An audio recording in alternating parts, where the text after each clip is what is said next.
JELLO. The JELLO program, coming to you from Camp Hahn, California, brought to you by JELLO and JELLO Pudding, starring Jack Benny, with Mary Livingston, Phil Harris, Dennis Day, Rochester, and yours truly, Don Wilson.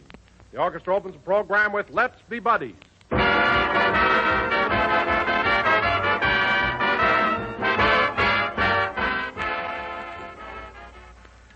Today, friends, JELLO gives you more flavor, more real rich enjoyment than ever before. Because today, JELLO's famous flavor is locked in to bring you added pleasure. By means of a new and exclusive process, JELLO's grand goodness is locked right into the tiny JELLO particles. And that assures you of extra rich flavor. Never before has JELLO been so wonderfully good. Never before has its bright, scintillating color looked more beautiful. Never has its tangy, intriguing flavor tasted more delicious. For here's flavor that makes you think of the real, juicy, ripe fruit itself. Flavor that's better than ever, now that it's locked in. You can prove that it's locked in with your very next package of JELLO. Simply open the package. Notice that there's no telltale aroma, no sign of escaping fragrance and flavor. Then dissolve the tiny JELLO particles. And notice how JELLO's captive goodness comes pouring out in a rush of richness. Get JELLO tomorrow. You'll find extra delight in JELLO's grand, locked-in flavor.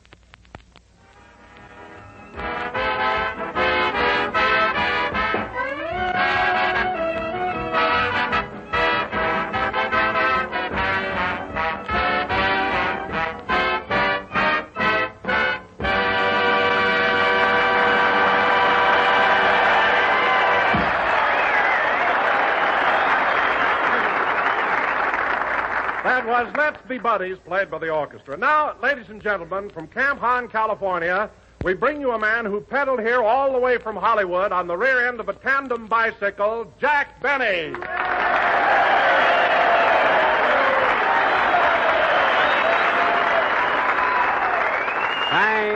Thank you. Jello again. This is Jack Benny talking.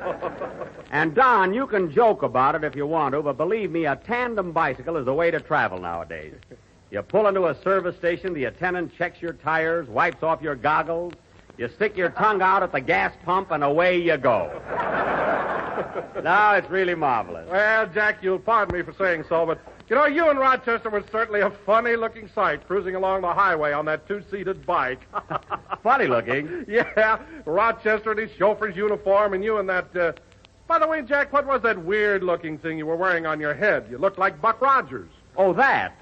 Well, you see, Don, I've got a girlfriend that's a deep-sea diver, and she lent me her helmet to keep the wind out of my eyes.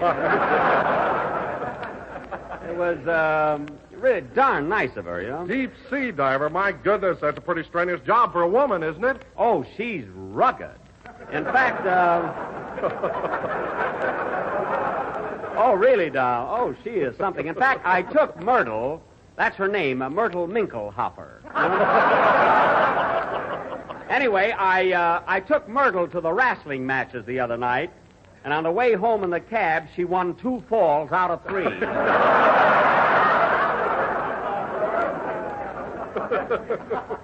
She's got shoulders like Victor Mature. Well, if it isn't the Jello Oomph girl. Hello, Mary. Hello, Jack. Hiya, fellas. Whistle at me like you did outside.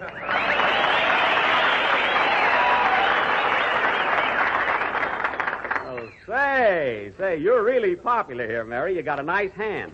That ain't all they're applauding, brother.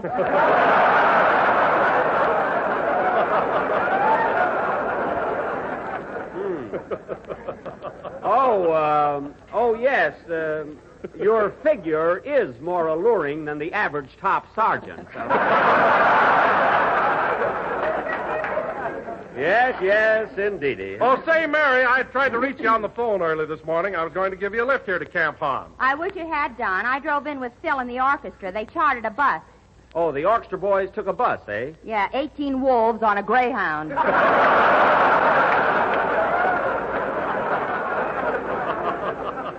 They are a spirited bunch of fellows, Oh, yes. Oh, I'm only kidding, Jack. They behave like gentlemen. In fact, they rehearse their band numbers all the way down here. In the bus? Uh-huh. Boy, is my neck stiff from ducking a trombone. Well, you've got my sympathy, Mary. Phil's orchestra blasting away with that corny music. And you and the driver had to sit there and listen. What driver? He jumped out the window in Pomona. Oh, he couldn't stand it, eh? Well, who drove the bus? Phil? No, I did. Phil was up on the roof taking a sunbath. A sunbath? What a character. Well, here comes the orchestra leader and head waiter of the Biltmore Bowl now. Hello, Phil. Hiya, Jackson. Well, here I am, fellas. Make off like I'm Kay Kaiser.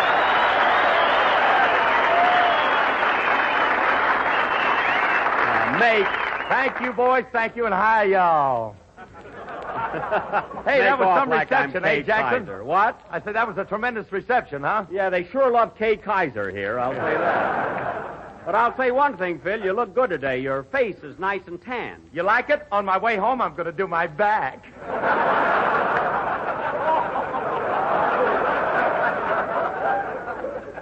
You didn't get cute enough on that gag. Listen. Hey, that reminds me, Maestro, when your boys were inside that bus rehearsing, why weren't you down there with them? Me?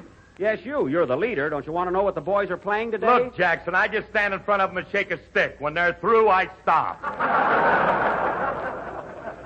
Oh. Unless I had a bad night. Well, you're honest, I'll say that. Oh, by the way, Phil, as long as you rented a bus, I think I'll load my bicycle on it and ride back with you and the boys. A bicycle? You mean you pedaled all the way here on a bike? Why, sure. Over them hills? Of course. With your legs? Now, just a minute. What's wrong with my legs? They look like they should be sticking out of a malted milk.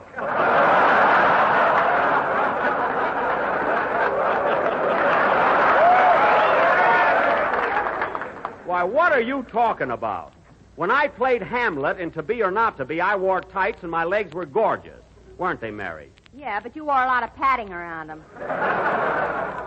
Padding? You could have played Hamlet or football. You were all set. Oh, you're like all the girls in Hollywood, Mary. You're jealous because I happen to have attractive limbs. I've seen better-looking limbs on a crabapple tree. Virgil, listen, you're only the sound man here, so stop butting in. Oh, are you jealous because I went with Myrtle before you did? Oh, and any time you want, you can have her back. Anyway, Phil, on the way back to town, I'm loading my bike on your bus. Say, Mr. Benny, on the way home, can I ride in Oh, hello, Dennis. Hello.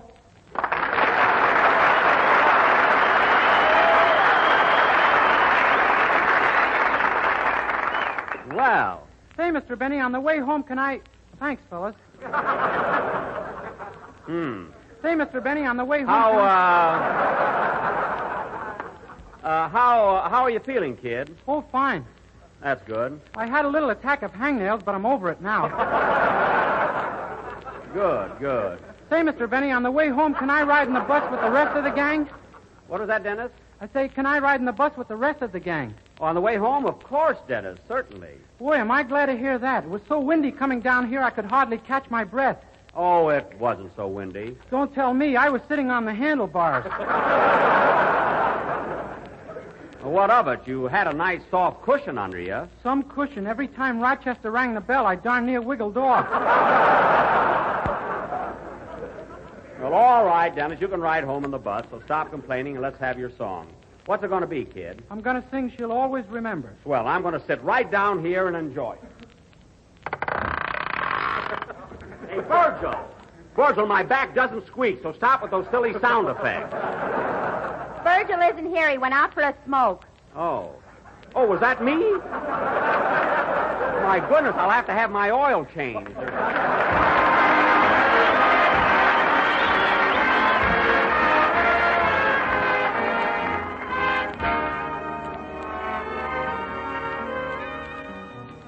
She'll always remember the night of your first day. Remember who you scolded you because you came home late. When you said you were no baby, she smiled and just said maybe. She'll always remember, so don't you ever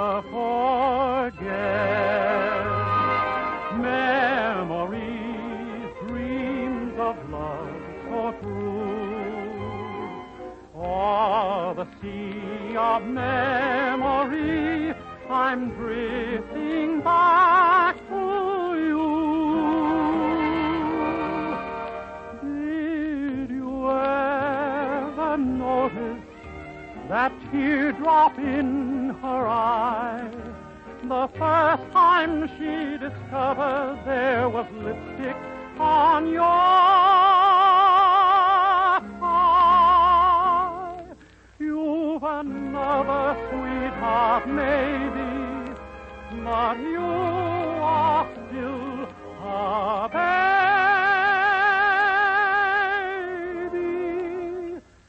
She'll always remember thought of you ever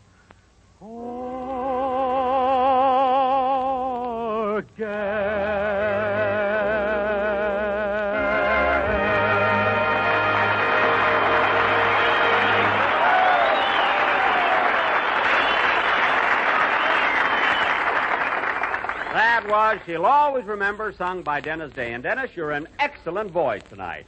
You know, that bicycle ride down here with the wind blowing in your lungs did you a lot of good. And I'll last longer, too. Last longer? Yeah, I read in the paper where you're supposed to keep plenty of air in you for the duration. Dennis, that's for tires, not human beings. What a kid. And now, ladies and gentlemen, as I announced last week, for our feature attraction this evening... Here we are at Old Camp Pond in the state of California. Wait a minute, Mary. Wait a minute. We don't want any of your corny poems tonight. Well, I wrote one, and I'm going to read it. Sorry, Mary. Nothing doing. You let me read my poem, or I'll tell everybody you're hoarding sugar under your toupee. I just put a couple of lumps under there to give me a wave. That's all. All right, Mary, if it'll make you happy, go ahead. What's the title of your little epic? I'm wacky over khaki. Okay, go ahead. Here we are at Old Camp Pond in the state of California. And the guys here are so handsome. Heidi-ho and Ochicharnia. So far, nothing. Go ahead, Mary. I met a boy right after lunch. He got me away from the rest of the bunch. He kissed me, then ran like a deer. If he comes back, I'll buy him a beer. Still nothing. Go ahead, Mary. When he grabbed me, I near froze, but his aim was bad, and he kissed my nose. Oh, he kissed your nose, huh? However, boys, I'm not complaining. He'd only had his basic training.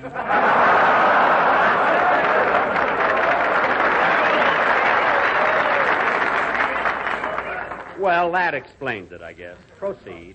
We're glad to be here, Old Camp Pond. Phil and Dennis, me and Don. What about me? And good old Jack, who is our clown man. And Virgil Reimer, world's best sound man. Virgil, you keep out of this. All right, Mary, let's get this over with. How many more verses? 11, but 10 are no good. Then read the last one. Let's have it. You Yankee soldiers can't be beat. You'll run those Japs right off their feet. And when you catch them, don't let go till it says Los Angeles city limits in Tokyo. The end.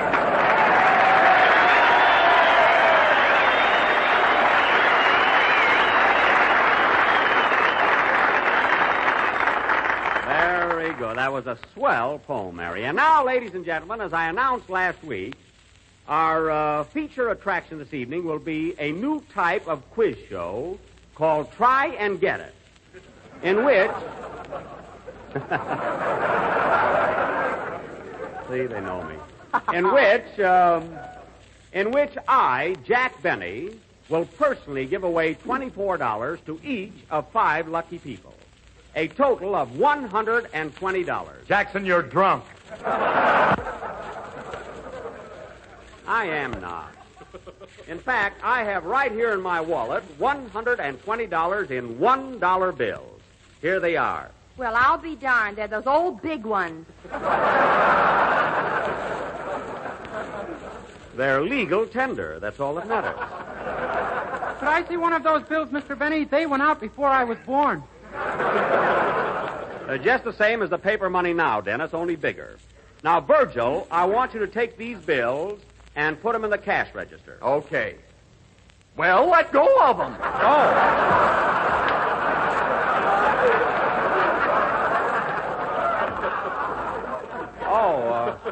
Oh, pardon me. There. And now, folks, this novel quiz program will go on immediately after... Pardon me, I'll take it. Hello? Hello, Mr. Benny. This is Rochester.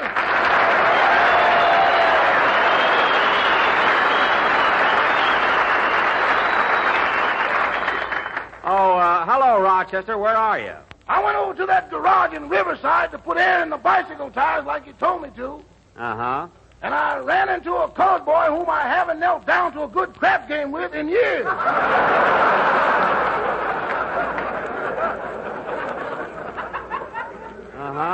Rochester, what are you driving at? Well, I don't know exactly how to phrase this, boss, but you know that nice shiny bell you had on your bicycle? Yes. Well, I just won that back.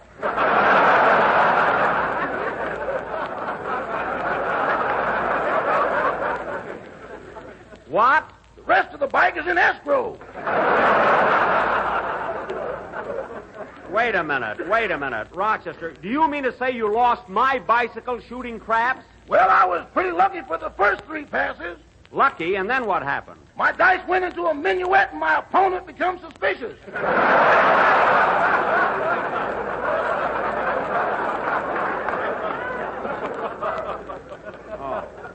Well, I don't care what happened. I want you to go to that garage and tell your friend to give you back my bicycle. Without paying for it? Yes, without paying for it. Just grab it. Now, wait a minute, boss. That boy's got a razor that does everything but run out and get the mail.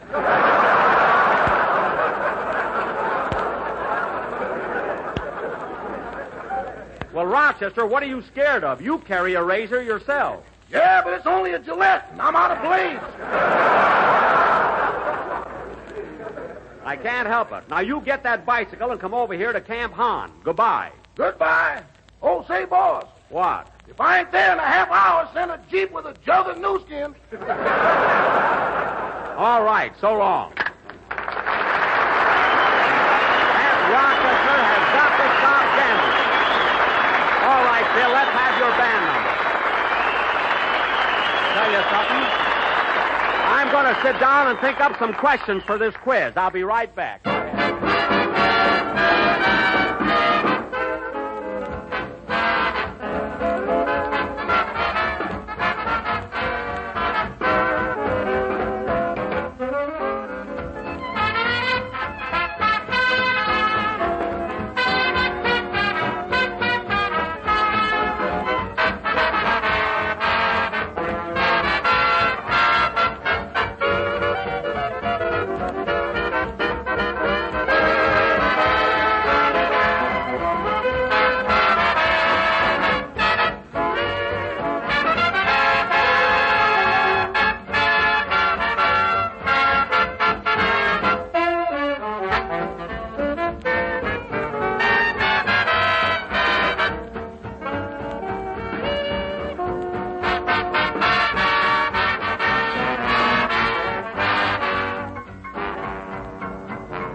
Someday, Sweetheart, played by Phil Harris and his orchestra. Say, Phil, considering that you didn't rehearse that number with the boys, you conducted it beautifully. But how did you know when to stop? I saw my piano player taking the cotton out of his ears. Oh, I see. However, Phil, if you, come in. Yes? Got a telegram here from Mr. Jack Benny.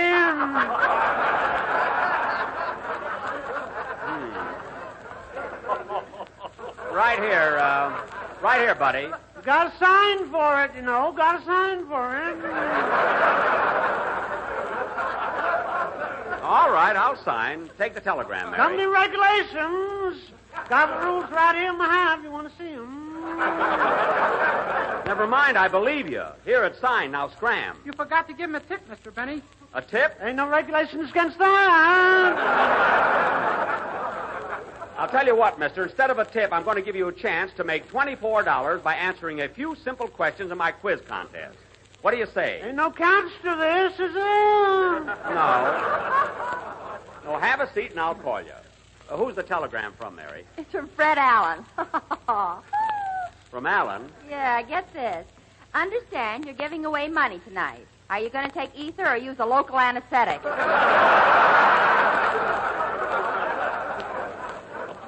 Oh, that guy is so funny.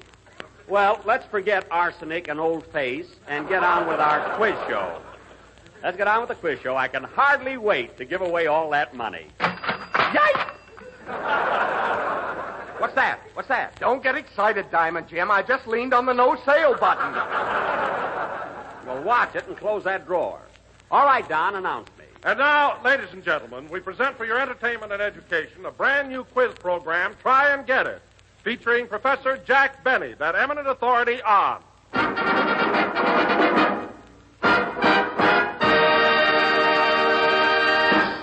Good evening, you lucky people. Now, before we start, folks, I'd like to explain the rules of the simple yet tantalizing contest. Each of you participants will be asked 3 questions and will receive $24 if you answer them correctly. If, meaning you ain't got a chance. Mary. Well, shall we get on with our mental taffy pull? Let's. Now, our first contestant this evening is a lovely young lady. What is your name, miss? Myrtle Minkelhofer, and I'm a deep-sea diver.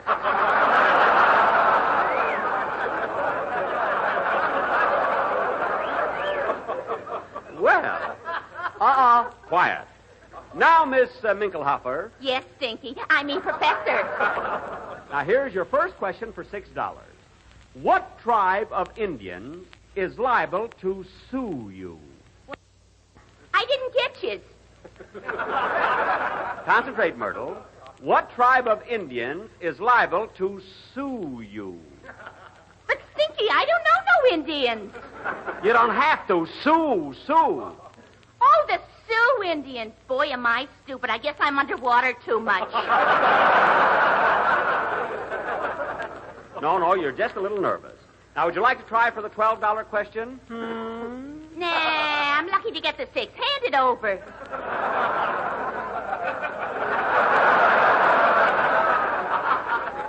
But Myrtle. Give me that $6 or I'll... All right. Put your fist down. Please. Well, there goes $6. Next time she takes a dive, I'm going to cut her airline. Now, our next contestant, ladies and gentlemen, is Mr. Phil Harris. Tell me, Mr. Harris, what is your occupation? I'm a sunbather. Well, you ought to try water sometime. Now, Mr. Harris, here is your first question. What great explorer was Columbus, Ohio, named after? Christopher J. Columbus. The J, I'm not sure of.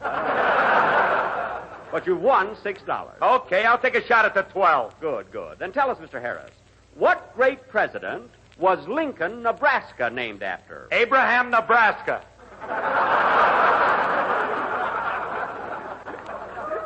That's Lincoln, but you're close enough. Okay, come on now. Give me that $24 question while I'm hot. Very good. Are you ready? Yeah, shoot. This question deals with ancient history. At the Battle of Charonia in the year 338 B.C. Holy smoke. Now concentrate. At the Battle of Charonia in the year 338 B.C., Philip, king of Macedon, succeeded in forcing himself into the Amphictyonic Council, although opposed by what noted orator? I'd have punched you right in the nose.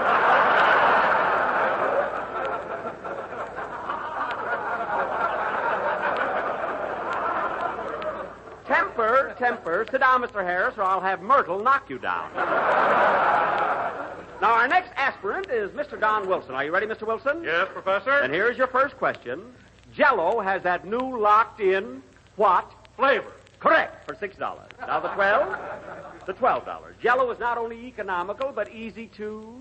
Concentrate now. Easy to what? Me. Correct.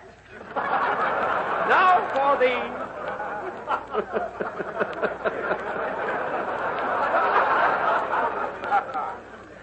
I mustn't let him win. Now for the $24 question. How do you spell JELLO? capital Jello. Wrong. You left out the hyphen. What?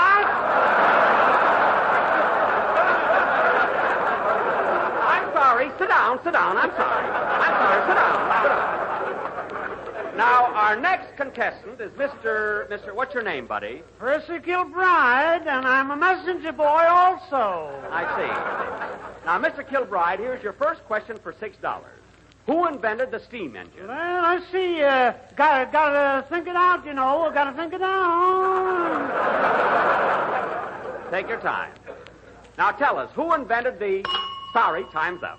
Now, for our final victim, or contestant this evening, we have Mr. Dennis Day. Are you sharp tonight, Dennis? What camp are we at? Good. Now, listen carefully. Here's your first question for $6. How many men are George Bernard Shaw? Boy, that's a tough one. One is correct. Now, would you like to... If I say the first thing that comes in my head, I'm liable to get it wrong. Sit down, Mr. Kilbride.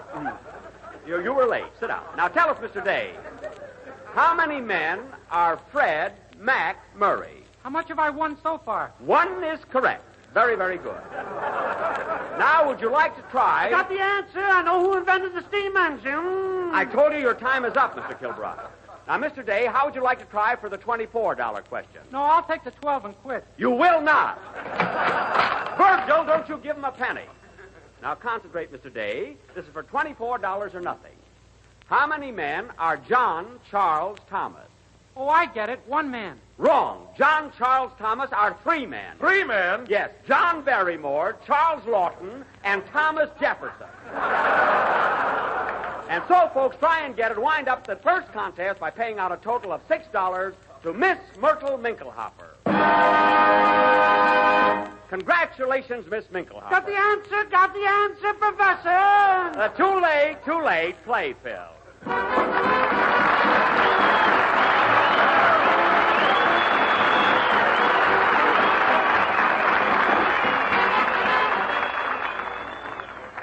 Prepare to be praised, friends, when you serve this dessert, because it's something mighty grand. Its name, raspberry cheese dessert, and a more delightful treat you've just never tasted.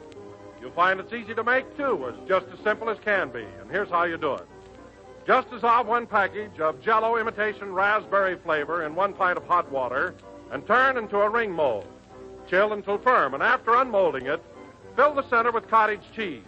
Then serve it with toasted crackers and see if it doesn't make an instant hit with the whole family. You'll love the way these 2 swell flavors blend together. The smooth, creamy goodness of cottage cheese and the rich, tangy flavor of raspberry JELLO. Make up this beautiful red and white dessert tomorrow. Order several packages of raspberry JELLO. And be sure when you do, you get genuine JELLO. Because JELLO's new process locks in the flavor and gives you extra richness. This is the last number of the 28th program in the current JELLO series, and we will be with you again next Sunday night at the same time. Meanwhile, I'd like to thank Colonel Cowley, Major Vickery, and Captain Stallcup for a swell time here at Camp Hahn. Say, Jack, What? that quiz contest of yours was the biggest phony I ever heard of. What do you mean, phony? I paid Myrtle $6, didn't I? Why don't you give her 4 more so she can have her face lifted? Oh, don't be so catty. Good night, folks.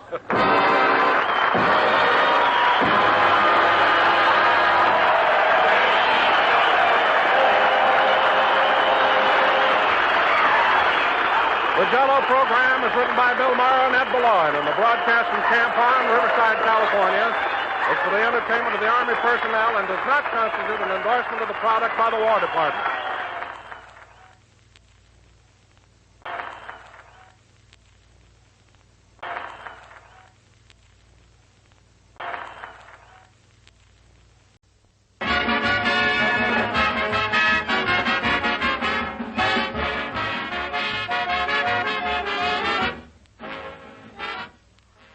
Do you know the reason why JELLO today tastes richer, more thrillingly good than it ever has before?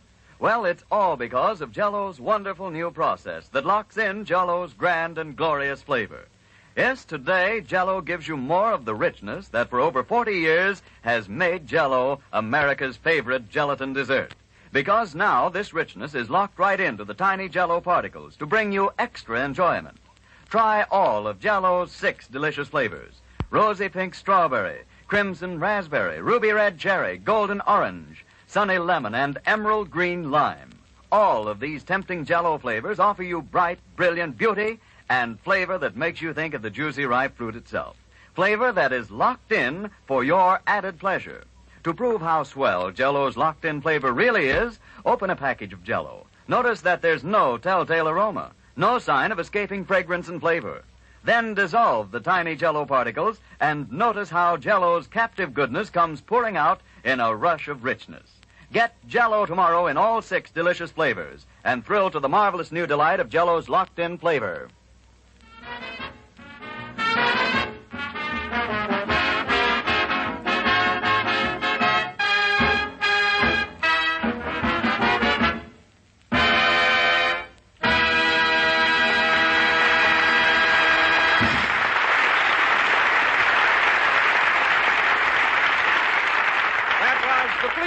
Played by the orchestra. Now, ladies and gentlemen, we turn back the clock and take you to the drugstore across the street from the NBC building here in Hollywood. The time is exactly 15 minutes before this broadcast. Take it away, drugstore.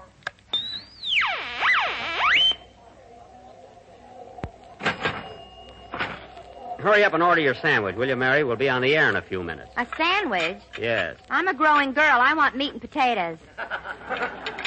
Well, all right, order a meat sandwich. And the potato chips here are very crispy. Every Sunday we have to eat in the drugstore. Why don't you take me to the Brown Derby once in a while? Mary, I'm not going into the Brown Derby until they hang my picture in the main dining room with the rest of the big movie stars. They can't treat me that way. What do you mean? Every time I want to see that drawing of myself, I've got to go in and wash my hands.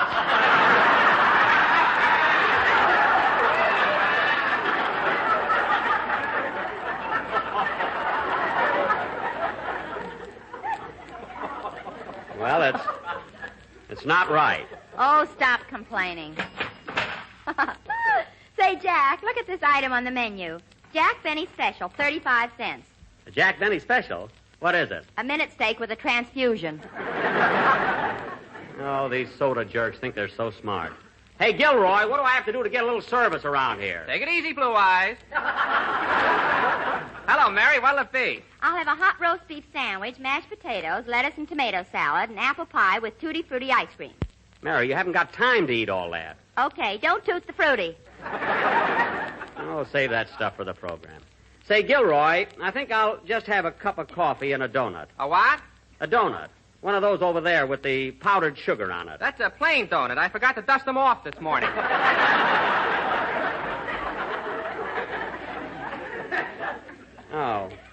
Oh, well, then never mind. Maybe I'll just have a cup of... Oh, hello, Phil. Hiya, Jackson. Hello, Mary. Hello. Hey, Jack, get a load of Phil's slacks. They button on the side. Oh, yeah. Well, I'll be darned. I put on a pair of Alice's. Oh, my goodness. Why don't you open your eyes when you get up in the morning? They're open, Jackson, but they don't work till noon. No. What'll it be, Twitch? Well, smart guy. Give me a Phil Harris special. Okay. 1 ham omelet. Put a wave in it. Put a wave in it. It's the most egotistical thing I ever heard. Here's your order, Mary. Thanks. Oh, Jack, look who's down the other end of the counter. It's Virgil Reimer, our funny sound man. That's what he thinks. Nobody speak to him. He's getting too fresh. Hello, Virgil. What do you have? Get long distance on the phone. I want a Denver sandwich.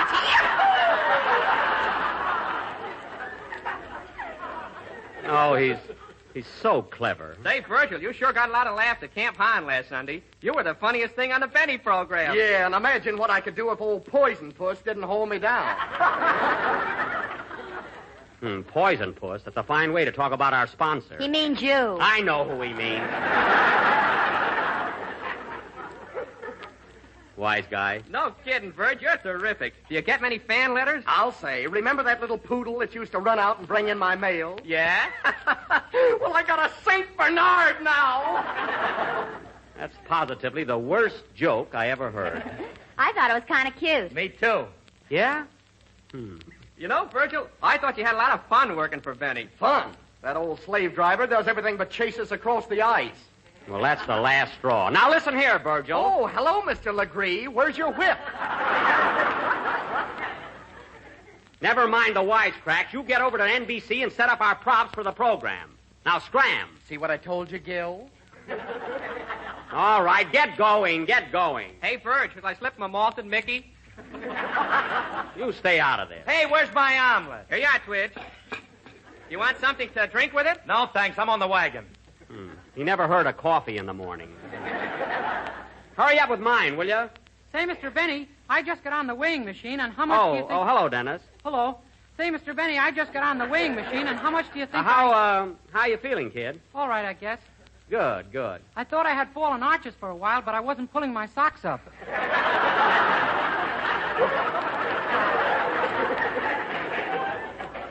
Oh, I see. Thank heaven my girl can use those arch supporters I bought. Why don't you buy 'em, Jack? Because I don't need them. What makes you think I got flat feet? Plop, plop, plop. All right, young lady. Just for that, I'm not going to pick up your check today. I can carry it over to the cashier myself. I was going to pay it, too. Say, Mr. Benny, I just got on the weighing machine, and... Yes? How much do you think I weigh? How much, Dennis? 141 pounds, stripped.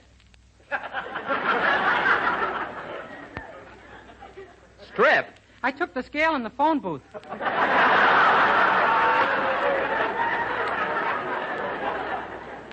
Oh. Well, you better watch yourself, young man, huh? And you know what else, Mr. Benny? When I put a penny in the machine, I got one of those little cards with my fortune on it.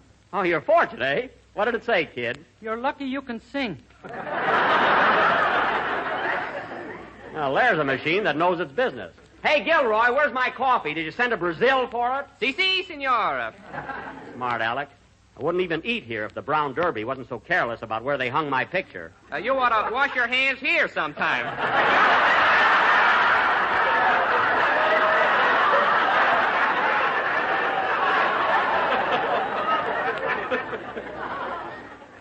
Well, I'll be darned. Hey, kids, you better snap into it. We're on the air in a few minutes. Okay, Don. See you later, Jackson. I'm going to run ahead and find out what my boys are going to play today.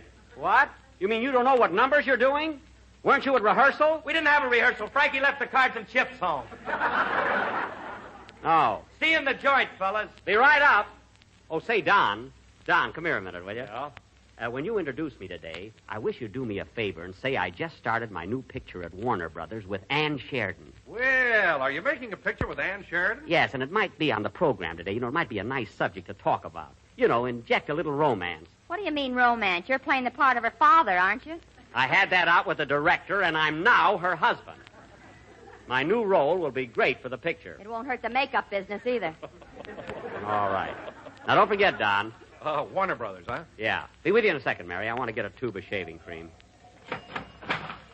Hey, mister, give me a tube of shaving cream, will you? Got to turn in an old tube, you know. Got to turn in an old one.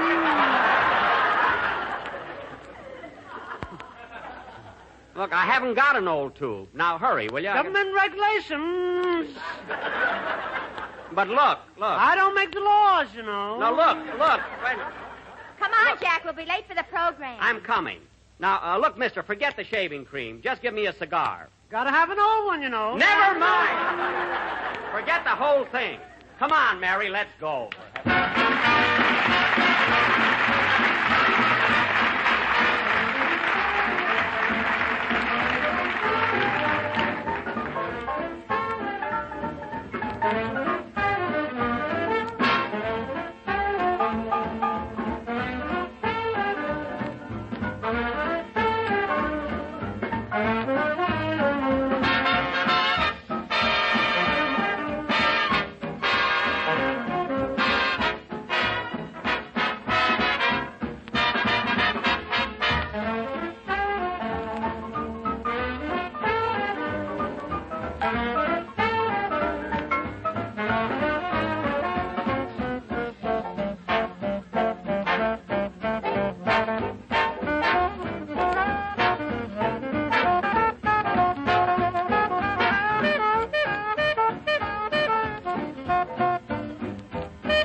was the Jersey Bounce, played by the orchestra.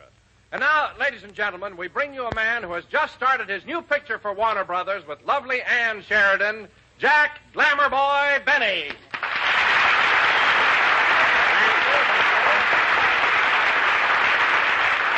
Thank you. Jello again. This is Jack Benny, your glamour boy, like Don said.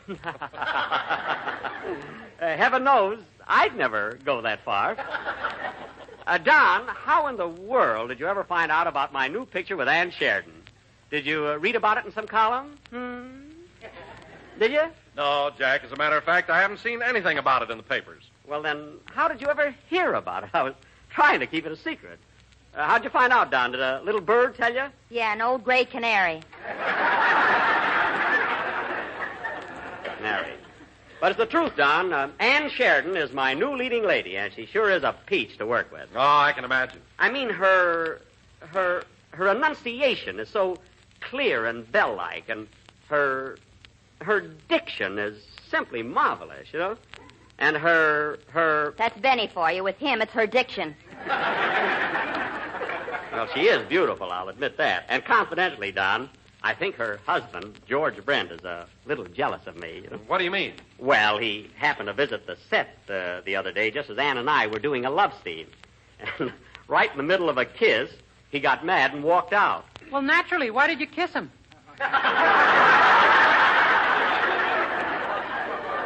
I didn't kiss him. I kissed Miss Sheridan. Pay attention, will you?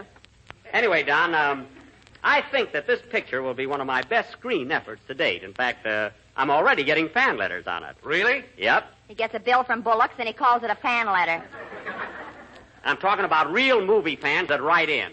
Don, you know that little poodle that used to run out and bring in my mail? What poodle? Well, I got a Great Dane now. Pretty clever, eh, Dozzy? Some ad lib. Now, wait a minute, you. That's my gag. You said St. Bernard. I said Great Dane.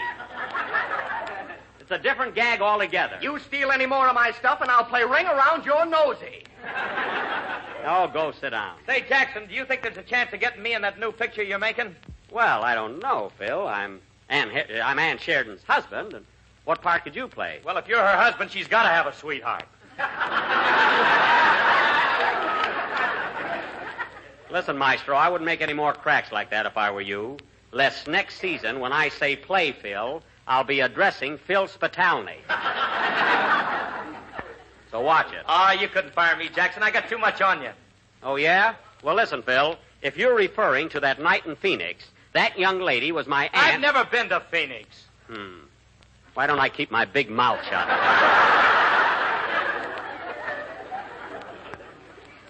Anyway, Phil, don't think I can't get along without you. Say, Mr. Benny. Oh, hello, Dennis. You met me in the drugstore, remember? Oh, yes. Say, Mr. Benny, can I come out to the studio and watch you work on your picture someday? Why, certainly, Dennis. Anytime you feel like it. That's swell. And say, while I'm out there, would you mind introducing me to a certain somebody? As if I didn't know, huh? Who do you mean, Dennis? Oh, you'll tease me about it. No. Who do you want to meet? Edward G. Robinson. Well, that I never figured. Well, it's about time for your song, kid, so let's have it. Okay. Hold it a minute. Come in. Mr. Benny? Yes? Would you be interested in a toupee with no cuffs on it? Get out of here! You ought to see his head, folks. The only thing he can part on it is his eyebrows. Sing, Dennis.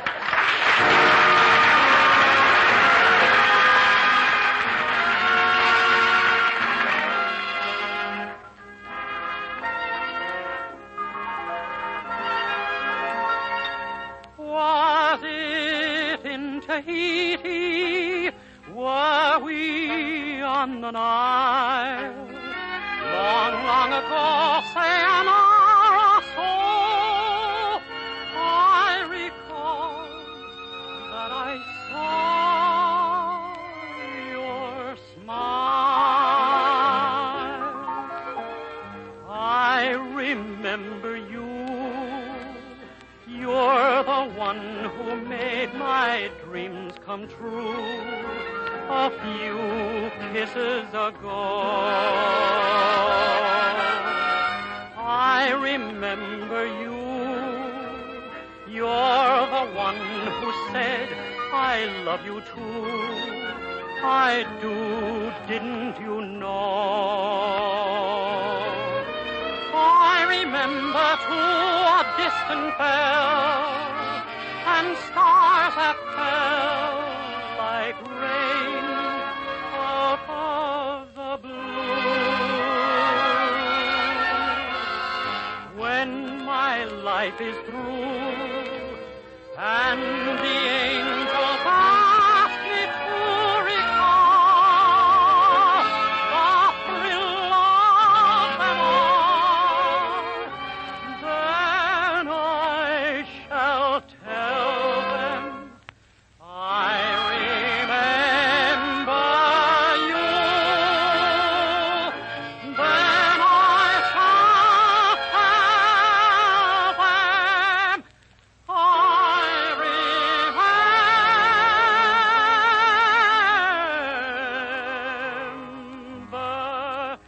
you.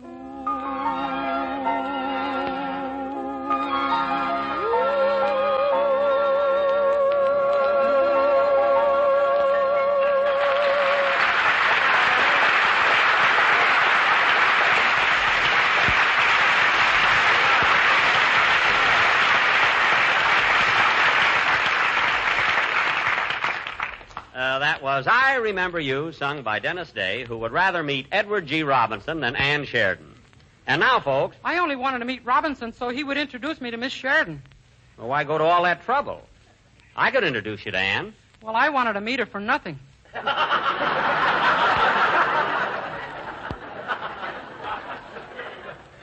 It wouldn't cost you anything. And now, folks, You charged me 25 cents to meet Barbara Stanwyck. you met Barbara Stanwyck and Robert Taylor. And now, folks, if that isn't worth a quarter, then I don't know what. And now, folks, Mr. Don Wilson, that eminent American author, has written another of his famous one-act plays. Take it, Mr. Wilson. The scene, ladies and gentlemen. Don't run off, Dennis. You're in this. You're going to be an old prospector. Okay, here, Phil, hold my yo-yo. Dennis, put that away. Go ahead, Don. The scene, ladies and gentlemen, is the home of Mr. and Mrs. Rufus Lemaire, who live in a cabin on the edge of the Mojave Desert in a desolate part of the West. They're just finishing their evening meal. Music, please.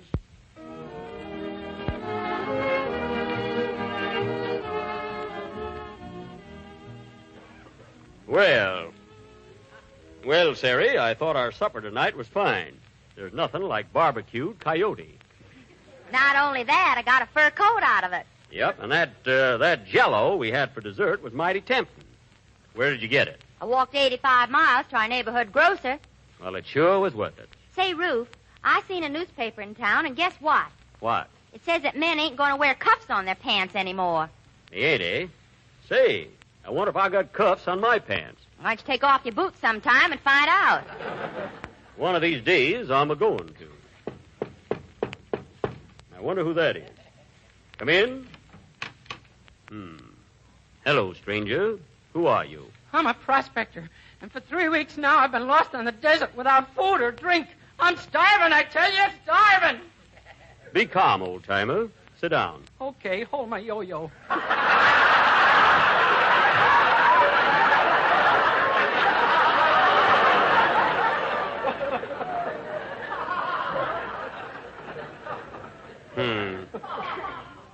A fine prospector. I'm starving, I tell you, starving. Don't worry. We'll take care of you. Yes, I'll fix you a nice hot dish of beef stew. Beef stew? Yep. No, thank you. I'm a vegetarian. I'm starving, I tell you. Starving. Be patient. We'll think of something, stranger. Say, would you like a nice lettuce and tomato salad? What kind of dressing? French or Thousand Island?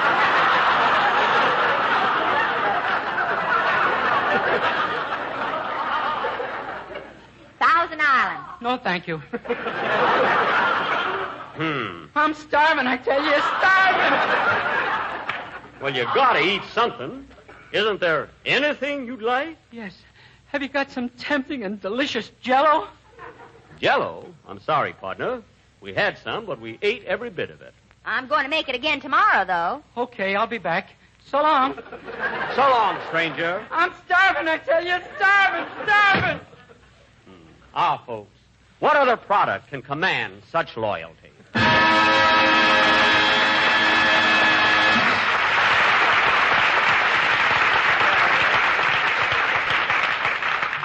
That little drama, ladies and gentlemen, was written by our own Don Wilson. And, Don, that's the best one yet. Oh, I don't deserve too much credit for it, Jack. You see, that was a true story. I believe you. Now go over to your chairs and sit down. And now, folks, I would like to announce that our program next Sunday will originate from San Francisco, where we are going to dedicate the brand new NBC studios. In fact, we're going to do their very first broadcast. Well, I guess a new building can take it. Don't worry. If I can just get my writers out of Hurley's bar and into a Turkish bath, we'll be okay. Now, kids, I gave all of you your railroad tickets, so I better check them over to see if everything's all right. Phil, what's your Pullman reservation? I'm sleeping in car 19, lower 5. Check. What's yours, Dennis? Car 19, lower 5. Check. Now, wait a minute. Never mind. What's yours, Don? Car 19, lower 5.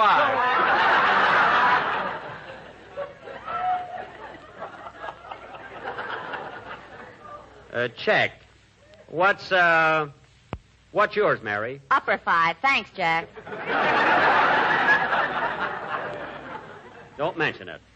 Well, everything's okay, so remember, fellas, be at the station 1/2 hour before train time. Now, take it easy, Jackson. 3 of us can't sleep in one berth. Oh, of course not. We won't be comfortable. Listen, Don, in the days of vaudeville, the 4 Marx brothers slept in one berth, and they had a harp besides.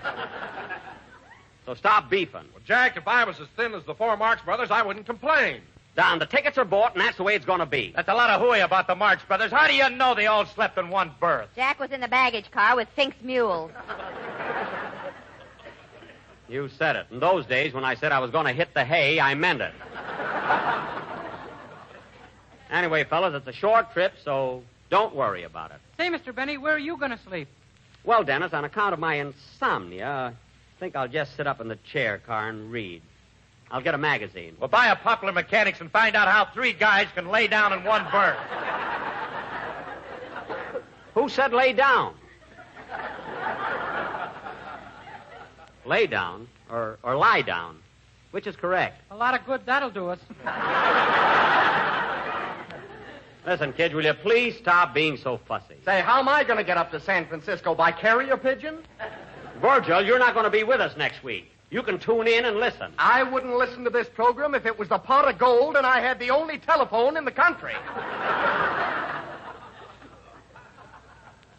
Oh, you wouldn't, eh? That's topping him, Jack. I wasn't trying to top him. I don't want to hear any more about our trip. We're going there. We're going to open up the new studios, and immediately, as soon as... Hello? Hello, Mr. Benny. This is Rochester. Oh, hello, Rochester. What do you want? Well, boss, he did it before and he did it again. What? What are you talking about? Carmichael just came out of hibernation and I can't find the gas man. You mean my polar bear woke up already? Why, he's not supposed to come out of hibernation till May 1st. He's early. So was the gas man. Stop dreaming things up.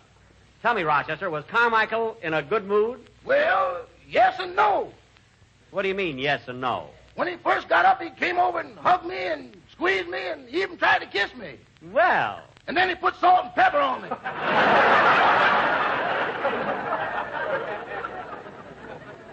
Oh, that cute little rascal. I bet he's as thin as a rail. Uh-huh. You better give him something to eat, Rochester. A lot of nourishing food. Uh-huh. What that bear needs is something fattening. I know one hunk of fudge you ain't gonna get.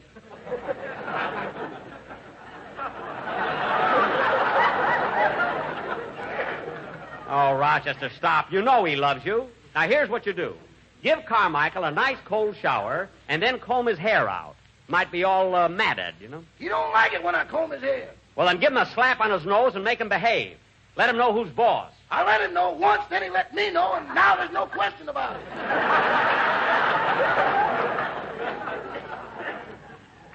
Well, all right, Rochester. Just leave him alone. When I come home, I'll take care of everything. Goodbye. Goodbye.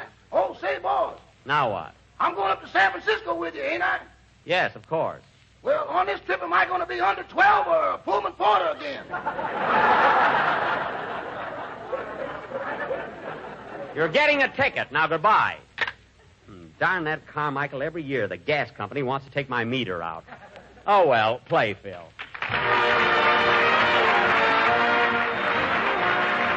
Here's a gay glistening dessert as bright and beautiful as spring itself. Jello cubes with strawberries. It's an enticing treat that will lend a grand touch of color and flavor to any meal you serve it with. Our folks will enjoy it. And just listen to how easy it is to make. Simply dissolve 1 package of orange Jello in a pint of hot water. Next, turn into a shallow pan and chill until firm. Cut the Jello into cubes and then arrange them in sherbet glasses with sweetened sliced strawberries, using quick frozen strawberries if you wish. Serve either plain or with cream. What a dessert. So rich and inviting to look at, so gloriously good. Make the family this wonderful combination of sweet, juicy red strawberries and clear, golden cubes of orange Jello.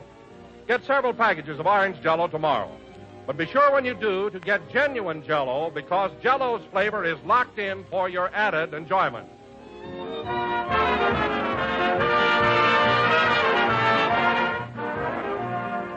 This is the last number of the 29th program in the current Jello series, and we will be with you again next Sunday night at the same time, broadcasting from the new NBC studios in San Francisco. So long, Jack. See you at the train. Wait a minute, Mary. We've all got to stick around today and put on a little entertainment for men in uniform. They'll all be coming in here in a few minutes. Oh, well, I'll just have time to write a poem. Oh, soldiers, sailors, and Marines, you're the nicest guys I've ever seen. Save it. Good night, folks.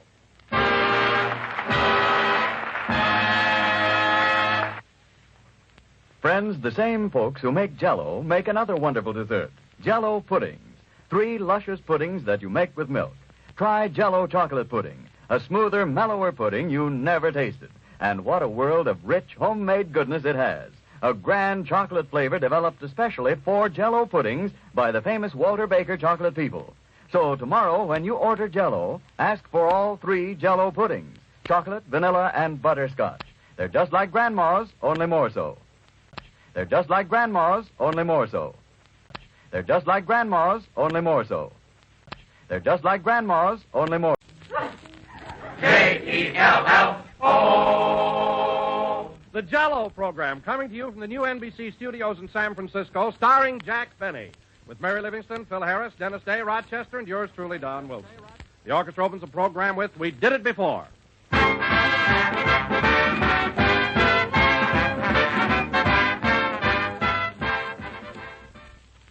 Friends, the next time you have Jello for dessert, see if you don't notice that it's better than ever. Because today, that famous flavor that has made Jello America's favorite gelatin dessert is even richer and more delicious, thanks to Jello's new and exclusive process. This new process, locks in the Jello flavor, protects it for your enjoyment, heightens the pleasure that Jello gives you. Now, more than ever before, you'll find real joy in Jello. You'll thrill to its bright, shimmering beauty. And you'll know a new delight in its tangy, zestful flavor. Flavor as refreshing as the juicy, ripe fruit itself. But prove to yourself what tempting goodness you get in Jello's new locked-in flavor. Open a package of Jello. Notice that there's no telltale aroma, no sign of escaping fragrance and flavor. Then dissolve the tiny Jello particles and notice how Jello's captive goodness comes pouring out. Delightfully good, gloriously rich. Get Jello tomorrow and discover what a lot of extra enjoyment you get in Jello's locked-in flavor.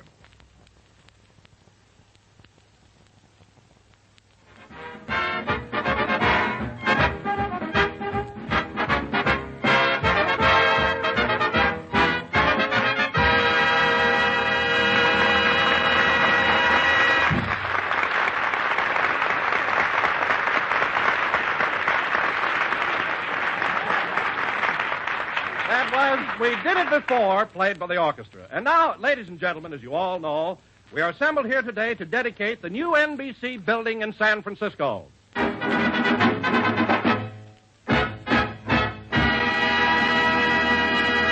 Yes, sir. So it is only fitting and proper on this momentous occasion that we bring you a man who was also present when Robert Fulton dedicated the first steamboat, Jack Benny.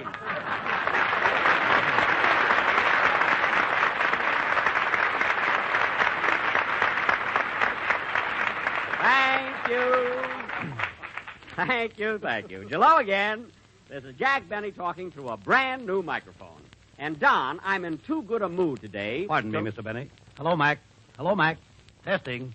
Hello, Mac. Testing. Okay, go ahead.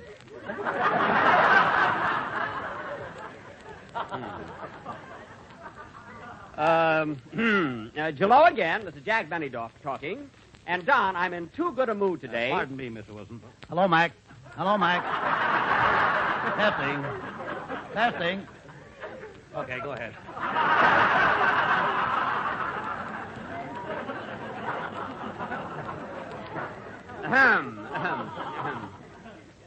Jello again. This is Jack Benny talking.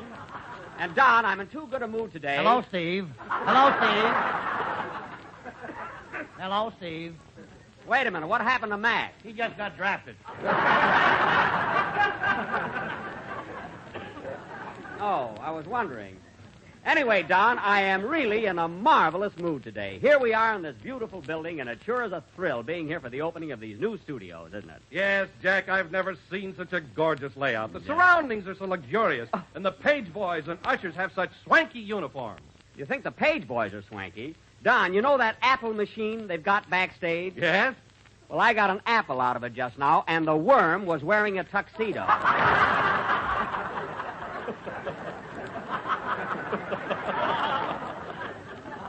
I didn't mind that so much, but he looked me straight in the eye and said, "You better be good tonight, buddy." There's a worm I hate. So fresh. And another thing, Jack, I've never seen such courteous and obliging staff. Well, the service is simply wonderful. Service is right. Don, have you noticed the beautiful elevator operators they have here? Oh, I sure have. Well, talk about service. I stepped into the elevator a little while ago, and the girl said to me, "Up, down, or shall we neck?"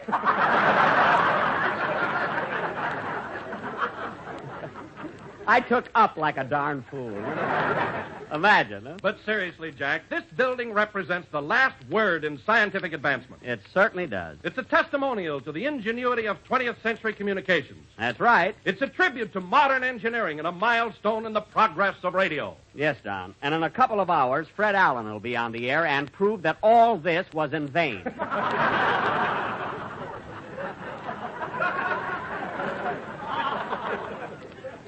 You know, Don, Allen's program is the only major Bose unit I ever saw that never went anyplace.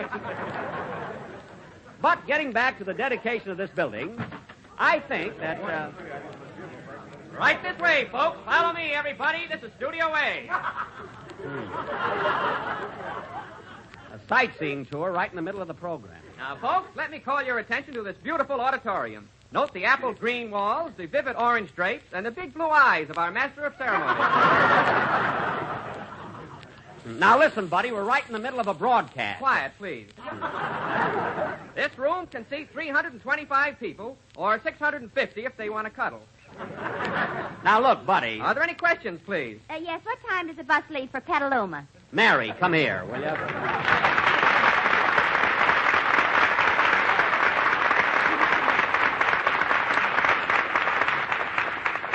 Now, stick around. We're on the air. Okay. See you later, Abercrombie. Now, follow me, folks, and we'll proceed to Studio B. If you get lonesome, Mary, I'll be down the hall. Mary, what's the idea of following that guide around on a sightseeing tour? I dropped my handkerchief, and he won't give it back to me. I know. Oh. You know, Jack, I went all through the building, and it sure is gorgeous. You're telling me. Yes, Mary, Jack was remarking about the beautiful girls that run the elevators. You think there's something? You ought to see the cute fellow that runs a freight elevator. He looks just like Cesar Romero. Cesar Romero? Yeah. When I got on, he said, "Up, down, or shall we rumba?" Well, that is service. How'd you happen to come up on the freight elevator anyway? I got a hot tip from a girlfriend of mine. Oh, I'll have to ride down with that guy. I want to brush up on my Charleston. Of course, NBC is so commercial, he'll probably charge me 10 cents a dance, you know. What do you mean, commercial? NBC is paying all of our expenses while we're here in San Francisco. They are? Yes. They're paying for all our food, taxis, and entertainment. They are? And they're even paying our hotel bills. Well, that settles it. I'm going to get a room tonight.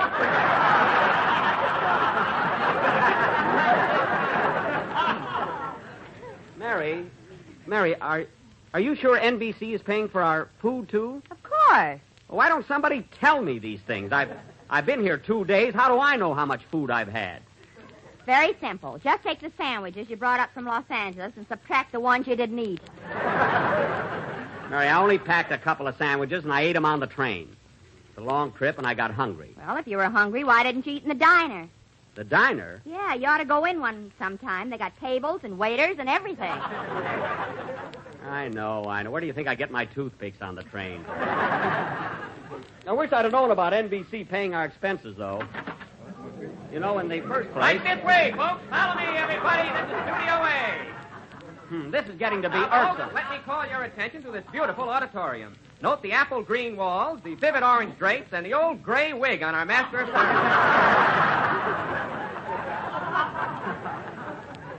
Now, just a minute, Buddy. Buddy's my brother. I'm Abercrombie. I don't care who you are. I don't want you interrupting in the middle of a broadcast. Quiet, please. There are 300 people now seated in the studio, folks. 25 walked out since I was here last. That's a lie. Now, beat it, will you? Are there any questions, please? Yes, when do we get to Chinatown? Oh, Dennis. Oh, hello, Mr. Benny.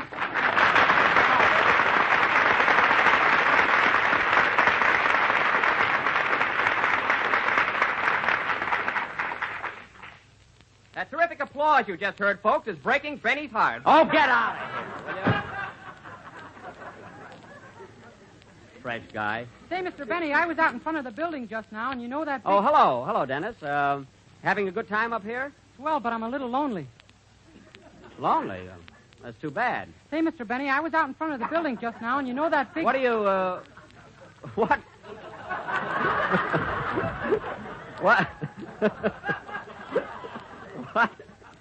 What? What do you mean lonely? Didn't you call that telephone number I gave you? Yeah, but a girl answered, so I hung up.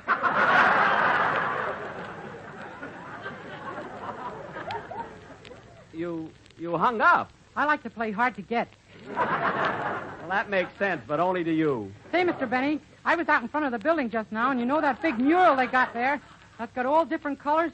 Yes? Well, the booklet says it's got 1,752,812 individual pieces of tile in it. That's a lie.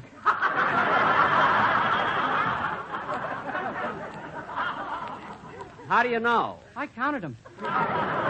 You counted them? I never saw anyone so suspicious. Well, it's your own fault, Jack. Dennis wasn't the least bit cynical till he came to work for you. What do you mean? Every payday, you make him guess which walnut shell his salary's under.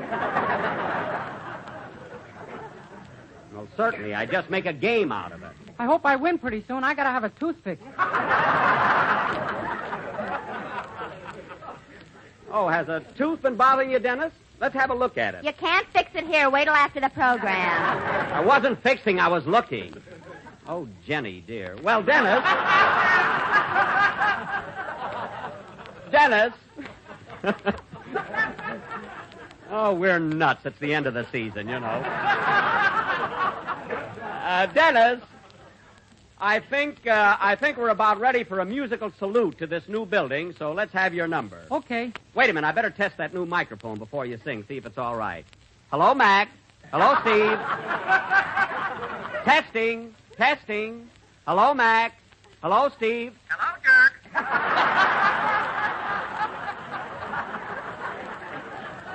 Well, it's working all right. Go ahead. Sing, kid.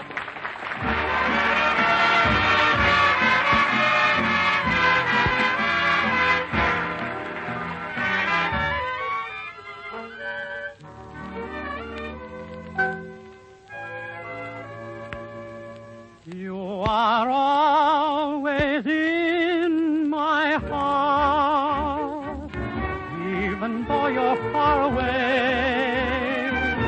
I can hear the music of the song of love I sang with you. You are always in my heart, and when skies above are gray, I remember that you care, and then and there the sun breaks through.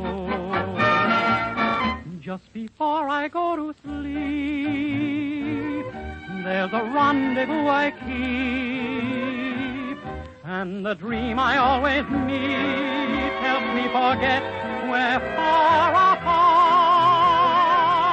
I don't know exactly when, dear, but I'm sure we'll meet again, dear. And my darling, till we do, you are always in my heart. Just before I go to sleep, there's a rendezvous I keep, and the dream I always meet helps me forget we're far apart. I don't know exactly when,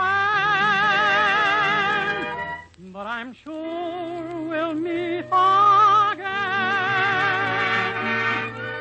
And my darling, till we do, you are always in my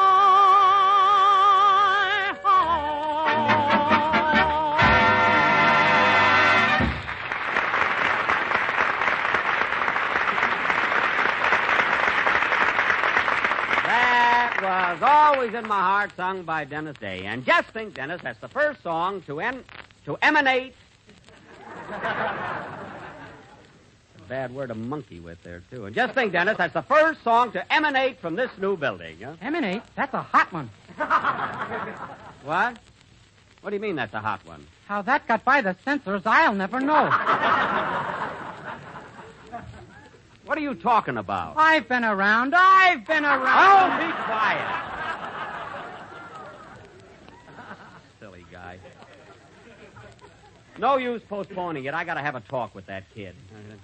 And now, folks, in the first... Right this way, folks. Follow me, everybody. This is Studio A. Well, here we go again. Folks, let me call your attention to the apple green walls, the vivid orange drapes, and the pink elephant skipping about in the orchestra. Now, Buddy, for the last time... Quiet, please. Any questions, please? Yes, where's Phil Harris, my favorite band leader? All right, Maestro, come over.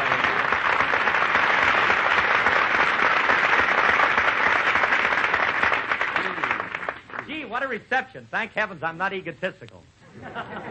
We had to rehearse him on that word egotistical, you know. Come on, Phil, we're waiting for you. He's got a program to do, now beat it. Okay, follow me, folks. Nothing's going to happen here anyway. I'm going to report that guy. Well, expectant. Going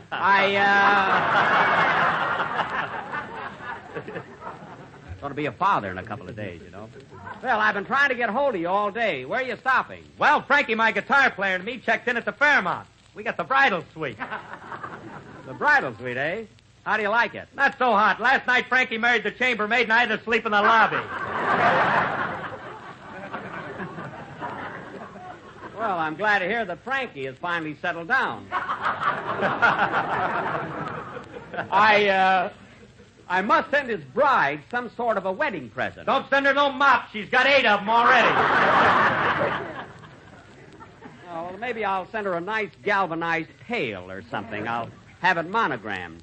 What's her name, Phil? I don't know. Hey, Frankie, what's her name? I don't know. Hey, Sam! Never mind. Forget it.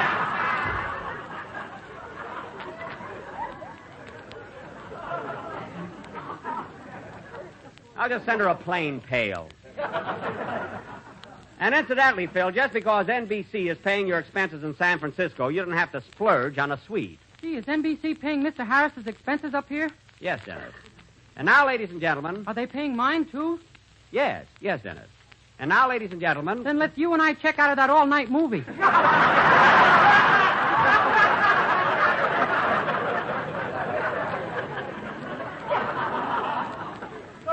Don't worry, Dennis. We're moving over to the Palace Hotel. Can we get a bridal suite, too? Well, yes, if the hotel is crowded. I wish I had my hope chest here. My silk pajamas are in it. Oh, sure. And now, ladies and gentlemen, as I started to announce, for our feature attraction this evening, The Benny, Fisherman's Wharf, isn't the only thing around here that smells, players.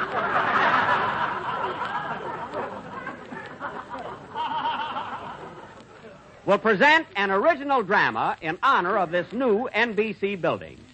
Now, it isn't common knowledge, but approximately 100 years ago, on the very spot where this great edifice now stands, there was a little gambling house and dance hall known as the Happy Hour Tea Room.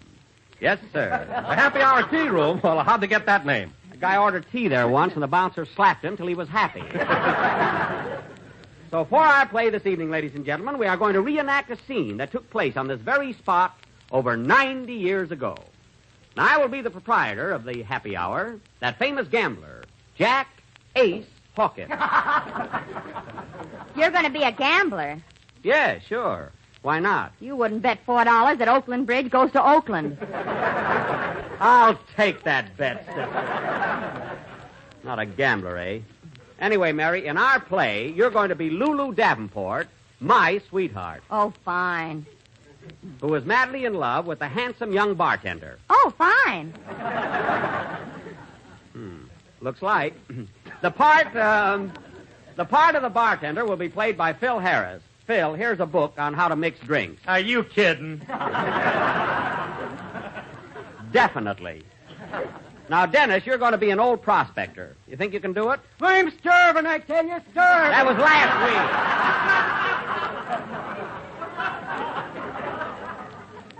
Now, Don Wilson. Yes, Jack. Don, we want some authentic San Francisco atmosphere, so you're going to play the part of Nob Hill. Lay down. Or lie down, rather. I'm sorry, Morty. Lie down.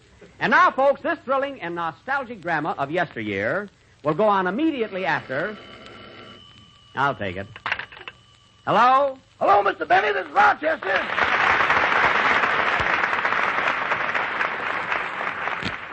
Oh, hello, Rochester. Where are you? I'm calling from Oakland, boss. I'm stopping with friends here. Well, it's about time you called. I've been trying to locate you for 2 days. I just ran across myself.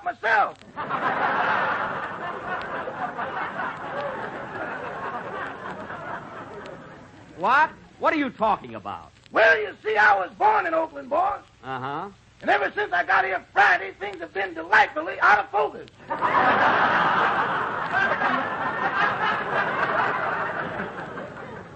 I can imagine. Now, Rochester, you work for me, don't you? Yes, sir. In other words, your job is not to be in Oakland, but here in San Francisco at my hotel. Is that correct? Yes, sir. You're supposed to unpack my bags, press my clothes, and answer the phone. Now, what happened? First time the phone rang, it was for me. Well, listen, Rochester, you come over to my hotel immediately. We're leaving for Los Angeles tomorrow, and I don't want you to miss that train. That's why I called you, boss. Can I spend the week up here? You see, next Wednesday is my birthday. Next Wednesday is your birthday? Rochester, if I remember correctly, you celebrated your birthday about a month ago. I did?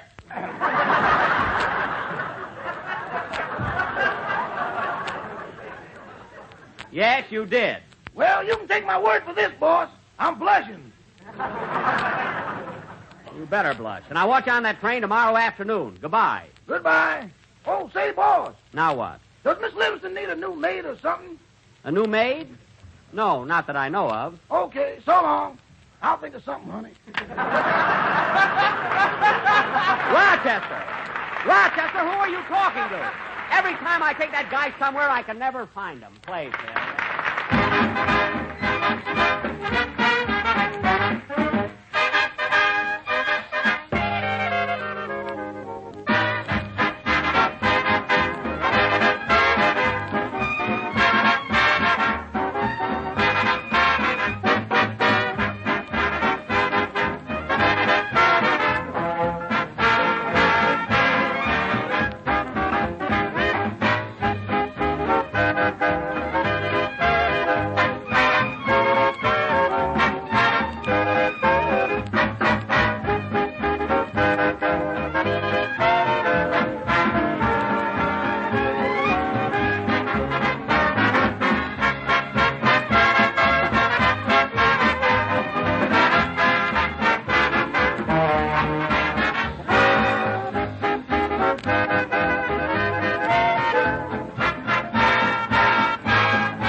That was Don't Sit Under the Apple Tree, played by Phil Harris and his orchestra. Phil, I want to congratulate you on the way the boys are all dressed up for this great occasion. Yeah, ain't they natty? Natty is right. They're all shaved, every one of them. How'd that happen? One of the boys ran across a lady barber down the street. I knew there must have been an added attraction there somewhere. And now, ladies and gentlemen. You know, fellas, Jack used to go with a lady barber in Waukegan. Oh, forget it, will you? They were even engaged to be married till a terrible thing happened. Mary, I said forget it. No. What happened, Mary? One day she slapped a hot towel on Jack's face and then picked his pocket. The dirtiest trick I ever had played on me. And now, ladies and gentlemen, there I was in the chair, never dreaming that Christina was a crook. But it looks like. And now, ladies and gentlemen, all right, so I pay for my haircuts now. Who cares? For our feature attraction this evening, we present a saga of the early days in San Francisco entitled Jack Ace Hawkins' Revenge, or He Didn't Mean to Kill Her, but He Doed It. Thanks, Red. Take it, Mr. Take it, Mr. Wilson. The time, ladies and gentlemen, is April in the year of 1849. The scene, the office of Jack Ace Hawkins at the Happy Hour Gambling Emporium. Curtain, music.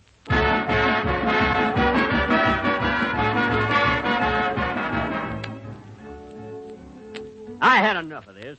Take that. And that. Those gall-darn flies annoy me. Shoo. Another killing. You're the meanest man in these parts, Jack Ace.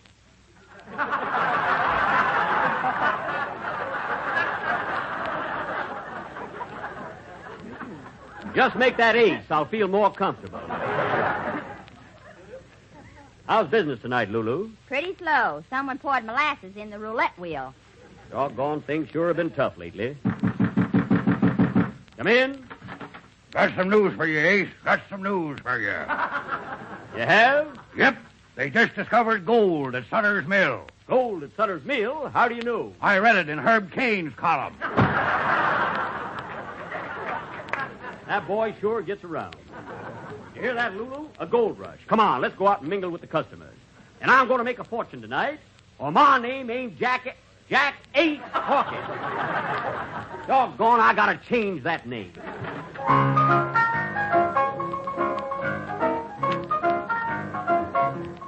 What am I? We lose more darn piano players that way. Look at that crowd of prospectors. They all got gold. I'm going to trim the suckers, Lulu, and buy you an emerald as big as my fist. Well, make it a good one this time. The last one you bought me said 7 Up on it. Don't worry. Hey, Curly, give me a drink, will you? Okay, Ace, what'll it be? Lemon phosphate. Put a Mickey in it to kill the taste. How's my business, Curly? How you doing? Fine. With this sticky beer on my fingers, I'm taking in more than you are. You better watch yourself, Curly. If there's one thing I can't stand, it's a crook. Hey, partner, how about a little service here? What'll it be, Slim? I'll have a dish of Jello with that new locked-in flavor. Jello? You want it straight or with sliced bananas? Straight. Men were men in those days, folks. Hey, stranger, I see you got a big bag of gold dust there. How'd you like to play a little stud poker with me? Oh, thanks. I'd rather dance with Lulu. Well, either way, we can't lose. Go ahead. Pardon me, mister. I'm looking for Ace Hawkins, the famous crook. That's Gambler. I'm Ace Hawkins. What can I do for you? Well, I just got in from Sutter's Mill, and I'm loaded. You know where I can double my money? I sure do, partner. Sit right down here at this table. I'll teach you how to play a little game called high card. Okay, here, bartender, hold my yo-yo.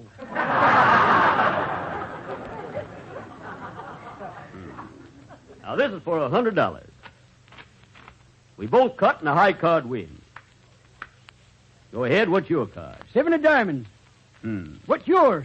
7.5 a diamond. I win. Shall we try it again? Sure, that was a close one. Okay, this for another 100. Go ahead. Take a card. What is it? Sally Kendall, Greystone 8700. How did that get in there? Take another one. Okay. What do you got? Holy smoke. Well, what is it? The 0 of hearts. You win again. That's 200. Now, I'll tell you what, stranger. Let's cut the cards just once more for all the gold you got. What do you say? Okay, but I want to keep my yo-yo. Fair enough. This time I'll take a card first. I got the jack of clubs. What's yours, stranger? Well, what's your card? There's something wrong here. I got an ace. An ace? Why, you're nothing but a low-down thieving cheat. I'm a-taking your gold, stranger, and I'm a-taking it right now. Oh, no, you don't. Watch out, partner. He's got a gun. Yes, and I'm going to use it. Now, give me that gold, stranger. Right this or way, I'll- folks. This is Studio A. This program came to you from San Francisco. This is the National Broadcasting Company. KFI Los Angeles, Earl C. Anthony Incorporated, Packard Distributors. Keep up morale with lovely hands. Protect nails and polish with Seal Coat liquids and polish with Seal Coat liquids and polish with Seal Coat liquids and polish with Seal Coat liquids and polish with Seal. Everybody, this is Jack Benny, that gray-haired carrier pigeon talking. Uncle Sam has clipped an important message on my ankle, and I'm going to give it to you right now. Ladies and gentlemen, we're going to win this war. And we'll win it a lot sooner if we all line up solidly behind our armed forces and keep them supplied with all the tanks and planes and guns and ships they need to do this tremendous job. And we can do that by buying war savings bonds. We must put aside 1 out of every $10 we make, 10% of our income, and buy war savings bonds. That's our quota, and let's meet it with the same determination that our boys are meeting the enemy. Buy those bonds and buy them right now. Thank you.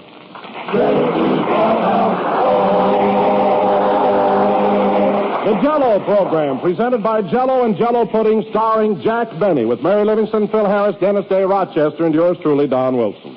The orchestra opens the program with Jump for Joy.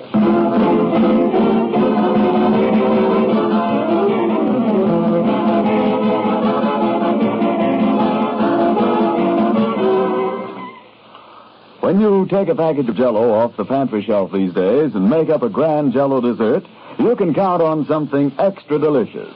Yes, extra delicious, extra rich, more flavorful and more enjoyable. Because today, Jell-O's flavor is locked in. Locked right into the tiny Jell-O particles by Jell-O's new and exclusive process. This process protects Jell-O's tempting goodness, makes it even more of a delight. Never was Jell-O more enticing, more attractive looking than it is today. And thanks to Jell-O's new process that locks in the flavor, Jell-O now tastes better than ever. It's a new high in tangy, zestful flavor. Flavor as refreshing as the juicy ripe fruit itself. But let your very next package of Jell-O prove it. Open the package. Notice that there's no telltale aroma, no sign of escaping fragrance and flavor. Then dissolve the Jell-O, and lo and behold, out will come Jell-O's captive goodness in a perfect flood of rich flavor. Get Jell-O tomorrow, friends, and see if you don't agree that Jell-O's locked-in flavor really is extra delicious.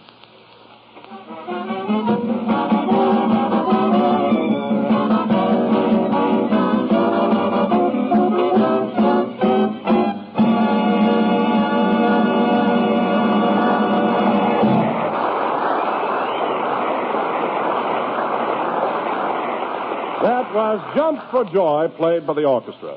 And now, ladies and gentlemen, as you all know, Jack Benny has started work on his new picture with Ann Sheridan. So tonight we would like to show you what happened when the whole gang paid Jack a visit at Warner Brothers Studio yesterday. Jack told us to come over to his dressing room about 9 a.m. and said that he'd take us over. My mama done told me, son, a woman will sweet talk and give you the big eye, but when the sweet talking's done... Now, where did I put that script? A woman's a two-faced, a worrisome thing to leave you to sing the blues in the night. Now, where's that script? I have to learn my scene with Ann Sheridan. It's very important. From Natchez to Mobile, from Memphis to St. Joe. St. Joe. They love me there. Oh, here it is. Wherever the four winds... Rochester, I'm sorry to interrupt your sunrise serenade, but if you don't mind, I wish you'd help me rehearse my lines for today. Here's your part.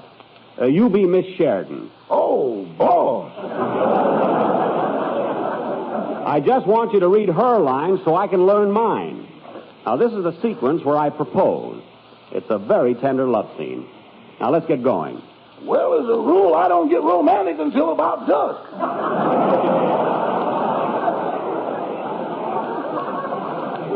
Now, quit stalling.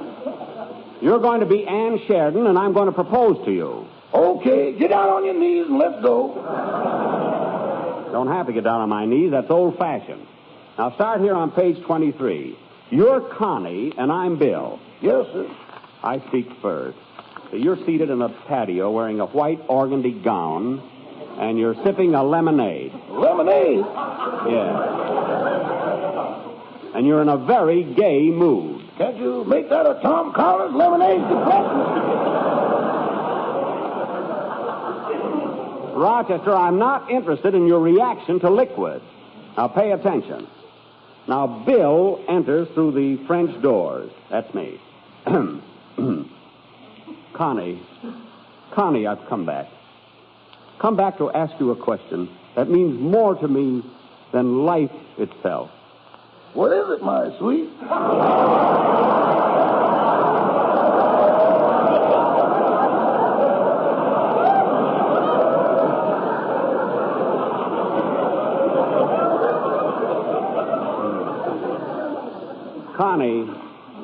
Connie, will you marry me? But, boss, this is so sudden. That's Bill. That's Bill, this is so sudden. Now, read your next line. Okay. You look tired, Bill. Won't you sit down? Thank you. Well, Connie, I'm waiting for your answer. The answer that will fill my heart with joy. A girl shouldn't rush into these things, Bill. First, I'll have to ask Mater and Tater. Who are they? That's your mother and father in Latin. You see, you're a society girl. Oh! Now, let's continue. Connie, please say yes and make me the happiest man in the world. Yes, Bill, I'll marry you. Connie, my very own. Bill, embarrass me. That's embrace me.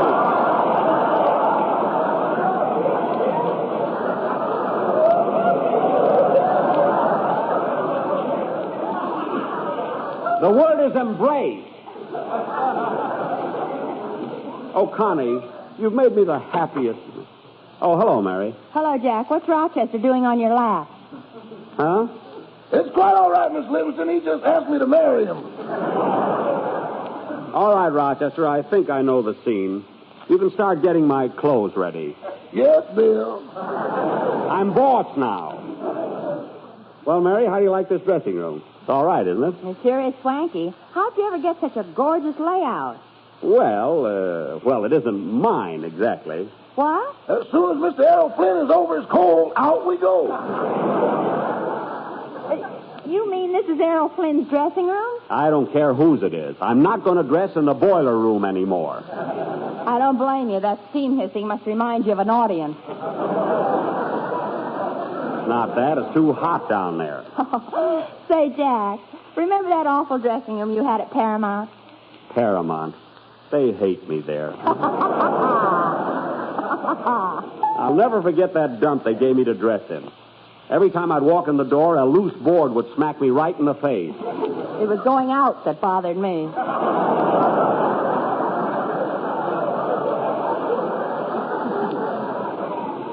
Me too, come to think of it.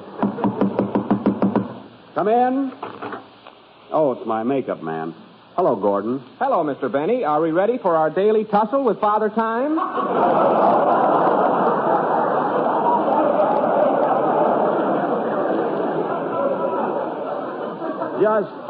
Just make me up and don't get smart. Okay. Now, where did I put my trowel? You don't have to fill in every wrinkle. Just put a little powder on me. Now, get going. He was on the phone, Rochester. Yes, sir. Hello? Who? It's a Miss Hayden calling for Mr. Flynn, boss. A girl, eh? I'll take it. Oh, Jack, for heaven's sake. Quiet, Mary. Flynn knows some pretty nice Hello. Yes, Yes, Miss Hayden? No, this is not Errol Flynn. Not even a reasonable facsimile. Mary. You see, Errol's in bed with a cold. A cold.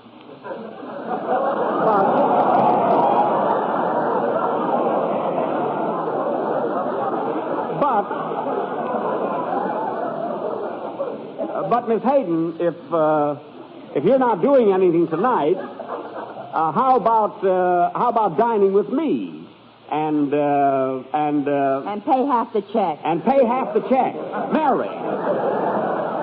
Now look, Miss Hayden. Hello, Miss Hayden. Hello. Darn you, Mary. She hung up. Well, come on, Gordon. Let's get going. Make me look beautiful. You're kidding, of course. I am not. Do a good job. Mary, the next time I'm talking on the phone and you interrupt me, you're going to get right out of this studio. Now, believe me.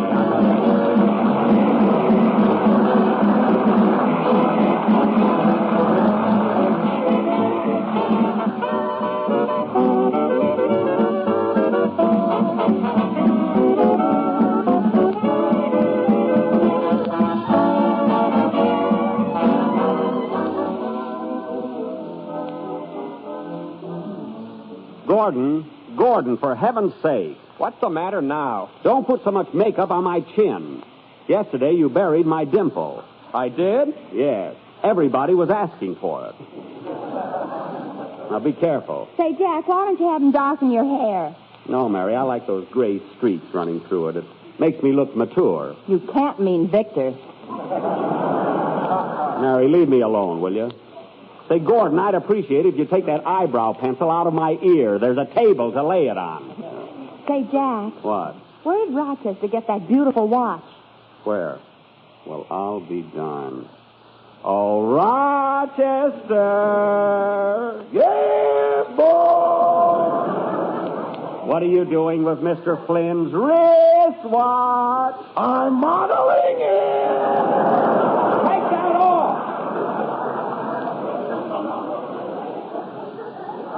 Look, just because we're using Errol Flynn's dressing room, we don't have to Well, look who's here. Oh, hello, boy. Hello, Jack. Hello, Mary. Hiya, Jackson. Say, fellas, I've been waiting for you. Did you have any trouble getting in the gate? No, we just put a little Vaseline on Wilson and squeezed him through. Never a straight line with that Harris. Oh, you're as sharp as a doorknob. Hey, Jack, are you really going to work with Ann Sheridan today? What was that, Don? I say, are you really going to work with Ann Sheridan today? I sure am, Don. We're going to do our big love scene where I propose to her. Oh, boy, Ann Sheridan. You kiss her, Mr. Benny? Well, of course, Dennis. Gosh, right after you kiss her, can I kiss you?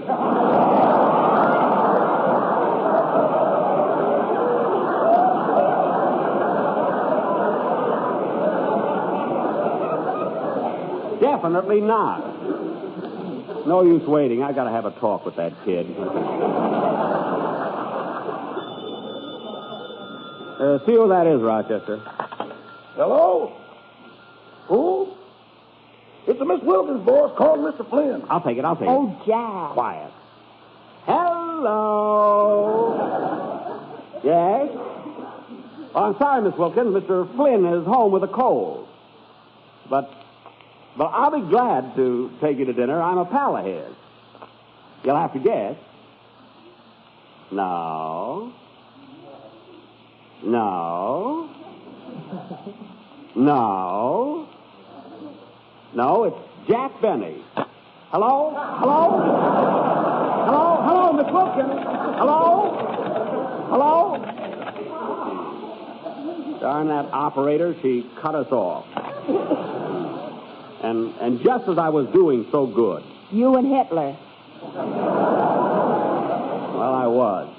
See, that girl had a beautiful voice. Ready for you in a set, Mr. Benny? Okay, come on, kids. We're all going over to stage 7. So long, Rochester. So long. Oh, say, boss, what'll I do if any more of Mr. Flynn's girlfriends call up? Have the calls transferred to me on stage 7. Okay. You're going to get hooked for a meal yet. The idea, exactly. See you later. Which way do we go, Jack? Down the street to our right. Stick close, Dennis. Gee, I hope I don't faint when I meet Aunt Sheridan. Why should you faint? Well, I saw her in King's Row, and she was so beautiful I toppled right out of my seat. You did? It was all right, though. I told my girl it was indigestion. Well, that was quick thinking. To our left here, fellas. To our left, right here. Here's the stage, right over there.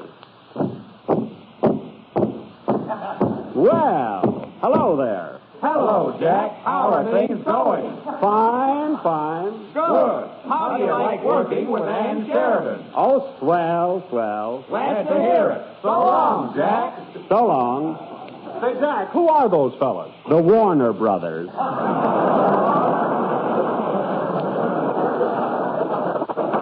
Everybody, let's go inside. And listen, I don't want any giggling or wisecracks while I'm emoting. It throws me. Now remember that, fellas.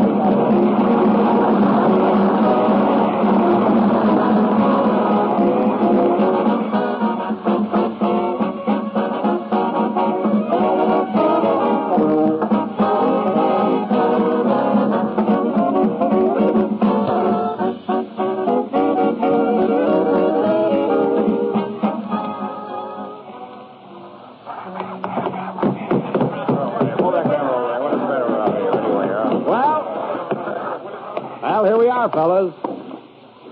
Pretty big stage, isn't it? Just a minute there. Have you got passes?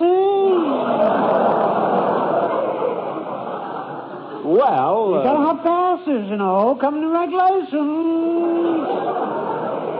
Well, this isn't this isn't a regular tour. These people are guests of mine. This way, fellas. I don't make the rules, you know. Oh, shut up. Well, come on, kids. Jack, who's that tall fellow over there biting his nails? Where? Oh, that's Mr. William Keeley, my director. He's just a bundle of nerves. Pretty jittery, huh? You said it. I have yet to see a director of yours that they didn't have to carry out screaming. Well, it's not all my fault. Miss Sheridan muffs plenty of lines, too. Say, Jackson, you sure they ain't a part in this picture for me? For you? What could you do, Phil? Well, you're doing a scene today where you propose to Aunt Sheridan, ain't you?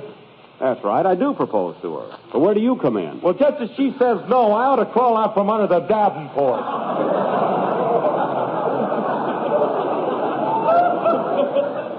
She's going to say yes. That's the way it's written. Uh-oh, jiggers, fellas. Here comes the director.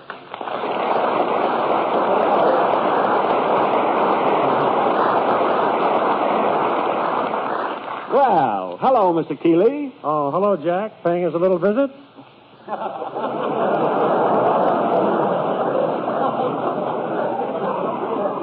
No. No, I'm in the picture. So absent-minded. Say, I've got a surprise for you, Mr. Keeley. I know my lines today. Good. Then I can send this baseball bat back to the prop room. Oh, by all means, you won't have to use force today. By the way, Mr. Keeley, I'd like you to meet a few friends of mine. Now, Jack, I've warned you time and again about bringing sightseeing tours through the studio.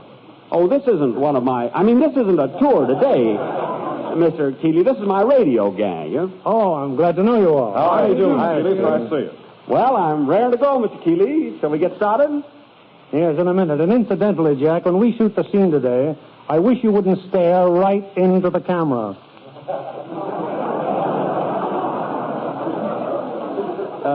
What?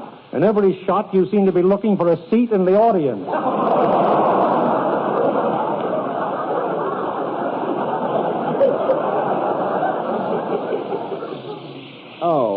Oh, well, I'll watch it. Please do. I'll see you all later. So long. So long. Now, this was stage 7, folks. We will now proceed to stage 8, where I will show... Whoop! Pardon me, I'm so nervous. I got a little confused there. Now, where's Ann? I want you to meet her. Oh, Jack, isn't that Miss Sheridan standing over there by the camera? Oh, yes, that's Ann. Excuse me, fellas. I'm going over and break the ice. Ice around Sheridan? Oh, Jackson,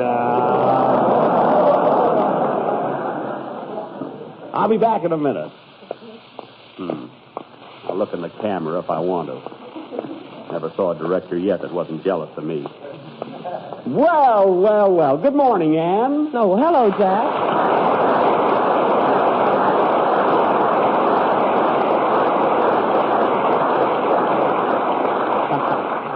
Well, Anne, you're certainly looking marvelous this morning. Thanks, Jack. You're looking, too.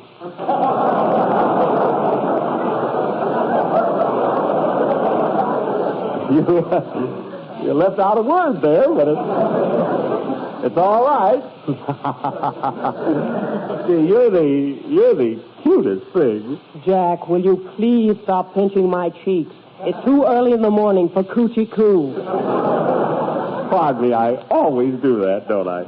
Oh, say, Anne, did you get the bunch of violets I left in your dressing room this morning? Yes, Jack, they were lovely. I'm glad. Huh? But you mustn't do that anymore. You've been sending flowers to me every day. Oh, well, it's only a gesture, really. It's not as if there were anything serious between us.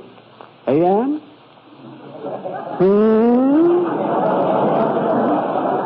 Jack, will you please stop running your hands through my hair? Well, can I help it? I'm only human. Oh, by the way, Anne, would you mind meeting some people? It's that little group standing over there, you know? Oh, I'd be glad to. Business is pretty bad today, isn't it, Jack? Oh, these aren't tourists, Anne. They're the members of my JELLO show. Come on, I'll introduce you. And you thought those violets meant that I was stuck on you or something. Silly girl. Jack, don't skip. Let's just walk. Oh, I'm as frisky as a lamb today, I don't know. Well, fellas, here she is. And this is Don Wilson, our announcer. Hello, Don. Oh, this is a pleasure, Miss Sheridan. And this is Phil Harris, our band leader. Glad to meet you, Miss Sheridan. Hello, Phil. I've seen you so often, I feel I almost know you. Oh, down at the Biltmore Bow, huh? No, at Maisie's Beauty Parlor.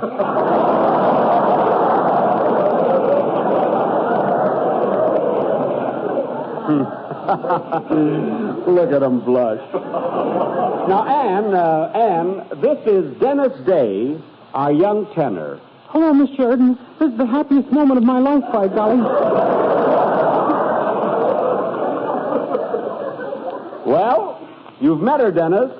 Are you thrilled? Please, don't talk to me for a minute.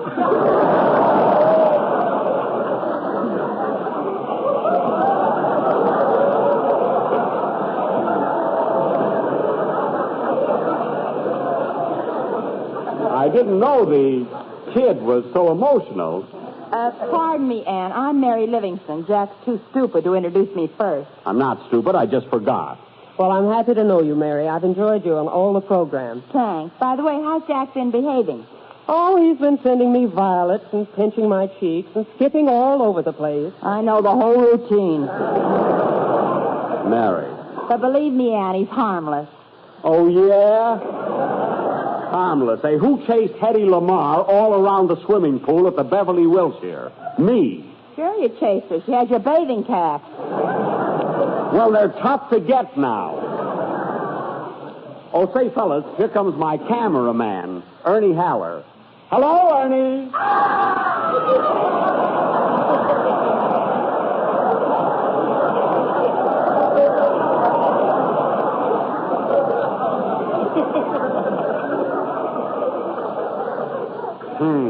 What a crew. Oh, Anne, Jack, we're ready for the scene now. Okay, Mr. Keeley. Quiet, everybody. Quiet on the set. Gee, those Warner brothers are always on the job. Nice of them to help out like that. Now, Jack, this is the scene where you and Anne have been married 1 month and you've just had your first quarrel. Married? But, Mr. Keeley, I learned the proposal scene. I don't know this other scene at all. Oh, for Pete's sake. Well, here's another day shot to... Mr. Keeley! Please. And don't worry, I'll get the scene. After all, I'm an ad-lib comedian. Then why don't you answer Fred Allen once in a while? Because in order to answer him, I'd have to listen to his program. And he's not going to suck me in that way. He's so smart. Well, he was smart enough to put a finish on your play last week. Well, I'm glad he did, because we didn't have one. Now, come on, are we making a picture around here or not? Sometimes I wonder. Oh. Now, here's the idea of the scene. You and Anne have quarreled for the first time. She's begging you to forgive her, but you remain adamant. Okay. What? adamant. You're cold and unresponsive. Adamant. Now let's run over it. Quiet for rehearsals, please. Quiet for rehearsal. Those Warner brothers, they're so conscientious. Now, the scene is after dinner in your living room. And you're trying to make up with Jack, but he's reading the evening paper and ignoring you. Ignoring Anne? Okay, I'll try. All right, let's go. And you have the first speech. Yes, Mr. Felix. Oh, Bill. Bill, why must you be so stubborn? Is a silly little quarrel going to ruin our happiness and tear down all that we've struggled for? It's not fair, Bill. It's not fair.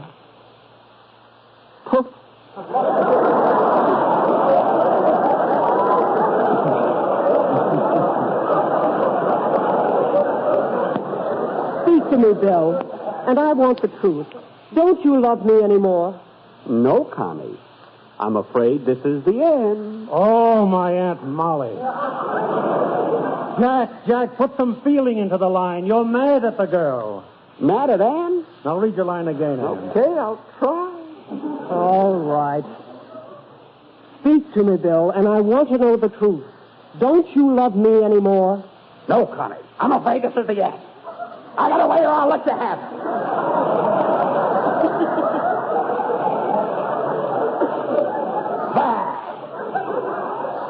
What in heaven's name was that? Well, didn't I do it right, Mr. Keeley? Oh, if I only had a little chicken farm in Ventura. Well, for Pete's sake, what's wrong now? Jack, you're not a gangster. You're the girl's husband. You just had a little quarrel, that's all. Okay. Let go of my necktie. Please. All right, Anne. Continue with the scene, please. For a bunch of violets, I have to go through this. Sorry, Anne. Let's go on. Bill, I know this quarrel has been all my fault, and I'm terribly sorry. Let's kiss and make up. No, Connie. It is too late. It's not too late, Bill. It's not too late. Please, dear, take me in your arms and let the ashes of our love burst into flame once more. Ooh, what she said.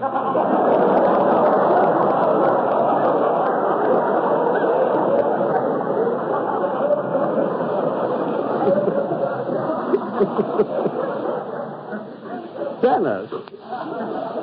All right, Connie. I forgive you. Kiss me, my love.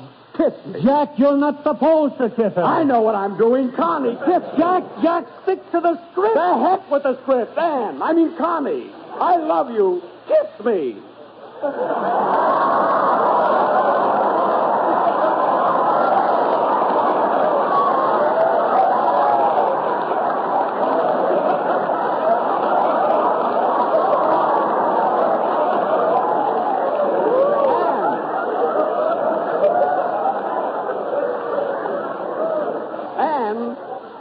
Anne, speak to me. Holy smoke, she fainted. Fainted, eh? Ha, ha, ha. Now let Fred Allen finish this. Play.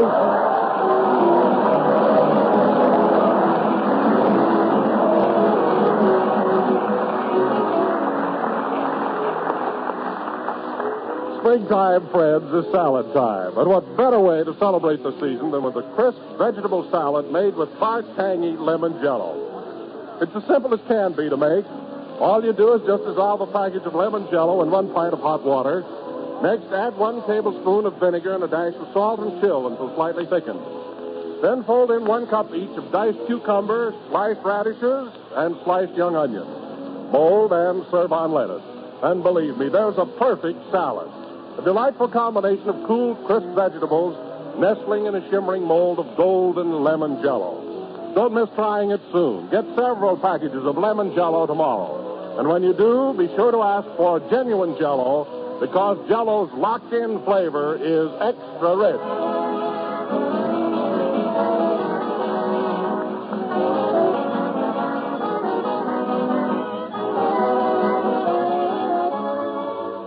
This is the last number of the 31st program in the current Jello series, and we will be with you again next Sunday night broadcasting for the boys at Mather Field. Thank you, Mr. Keeley and Miss Sheridan, for appearing with us tonight. Oh, say, Anne, I think it's only fair to let the folks in on a secret. You really didn't faint when I kissed you. No, but you nearly did. See, I did at that. Good night, folks. The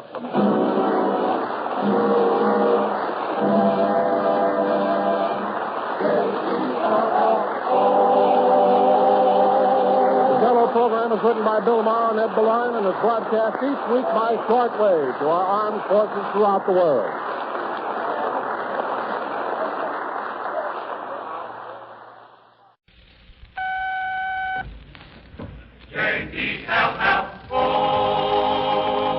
The JELLO program, coming to you from Matherfield, California, presented by JELLO and JELLO Pudding, starring Jack Benny, with Mary Livingston, Phil Harris, Dennis Day, Rochester, and yours truly, Don Wilson. The orchestra opens the program with Army Air Corps.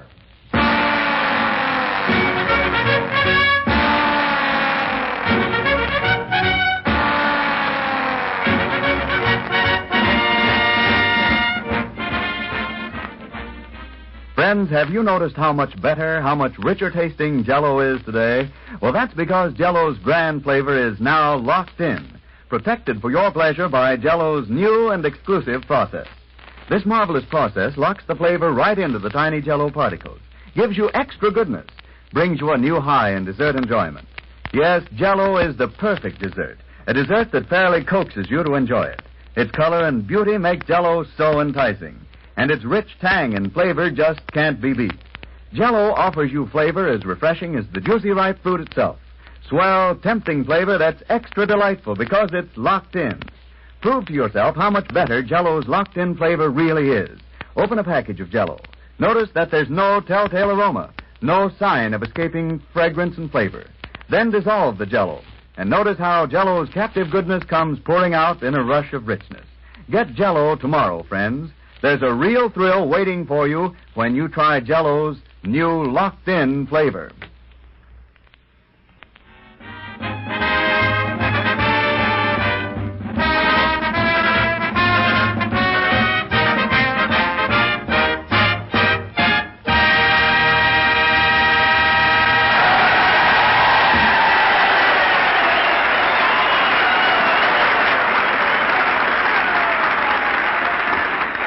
Army Air Corps, played by the orchestra. And now, ladies and gentlemen, our broadcast today originates from Matherfield, near Sacramento.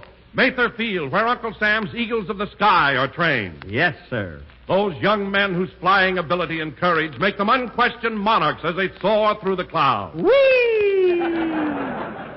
You said it. So, without further ado, we bring you a man who gets dizzy when he looks over the edge of a teacup, Jack Benny.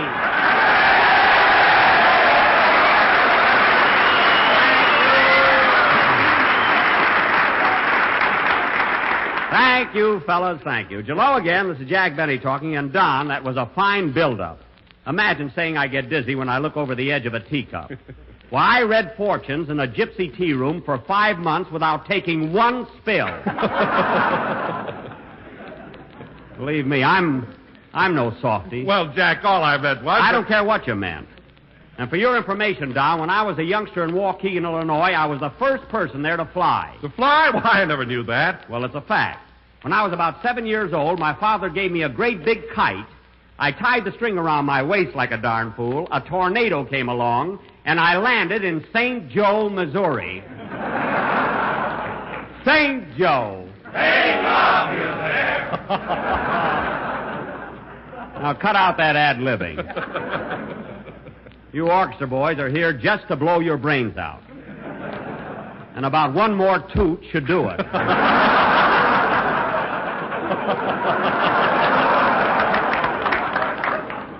But anyway, that's the truth, Don. I was on the end of that kite, and I lit in good old St. Joe. But, Jack, weren't you hurt when you came down? No, Don. You see, my ears stuck out in those days, and I glided right into a 3-point landing.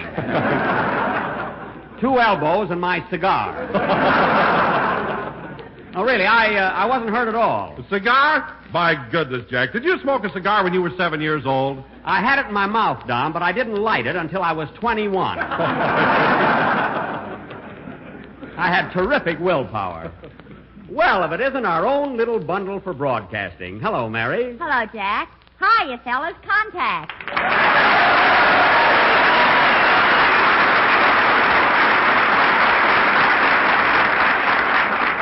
Hey, you did all right. Well, Mary, how do you like it at Matherfield? Oh, swell. But you know, Jack, all the boys here are so bashful. Yes. Yes, they are a rather quiet group of fellas, you know. And they're so shy and reserved. That's right. All they think about is aviation. Yeah. Now let's start over and quit kidding.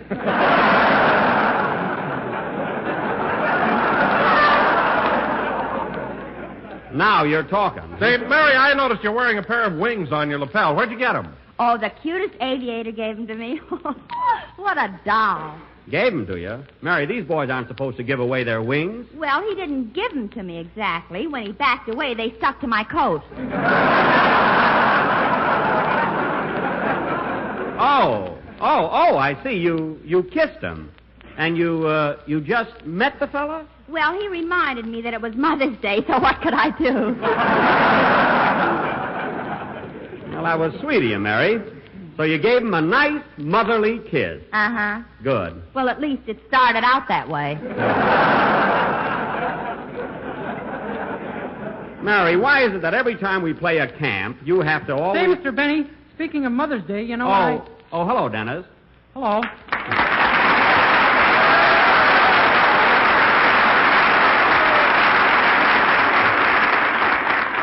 Well. Say, Mr. Benny, speaking of Mother's Day, you know... Take a bow, kid. I took it already. Oh. Say, Mr. Benny, speaking of Mother's Day...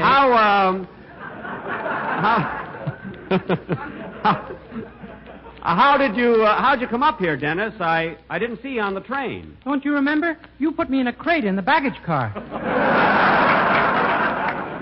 Oh, that's right. You promised to bring me water once in a while, but you didn't.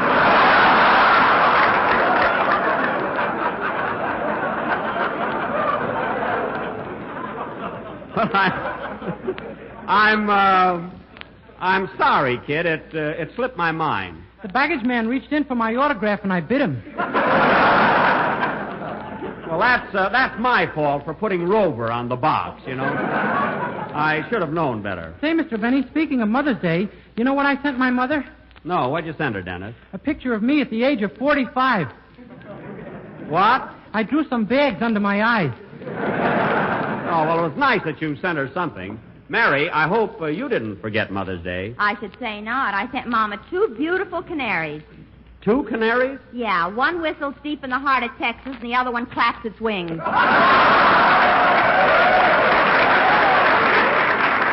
I'm sure the old girl will get a kick out of that, you know. Hiya, Jackson. Hello, fellas. Make the old man with the gray hair jealous.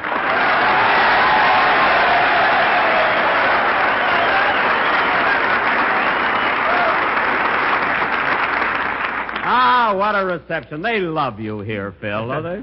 You're telling me. Say, Jackson, ain't this a coincidence? Here it is Mother's Day, and we're at Motherfield.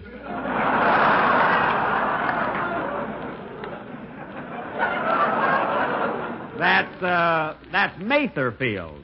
And although I pronounced it wrong last week. And speaking of Mother's Day... Speaking of Mother's Day, Phil, did you remember your mother? Yeah, she's a little white-haired lady, about 5'2". I don't mean that.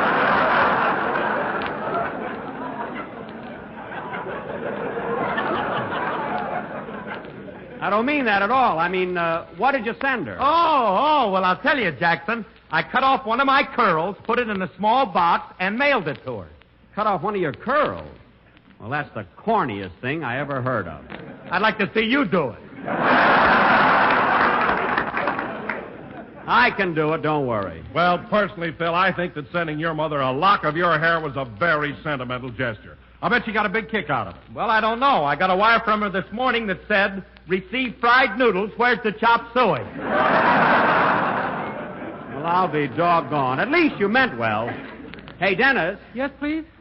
Dennis, I think it's about time for your song, so go ahead and entertain the boys. Okay. I'm so sick of dog biscuits I could scream. Forget about that crate. Now go ahead with your song.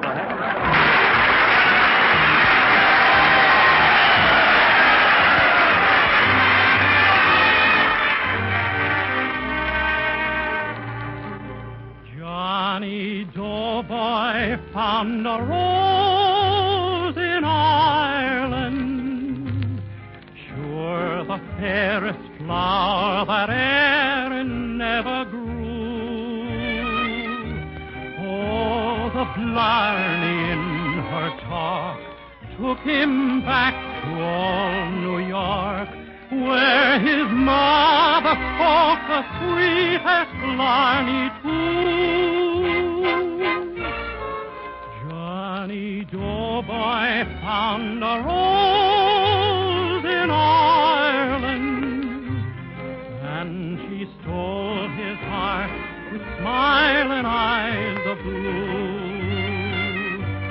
He said, darling, 'tis my duty to make an American beauty of a sweet Irish rose like you. Girls are girls in Londonderry, in Kilkenny, Cork or Kerry, from the Shannon to Duncannon, they're all sweet as can be. But there's one who'll soon be knowing that my heart is overflowing. 'Tis an Irish girl I love, and she's just like you. Johnny Doughboy found a rose in Ireland, and she stole his heart with smiling eyes of blue. He said, darling, 'tis my duty to make an American beauty of a sweet Irish rose like you.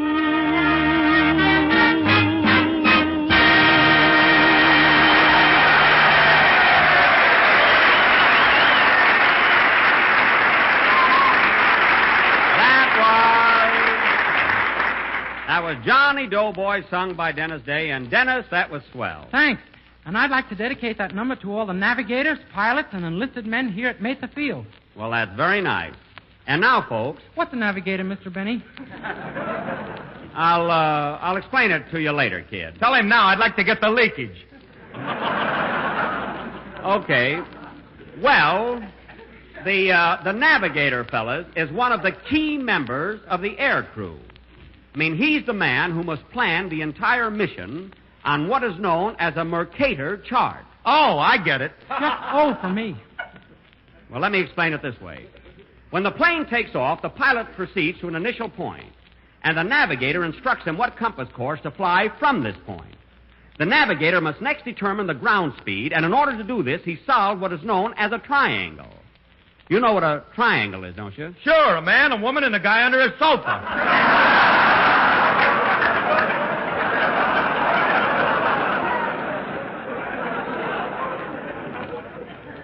Phil, it's not your kind of a triangle. It's a wind triangle. Anyway, it is frequently necessary to check accuracy by making celestial observations. To make these observations, the navigator uses an instrument known as a sextant. Ooh, what he said.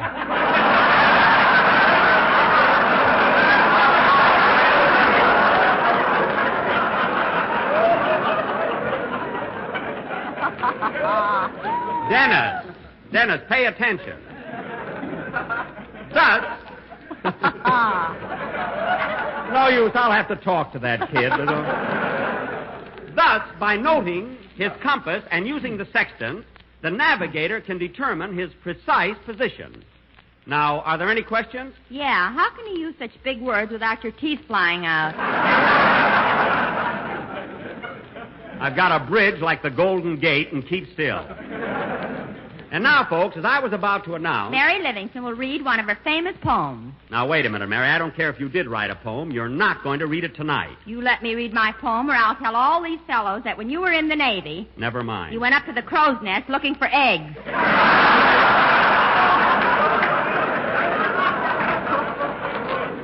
Well, I was hungry. All right, Mary. What's the title of your poem? She was only a pilot's sweetheart, but she sure had a lot of control. Good. Proceed. Here we are at Mather Field, near the town of Sacramento, in the good old USA, where FDR is presidento. Well, we know where we are, anyway. Now, get to going. I met a boy here yesterday and got acquainted right away. You always do. He was so handsome and so cute, in his new zoot suit with a parachute. Some description. Say, Jack. What? Did Longfellow work with a stooge? No. Then keep still.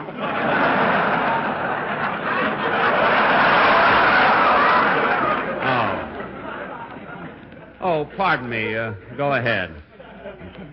He showed me his plane with motors twin and said to me, let's go for a spin. But we'd had no introduction, so I stayed right there for ground instruction. Good. How many more verses, Mary? One more, and it's all about bombardiers. Okay. I'd like to be a bombardier and drop a bomb on Hitler's ear. Well. And when he turned to see what got him, I'd drop another on his... Very good.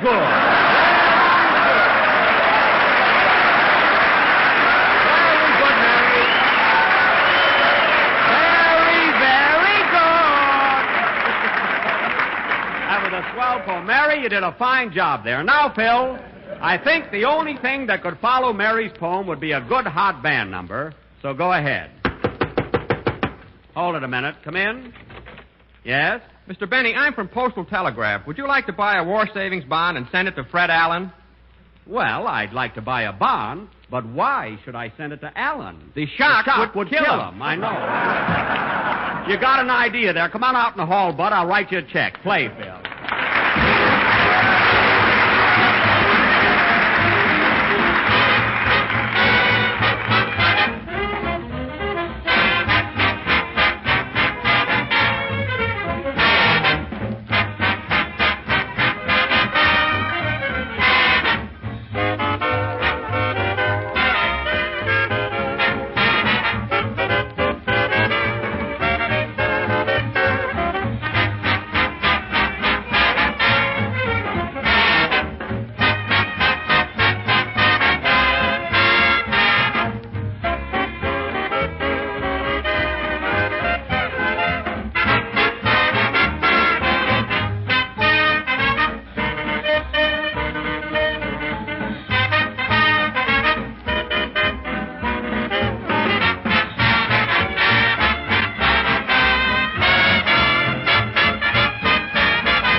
Can't give you anything but Love Baby from that new colored caravan in New York.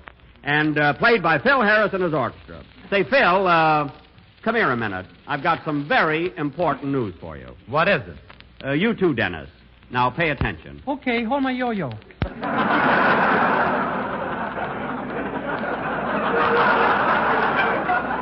that down.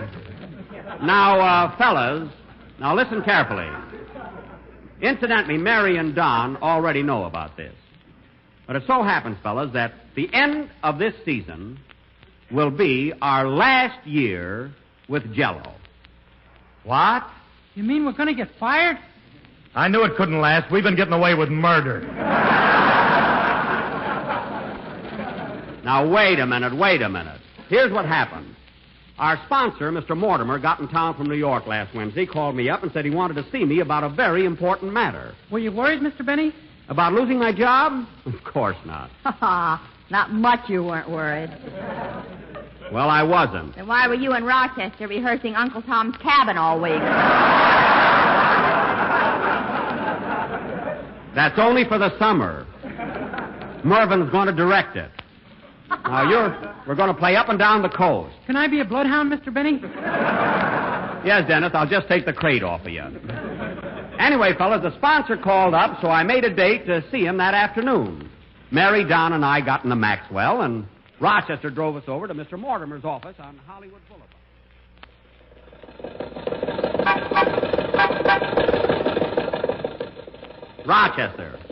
Rochester, will you please watch what you're doing? What's the matter, boss? Take it easy.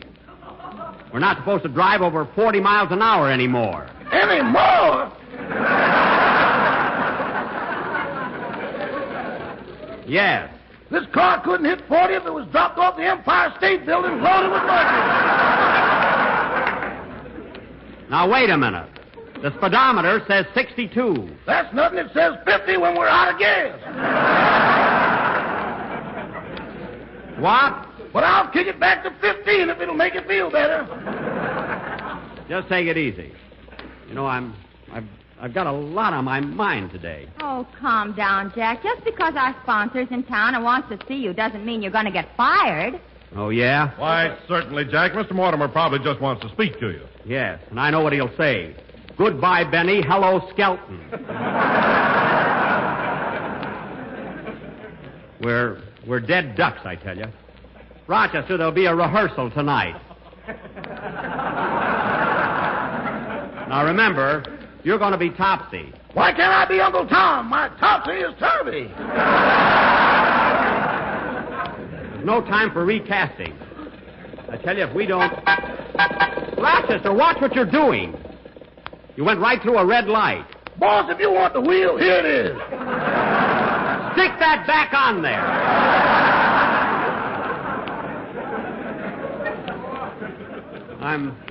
I'm nervous enough.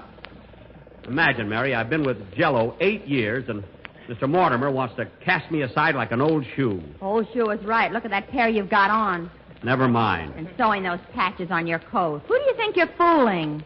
Listen, Mary, a little sympathy won't hurt. You had to get all dressed up. Where do you think you're going, to a wedding? Don, tear your collar a little, will you? Right there on the side. Now, Jack, you're just imagining things. I'm sure you're not going to get fired. After all, you're a great comedian. I stink, and you know it.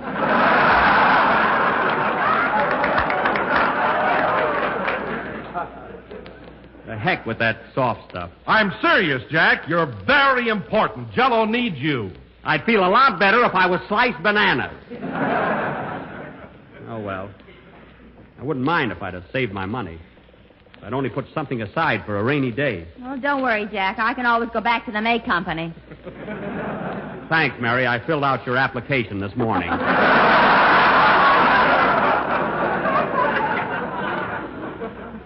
I don't know what's going to happen. I'd never leave you, boss. I'd work for you for nothing. That's mighty sweet of you, Rochester. I'm working for next to nothing now.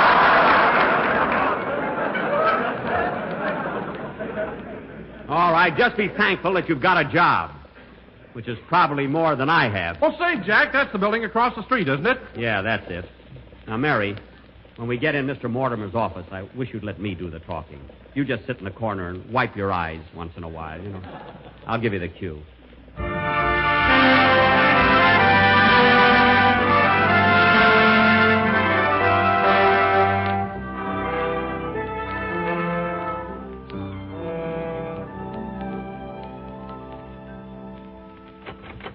Oh, hello, Mr. Benny. Mr. Mortimer is expecting you. Good morning, Miss Stewart. Don, you wait out here for us. Come on, let's go in, Mary. Good luck, Jack. Thanks. Well, hello, Jack. Mary, glad to see you. Hello, Mr. Mortimer. Hello, Mr. Mortimer. Excuse me, I caught a cold. Down here in my chest. Just killing me. Oh, that's too bad. Now, Jack, here's what I wanted to see you about. You don't have to beat around the bush, Mr. Mortimer. I'm not a child. I can take it, you know. Now, Jack. But you can't do this to me, Mr. Mortimer. Mr. Mortimer.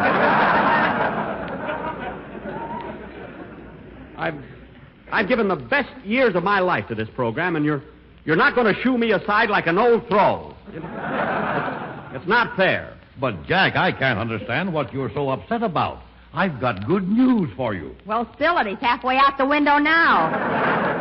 Just getting a little breath of air, that's all.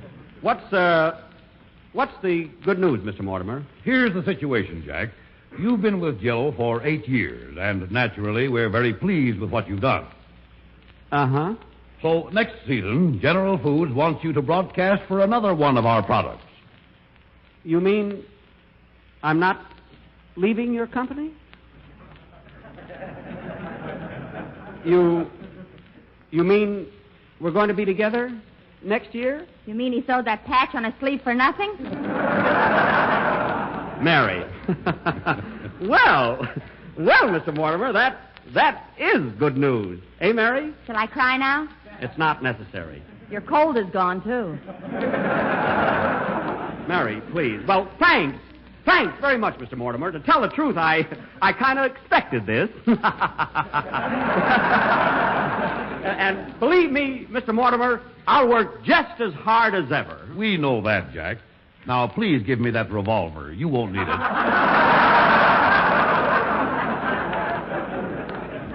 Here you are.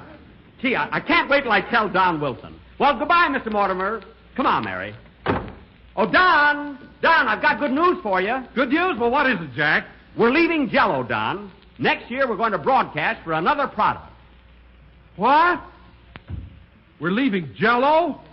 That's right, Don. But they're going to keep selling it, you know. Don't worry, they're... But, Jack, do you mean to tell me that next season I can't talk about tempting and delicious JELLO? America's favorite gelatin dessert? Well, I'm afraid not, Don. You mean I won't be able to tell people to get out of their neighborhood grocer and get JELLO with a new locked-in flavor? No, Don. I won't do it, I tell you, I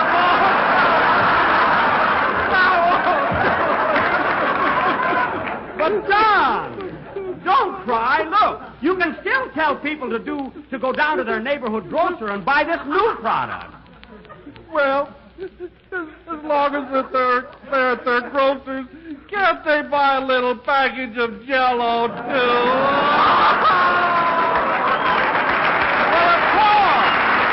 Well, of course, they'll always be able to get JELLO. And here's something else, Don. Listen to this.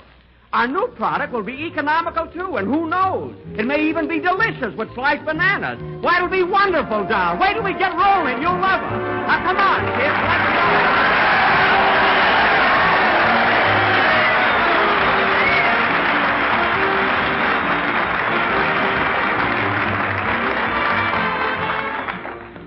Here's a good idea, friends, for your next JELLO dessert. It's peach and raspberry pie made with delicious raspberry JELLO. Say, it's one of the most enticing treats you ever tasted. And nothing could be easier to make. Simply dissolve 1 package of JELLO imitation raspberry flavor in 1.5 cups of hot water. Chill until slightly thickened, then fold in 1 cup of heavy whipped cream and 2 cups of canned sliced peaches drained. Or, if you wish, use 1 box of quick frozen sliced peaches freshly thawed. Turn into a baked pie shell and chill until firm. The result will be one of the best desserts that ever graced a table. A wonderful combination of juicy sliced peaches and bright red raspberry JELLO. Get several packages of raspberry JELLO tomorrow. And when you do, be sure to ask for genuine JELLO, because JELLO's locked-in flavor is extra rich.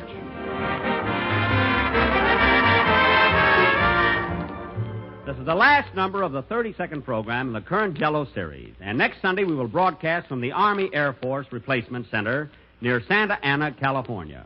And, folks, it sure was great being here today at Mather Field. And I'd like to thank Colonel Leland R. Hewitt and his staff for all their courtesies. And incidentally, I wish all of the young men listening in could see this marvelous air navigation training center. Believe me, boys, a navigator ain't no small potato. Good luck, fellas, and good night, folks.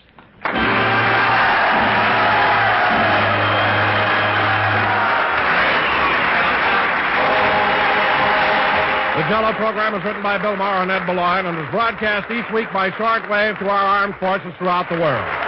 The presentation of this program from Mather Field has been for the entertainment of the personnel stationed here and does not necessarily constitute an endorsement of our product by the Army or its personnel. For a swell treat, there's nothing better than JELLO puddings, those rich, creamy puddings that are made by the makers of JELLO. Try JELLO chocolate pudding. It's smooth, mellow, gloriously good, with a wonderful, rich chocolate flavor developed especially for JELLO puddings by the famous Walter Baker chocolate people. Tomorrow, when you order JELLO, ask for JELLO puddings in all three flavors, chocolate, vanilla, and butterscotch. JELLO puddings are just like Grandma's, only more so. This program came to you from Mather Field. This is the National Broadcasting Company. KFI Los Angeles. The JELLO program, coming to you from the Santa Ana Air Base at Santa Ana, California, presented by JELLO and JELLO Pudding, starring Jack Benny, with Mary Livingston, Phil Harris, Dennis Day, Rochester, and yours truly, Don Wilson. The orchestra opens the program with I Am an American.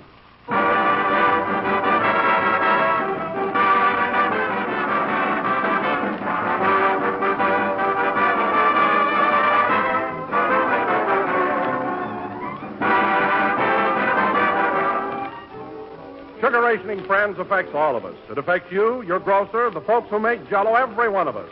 And all of us are doing our best to meet the situation, and we're going to make this sugar rationing plan a success. Next time you go to the store, if you find that there's not a full assortment of JELLO and JELLO pudding flavors to choose from, don't blame your grocer. It may have been impossible recently for him to obtain a complete range of JELLO and JELLO pudding flavors as usual. Of course, he'll continue to have a good supply of both these popular JELLO desserts on his shelves. But he may not be able to offer you all the flavors all the time.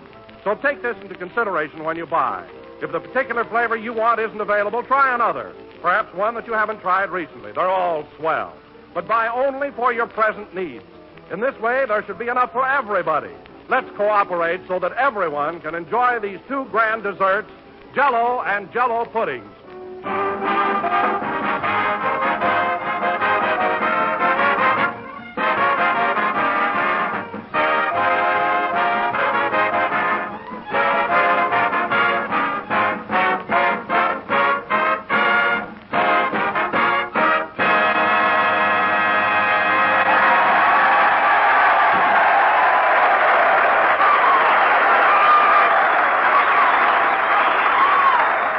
I Am an American, played by the orchestra. And now, ladies and gentlemen, from the United States Army Air Base at Santa Ana, we bring you a man who drove us here in his old tin canna, Jack Benny.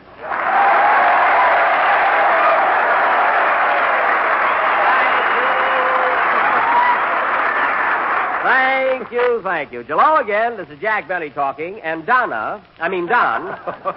as long as I was nice enough to give the whole gang a lift down here in my Maxwell, I don't see any necessity for referring to it as a tin can. But, Jack, your car isn't exactly the latest model, and besides, it's so slow. What do you mean, slow? Look, it's only 50 miles from Hollywood to Santa Ana, isn't it? Yes. Well, all I say is, if we leave Saturday morning, we should get here the same day.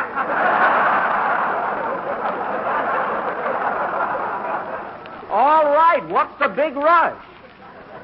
We took our time and we saw beautiful scenery. Well, I guess you're right, Jack. Wasn't such a bad trip after all. You're darn tootin'. And incidentally, I'd like to pay my share of the gas. The gas? No, Don, forget it. But, Jack, I wouldn't think of imposing. Now, how much was it? Well, Don, let's not talk about it. No, let's not talk about it, please. But, Jack, I insist. How much do I owe you? Well, that would come to about... No, Don.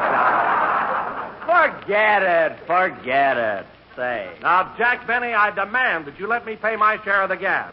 Here's a $20 bill. Thanks. Well, Don, it sure is great broadcasting here. Wait a minute. Don't I get any change? Change? Oh, yes, pardon me. Your share of the expenses, Don, comes to $1.15, including... Including what? Insurance. You had full protection from the Randall Motor Club. I'll get your change. Wait till I open my purse.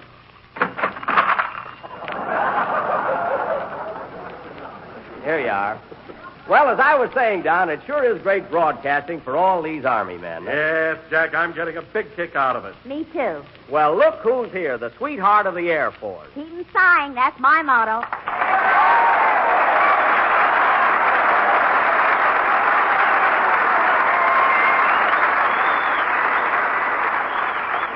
Well, here we are, Mary. Isn't this a fine-looking bunch of boys? You said it. If this was the cafeteria, I wouldn't know which one to pick. Yeah. These guys like you, too, Mary. You know, they don't see many girls around here. No, but they see plenty of them at Laguna Beach and Balboa. Now, wait a minute, Mary. These boys don't go to Balboa to flirt with girls. They don't, eh? No. They go there to have fun on the roller coaster. And throw baseballs and win Popeye dolls. And ride in the Tunnel of Love. With a Popeye doll, you're crazy. Well, maybe I am. Oh, Mary, wasn't that a lovely ride we had down here in Jack Maxwell? Lovely. Now, Don, if Mary doesn't want to help pay for the gas, she doesn't have to. Forget it, Mary. Forget it. No, I want to pay my share. I didn't chip in last time, and I got anonymous letters for a month.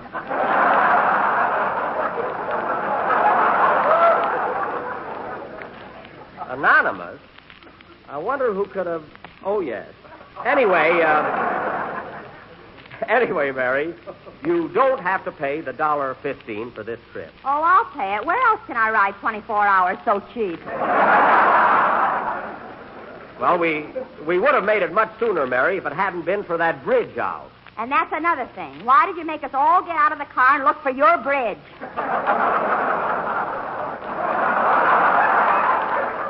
Because we hit a bump and away it went. That's why. Anyway, I'm not asking you for the money, so what's the big argument? Say, Mr. Benny, speaking of our trip down here... Oh, hello, Dennis. Hello.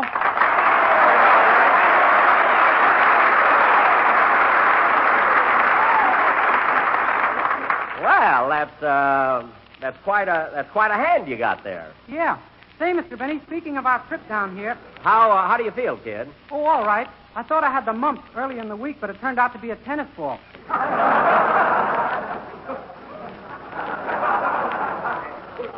A tennis ball? It's a swell game, but I got to learn to keep my mouth shut.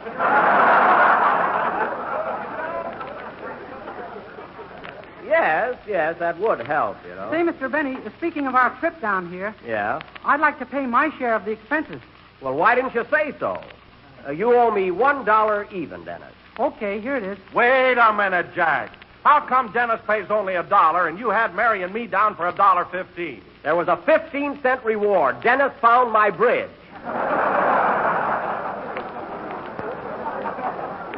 He's got very sharp eyes. But, Mr. Benny, you said the reward was going to be 50 cents.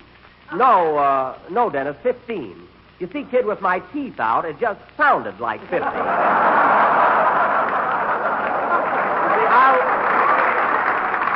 I'll show you, Dennis. Look. 50, 15. You see, they're exactly alike. Oh, put your bridge back in. I was just proving something. Hiya, Jackson. Don't worry, fellas. The show will start rolling now.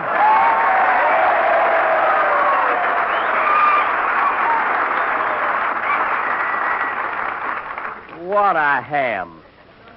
I suppose the show doesn't get started till you get here, Phil. Huh? Oh, it gets started all right, but when I come on, I'm like a ray of sunshine, a breath of spring. Phil, if that's spring on your breath, I've never smelled a Scotch old fashioned. See, they know you. They didn't even let me finish the gag.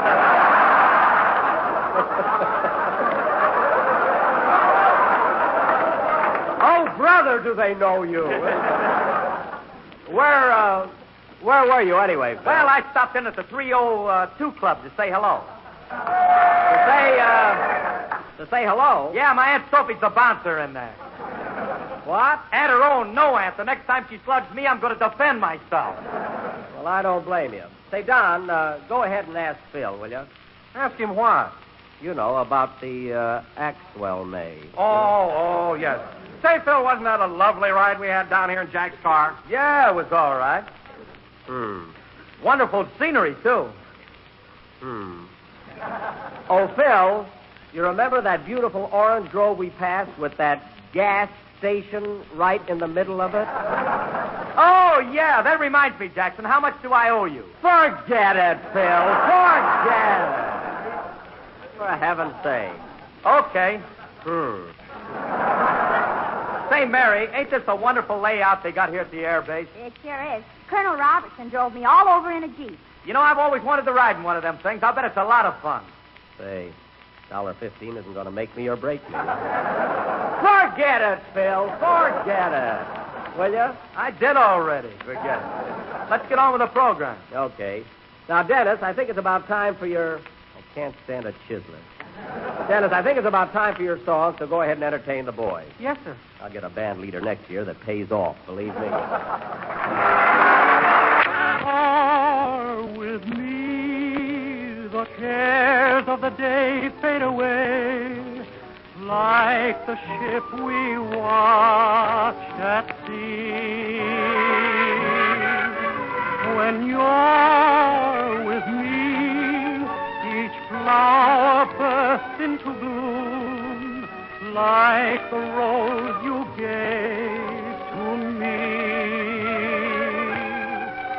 But when you're gone, the hours are over. And so, my love, I pray there may come a day there'll be more than just memories when you're with me. But when you're gone, the hours are all so long, they seem to reach into eternity.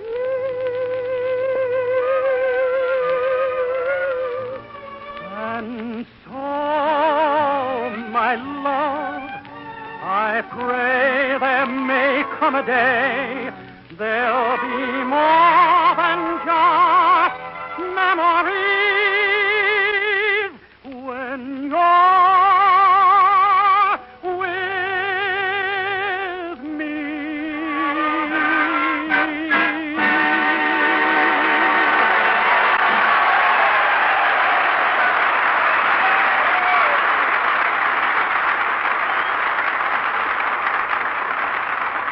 Yes, sir, that old Devil C. That was When You're With Me by Harry Glick and Jimmy Lambert, sung by Dennis Day. Very good, Dennis. Say, Mr. Benny, remember last week when I dedicated my song to the navigators and you told me what a navigator was? Yes? Well, this week I'd like to dedicate my number to the bombardiers. Oh. Can you pound that into my head? Now, Dennis, I'm not going through that again. I'll tell you later. Tell him now, Jackson. I'm an eager beaver, and I want to get help. Eager beaver? What's that? Well, that's what they call a cadet around here that's snappy, on his toes all the time, like me. Oh. Well, Phil, you're not exactly an eager beaver. You're more the jerky turkey type.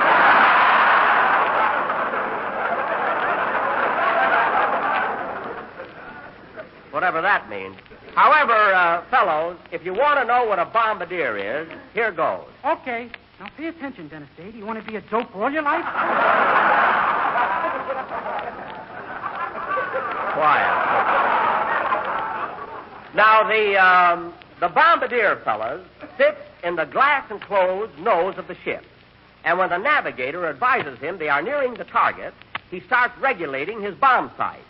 This delicate instrument represents the optimum in mechanical precision and coordination. Oh, I get it. Good. Is it risque?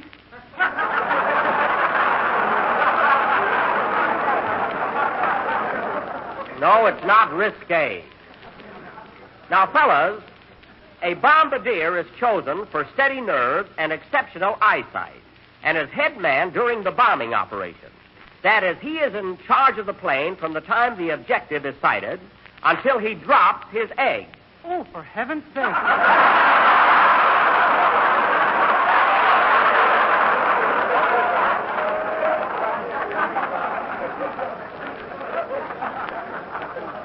Dennis, they're not really eggs, they're bombs. Oh, once the bombardier has released the bombs, he relays this fact over intercommunication, and the plane proceeds to its home base. Now, are there any questions? Yeah, I wonder if it's going to be twins or triplets. Take it easy, Phil. He's expecting folks, you know. Anyway, fellas, I hope I have clearly explained the bombardier and bomb sight. You certainly have, Jack. And now let me explain about Jello. Ladies and gentlemen, if you're in constant intercommunication with your neighborhood grocer, ask him for a package of Jello. You will find that it's not only economical and easy to make, but it's America's favorite gelatin dessert. And I know a bomb sight more about Jello than I do about aviation. I thank you. Well, you're in there punching, Don. I wish I'd have thought of that myself. You know, that's one of the cleverest. Come in. Got a special delivery here from Mary Livingston.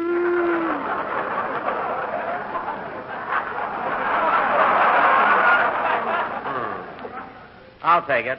Here you are, Mary. Got a sign for it, you know, government regulation.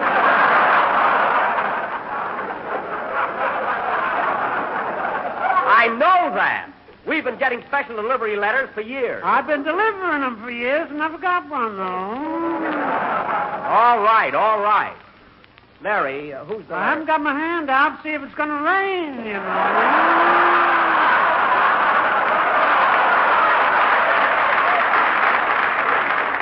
Oh, yes, the tip.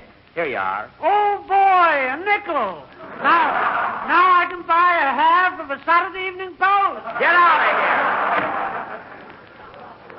I think a nickel was poison or something.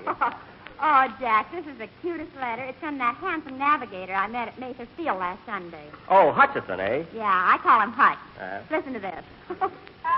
My dear Miss Livingston, or may I call you Doll? Gee, you went right past Popeye, didn't you? Get this, Jack. Just a line to thank you for the big box of homemade fudge you sent me. I've often had it with nuts, but this is the only time I ever found bolts in it.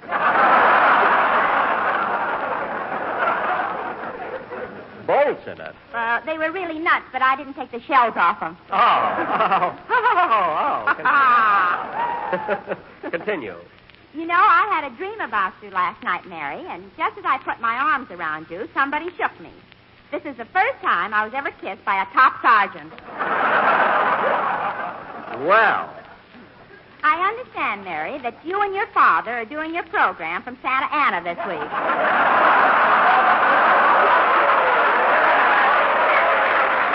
Wait a minute. Did you tell that guy I was your father? No, he classified you himself.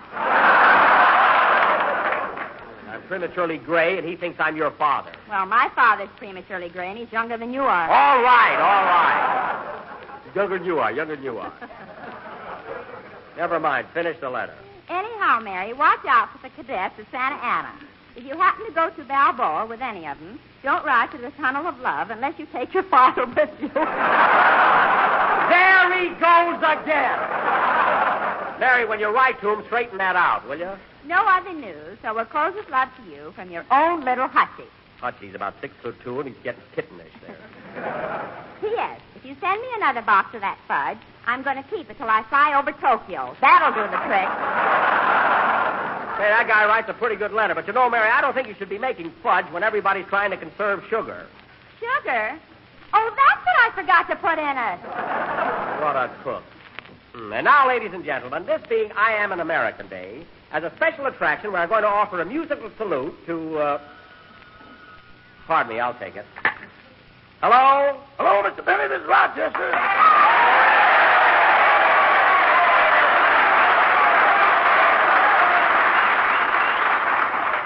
Oh, hello, Rochester. What do you want? Boss, I told you we should have never taken that boy of yours along on this trip. He's crazy. Mr. Billingsley? What's the matter now? He thinks he's a bombardier. A bombardier? Yeah, he's sitting on the radio of the car dropping ping-pong balls on an anthill. Oh, he's just playing. He'll be okay on the way home. He ain't going home. He says he's going to join the Air Force and kill Hitler. Well, what's wrong with that? About 5 minutes ago, he looked right at yours truly and said, "That suntan ain't fooling me, Adolf."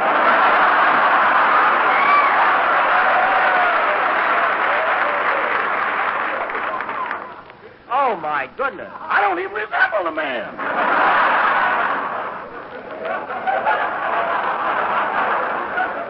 Be calm now, Rochester. When I see Mr. Billingsley, I'll explain things to him. Well, don't let your bridge work stick out. He thinks you're a Jap.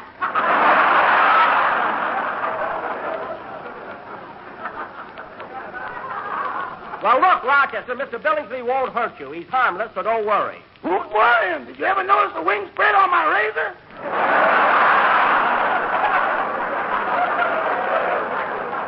You leave Mr. Billingsley alone. Now, Rochester, bring the car over here to the camp and pick me up right after the broadcast. Goodbye. Goodbye. Oh, say, boss. Now what? I got bad news for you. I wasn't able to get that blowout fixed. You couldn't fix the blowout? Well, how are we going to drive home? It's all set. We got 3 tires and a hoop snake. Well, that might work. So long. I wish Rochester would try to understand Mr. Billingsley. After all, he paid me $115 to come down here. And now, ladies and gentlemen, this being I Am an American Day, as a special attraction, we are going to offer a musical salute to a great American, George M. Cohan. The orchestra is going to play a medley of some of his most popular song hits, which are now in Jimmy Cagney's new picture, Yankee Doodle Dandy. Take it, boys.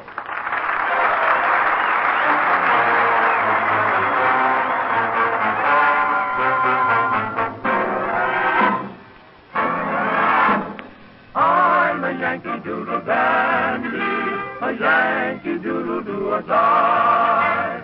Yankee Doodle came to London just to ride a pony. I am a Yankee Doodle boy.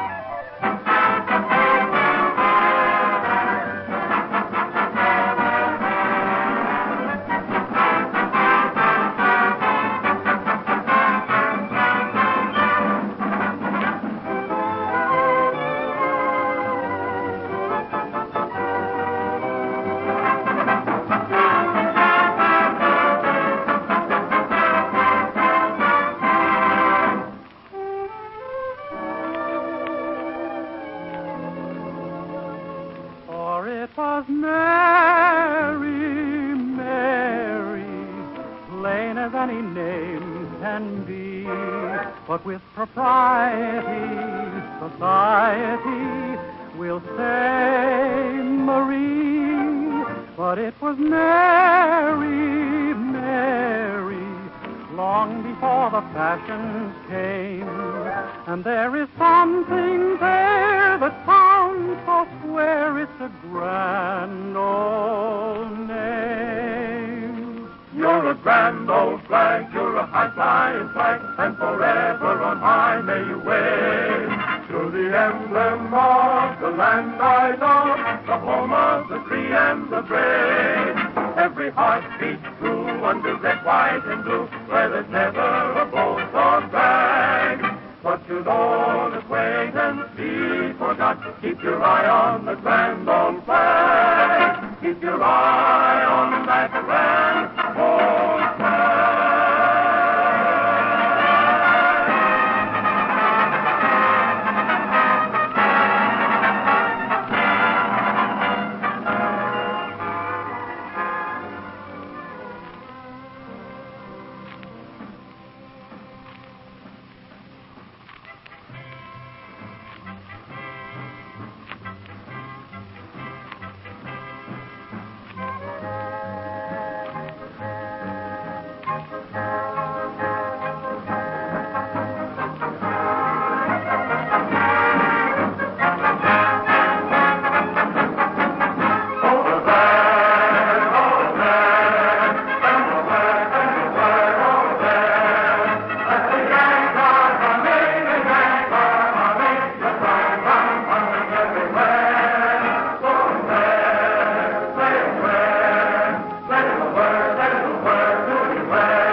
That was a medley of George M. Cohan's most popular numbers played by the orchestra. Hope you're listening in, George, and that you're feeling fine. Now, Don, we've only got a couple of minutes left, so should we give the folks our surprise novelty? Yes, Jack. Are you all set? Wait till I put this clothespin on my nose. Wait a minute. 1 second. Okay, Don. I guess I sound a little more like him now. Go ahead. Ladies and gentlemen, as most of you probably know, Fred Allen will be on the air in a little while, and of late he has been opening his show with an alleged comical analysis of the JELLO program. Hey, what is this? You'll see, Dennis. You'll see. Now, this evening, folks, we would like to give you a preview of approximately what Mr. Allen will say about the program we've just concluded. Mr. Allen would probably start out something like this. Good evening, ladies and gentlemen. This is Fred Allen, that meager beaver talking. And, Jimmy, did you by any chance listen to Jack Benny's program tonight? Why, no, Fred, I didn't. Well, you didn't miss much. Benny was broadcasting from the Santa Ana Air Base out in California. He's been playing quite a few air bases lately. That's because they've been giving him free oxygen for his flat lungs. What else did he do, Fred?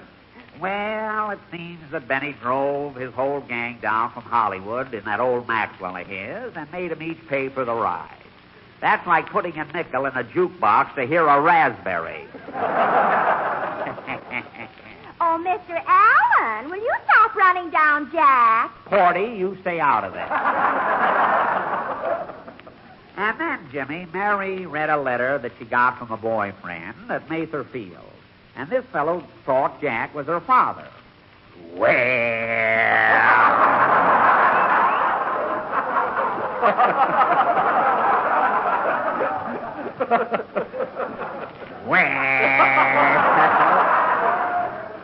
You can't blame the boy for thinking Jack Benny is that old. After all, the only reason George Washington stood up on the boat when he was crossing the Delaware was because Benny made his pants too tight.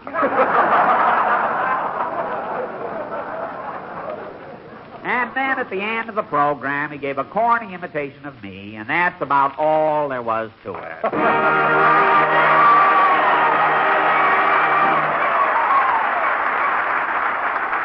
There you are, ladies and gentlemen, a preview of what Fred Allen will say about Jack Benny. So if you still want to listen to his program, don't say we didn't give you fair warning. You said it. Play, Phil. Dad and mother, sister and brother, they'll all love this swell new salad treat. Sea Dream salad made with delicious lime jello. And there'll be extra pleasure in it for mother because it's so easy to make. Now, here's all you do. Just dissolve a package of lime jello in 1 pint of hot water. Add 1 tablespoon of vinegar, 1/2 of 1 teaspoon of scraped onion, 1/2 teaspoon of salt, and a dash of cayenne, and pour it through a sieve. Then mold and serve on crisp lettuce with mayonnaise. And there's a delightful summer salad the whole family will enjoy. A tart, tantalizing salad made with cool emerald green lime jello. Perfect for warm weather meals. Get a package of lime jello tomorrow and serve this grand Sea Dream salad real often. But remember, when you buy, be sure to get genuine jello, because jello's flavor is locked in, extra rich. We're a little late, so thanks, Colonel Robertson and all the boys, and good night. The JELLO program is written by Bill Maher and Ed Beloin and is broadcast each week by shortwave to our armed forces throughout the world.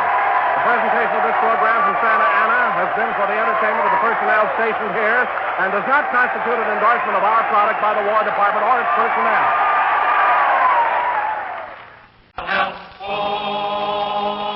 The JELLO program, coming to you from Camp Callan, California, presented by JELLO and JELLO Pudding, starring Jack Benny, with Mary Livingston, Phil Harris, Dennis Day, Rochester, and yours truly, Don Wilson. The orchestra opens the program with The Real American.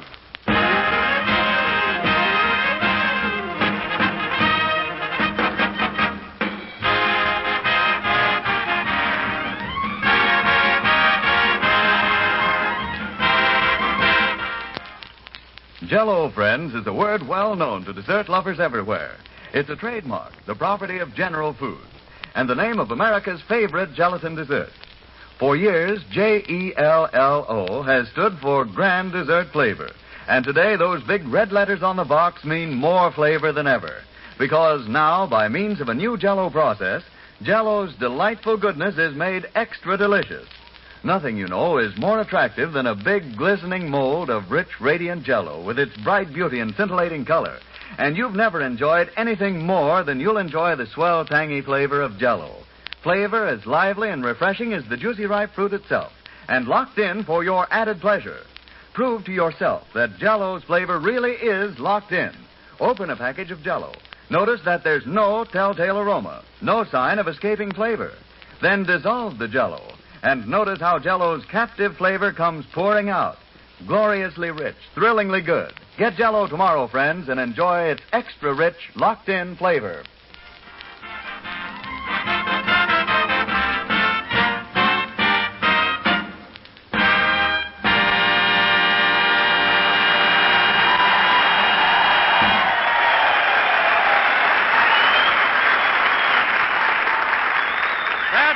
A real American played by the orchestra.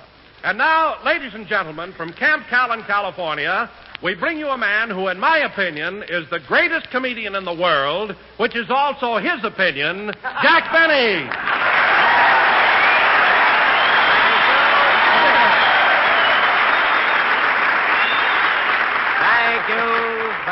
Thank you. Jello again, this is Jack Benny talking, and Don, that was a very nice introduction, but you didn't have to make such a ham out of me. I'm a great comedian. Let it go at that.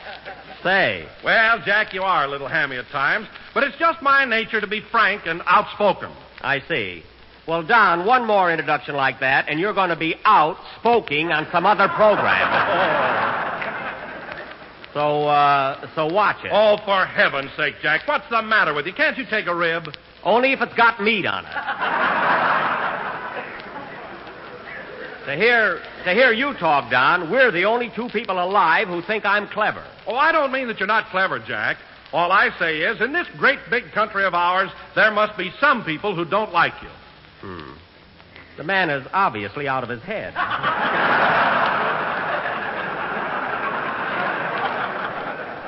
Listen, Don. Now, listen, I want to ask you something. Would you say that these 1,200 soldiers sitting here are a typical cross-section of the American people? Why, yes, but what's that got to do with it? Just this. I'm going to prove to you that there isn't one guy in this audience that doesn't think I'm great. All right, fellas. Everybody here that likes me and hates the Japanese, raise your hand.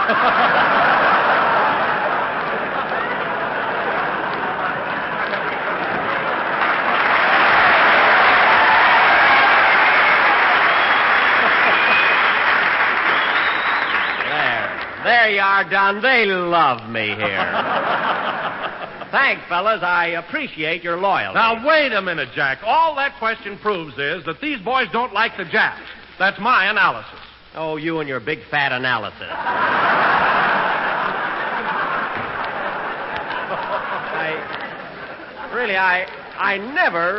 I never saw such a stubborn guy. Here we are at old Camp Callan. All right, boys. Come on, start yelling. Now, Mary.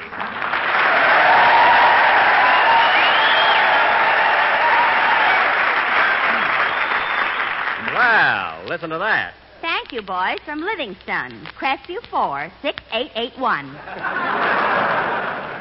Mary, what's the idea of shouting out your telephone number in front of all these fellas? The sharp ones will write it down. I don't care. And you can put that silly poem away, too. I'll let you read it later. You better. Or I'll tell everybody what happened when you were in swimming at La Jolla this morning.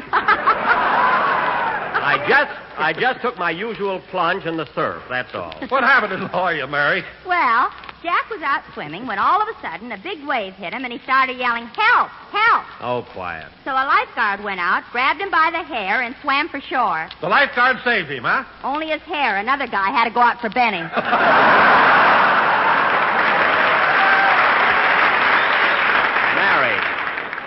Mary, it's nothing to joke about. I darn near got drowned. But, Jack, a fellow who can't swim too well shouldn't go so far out in the ocean. Oh, I'm a good swimmer, Don. This was one of those silly accidents that could happen to anybody. What do you mean? Well, I was paddling along, and all of a sudden my left foot got caught in the right sleeve of my bathing suit. It was a terrible experience. Sleeves? Do you mean to say that it has sleeves? And that's another thing. Imagine being at a ritzy beach like La Jolla Never mind. and wearing a bathing suit that says Chew Pawboy on it. Oh, don't pay any attention to her, Don. Now, Mary, you know darn well that bathing suit is plenty modern. Well, there's no cuffs on the pants, if that's what you mean. I mean, it's got a two-way stretch and everything. Of course, the top piece is a little baggy there. Didn't that annoy you when you were in swimming? Not so much when I was in the ocean, Don, but when I took it off in the locker room, about 4 buckets of grunion fell out. A policeman told me I'd either have to get my suit fixed or a fishing license. The beach there is wonderful, though. I imagine it is. By the way, Jack, where are you stopping? In La Jolla, I'm at the La Jolla Auto Court. It's a lovely place. Jack, that's not La Jolla, it's La Jolla. That's how you pronounce it in Spanish. Oh, I didn't recognize it in print. I'm usually very good at Spanish. As a matter of fact, I used to go with a Spanish girl, Estrelita Fink.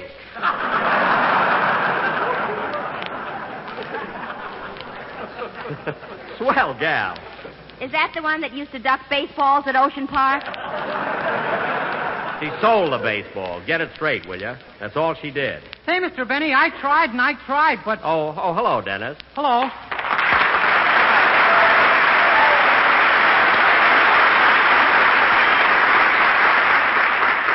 Well, thank the boys, Dennis. Thank you, boys. Say, Mr. Benny, I tried, but... How do you feel, kid? Oh, fine. Good. I thought I had dandruff yesterday, but it turned out to be rice from a wedding. From a wedding? Who got married? My girl. She's trying to make me jealous. Well, don't fall for it. Not me. Say, Mr. Benny, I tried. Yes? But nobody wants to buy those grunions you caught.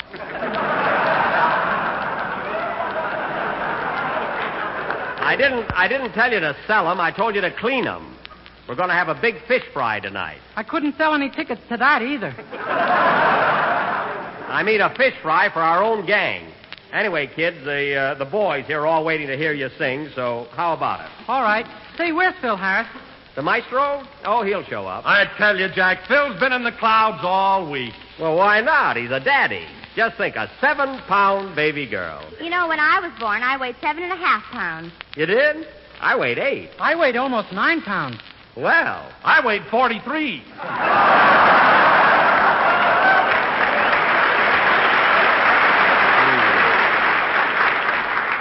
He's not kidding, fellas. The stork that brought Wilson had to make a forced landing. Sing, Dennis.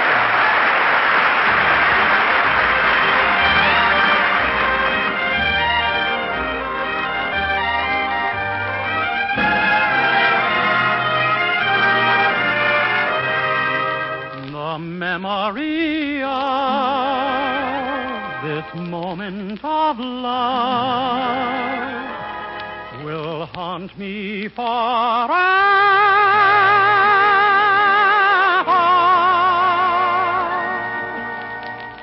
A sleepy lagoon,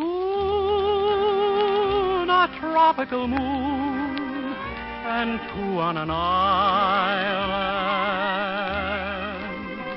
A sleepy lagoon and 2 hearts in tune in some lullaby land. The fireflies gleam, reflects in the stream. They sparkle and shimmer. A star from on high falls out of the sky and slowly grows dimmer. The leaves from the trees all dance in the breeze and float on the river. We're deep in a spell of nightingales tell of roses and dew. The memory of this moment of love will haunt me forever.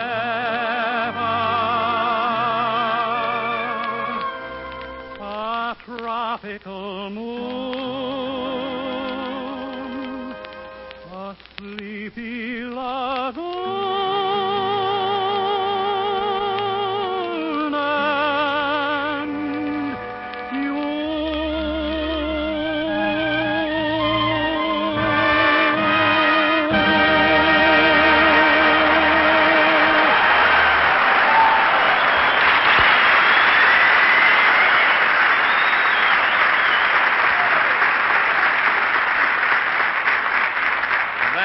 Very good. That was Sleepy Lagoon, sung by Dennis Day.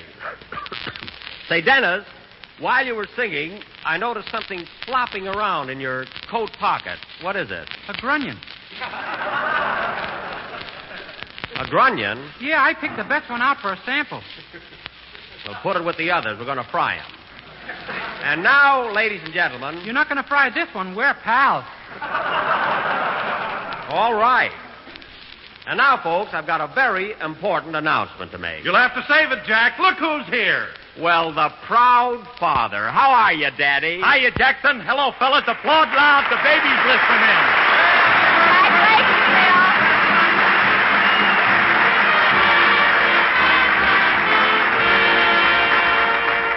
Ah, that's the truth, folks. Mr. and Mrs. Harris are the proud parents of a bouncing baby girl. Well, Phil, congratulations, but you know it's customary for a proud father to pass out... Oh, yes. Come on, fellas, have a cigar. Here you are, Jackson. Well, a Corona. Say, they're expensive. Have a cigar, Don? Thanks, Phil. You, Mary? What? No, thanks. I chew plowboy. Oh, Phil's so nervous. Here you are, Dennis. Have a cigar. No, thank you. Go ahead, kid. Take one. But I don't smoke, Mr. Benny. Now, Dennis Day, you take that cigar. Oh, let the kid alone, Jackson. If you don't want a cigar, that's up to him. You stay out of this.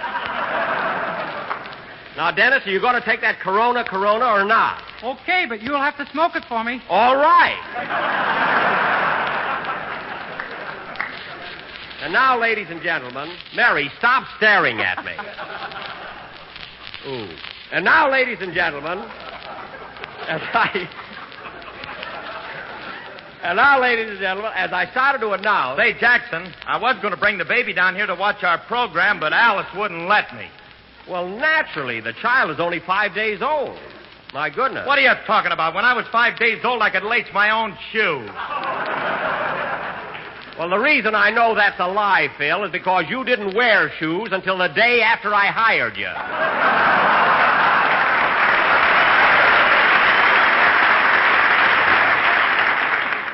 I dragged your whole band over to Floorshine. Remember? Oh, yeah. It took 4 salesmen to hold my guitar player down. That's right, but you can't blame Frankie. He thought they were going to brand him.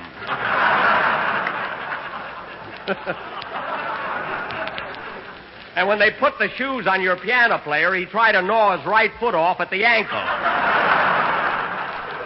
He thought he was caught in a trap. Yeah. Thanks, Tuffy. What a bunch. And now, fellas, for that announcement I was going to make. It's a very important message about next season. So everybody pay attention. You too, Dennis. Okay, hold my grunion. Put that back in your pocket. Now, get this, fellas. As you all know, next Sunday will be our last performance for JELLO. And beginning October 4th, we will be on the air for a different product, Great Nuts Flakes. Hey, what do you know about Great Nuts Flakes? Yes, sir. It's for the same company, General Foods, and will be on at the same time every Sunday night over the same network. And we'll have a lot of fun. Say, Jackson, I just happened to think of something. How are you going to identify yourself with this new product? What do you mean? Well, you always start off with JELLO again. What are you going to do with Great Nuts Flakes? Yeah, that's right. Gee, Grape Nuts Flakes. Gee, I can't say grape again. Or flakes again. Why don't you say nuts again?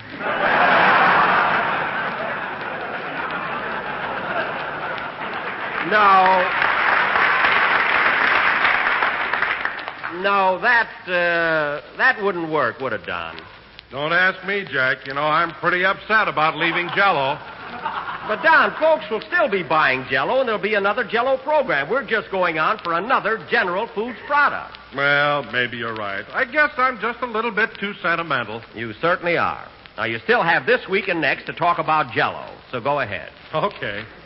Ladies and gentlemen, the next time you go down to your neighborhood grocer, why not ask him for a package of tempting and appetizing Jell-O? It's not only economical and easy to make, but with its new locked-in flavor, you will find that Jell-O is America's favorite gelatin dessert. There we go, again. Oh, for heaven's sake. Don, control yourself. Don. Don't be such a softy. Oh, leave him alone, Jackson. The guy has the right to be lugubrious. What? Lugubrious. That means sad. I know it does, and you got it right. Where'd you ever get hold of a word like that? My baby taught it to me. Oh, stop with that. He's so proud of his child. Say, Dennis, you want to come out to the house and see the baby the stork brought me? Well, if it's all the same to you, I'd like to see the stork. Dennis.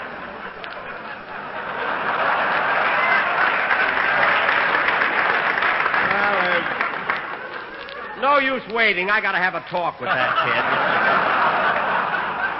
Now, Don, dry your eyes. Don, dry your eyes. Dry your eyes either from laughing or crying. I don't know which. And, Phil, let's have a band number and brighten up the atmosphere around here. Okay. Hold it. Come in. Well, I'll be a... Hey, Buck! Andy DeBarge!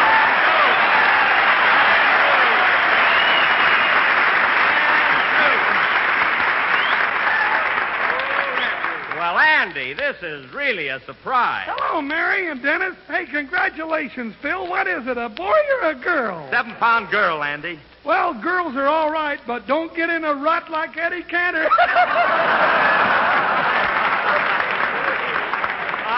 That's a pip. Say, Andy, you forgot to say hello to Don Wilson. Oh, yeah. Hello, Don. Glad to see you, Andy. You put on a little weight, haven't you?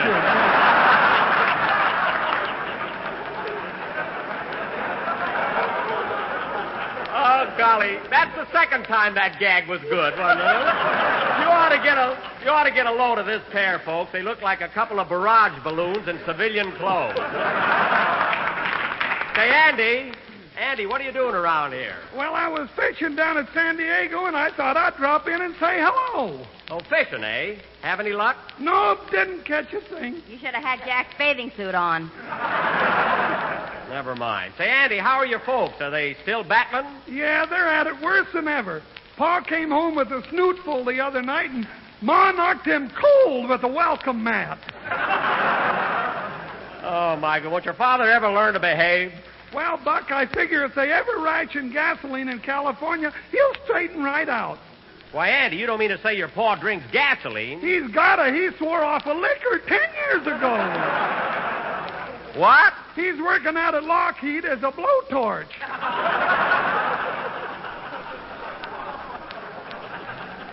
Well, that's the worst yet. Stick around, Andy. Phil's going to play a band number, then we'll go out and have something to eat. Well, I'd love to, but I gotta go now. My girl's waiting for me out in the car. What, your girl's outside alone with all these soldiers around? You're liable to lose her. Oh, no, I won't, Buck. I got her chained to the front bumper. Good idea. So long, Andy. So long, Buck.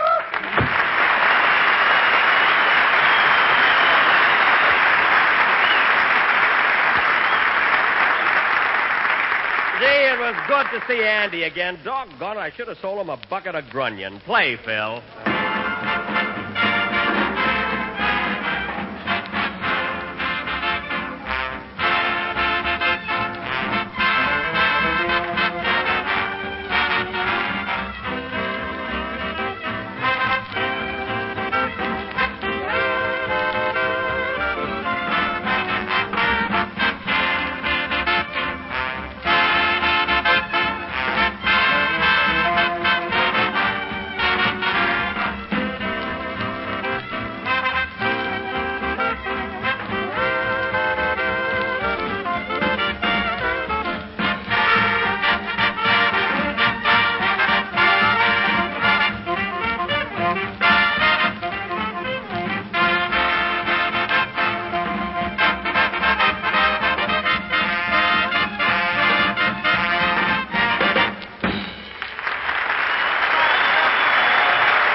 That was three little sisters, played by Daddy Harris and his 18 musical diapers.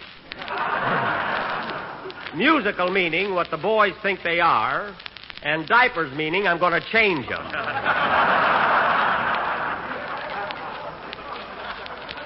Not bad, eh, Phil? That's a fine way to talk after I went and named my baby after you.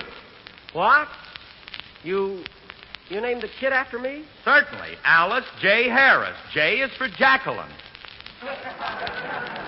J for Jacqueline. After me. J for what? You heard him.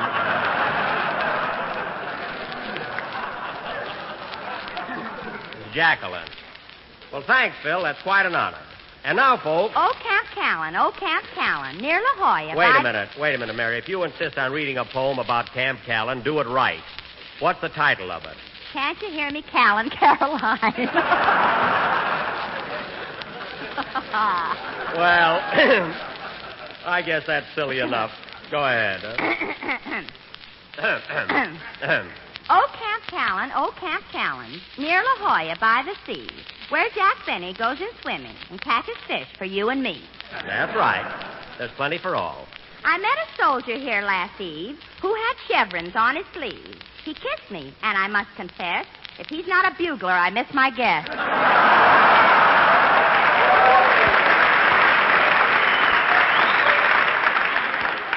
Mary, do you have to kiss every soldier you meet? Well, I'm not stuck up like you are. What's that got to do with it? Go ahead. We went walking 'neath the moon. I said to him, come on, let's spoon. But he wouldn't even flinch. You'd think I was an oozlefinch. Oozlefinch? What's that? A goofy-looking bird. It's the mascot of the Coast Artillery. Oh, I see. Last verse. Good. Here's to the Coast Artillery. You defend us by the sea. If Japs come near, you won't be nice. 'Cause ack-ack guns ain't filled with rice. You said it.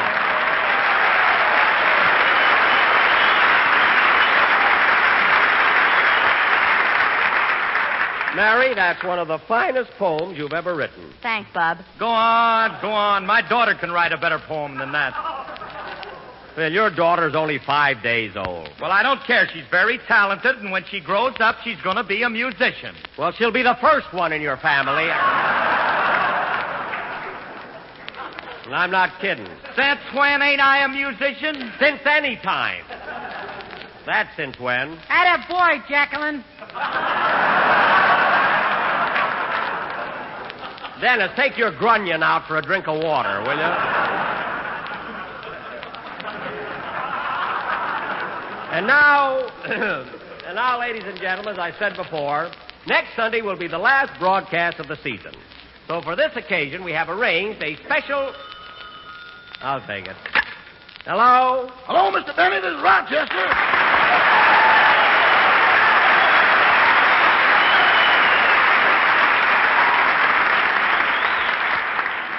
Oh, hello, Rochester. Where are you? I'm over here at the JELLO Auto Court. Rochester, I found out that's pronounced La Jolla. It turned out to be a Spanish word. Doggone, I should have known that. You? Yeah, I used to be a toreador in the washroom at the McCampbell. Never mind that. What did you call me about? I'm having a little trouble packing your bag, boss. What do you mean, trouble? After I got all them fish in, I didn't have room for your blue suit. What? You put those grunion in my brand new alligator bag? But, boss, alligators love fish. Only if they're alive. This alligator happens to be a suitcase. Well, just the same, every time I snap it shut, it snaps back at me. Now, Rochester, take those fish out of that bag. Okay. Then get in the Maxwell and come right over here to Camp Callan. But, Mr. Benny, that's about a 12-mile trip, is it not? Yes. And it's uphill, is it not? Yes. Now, when will you be here? Boss, that's a mechanical and a military secret.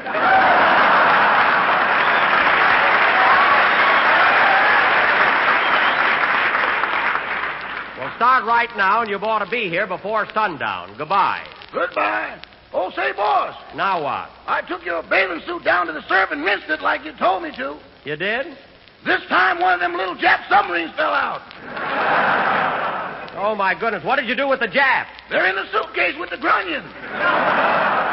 Nice going, Rochester. So long. So long, boys.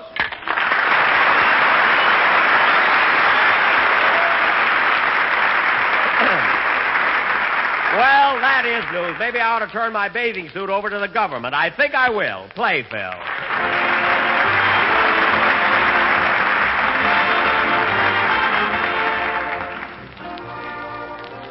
Think of spring and you think of strawberries. Think of strawberries and quick as a wink, your thoughts turn to strawberries and JELLO, one of the grandest of all desserts.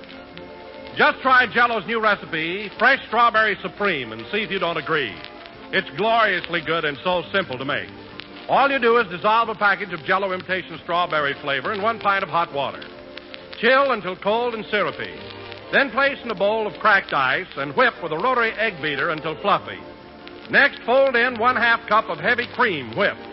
Then arrange sweetened sliced strawberries in sherbet glasses and pile the whipped JELLO lightly on the berries.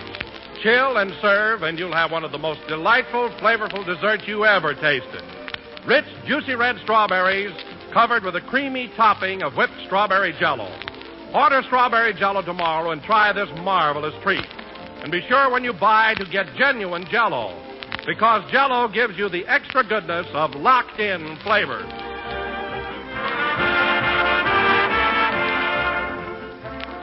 This is the last number of the 34th program in the current JELLO series, and we will be with you again next Sunday night at the same time.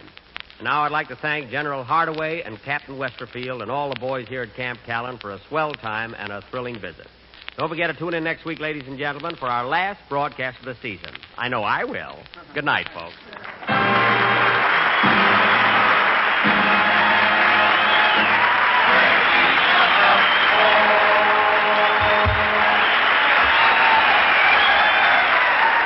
The JELLO program is written by Milbar and Ed Beloin and is broadcast each week by special facilities to our armed forces throughout the world.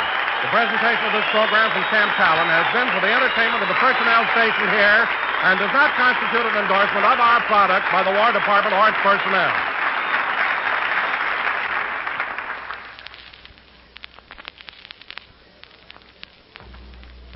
Say, have you tried those new JELLO puddings? They're made by the makers of JELLO, and like JELLO, they're swell. Try JELLO Butterscotch Pudding.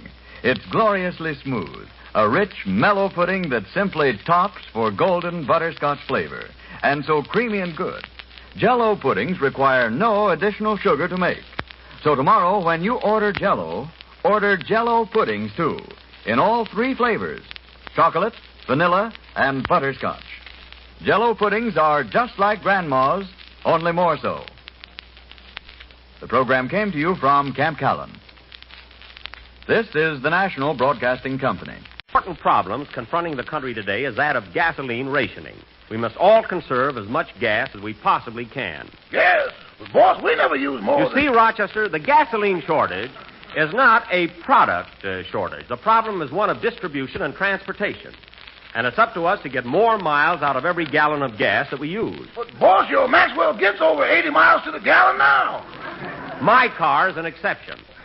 Now, Rochester, even in the states where gasoline isn't rationed, people must cut their consumption to the minimum. But, Mr. Benny... They can do this by organizing their shopping to avoid unnecessary trips, driving under 40, and keeping their carburetors adjusted. That goes for us, too. So adjust our carburetor, Rochester. We don't have to, boss. We're using it for a radiator cap. Well, put it back where it belongs. And remember, Rochester, we should all do our bit, because everybody, without exception, is a part of this war effort. J-E-L-L-O. The JELLO program, presented by JELLO and JELLO Pudding, starring Jack Benny, with Mary Livingston, Phil Harris, Dennis Day, Rochester, and yours truly, Don Wilson. The orchestra opens the program with Salute to Gardner Field.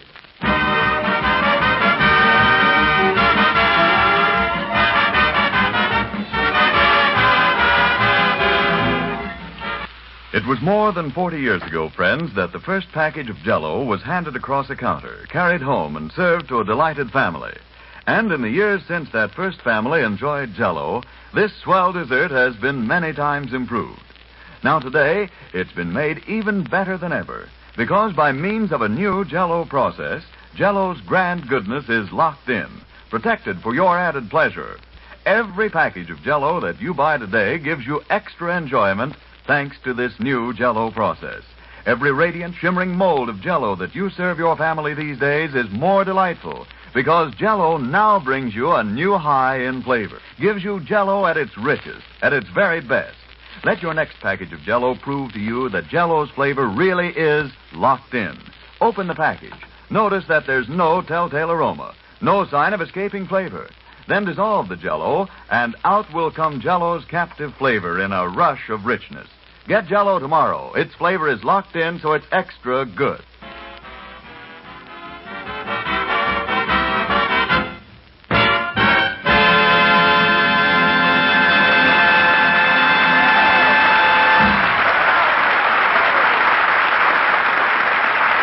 That was Salute to Gardner Field, played by the orchestra.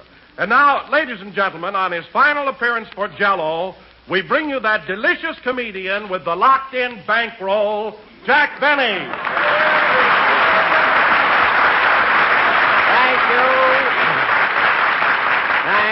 Thank you. Jello again. This is Jack Benny, Jelloing again for the last time. Next season, it'll be Grape Nuts Flakes.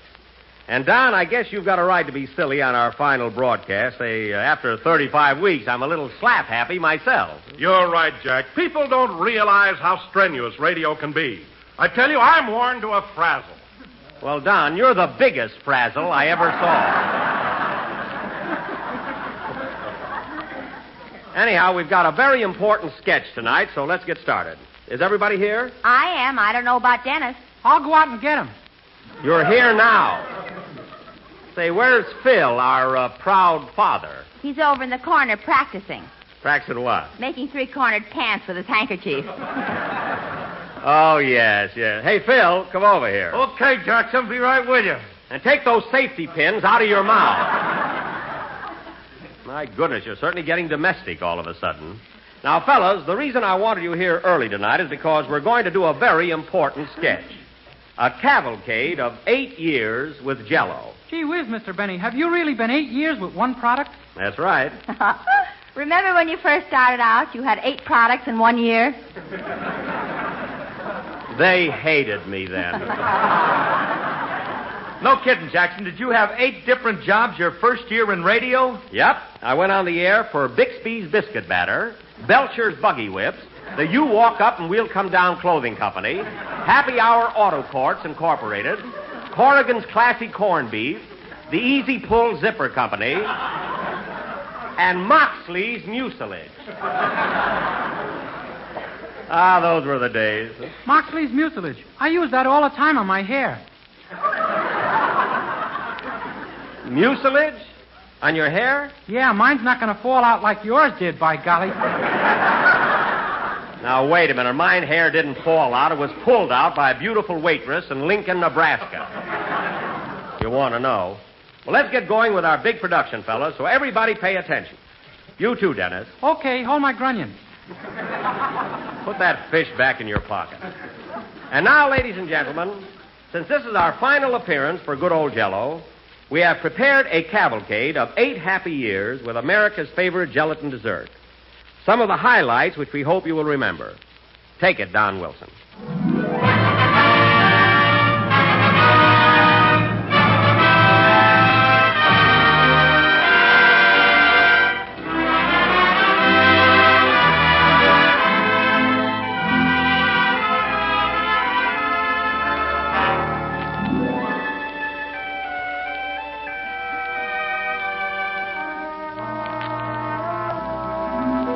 Ladies and gentlemen, during our long and pleasant association with Jell-O, we've had many memorable situations. And one of the outstanding among them was the first time Jack Benny met Rochester. A few years ago, Jack and the whole gang were en route here by train from New York. And Rochester was a Pullman porter. A Pullman porter, if you remember, who didn't know where Albuquerque was.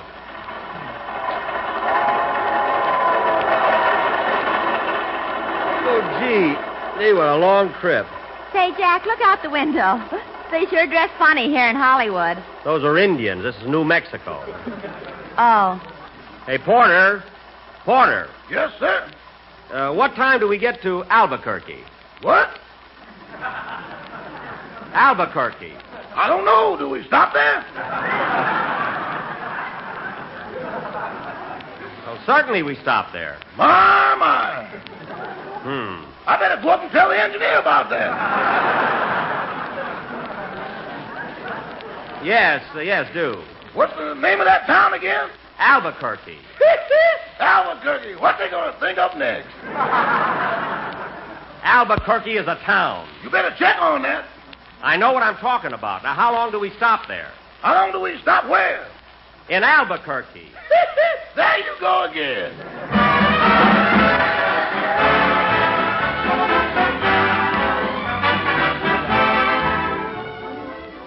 And, of course, many of you will remember the series of sketches we used to do called Buck Benny Rides Again. Mary was Daisy Carson, Phil was Frank Carson, her father, and Jack was that rootin', tootin', shootin', galootin' Sheriff Buck Benny. Well, here's the Carson house. Woo, partner, woo.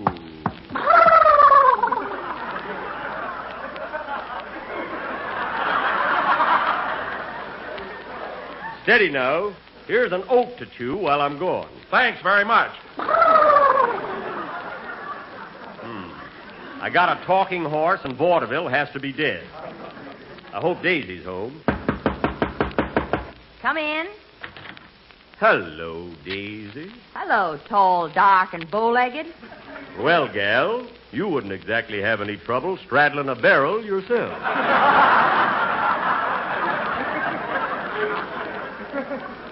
Say, Daisy, how's your pappy? Been drinking much lately? Only when a snake bites him. Well. And if they don't, he teases them. By the way, Daisy, where is the old boy? He was papering the room here this morning, and that's the last time I saw him. Gosh, this is new paper, ain't it? Wait a minute. What's that big lump there on the north wall? Here comes Pappy now. Hello, Frank. Hello, Buck. Is the blackout over? What blackout? You papered yourself on the wall. Now, listen, Frank. I hear them rustlers stole some of your cows again last night. How many you figure they got? I don't know. Well, look out the window there and tell me how many head of cattle you got left. Can't tell you, Buck. They're facing the other way. Then let it go. Well, don't worry, Frank. I'll find them cattle before the sun goes down. Buck Benny rides again.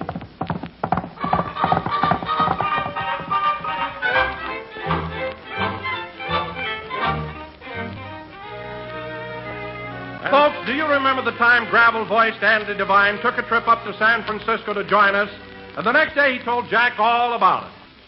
Well, Andy, I didn't expect you up here in San Francisco. You told me you couldn't make it. Well, I didn't think I could, Buck, but Ma and Pa wanted to come, so I thought I'd treat them to a little vacation.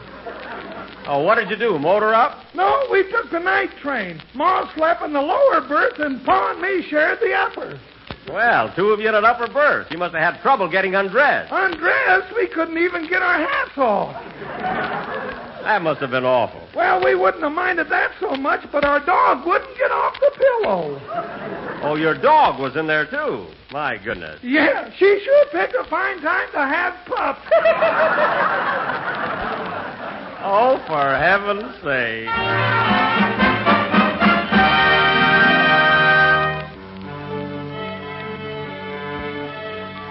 And, of course, the cavalcade of JELLO would be incomplete without some mention of the Benny Allen feud.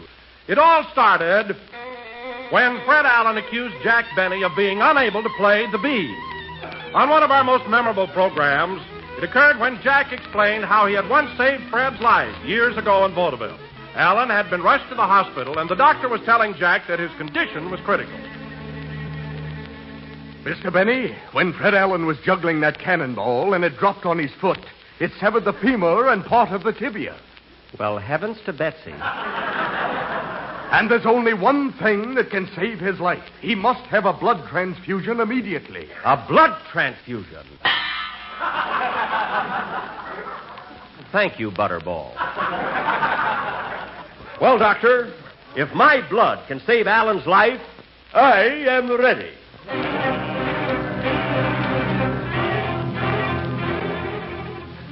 Are you ready, Miss Stewart? Yes, Doctor. Then hand me that ice pick.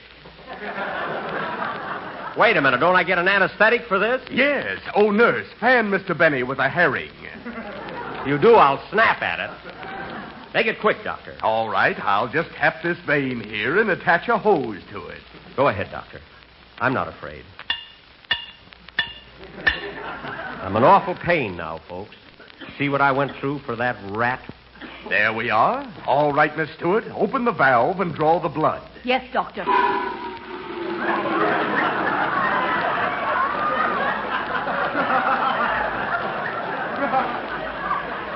Oh, my goodness.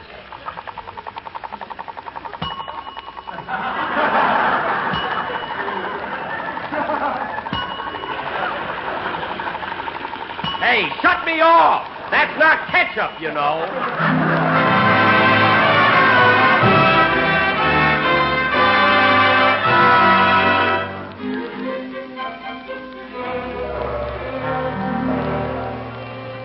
During the last 8 years, the JELLO program has satirized many great motion pictures. And one of the most successful of these parodies was Lost Horizon, in which Jack played Ronald Coleman's part, that of a man who had found Shangri-La.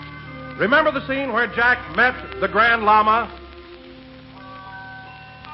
Come, my boy, it's growing late, and I've promised to present you to the High Lama. He's 900 years old. 900 years old. Isn't he awful wrinkled? No. We have him pressed once a week.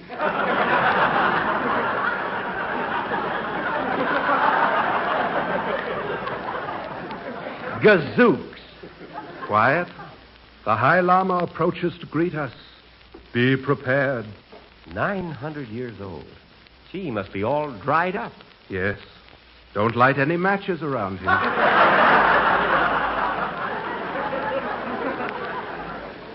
Oh, boy, am I nervous. He will not harm you, my son. Here he is. Behold, the High Lama. Your Excellency, I beg to present Jack Benny. Your Excellency. Hello, stranger.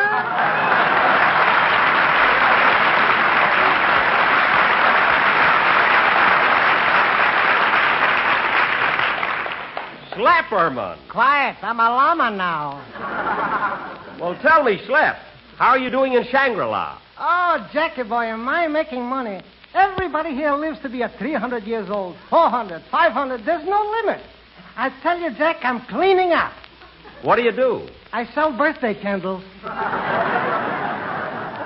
Birthday candles? You must be making a fortune. Say, is your wife here with you? Who else could make me 900 years old so quick? Oh, that's right. Well, kiddies, I gotta toddle along now to the Shangri-La airport. Oh, do you have an airport here? Yeah, this is where the bummers leave for Tokyo. Oh, yes, I heard about that.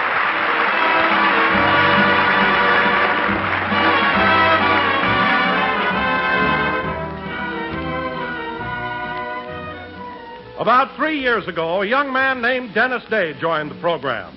Dennis didn't say much in those days. His mother handled most of the conversation. Perhaps you remember his first appearance. Well, how do you do, Mrs. Day? Come right in. Thank you. Come along, Dennis. Well, I'm glad you found the studio all right.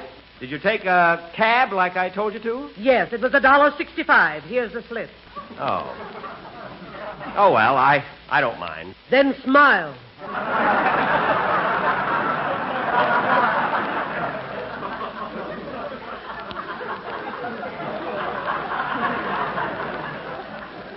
How can a baritone have a tenor for a son?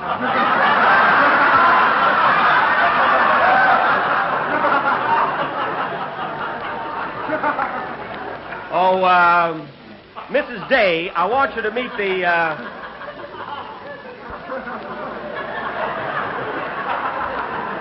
Mrs. Day. Yes. I want you to meet the members of my cast. How do you do? And this is her little boy, Dennis. Say hello to the people, Dennis. Hello to the people. Oh, fine. Now, Dennis. Yes, please?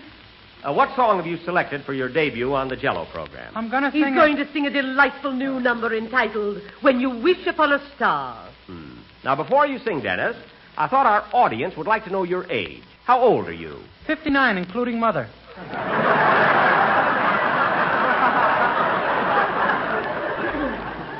Well, that's not what I meant, but let it go. Now, go ahead, Dennis. We're all anxious to hear you. This is the microphone. How do you do?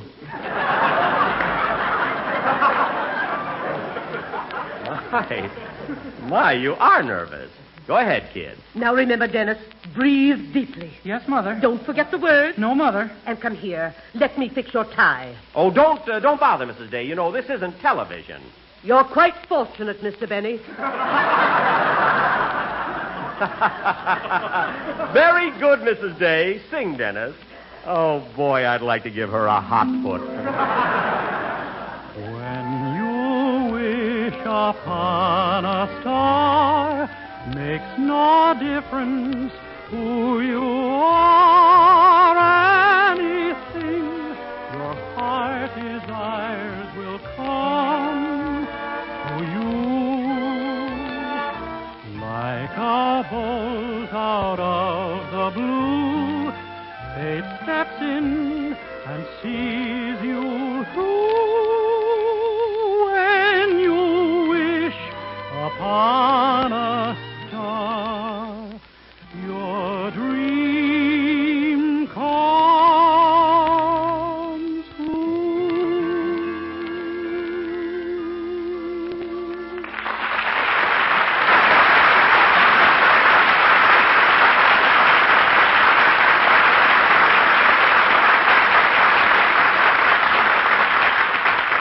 That was swell, Dennis. And now for the second chapter in our cavalcade of JELLO.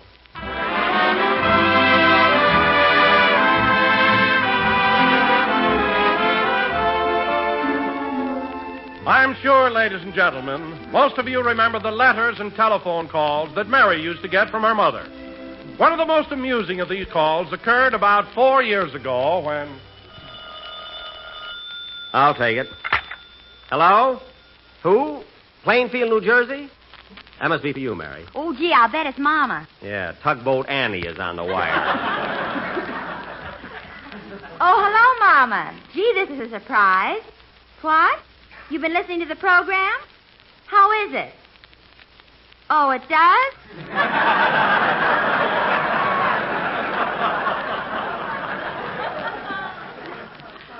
She should be critical. What, Mama? She was thrown out of the Floridora Sextet for having an anchor tattooed on her leg. Look, Mama, we're going to Waukegan in a few days, so why don't you and Papa come to visit us? You can see the premiere of Jack's new picture. Oh, I don't know. I'll find out. Jack, are they going to... No, certainly not. No, Mama, no free dishes. Tell her to stay home, Mary. I'll be busy enough this week. Your mother is a character, if I ever...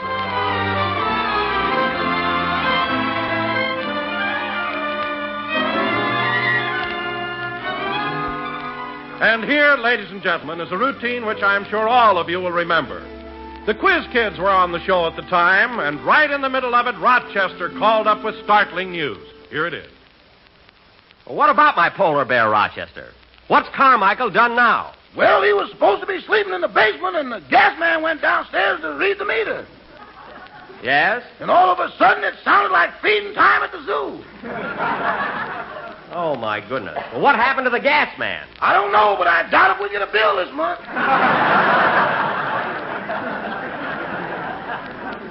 Now, that's silly. Carmichael wouldn't hurt a fly. He was just playing, that's all. Yeah, but where's the man? Stop being so pessimistic. Now, look, I forgot to feed Carmichael this morning, and he must be pretty hungry. Uh-huh. So give him some roast beef out of the icebox. Uh-huh. But don't let him eat too fast. This is his first meal today. His second meal. Where's the man? Forget about the gas man. Forget about him.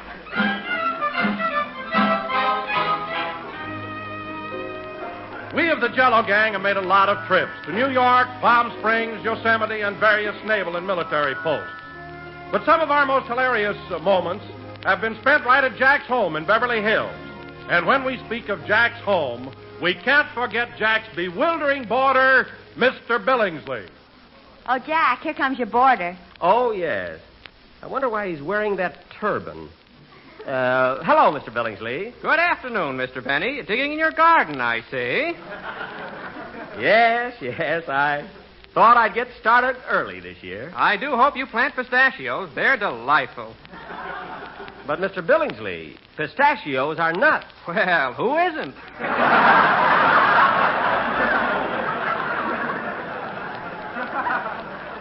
Oh, I didn't look at it quite that way. Well, goodbye, Mr. Benny. I'm going out for a little stroll. Goodbye. Oh, by the way, Mr. Billingsley, you look just like a Hindu.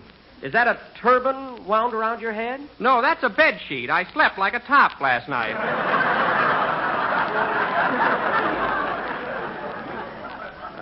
Well, we've got to run along to the studio. See you later, Mr. Billingsley. Goodbye. Goodbye. Oh, thanks. I never touch it. I wish I could figure him out. Oh, well.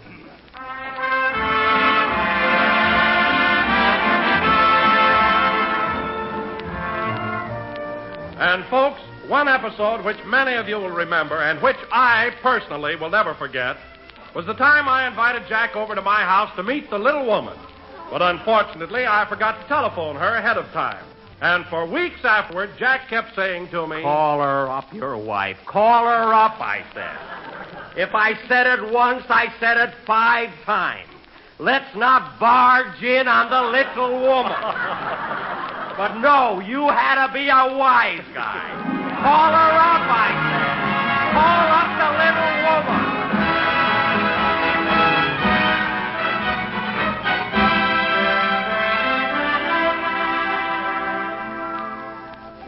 And now, ladies and gentlemen, as our sentimental journey approaches its conclusion, many of you may like to hear again a portion of one of our popular New Year's fantasies. Jack, you remember, always plays the old year in these annual playlists. And as we tune in now, it's almost midnight, December 31st, 1941. And the little new year is waiting to make his entrance. There's the 4th stroke of midnight. Come in. Hello, young feller. Are you the little New Year? This ain't a sarong I'm wearing. That's good.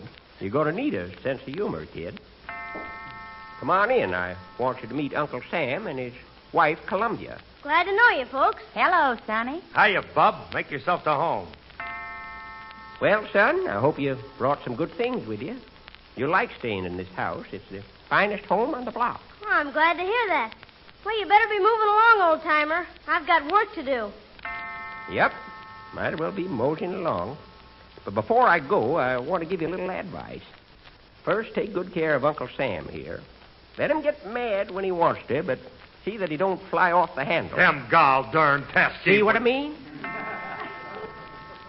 And take care of his friends, Mexico and Brazil, and all his good neighbors in the South, too. And don't forget that Dutch uncle of his. Leave it to me, old-timer. And look, you may have to put out the lights here in the house once in a while, but see that torch at the front gate is always burning. And say, before I forget it, Uncle Sam's got a nephew named Franklin that's taken mighty good care of the old boy. Ain't he, Sam? You darn toot. So keep an eye on him, son, and give him all the help you can. Franklin, huh? I'll write that down.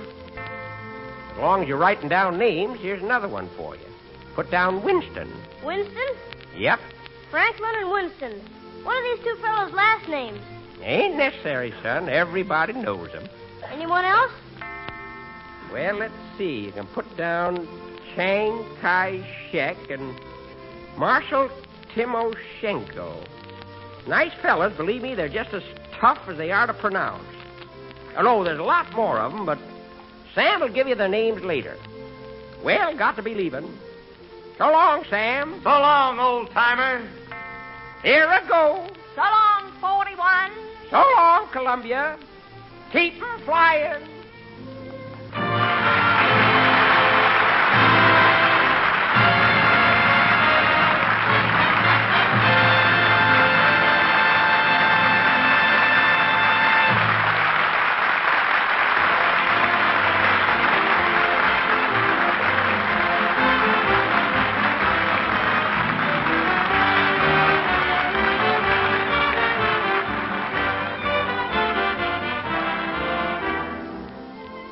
Here's a dessert, friends, that you'll want to add to your favorites the very first time you try it. The name of this treat is Cherry Fruit Pudding, a tempting blend of juicy red cherries, golden grapefruit, and rich tart cherry JELLO. And what an easy dessert it is to make. Simply dissolve 1 package of JELLO imitation cherry flavor in 1 pint of hot grapefruit juice and water, and chill until slightly thickened. Next, fold in 1/2 cup each of diced grapefruit sections and seeded fresh cherries halved. Then mold, and just see what a hearty welcome this swell dessert gets from the whole family. The tang of fresh, juicy cherries and the sunny flavor of grapefruit combine beautifully with the delightful goodness of bright crimson cherry JELLO. So try it soon. Tomorrow, order cherry JELLO, and be sure you get genuine JELLO, because JELLO's flavor is locked in for your added enjoyment.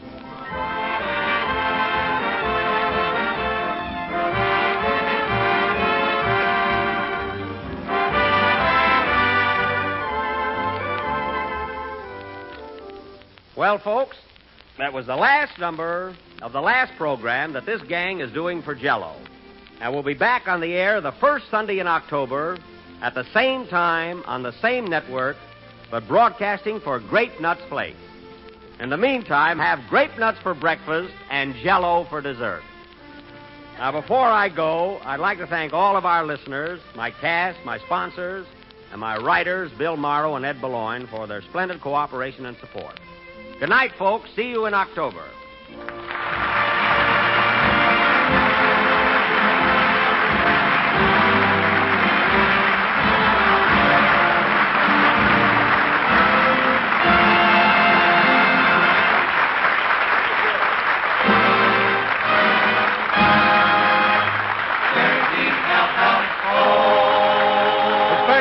Heard on tonight's program is arranged by Malin Merritt. The JELLO program is broadcast each week by shortwave to our armed forces throughout the world. The same folks who make JELLO make JELLO puddings. Rich, luscious puddings with a real old-fashioned homemade flavor. There's JELLO vanilla pudding, a wonderful dessert, smooth, creamy, and mellow, and simply brimming over with the flavor of real vanilla. This delicious pudding makes a grand creamy filling, too, for pies, tarts, and cake. And it requires no additional sugar to make. When you order JELLO, ask for JELLO puddings. JELLO puddings are just like Grandma's, only more so. This program came to you from Hollywood. This is the National Broadcasting Company. JELLO! The JELLO program starring Jack Benny with Mary Livingston. No, Don, not JELLO. It's Grape Nuts Flakes this year. Oh, my goodness. Oh, darn it. The Grape Nuts Flakes program starring Jack Benny. No, not Grape Nuts Flakes. What's the matter with you? Oh, yes. I'll get fired. The Grape Nuts Flakes program starring Jack Benny with Mary Livingston, Phil Harris, Dennis Day, Rochester, and yours truly, Don Wilson.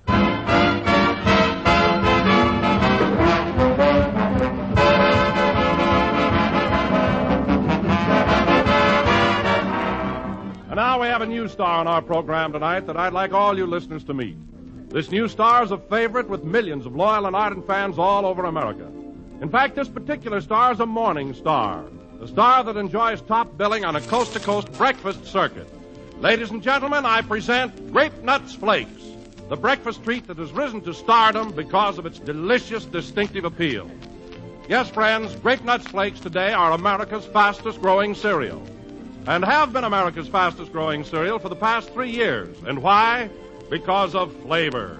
A flavor that's malty rich, sweet as a nut, absolutely different from any other cereal in America. And that's because Grape Nuts Flakes are made a different way. They're a blend of 2 luscious grains instead of only 1, sun-ripened wheat and malted barley. And they're toasted, golden brown and crisp, to bring out the rich goodness of each wholesome grain. So feature Grape Nuts Flakes at your breakfast table every morning. For a delicious and nourishing treat, ask for Grape Nuts Flakes in the big 12-ounce economy-size package.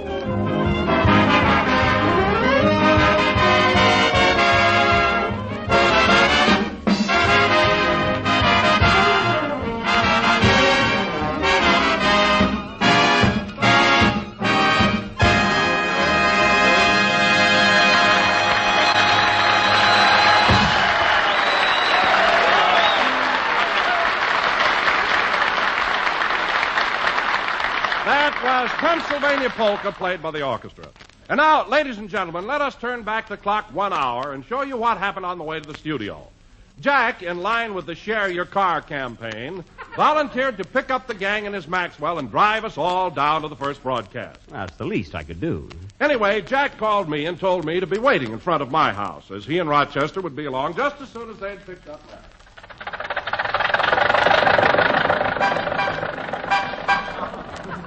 Oh, boy, it'll be great to get back on the air again. Feel good, eh, boss? You said it. I got spurs that jingle, jangle, jingle as I go riding merrily along. Oh, Lily Bell. Oh, Lily. Well, I'll be... Rochester, put down that banjo. You're driving the car. Put it down and grab hold of the steering wheel. This is the wheel. I just put strings on it.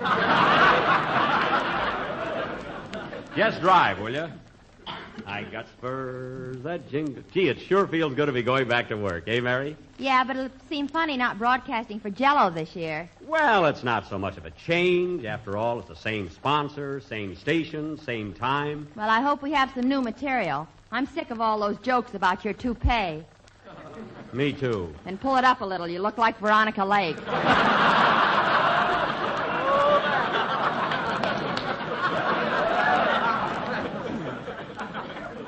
Say, is that bad? I got spurs. And another thing. You ought to be ashamed having that big sign on the back of the car. What sign? Coming soon. Jack Benny and George Washington slept here. Well, that's my new picture. Pardon me, boss, but shouldn't Miss Ann Sheridan's name be on that sign, too? Well, Mr. Benny and Washington were such friends it'd be a shame to have anybody else there. Mary, save those quips for the program, will you? Yes, sir. I got spurs that jingle, jangle, I got spurs that jingle, jingle, as I jingle. go riding merrily along. As I go riding merrily along. And they say...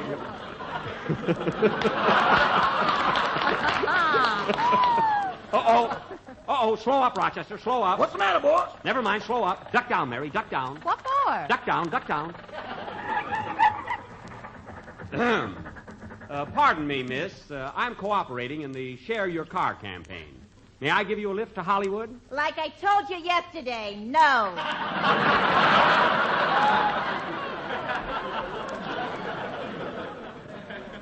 Okay. Drive on, Rochester.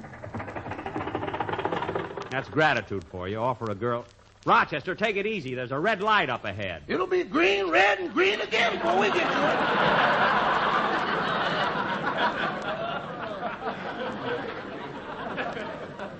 Just take it easy, that's all. 35 miles an hour. That's the new speed limit. Well, let's get a new motor and have a go at it.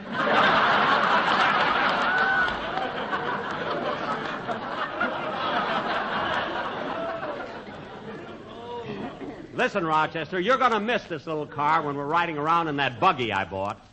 Hey, that reminds me, I've got to get a horse for that buggy. A horse? Oh, then you gave up the idea of letting Dennis pull it. Well, that was just a wild thought. Besides, if I ever hit him with a whip, his mother'd kill me. Hey, there's Don Wilson waiting for us. Hello, Don. Hello, Jack. Mary. Hello, Don. Hop in, Mr. Wilson. Well, hello, Rochester. Where'll I sit, Jack? Right in the middle or over we go.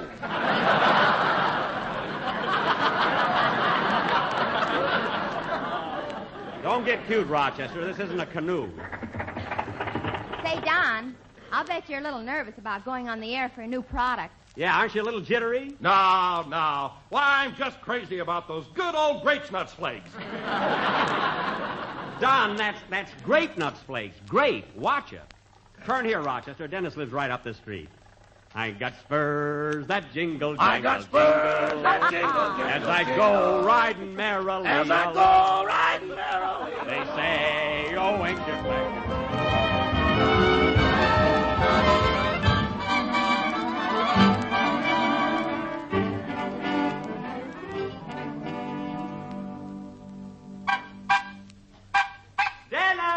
Dennis! Oh, Dennis! Yes, Mother? Hurry up. Veronica Lake is waiting for you. Yeah. Here's your hat and your music. Thanks, Mother. And here's 10 cents. I'm sure Mr. Benny won't charge more than the bus. Goodbye. Bye, Mother. Here I am, Mr. Benny. Hello, everybody. Hello, Daddy. How are you? Where'd you get the red hair, kid?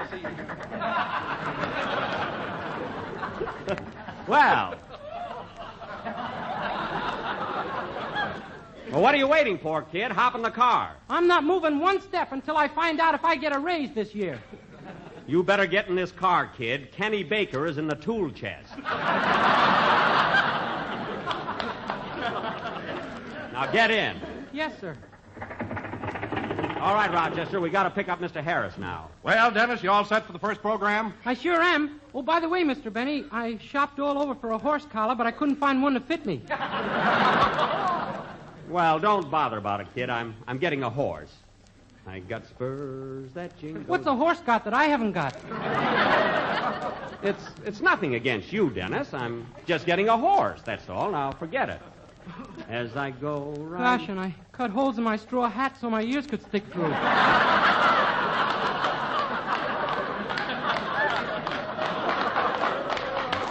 Too bad. And they sing, oh, ain't you glad you're single? Get hot, Daddy. And that song ain't so very far from wrong. Oh, Lily Bell. Oh, Lily Bell! Oh, Lily Bell. Oh, Lily!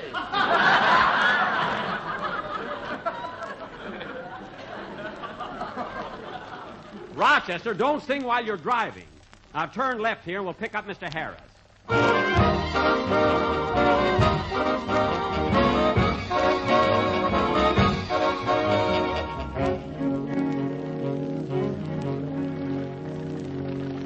Darn it, I told him to be waiting on the corner here. Isn't that Phil up ahead? Where? Right there, and he's pushing a baby carriage. Oh, yeah. He's talking to a street cleaner. That's the nurse. She's got a white uniform on. Oh, yes. Gee, I'll be glad to see his baby. Hey, Phil! Hiya, Jackson. Hello, everybody. Hi, Sir, well, get a load of that baby of yours. Ain't she a Lulu, Jackson? Well, I'll be darned. Let me hold her, will you, Phil? Here you are, Mary. There now. Oh, isn't she a darling?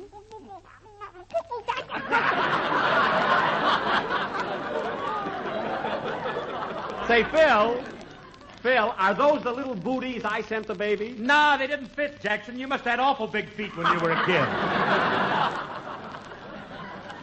Hey, I was a rugged little rascal. Oh, God, Jack. Look at those blonde curls.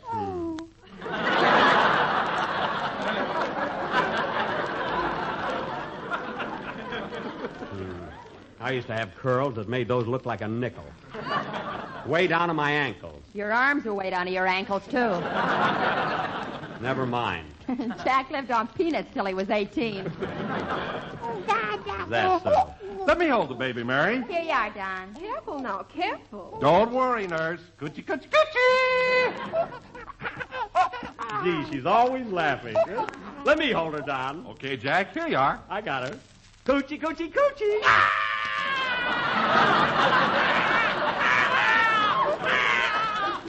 Now, don't be afraid. It's Uncle Jackie. Remember, I gave you those booties.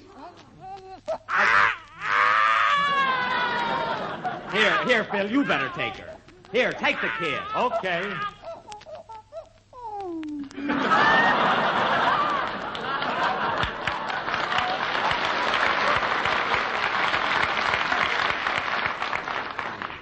Well, come on, let's get going. Ah, isn't she cute? Coochie, coochie, coochie. Dennis, put down the nurse.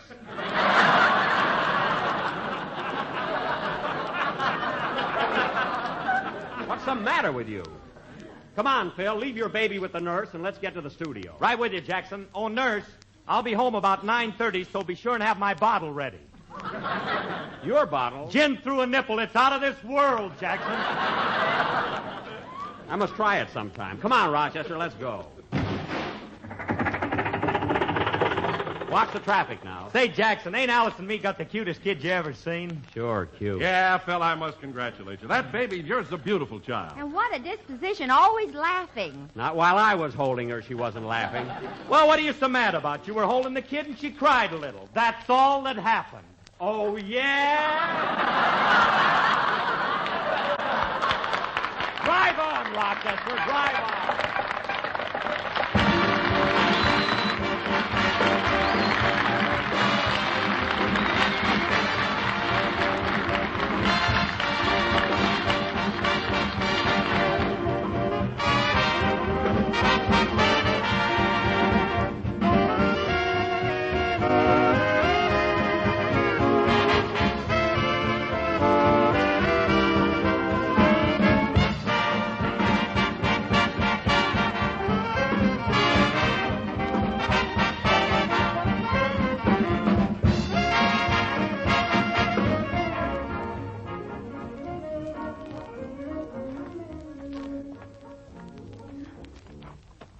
Step on it, fellas. We've only got a half an hour before the broadcast. Hope you brought your pass, Jack. You know, NBC has to be pretty strict for the duration. Oh, all that red tape is silly.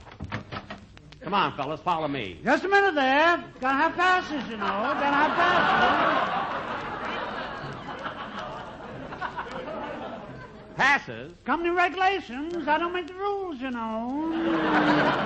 Oh, for heaven's sake. Now, look, officer. Here's my pass. Here's mine, Smiling Phil Harris, the Daily Double. See you later, Mr. Benny. Okay, kid.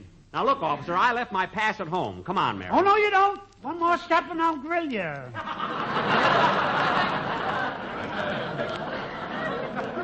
Yipe, he's got a gun. Now, officer, I'm Benny, Jack Benny. Now, get Mr. Swallow, the manager, on the phone. He'll identify me. Mr. Swallow isn't in. Keep your hands up, you saboteur. Me, a saboteur? Me? What's that package you're hiding under your coat? That's my lunch, a deviled egg sandwich and a banana. You want a bite? Mary, tell this guy who I am. I'm Mary Livingston, and he's Jack Benny. Here's my pass. You satisfied? Can we go in now? No hard feelings. Rules, you know. You can put that revolver back in your holster. Okay. Doggone. That's the third toe today.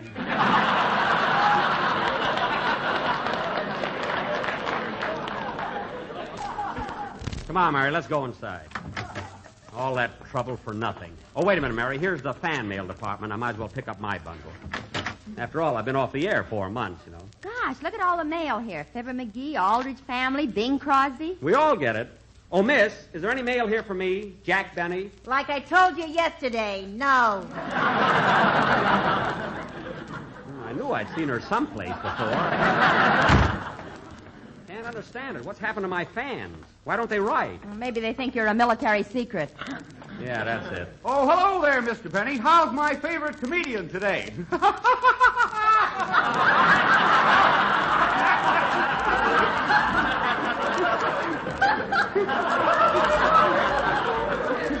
Fine. Oh, Mary, I'd like to have you meet Robert Welch.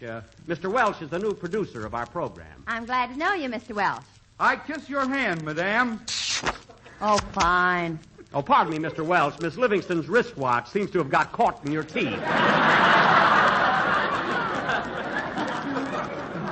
Thanks. Now, Mr. Welch, we're in a hurry, and I'm nervous today and everything. What studio are we broadcasting from today? Well, now, let me see.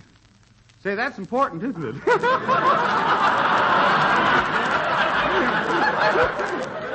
Well, it certainly is. Now, you're the new producer. Where are we broadcasting from? Now, let me see. I'm not getting off a very good start, am I? No, you're not. Now, check on it. Check on it, for heaven's sake. Okay, check.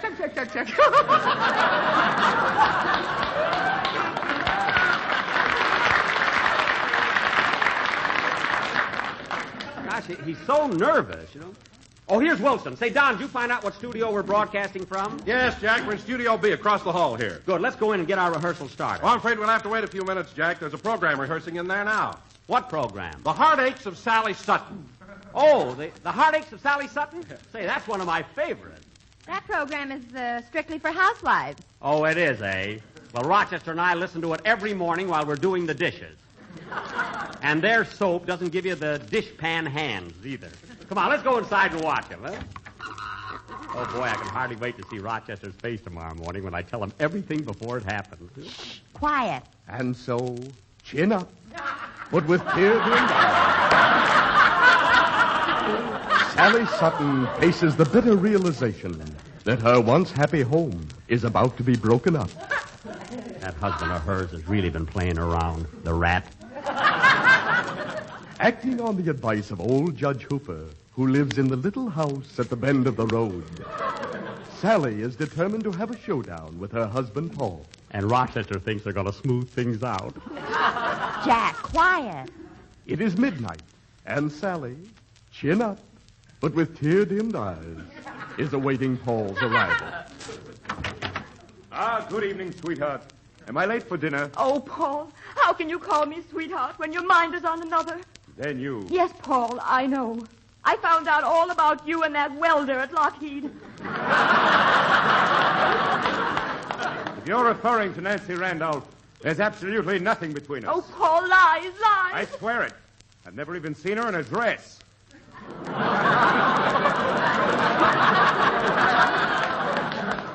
Dress or overalls, that Nancy is a siren. No use, Paul. This is the end. You mean? Yes, a divorce. A divorce. A divorce! Jack, for heaven's sake. Oh, Paul, I've forgiven you time after time. First it was that cigarette girl, then that telephone operator, then that model. And don't forget that usherette. And then that usherette.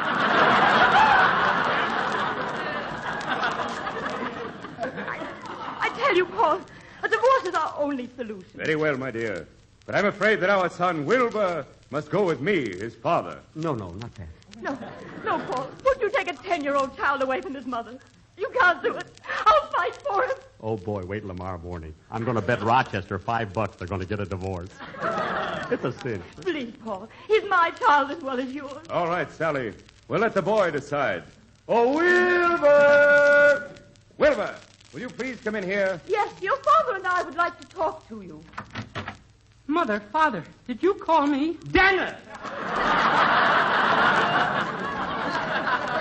Dennis Day, what are you doing on this program? Well, I got to make some money someplace. I don't care. You're working for me.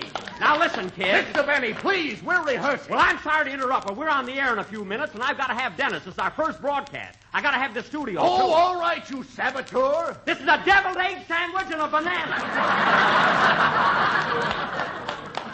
Now, get out of here and let us rehearse. Now, see here, Dennis. Yes, Father. I'm not your father. That's the other guy.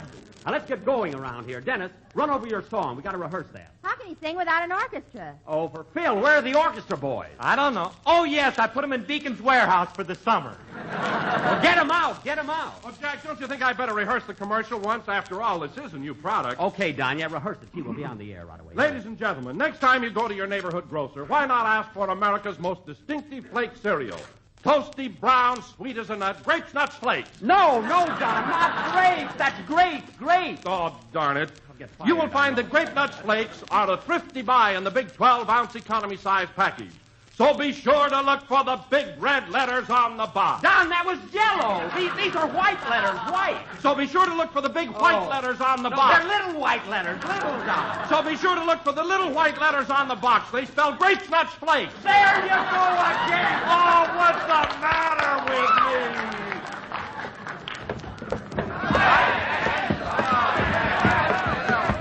Here they are, Jackson. Here's the boys. Well, it's about time. Hold everything there. You gotta have passes, you know. Gotta have passes. Oh, get out of here. Now, Don, watch that commercial. It's all right to say Grapes, Nuts, Flakes now. But for heaven's sake, don't make that mistake when we're on the air or our sponsor will have a fit. Holy smokes, does our sponsor have fits? No. Pay attention to the conversation, kid. All right, run over your song. Give him an introduction, Phil. Okay, hit it, boy. I'm a wreck already. Only the first broadcast.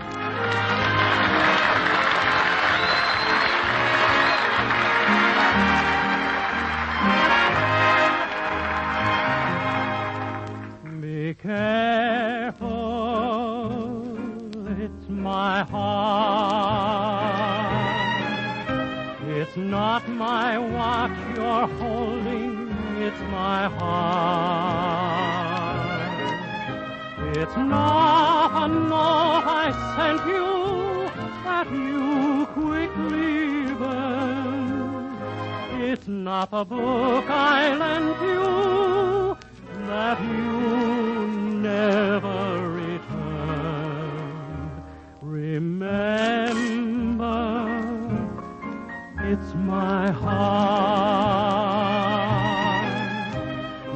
heart with which so willingly I fought. It's yours to take, to keep or break. But please, before you start, be careful. It's my heart. Stand by. We're on the air in 60 seconds. Oh, my goodness. Hurry it up, Dennis. Finish your song. We're going on the air. Remember, it's my heart, the heart with which so willingly I fought. It's yours to take, to keep or break, but please, before you stop, be careful.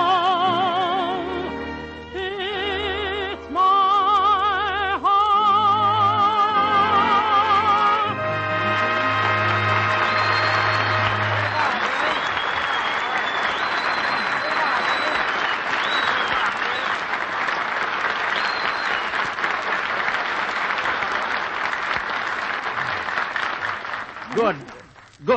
Good, swell. That song will be okay, Dennis. Now, Mary, pass out the scripts, will you? We'll be on the air in about 20 seconds. Grab your scripts, everybody. We haven't got any scripts. Your writers didn't bring them in yet. What? No scripts? Stand by, everybody. 15 seconds.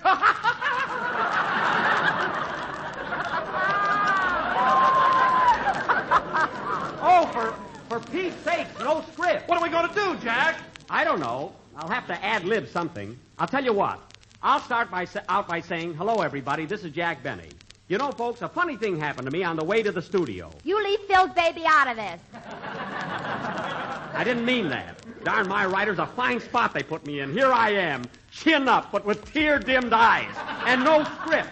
They've had all summer to get this program written. One little program. And that, ladies and gentlemen, is exactly what happened before we were supposed to go on the air tonight. And now, for tonight's show... Don, how can we do a show without a script? You gotta have jokes, you know. You gotta have jokes. Oh, what's the use? Play something, Phil.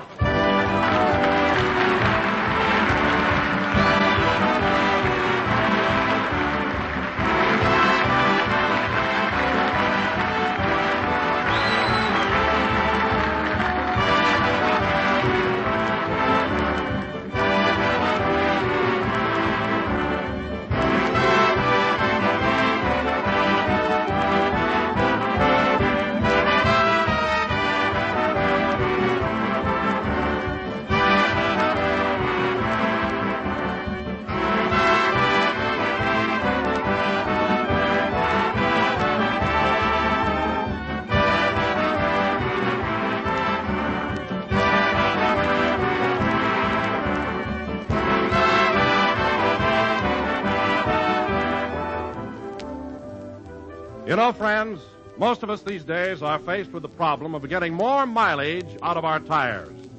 But homemakers face a different mileage problem. That's how to get more mileage from food by getting more nourishment per spoonful. Well, here's a suggestion for you from the government nutrition program. Eat more of the vital protective foods that you should have every day. That includes whole grain cereals. Cereals such as delicious, toasty brown Grape Nuts Flakes. For Grape Nuts Flakes are a whole grain cereal, so they supply important whole grain food values, including iron, niacin, and vitamin B1. Extra vitamin B1. For Grape Nuts Flakes bring you even more B1 to the ounce than you find in the whole grain itself. And honestly, there isn't a more delicious way to get this grand all-around nourishment. For Grape Nuts Flakes are malty-rich, sweet as a nut, crammed full of wide-awake, flavorful goodness. Remember, you owe it to yourself to start every morning with the proper nourishment. And you can do that and enjoy it with good-to-eat, nourishing Grape Nuts Flakes.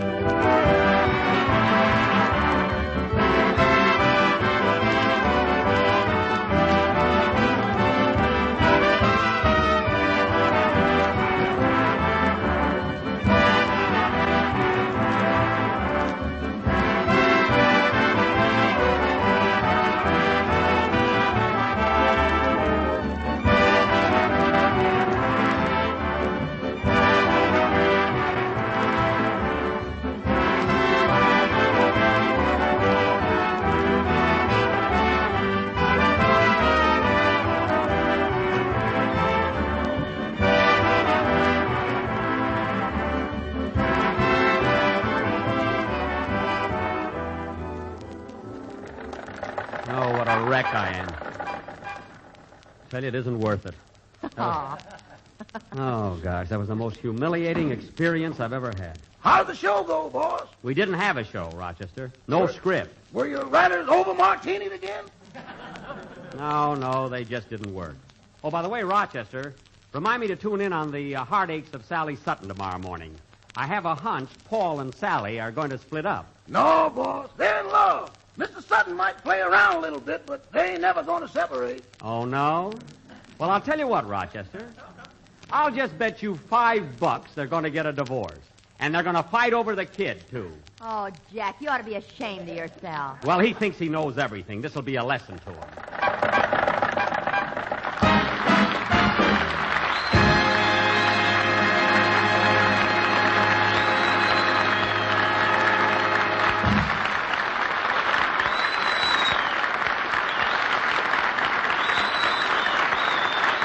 The Jack Benny program is written by Bill Morrow and Ed Beloin.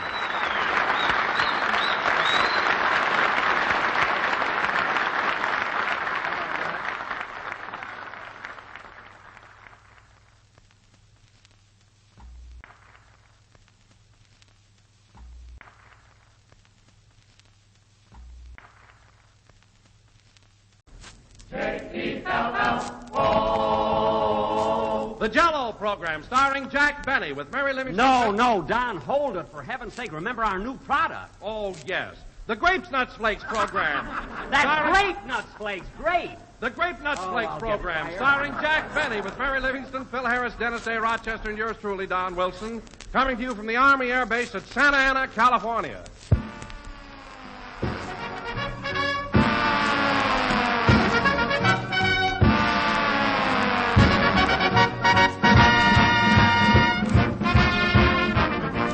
Say, friends, did this ever happen to you?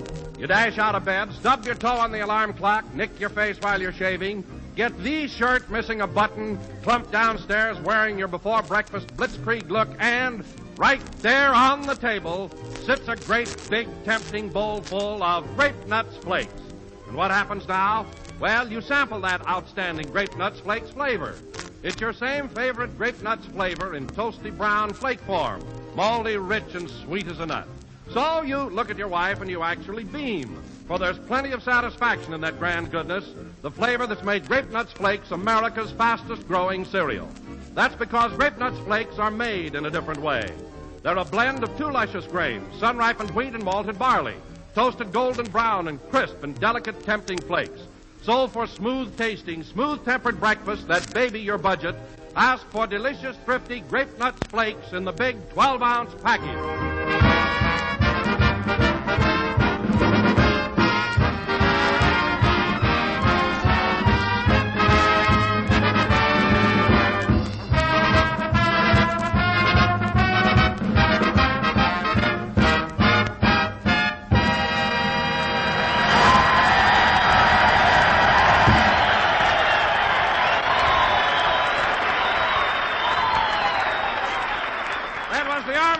March played by the orchestra. Now, ladies and gentlemen, since we're at the Army Air Base at Santa Ana, we would like to reenact a scene which took place last Thursday when two cadets from this very field paid a visit to Jack Benny at his home in Beverly Hills. Oh, Don, who wants to hear about that? Jack and Rochester were hard at work in the kitchen, as I understand it, little suspecting that anyone would drop in. Oh, boy, that sure smells good. I got spurs that jingle, jangle, jingle. As I go riding, see what else? Tomatoes, vinegar, onions. Oh, Rochester, did you cut up those onions like I told you to? Rochester, did you cut up those onions? I'm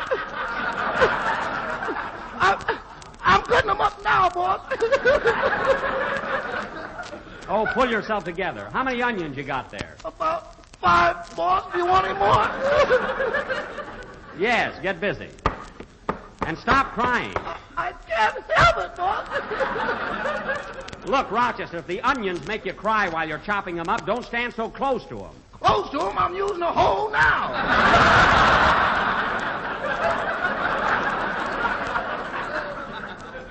All right, I'll do the onions. And you get these jars ready. Have you got the labels? Here they are. Mother Benny's old-fashioned homemade chili sauce.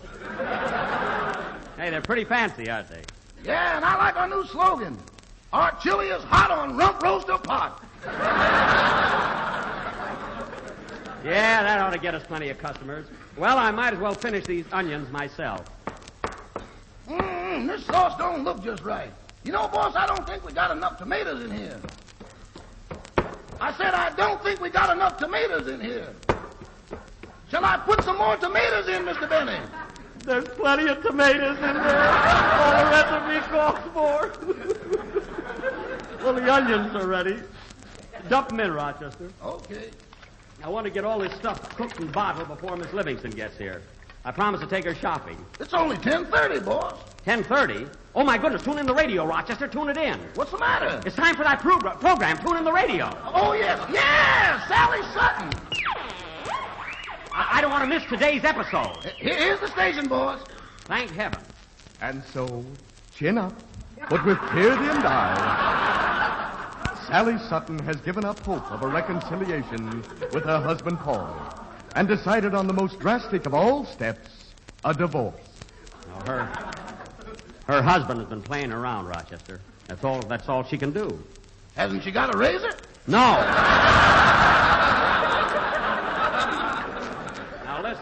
As we fade in on the Sutton cottage, a cottage that was once a happy American home, we find Sally in conference with her friend and advisor, old Judge Hooper. Sally is speaking. I can't go on, Judge Hooper. I can't go on like this. It's too much. There now, Sally.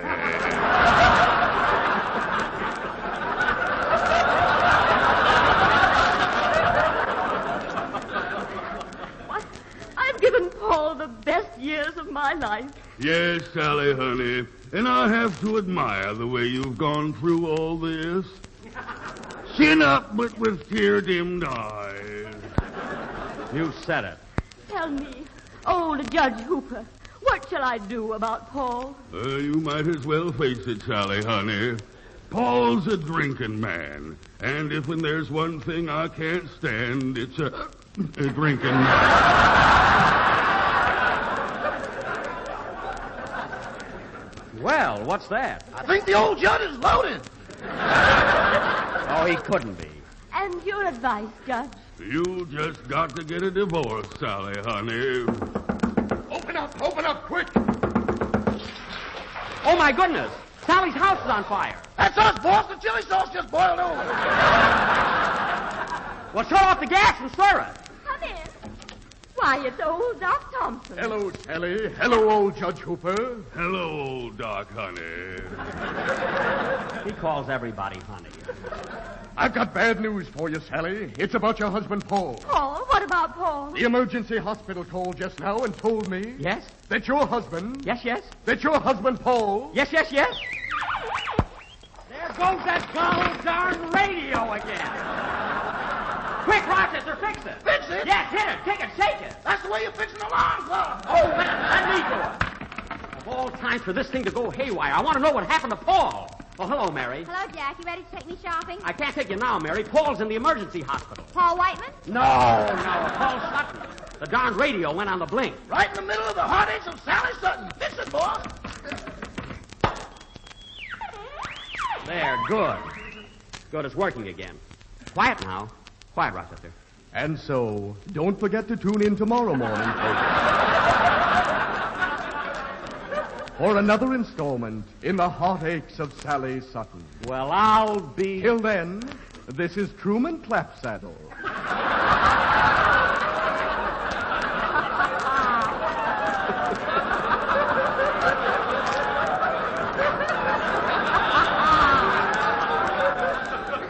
Saying au revoir. Wait a minute, what happened to Paul? Oh, shut up! Well, I'll just have to wait until tomorrow morning, I guess. Let's get back to our canning, Rochester. What is that stuff, Jack? Homemade chili sauce. Come on, Rochester, let's start pouring it in the bottles. You hold the funnel. Oh, fine. Chili sauce and bromo seltzer bottles. Well, I had a lot of them around. You know how I worry. Now, come on, Rochester. Let's get this stuff all bottled. I got spurs that jingle, jangle, jingle. That jingle, as I go jingle. riding merrily As I go riding merrily and they sing, oh, ain't you glad And they you're say, oh, ain't you glad And that you're song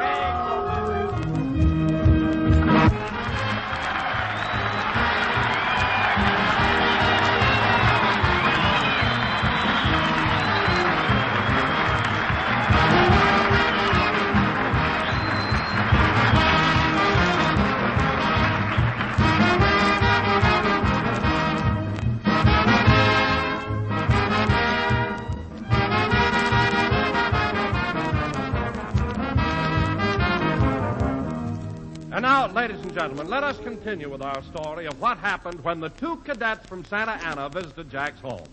As you remember, Jack, Mary, and Rochester were bottling chili sauce in the kitchen. As I go riding merrily. There, that's that. Now, how many bottles did we get out of this batch, Rochester? 3 dozen, not counting the 2 that blew up. Blew up?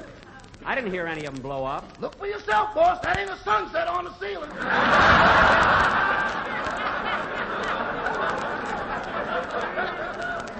Well, wipe it off.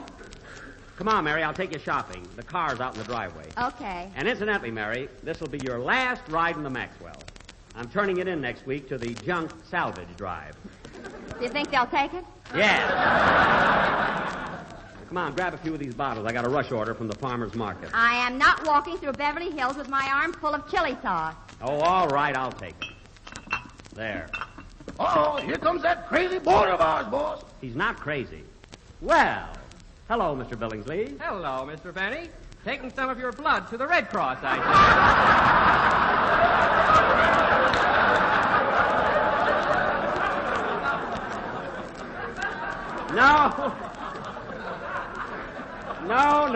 Mr. Billingsley. This is chili sauce. By the way, would you like to go to the farmer's market with us? No, thank you. I must go out to my laboratory and work on my new parachute idea. What's that? I'm putting ripcords on mushrooms. Mushrooms for for parachutes? My goodness.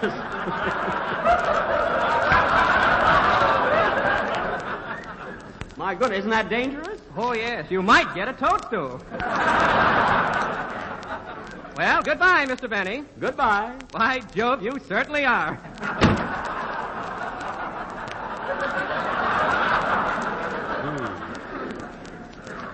Now it's parachutes.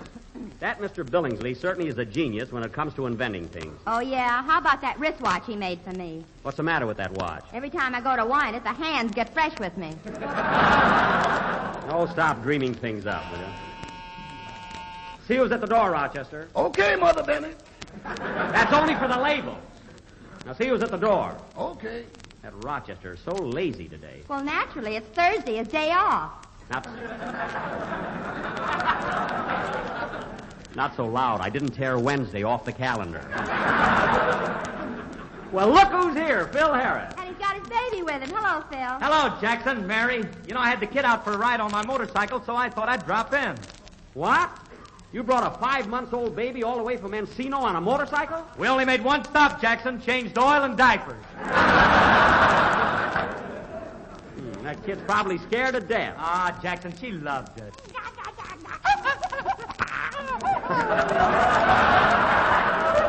Oh, what a baby. Always laughing. Yeah. You know, Phil, I think she's going to have curly hair just like you. Sure, them things are liable to be hereditary. Hereditary? He means it runs in the family. I know what he means. Oh, there she goes giggling again. Oh, let me hold the baby, Phil. No, Mary. Just let her sit on the table here and play with these bottles. Careful now, darling. Careful now, sweetheart.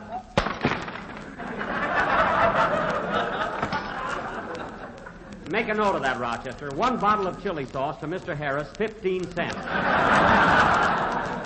Sorry, Phil. Wait a minute now. I ain't responsible for nothing my kid does. This baby's a minor. I don't care if she's John L. Lewis. You're paying for that.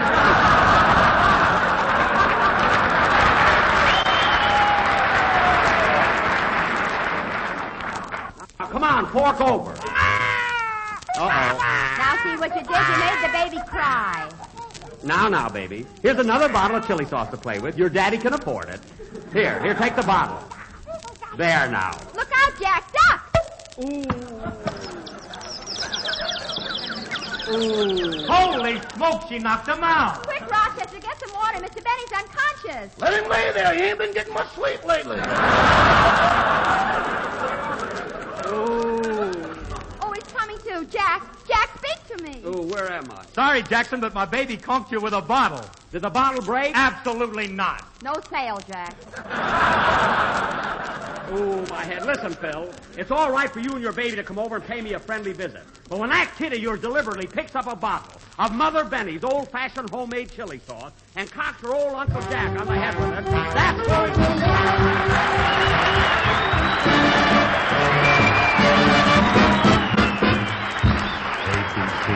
A-B-C-D-E-F-G-H. I got a gal in Kalamazoo. I don't want to boast, but I know she's the toast of Kalamazoo. Zoo, zoo, zoo, zoo, zoo. Years have gone by. My, how she grew. But I liked her looks when I carried her books in Kalamazoo. Zoo, zoo, zoo, zoo. I'm going to send a wire, hopping on a flyer, leaving today. Am I dreaming? I can hear screaming. Hiya, Mr. Jackson. Everything's okay. A-L-A-M-A-Z-O. What a gal. She's some pepperoo. I'll make my bid for that freckle-faced kid I'm hurrying to. I'm going to Michigan to see the sweetest gal in Kalamazoo.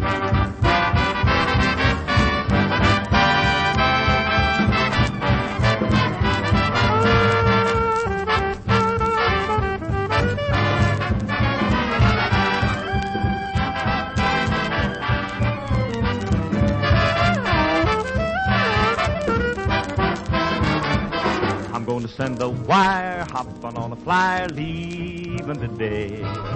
Am I dreaming? I can hear screaming. Hiya, Jackson. Everything's okay. A-L-A-M-A-Z-O.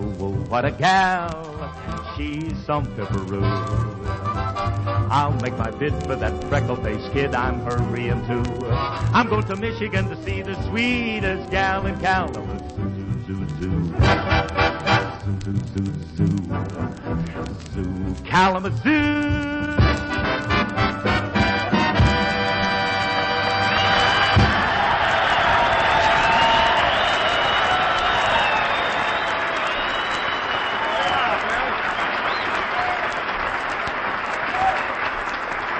That was I Got a Gal in Kalamazoo, played by Phil Harris and the orchestra. And speaking of Kalamazoo, ladies, whether you're a gal in Kalamazoo or Kankakoo... Oh, Brother Roo. Why not serve your husband a bang-up breakfast treat? Just try him on Grapes Nuts Flakes. There you go again. Don, that's great. And now let us continue with our story of what happened when the two cadets from Santa Ana visited Jack in Beverly Hills. As we left Jack, he had been knocked cold by a tap from a tiny pot. Look at that lump on my head. I'm glad Phil took the baby home. Believe me, the next time that kid starts after me, I'm going to be set. I'm going to be ready. Oh, put your fist down, killer. Well, I'm mad. Come on, let's take these bottles over to the market. You take the bottles out, Rochester. I'll answer the door. Coming. I got spurs that jingle, jangle, jingle. Oh, my head. As I go riding. Well, a couple of soldiers. Hello, fellas. Hello. Say, we're cadets from Santa Ana, and we're visiting the movie stars' homes. You are? Yeah. Can you tell us where Miss Barbara Stanwyck lives? Barbara Stanwyck? Uh-huh. Yes. She lives about 4 blocks down the street. But as long as you're visiting some of the big movie stars, this happens to be Jack Benny's house. I'm Benny. Oh, is your son at home?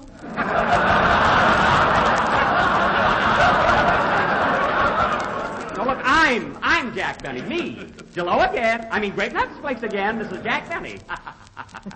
Come on in, boys. Say, what do you got that dress on for? Oh, this is an apron. I've been making chili sauce. Come on in. Oh, well, thanks just the same, but we're especially anxious to meet Barbara Stanwyck. Oh, yes. Babs. She's a swell girl. Babs? Who's Babs? That's Barbara Stanwyck. You see, all her close friends call her Babs. I'll tell you what, fellas, it's only a short way. I'll walk you over there. Come on, Jack. Let's go shopping. Oh, Mary, come here a minute. I want you fellas to meet Mary Livingston. She's a stooge on my program. What was that? Don't sneak up on me.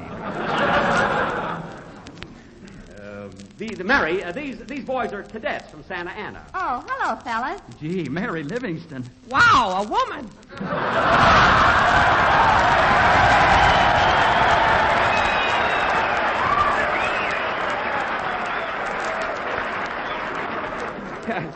I didn't know we had so many people in our front yard.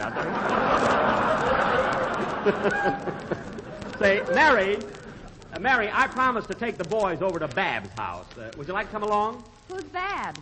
Babs Stanwyck, Barbara. Come on, fellas, let's go.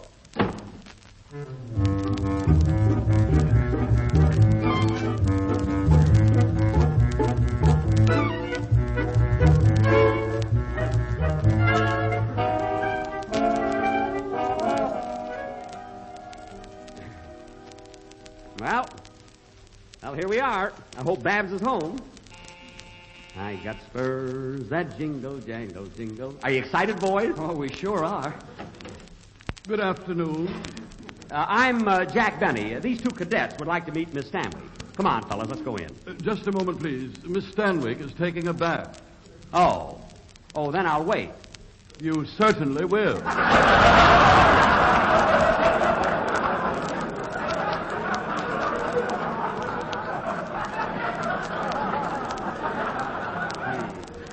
Say, you'll love Babs, fellas. She's my favorite, too. Who's that at the door down there? Down there is the butler's name. It's me, Jack Benny. Hello, Barbara. Oh, hello, Jack.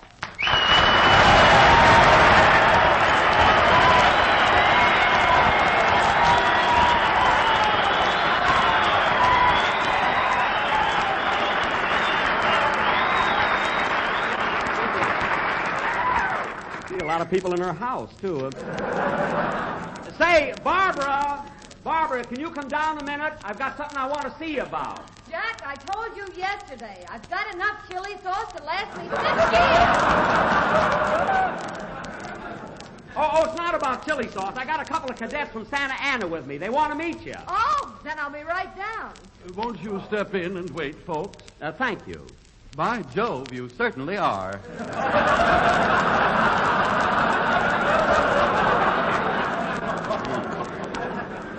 He must be a friend of Mr. Billingsley's. Huh? Oh, here's Barbara now. Hello, Mary. How are you, fellas? Hello, Barbara. Gee, glad to meet you, Miss Stanwyck. We've sure been looking forward to this. Hiya, Barbara. Good heavens, Jack. What are you doing in that apron? Oh, Mary, why didn't you remind me to take off this apron? I didn't know if you had any pants on. I've got pants on, but you can't see them. That Rochester got so patriotic, he cut my cuffs way up to the knees. Sit down, fellas. Yes, please do. You know, the boys were over at my house, but they were a little impatient. They were just dying to meet Babs. Babs? Who's that? You, all your close friends call you Babs. Well, I'll be darned. Oh, by the way, would you boys care for a sandwich or something? Oh, no, thank you, Miss Stanwyck. Just looking at you is enough. Well, how about your buddy? Would you like a sandwich? I'm looking at Miss Livingston.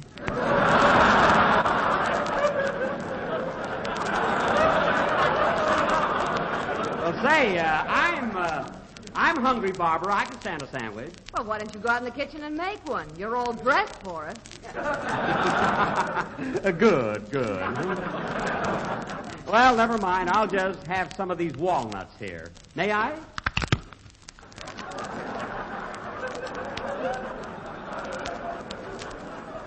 Go right ahead if I'm not too late. Thanks. So you boys are cadets from Santa Ana, huh? Mm-hmm. My name is Bill Orr, and I'm going to be a bombardier. My buddy here, Peter Hayes, he's studying to be a navigator. Well, that's wonderful. A bombardier and a navigator. I'd like to be a pilot. That's for me.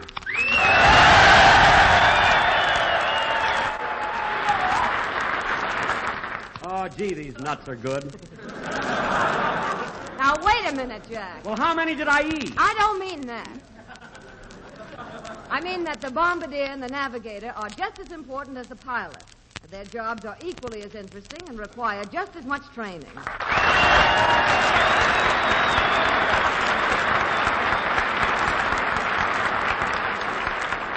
All right. I can't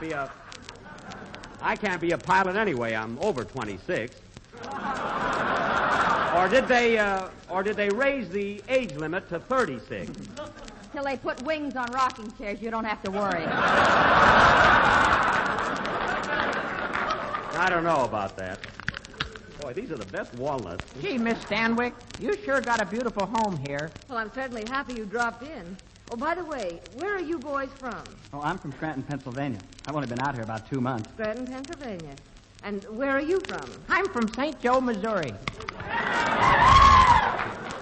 St. Joe, they love me there. Well, fellas, you've seen Babs. Come back to my house. I'll call up some girls, and the three of us will step out. Now, wait a minute, Jack. The boys will have a better time right here. Besides, I've seen those girls you go out with. Did you ever get a load of that one that floats around Beverly Hills on a broomstick?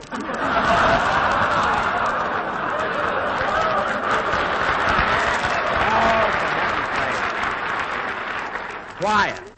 Oh, I know. Say, Mary, why don't you and I take the boys to the Brown Derby? There's usually a lot of picture people there. Oh, boy, the Brown Derby? Now, we can't go to the Brown Derby. They don't use my chili sauce. Oh, you and your chili sauce. I've tried it, and it's awful. Oh, yeah? Have you ever tried it on lobster? Yes, and the lobster thumbed his feelers at me.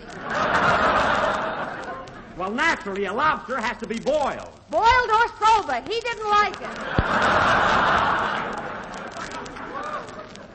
Well, then I guess I better tear up that testimonial I signed your name to. Say, I've got an idea. Why can't we all go over to Bob Murphy? Now, look, Jack, you're not coming with us. Barbara and I are going to have lunch with the two boys alone. Yes, and later this evening we'll go dancing at the Macambo. I can't go dancing. Nobody asked you to go. Oh, they didn't, eh? Well, let me tell you something. These boys came all the way to Beverly Hills to see me, and I'm going along. If you do, you'll pay the check. We'll see about that, sister.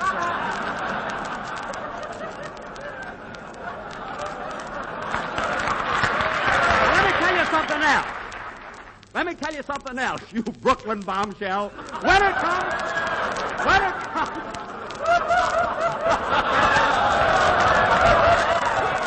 Let me tell you something else. When it comes to showing these cadets a good time, I know the hot spots too. I didn't get these bags under my eyes for nothing. And that, ladies and gentlemen, is what happened when two cadets from Santa Ana came to visit Barbara Stanwyck at her home in Beverly Hills. They came to visit me, Playfill. Gee, these nuts are good.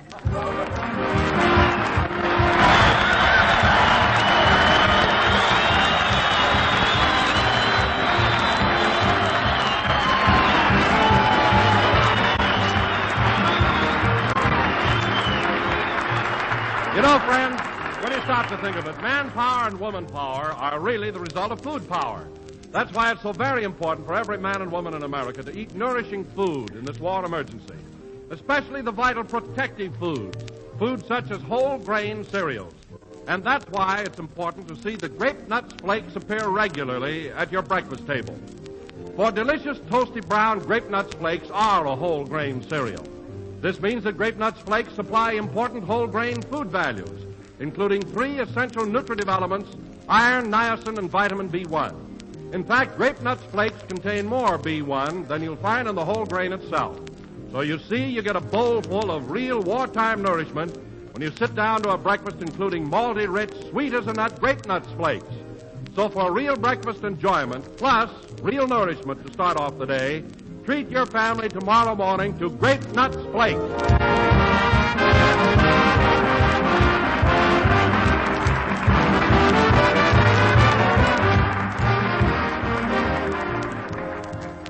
That was the last number in the second program of the new Grape Nuts Flakes program. Grape Nuts Flakes. And we're with you at the same time next Sunday. I want to thank Barbara Stanwyck for coming over here to Santa Ana with us. Thanks, Barbara. Oh, you can call me Babs. Well, you see, folks, and she loves my chili sauce, too. Good night, everybody. The Jack Benny program is written by Bill Maher and Eddie Beloit. Peter Lind Hayes and Bill Orr, who appeared on our program, are cadets here at Santa Ana. The presentation of the broadcast from the Army Air Base at Santa Ana is for the enjoyment of the officers and personnel and does not constitute an endorsement of our product by the War Department.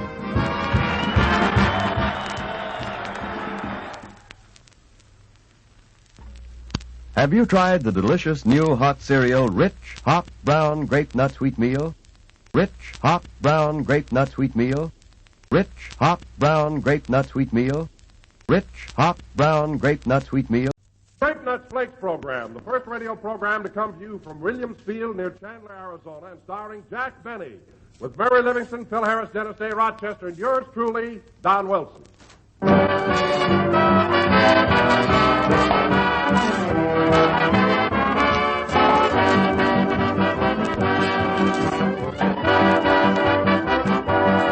You know, friends, the other night I saw a movie about a young man as rich and distinctive as the rich, distinctive flavor of Grape Nuts Flakes.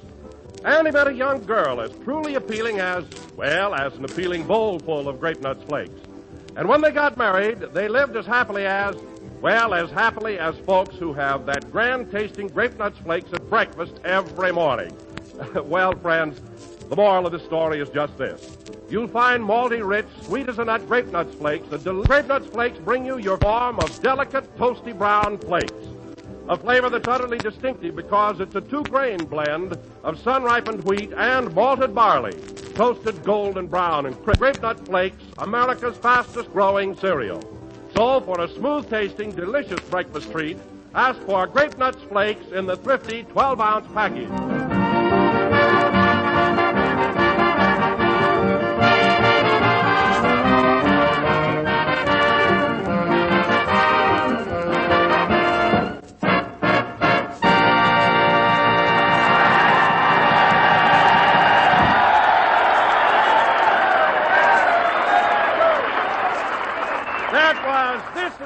Mr. Jones, played by the orchestra. And now, ladies and gentlemen, from Williams Field near Chandler, Arizona, we bring you a man who, after a week under the blazing Arizona sun, no longer looks like a frog's belly in the moonlight, Jack Benny.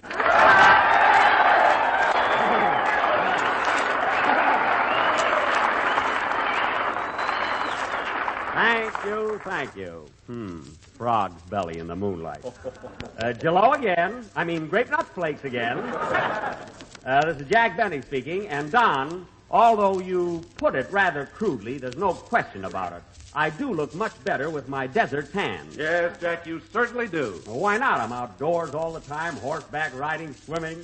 I tell you, Don, I feel like $1 million. 25,000. You can't feel like $1 million anymore.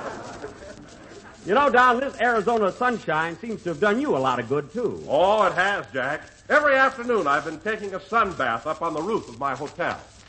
You take sun baths on the roof? That's a little dangerous, isn't it? What do you mean, dangerous? Well, there are a lot of planes flying around here, and from 10,000 feet, you must look like a landing field.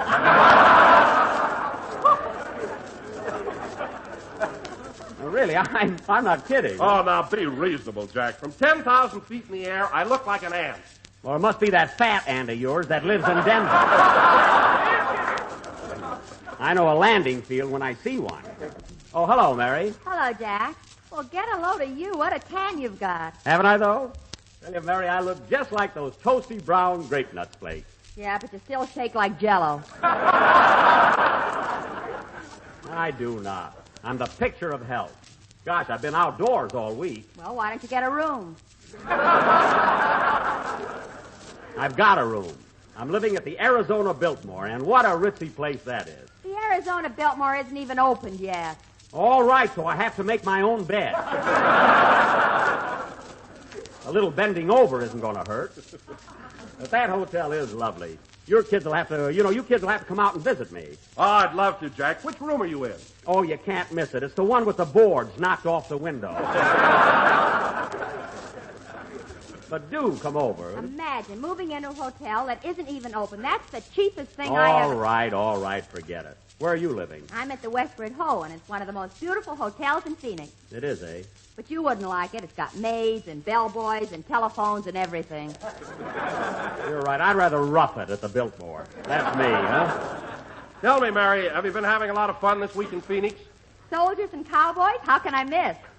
You're always thinking of men. What's the matter with you? Perfectly normal. Look it up.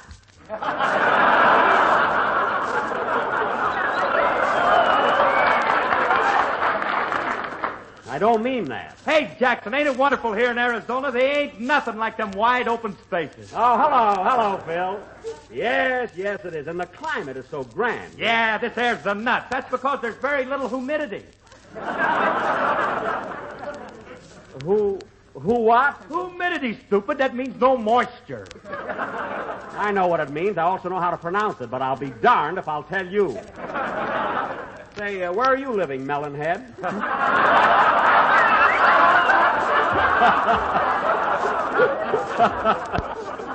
See, I'm glad I put that in, you know. No kidding, Phil. Where, Well, look, Jackson, I'm staying at a beautiful place. It's called the Camelback Inn. Oh, at the Camelback, eh? Having a good time? Well, I've gone without water for 7 days, if that's what you mean. Well, that's typical of you, Phil. You come to a beautiful place like this and you don't get any rest at all. What are you talking about? I'm under the bed every night by 10 o'clock. Well, Phil, I'd like to ask you why you don't sleep on top of the bed, but I know your orchestra is there. By the way, you and your boys came all the way from Hollywood on the Santa Fe bus, did you? All but my guitar player. He bought a new pair of shoes and he wanted to break them in. Oh, my goodness. Now I've heard everything. Say, Mr. Benny, I was wondering if I could dedicate my song tonight to my... Oh, hello, Dennis. Hello. Say, Mr. Benny, I was wondering if I could dedicate... What? What'd you say? I was wondering if I could dedicate my... How do you feel out here in the desert, kid? Oh, fine. Good. I had a slight case of cactus in my seat, but it's all out now. Well, there's a lot of it going around, you know. I know about that. Jack backed into a cactus the other night. Never mind. And he had to take off his pants with a pair of tweezers. All right. Say, Mr. Benny, I was wondering if I could dedicate my song tonight to a girlfriend of mine. I'm singing Conchita. Oh, is that your girlfriend's name? No. Conchita? No, Babe Marks. Well, what's the connection between Conchita and Babe Marks? Well, she Conchita more than any girl I ever had.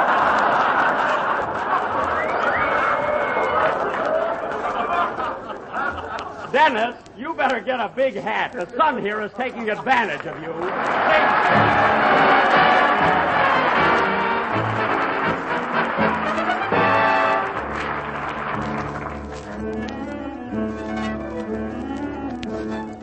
He was a handsome young Irish lad, she was a Mexican beauty. It was Fiesta and I might add, romantically he was in beauty. A boy and a girl neath the stars, I can tell it in 64 bars. His Irish heart went bingo when he saw the Rose of Juarez. Oh! Conchita, Marquita, Lolita, Pepita, Rosita, Juanita Lopez. Oh, you're a lovely thing, oh. For me there's but one girl, he says. Oh! Conchita, Marquita, Lolita, Pepita, Rosita, Juanita Lopez. Mandolin began to play, and her lips were there to kiss. As they danced, I heard him say, New Jersey was never like this. The bells began to ring, oh, as they rode away on a mule. To prove I'm not joking, if you're in Hoboken, drop in for a minute, and you'll meet Conchita, Marquita, Lolita, Pepita, Rosita, Juanita O'Toole. And there's little Teresa, Maria, Elisa, and Patsy, and Molly, and Mike. and Jose and Pancho and Pedro and Sancho and Tommy and Timmy and Spike. Of course there are others, they're sisters and brothers. They're older and they go to school. There's no more to my song now, so I'll run along now. That's all for Lopez and O'Toole.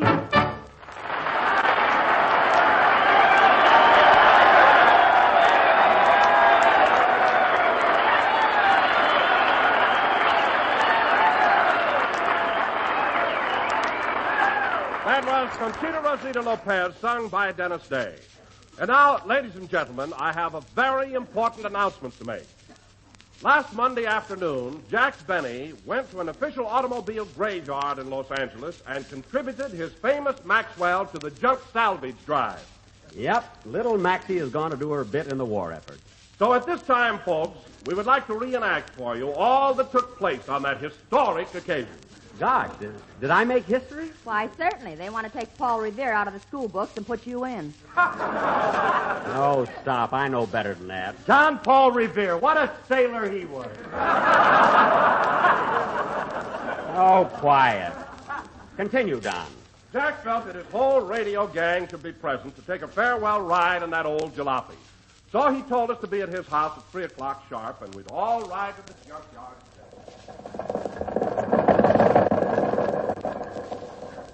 Now, imagine turning a car like this into the junk pile. Why, the motor is in wonderful condition. Wonderful condition? Yes. I lifted up the hood yesterday and the spark plug was playing Ring Around the Fan Belt. That's a lie because I'm wearing the fan belt.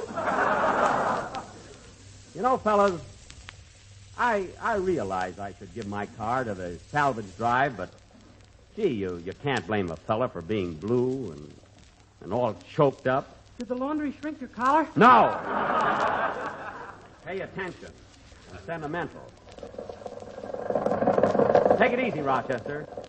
No use getting another ticket for speeding. Holy smoke, Jackson. You mean to say you got a ticket for speeding in this car? That's right, Mr. Harris. Our bumper got hooked to a fire truck.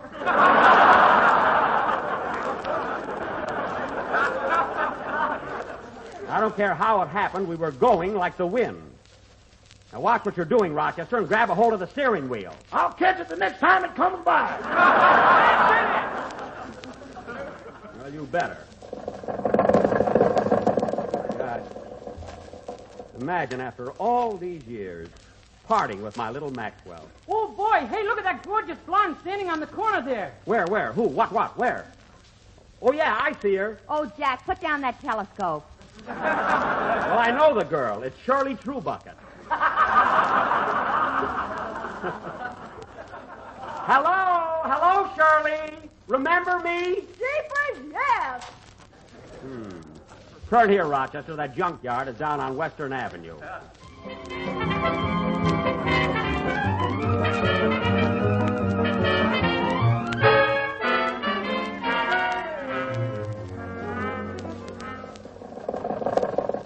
It ought to be around here somewhere. There's the sign, Jack. Official automobile graveyard.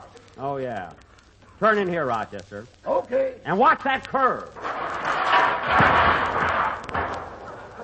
Easy does it.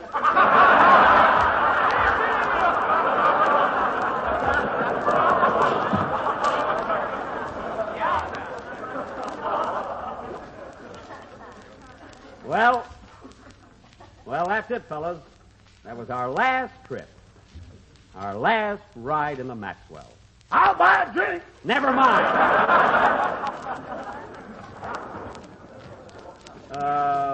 Hello. Yes, sir. What can I do for you? I'm Jack Benny. Are you the head man in this junkyard? I'm not wearing this carnation in my overalls for nothing. Oh, yes. Well, I've got a car here I'd like to turn into the salvage drive. This is it right here. Well, we do need junk, but aren't you overdoing it, old man? Look, buddy, scrap is scrap. Now, how much am I offered? The rate we're paying here is $7 a ton, so I can give you about $7.50. $7.50? Now, wait a minute, mister. I've got a lot of extras on this car. For instance, the radio and the fog light, this cigarette lighter. What cigarette lighter? Right there. That's a candle. Well, if you can't light a cigarette with a candle, brother, you ought to give up smoking. Now, how much am I offered? It's still $7.50.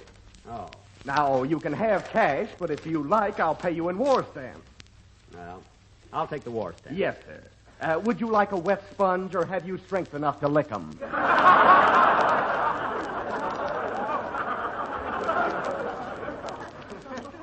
Yes, give me the stamp. I'll handle it. Thanks. Well, that's that. Come on, Jack. Let's get going. Yep. Gotta get going, I guess. Yes, sir. Come on, Jackson. Let's get out of here. Yep. Gotta leave my little Maxie. Oh, well, it's for a good cause. Yep. Well, what are we waiting for? Let's go. Yeah. Let's go. Well, come on. Come on, Rochester. I'm coming, boss. I'm coming. Oh, stop bawling, or you'll have me doing it, too. Come on. Let's get out of here.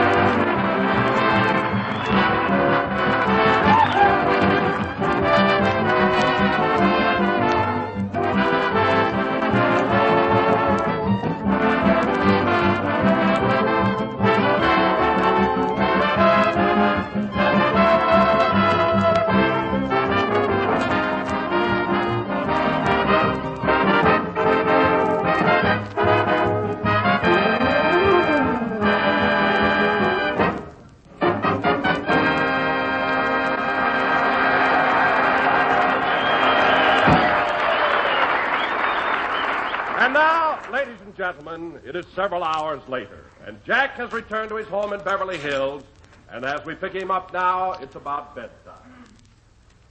5 years. 5 years I've had that little Maxwell. Now it's gone forever. Well, I might as well turn in, I guess.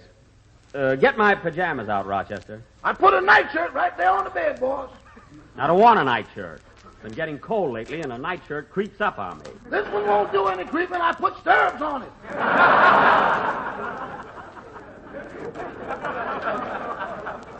Good. I don't think I'll bother creaming my face tonight.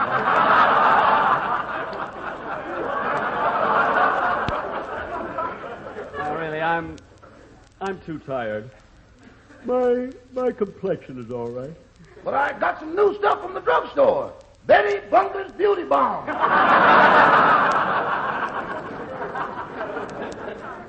What's that? It says here, put it on and take a snooze, clears up wrinkles on face and shoes.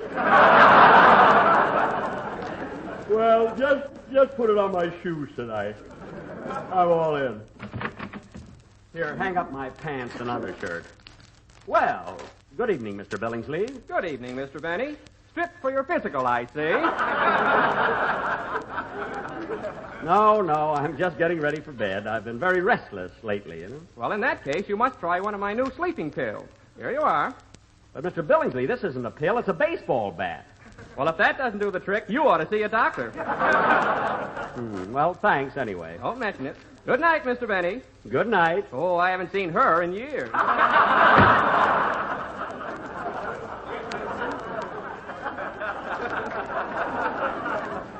He's a strange fellow. Boy, am I all in. Pleasant dreams, boss. Brace yourself. Rochester, put down that baseball bat. You're as bad as he is. Gosh, this bed sure feels good. Although how I can sleep with my Maxwell all busted up in that junkyard, I don't know. Boss, why don't you look at it this way? Before you know it, the scrap from your car is going to be part of a battleship or a tank or an airplane. Gee. I tell you, boss, if everybody in the country turned in their old junky cars and dug up all the scrap they could, there wouldn't be no shortage of nothing, especially victory. You're right, Rochester. Absolutely right. Well, good night. Good night, Mr. Benny. If your hot water bottle springs a leak, just put a Band-Aid on it.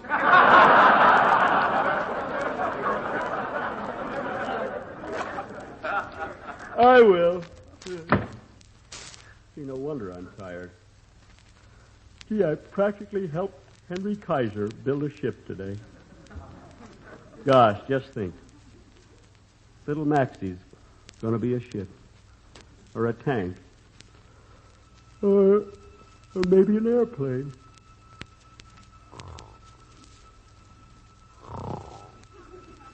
$7 a ton.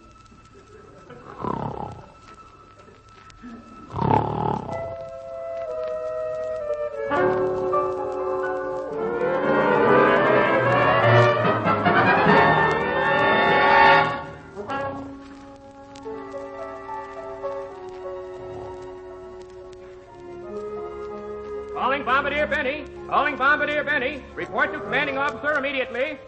Bombardier Benny? Gee, that's me. I'm a bombardier. Calling Bombardier Benny. Coming, sir. Bombardier Benny reporting. Did you call me, sir? Yes, what kept you? Sorry, I was creaming my face.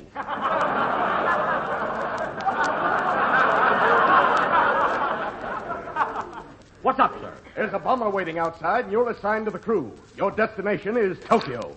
Tokyo? Yes. Are you ready? I sure am, Colonel Bridget. I'm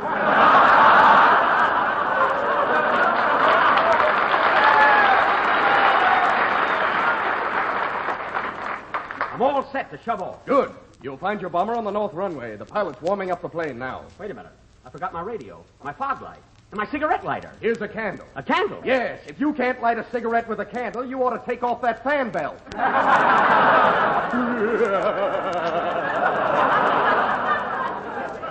Gee, the Colonel's in a happy mood today. Oh, boy, Tokyo. I'm gonna blow that joint to smithereens, or my name ain't Bombardier Benny.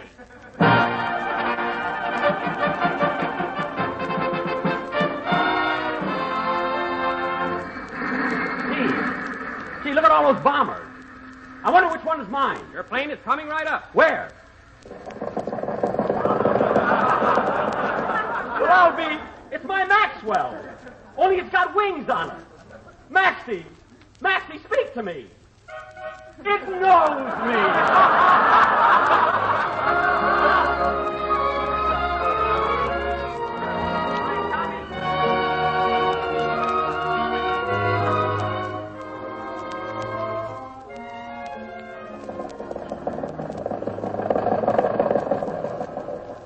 Gee, it's nice up here. How high are we, Rochester? 10,000 feet, boss. Good. At $7 a ton, that's a fortune. Well, we're off to Tokyo. We sure are. Oh, there's a red light up ahead. Slow down, Rochester. Red light? That's the sun. Well, it just turned green. Step on it. Look at that water down there. Is that the Pacific Ocean navigator? It sure is, Jackson. Phil Harris. Are you the navigator, Phil? I ain't wearing this carnation in my nose for nothing. Oh, yes. Where are we, Phil? Well, according to the calculations I just computed on my Mercator chart, we're at the zenith of the apex, longitude 42, latitude 51, and a wind velocity of $7 a ton. What does that mean? Where are we? St. Joe, Missouri. They love me there. Come on, we got to get to Tokyo. Gee, I hope we brought enough bombs with us. Cigars, cigarettes, bombs. You can't have any fun over Tokyo without a bomb. I'll take a few of those, miss. You want a wet sponge with them, or can you drop them yourself? Yourself? Oh, I haven't seen her in years. What's the matter, Rochester? We're running into bad weather, boss. Look at that cloud up ahead. Where? Why, I know that cloud. It's Don Wilson. Hiya, Don. Hello, Jack. Where are you going? Tokyo. Good. I rained all over it last night.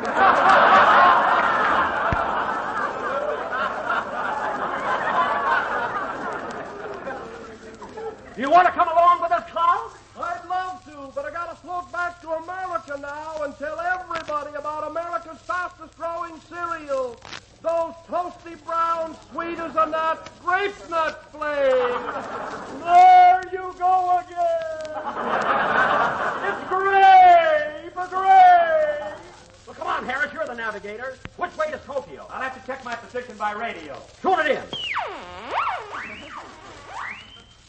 And so, chin up, but with tear-dimmed eyes.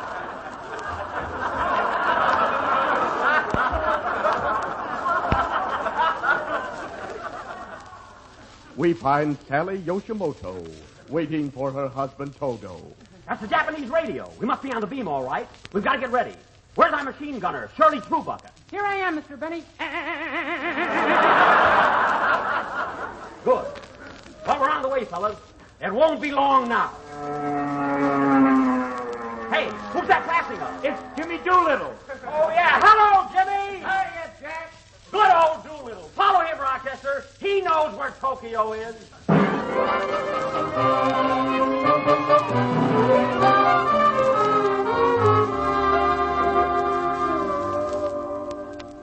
Gee, it ought to be around here someplace. Look, Mr. Benny, there's a big island right down below us. And that city there in the middle of it is Tokyo. Tokyo. Now get set, Harris. We're going into a dive. I wouldn't drink with them lousy lights for $1 million.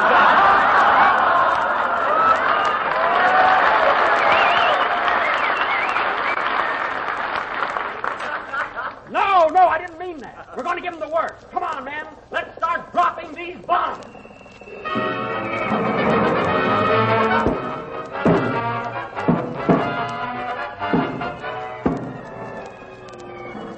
Look at those buildings blow up. Look at that bamboo fly. There goes another building. Boss, wake up! Wake up! And then there goes another one. Wake up! Boss, you're dreaming! And there goes... Dreaming?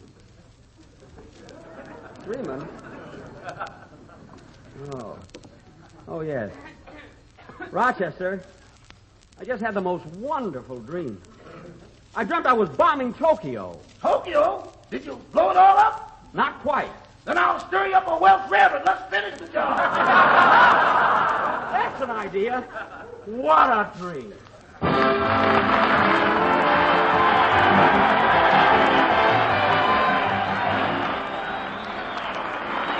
You know, Uncle Sam tells us that one of the most vital industries in America is homemaking. Whereas a homemaker, you help to sustain the health and stamina of the home front. And to help you in that job, our government's National Nutrition Program tells you how to plan menus wisely. To get each day plenty of the essential foods which promote health and vitality. Now, that includes whole grain cereals. Cereals such as delicious toasty brown Grape Nuts Flakes. For Grape Nuts Flakes are a whole grain cereal, so they supply important whole grain food values, such as iron, niacin, and vitamin B1. Food values which every one of us need every day to help keep ourselves in robust, good health. Yes, Grape Nuts Flakes at breakfast will give you a mighty good start on your daily nourishment needs. So for a grand, nutritious breakfast dish that's chock full of delicious flavor, make it malty, rich, sweet as a nut Grape Nuts Flakes tomorrow morning. That was the last number of the third program in the Grape Nuts Flake series. All kidding aside, ladies and gentlemen, automobile scrap must furnish 5 million of the 30 million tons of steel scrap needed to maintain steel production at its current rate. So sell your old jalopy to an automobile graveyard and help keep the steel mills rolling. I want to thank Colonel Bridget and Colonel Grill for their friendly cooperation here at Williams Field. It was a real pleasure to dedicate this new theater here at the Post. Fine building, no powder room. Well, it's for the soldier. Good night, folks. The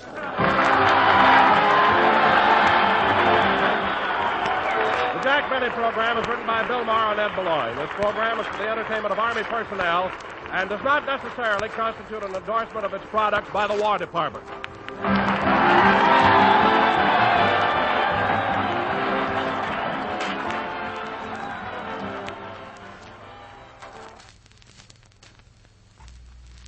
Have you treated your family to Grape Nuts Wheat Meal? It's the new hot cereal that's extra nourishing, extra delicious, extra speedy. Grape Nuts Wheat Meal is a nourishing whole grain hot cereal. Every tempting, steaming bowlful is rich with the goodness of roasted wheat, with a texture that's smooth but full-bodied. And it cooks in just 3 minutes. So ask your grocer for the rich, hot brown cereal, Grape Nuts Wheat Meal. This program came to you from Williamsfield in Arizona. This is Broadcasting Company. This is Broadcasting Company. This is Broadcasting Company. This is Broadcasting Company. Ladies and gentlemen, this is Jack Benny talking. And before starting our program, I'd like to remind you that there's still time for you to give generously to your local community chest, a fund which is of tremendous importance to every community every year, since it supplies care for the underprivileged and the unfortunate. In time of war, your local community chest performs an even more vital function, for its funds must now meet the needs of civilians, war workers, and our fighting men. You want to share in this important work, and you can, for there's still time for you to take part in your local drive. Make your contribution tomorrow.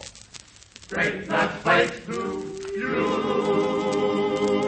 The Grape Nuts Flakes program, starring Jack Benny with Mary Livingston, Phil Harris, Dennis Day, Rochester, and yours truly, Don Wilson.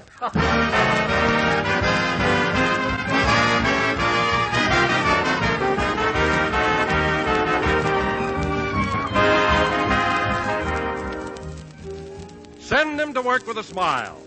That's what you want to do, ladies, isn't it? Because the worker who works with a smile works his best. And you can start your man off with a grin if you start him off with a big, luscious bowlful of delicious, flavorful Grape Nuts Flakes. Your favorite Grape Nuts flavor, a delicious, toasty brown flake form. There's something about that malty, rich, sweet-as-a-nut Grape Nuts Flakes goodness. There's something about that distinctive, different Grape Nuts Flakes flavor that starts your folks off in high. Yes, sir. There's an outstanding difference about Grape Nuts Flakes because they're made a different way. You see, they're a blend of two delicious grains, sun-ripened wheat and malted barley. And Grape Nuts Flakes are toasted to a delicate, crisp golden brown. That's to give them a texture just as swell as their taste. So for a really swell breakfast dish, for a treat that your folks will love to the last crispy spoonful, ask for delicious Grape Nuts Flakes, America's fastest-growing breakfast cereal.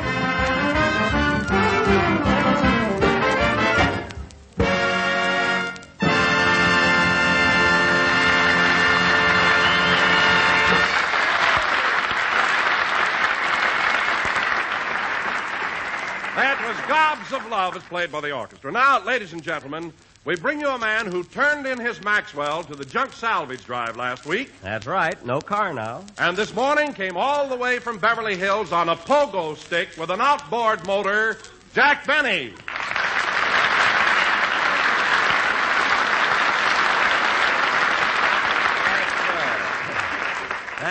Thank you. Grape Nuts Flakes again. This is Jack Benny speaking. And Don, a pogo stick is a good mode of transportation, but it's not the one I use today. Oh, well, how did you come to work? On your bicycle? No. Roller skates? No.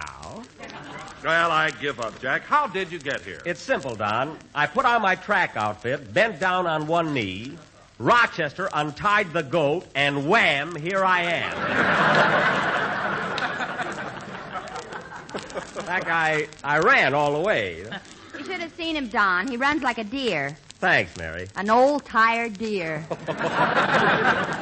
Well, I made it. That's all I know. Imagine running 10 miles. Why, you must be all worn out, Jack. No, I feel fine, Don. You see, I had to stay under 35 on account of my rubber shoes.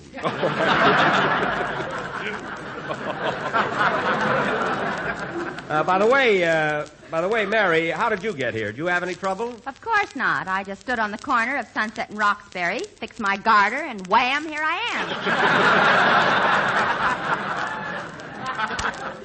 Oh, why didn't I think of that?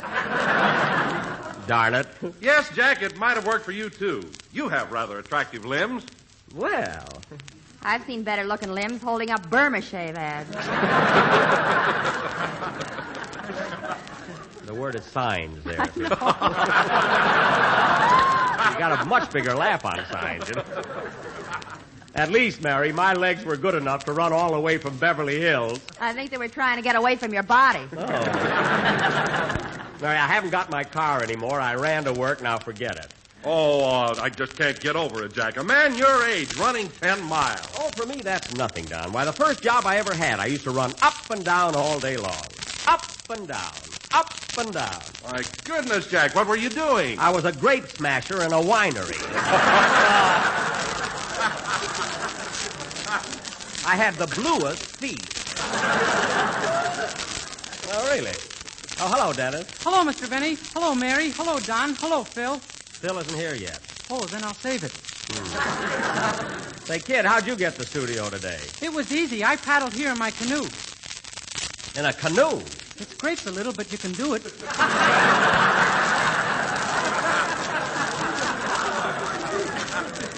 You can do it. Nobody else. Say, Don. No more canoes for me. I nearly got drowned on Vine Street. What? Dennis, I'd like to find out one thing. How can you get drowned on Vine Street? Oh, it's a lot of trouble. You gotta fall in a manhole.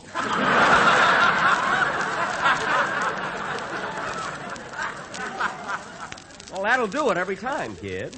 Well, here he is. Hiya, Jackson. Look who I brung to the program. Well, I'll be darned. He's got his kid with him. Where's the baby's nurse, Phil? Alice won't let her go out with us.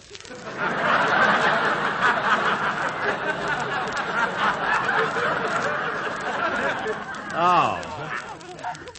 Isn't she cute? Hello, Honey Buns. Honey Buns, it's your Uncle Jackie. What's the matter with that kid? Every time she sees me, she cries. Oh, she's probably jealous because you've got big blue eyes and feet to match.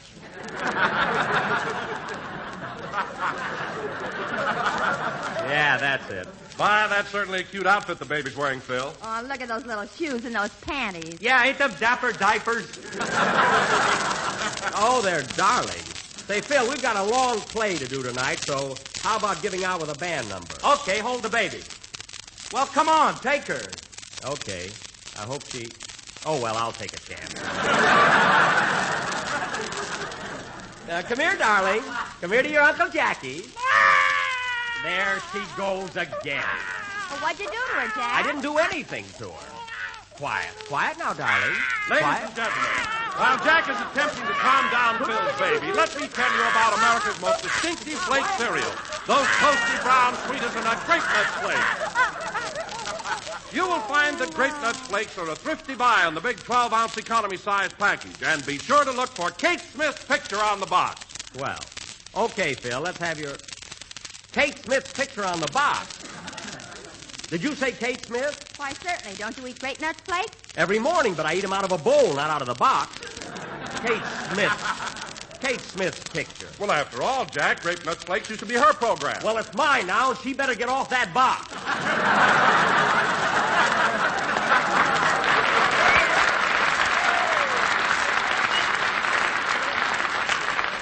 See? Now, don't get excited, Jackson. Don't get excited. Yeah, I came out all right. I wasn't drowned.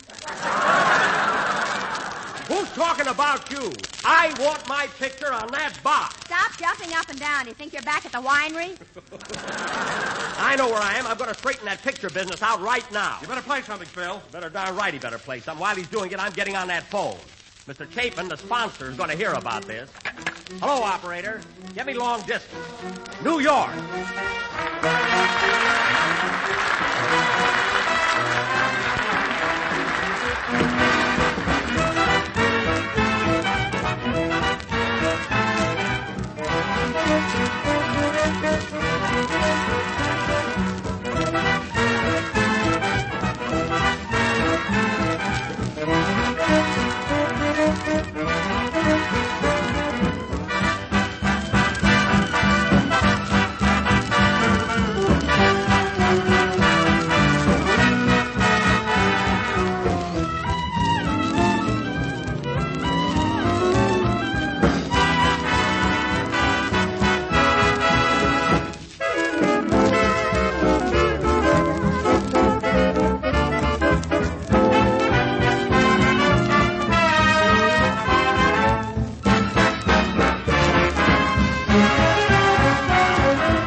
But, Mr. Chapin.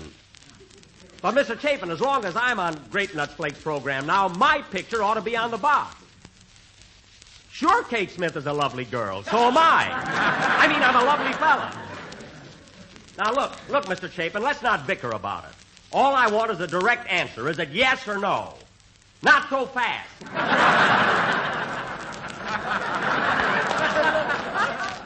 If there's anything I hate, it's snap judgment. Now, look. But, Mr. Chapin. But, Miss.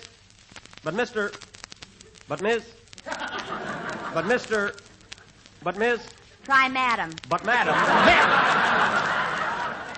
Please. Now, look at it this way, Mr. Chapin. Mothers all over the country are buying Grape Nuts Flakes. And the kiddies ought to have a chance to see a picture of their Uncle Jackie. Oh, fine. What's that, Mr. Chapin? Who's trying to get sympathy? That's Phil Harris's baby, not me. All right, think it over, Mr. Chapin, and call me back. Goodbye. Well, that's my fault. After all, what can you accomplish talking over a telephone? Why don't you put on your tracksuit and run to New York? Well, I know one thing. I'm going to get my picture on that box. What box? Oh, be quiet. Now, let's get started with our play. Ladies and gentlemen, tonight we are going to present our version of one of the most pretentious pictures of the season. None other than 20th Century Fox's production of that sparkling melodrama, that sophisticated epic, that dramatic thunderbolt, Tales of Manhattan.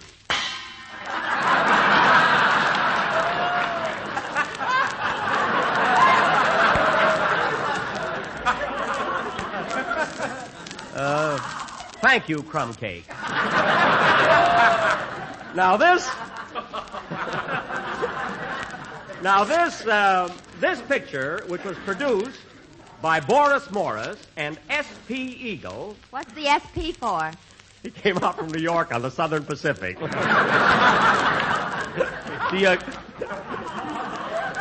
you get it, Billy? Now, this picture, among other great performers, featured such famous stars as Charles Boyer, Rita Hayworth, Thomas Mitchell, Ginger Rogers, Edward G. Robinson, and Charles Lawton, all of whom will appear on this program tonight. Gosh, are all those big stars going to be on our show? Yes, and they should be here now. Where's our producer? Oh, Mr. Wells. Yes, Mr. Benny? Did you get in touch with all those stars and tell them to be here tonight? Well, let's see. This is going to be embarrassing. I can just feel it.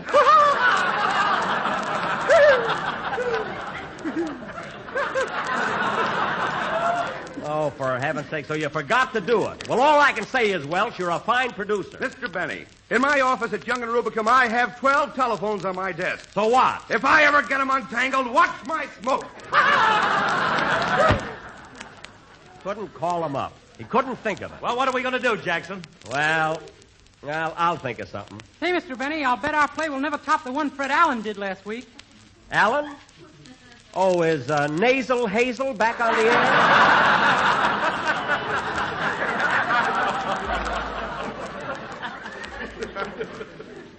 The last I heard of him, he was at the Mayo Brothers Clinic. Oh, did they operate on Allen? No, Don. There were so many things wrong with him, they just gave him a good luck charm and sent him home. Well, so much for good news. And now, ladies and gentlemen, our play will go on immediately after. I'll take it. Probably Mr. Chapin calling back. Hello? Hello, Mr. Benny. This is Rochester.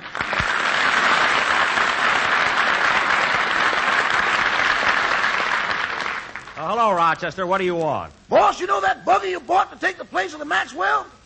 Yes, what about the buggy? Well, I've been trying, but I can't get Carmichael to pull it. Now, wait a minute, Rochester. With a little training, my polar bear can become just as gentle and easy to handle as a horse. But that bear's in an ugly mood. It's wintertime, and he's supposed to be sleeping. This is war. Let him stay out.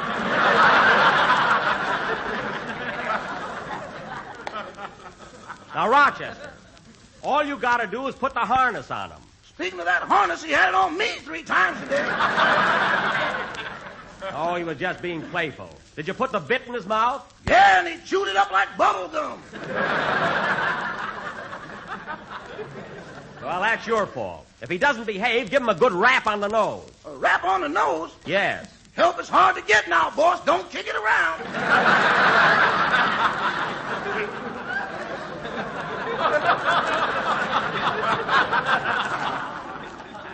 Oh, for heaven's sake. Well, let it go, and tomorrow morning I'll do the job myself. Goodbye. Goodbye. Oh, say, boss. Now what? Are you coming home to dinner tonight? Of course I'm coming home to dinner. Okay. You have to go, honey. Honey, Rochester!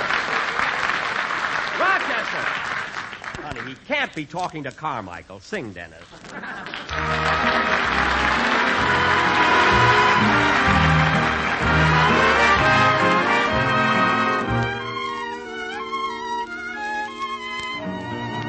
At last, my love has come along.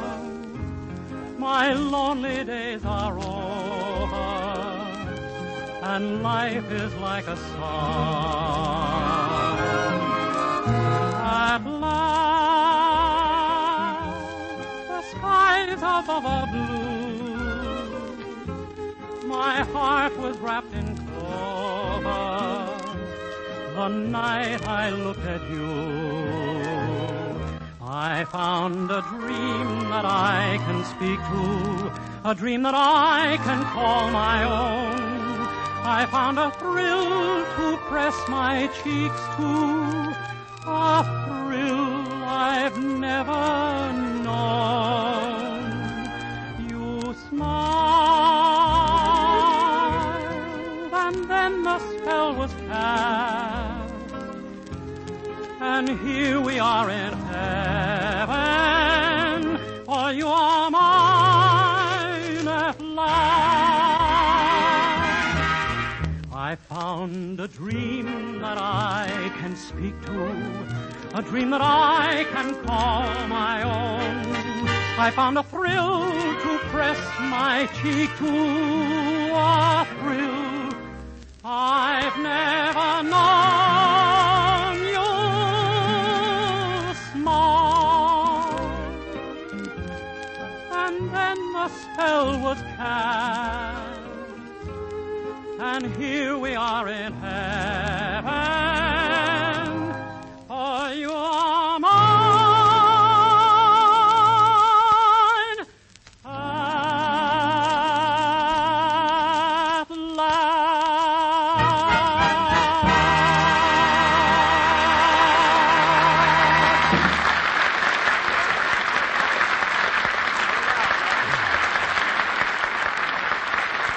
That was At Last, sung by Dennis Day. And now, ladies and gentlemen, for our feature attraction this evening, the Benny, acting as our meat, but we've been ration players, will present that sensational melodrama, Pants of Manhattan. That's Tales of Manhattan, isn't it, Jack? Of course it is, Don. I was just trying for a gag. I can't stand a guy that presses, even if it's pants.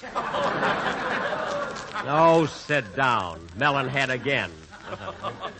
So here we go, folks, with our feature attraction. And as a special treat, I am playing the triple part of Charles Boyer, Charles Lawton, and Edward G. Robinson. This I gotta see. You'll see it, don't worry. Take it, Mr. Wilson. Presenting Pants of Manhattan with that all-star cast, Jack Benny. Thank you.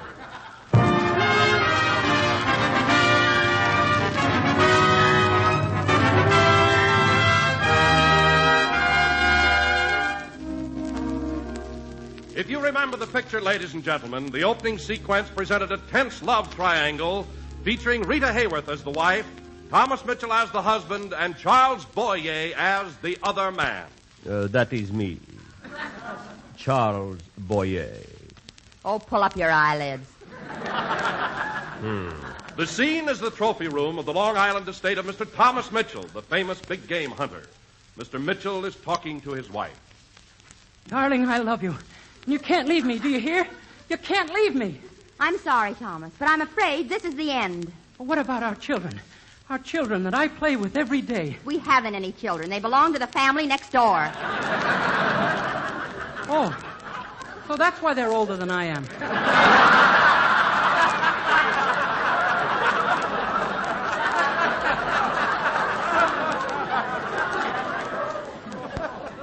It's no use, Thomas. I'm leaving you at once. I know. It's another man. Tell me his name, Rita. Tell me his name and I'll kill him. Like in the picture. No, you'll never know, Thomas. You'll never know the name of the man I love. Oh, Charles, darling. At last you're here. Rita, my beautiful.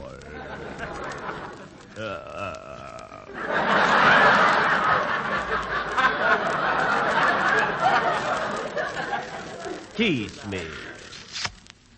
Excuse me, Mr. Boyer. Now, come on, Rita. What's the name of that other man?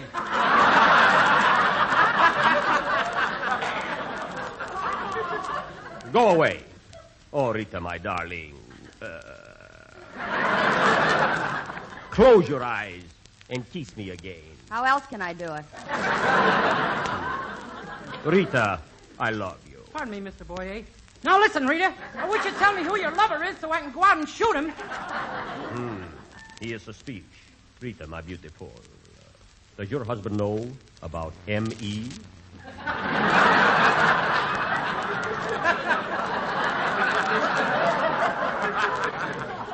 I don't think so. In fact, I'm P-O-S-I-T-I-V-E. P-O-S... Give me that again, will you?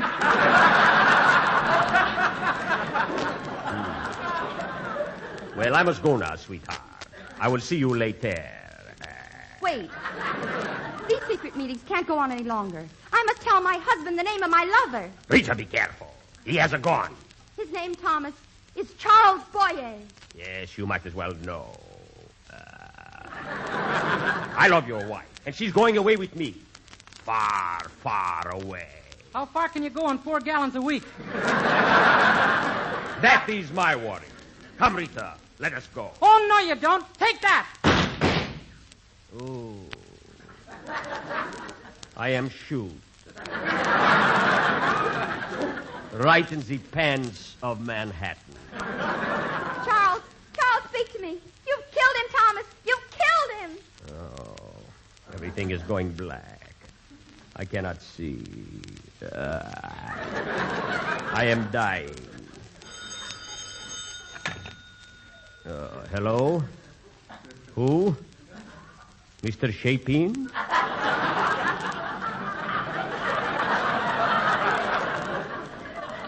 What?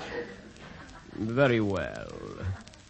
Naturally, if you feel that Kate Smith's picture should stay on the box, that is all right with me.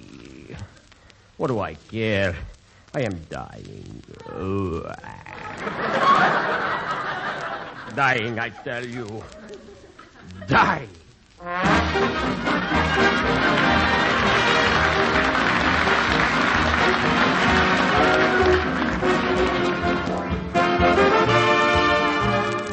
Another colorful episode in the tales of Manhattan occurred when Mr. Charles Lawton, as a poor but talented musician, received an opportunity to perform at Carnegie Hall. Now, in our play, Mr. Lawton's part will be portrayed by Jack Benny, that eminent. Eminent what? The scene is backstage at Carnegie Hall. Mr. Lawton is waiting to go on. Mr. Christian! Mr. Christian! Where is my violin? Under your chin, sir. And tell me, Mr. Christian, did you sew up the bullet hole in these pants I got from Boyer? I couldn't find a needle and thread, so I put a cork in it. Cork? Now listen, Mr. Christian. I will walk out on that stage and play my violin as it has never been played before. Hey, when are you going to do Charles Lawton? I am doing him now. For my first number, ladies and gentlemen, I will play the Meditation from Thais by Barney Dean.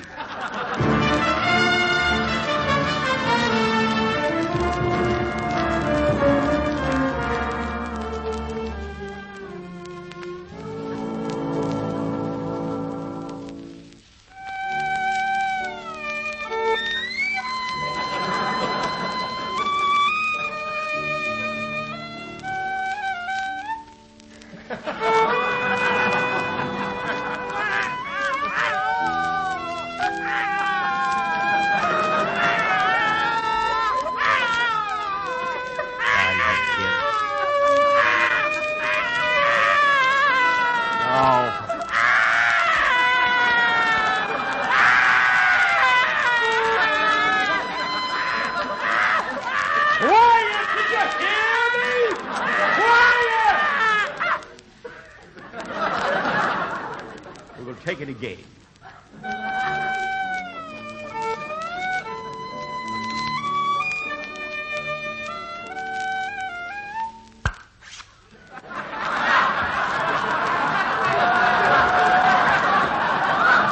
There goes that bloomin' cork. Now for my next selection. Ha! I'll teach you to play around with my wife. Take that. Oh. I am Shu. Right in the bands of Manhattan.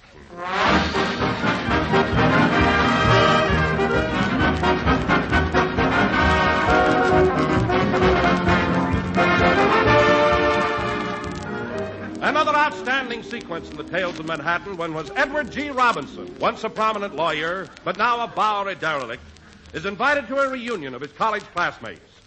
Mr. Robinson's part will be played by none other than Jack Benny, that talented. Talented what? The following scene takes place during the height of a banquet when the college men discover that their former classmate is now a bum. Yeah. They invited me to come up here, yeah. You thought I was a businessman, yeah. Well, I ain't, see? I'm just a Bowery bum, see? But you stuffed shirts wouldn't understand that. No. Now, Edward, my boy. I ain't blaming you, Professor Harris. It ain't your fault, see? I can't understand it. You was the most prominent student in my class.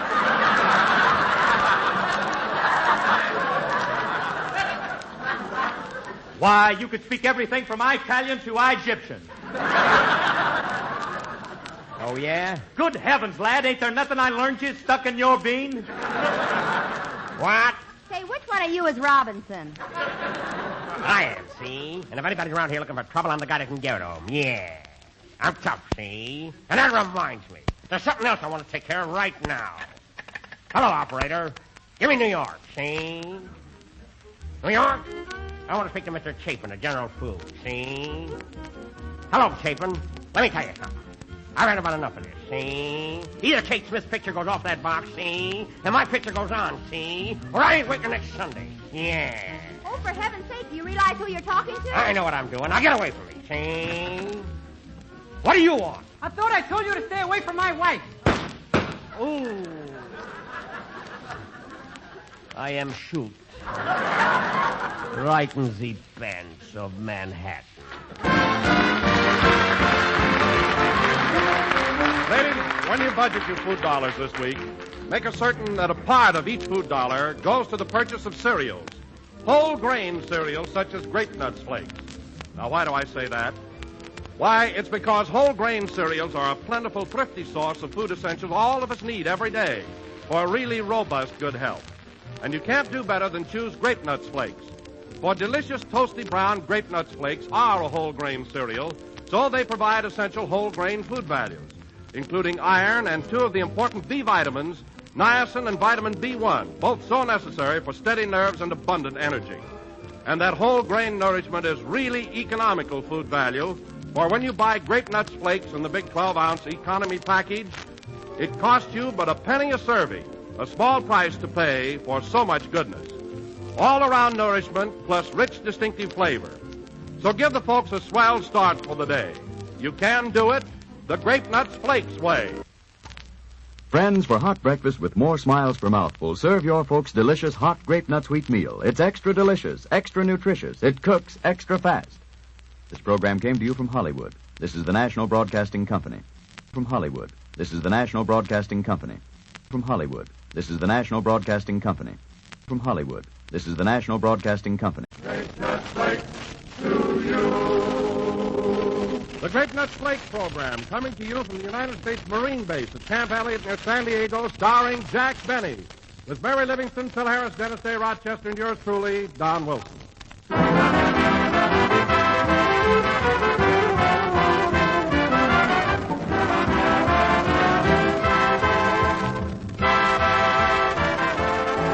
Friends, when a homemaker dreams up a luncheon or a dinner, notice the accent on flavor. But when the same homemaker thinks about breakfast, she often falls back on a plain humdrum sort of a dish. Now, that's being unfair to families, because flavor counts at breakfast, too. And that's when a bowl full of malty-rich Grape Nuts Flakes calls forth a round of applause. Because Grape Nuts Flakes bring you the rich, nut-sweet goodness of delicious grape nuts themselves in crisp, toasty brown flake form. A flavor now in its second generation of popularity.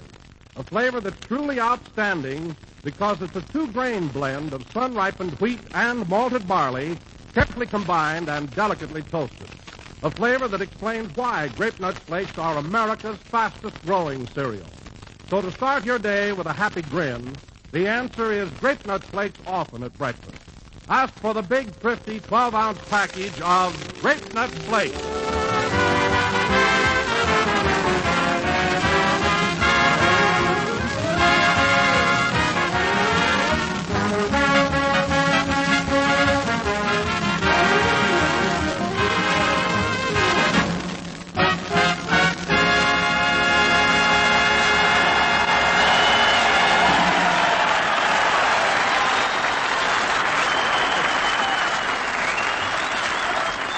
That was Call Out the Marines, played by the orchestra. Now, ladies and gentlemen, since we're broadcasting from Camp Elliott, which is a Marine base, we bring you a man who goes with a girl named Marine and can't get to first base, Jack Benny.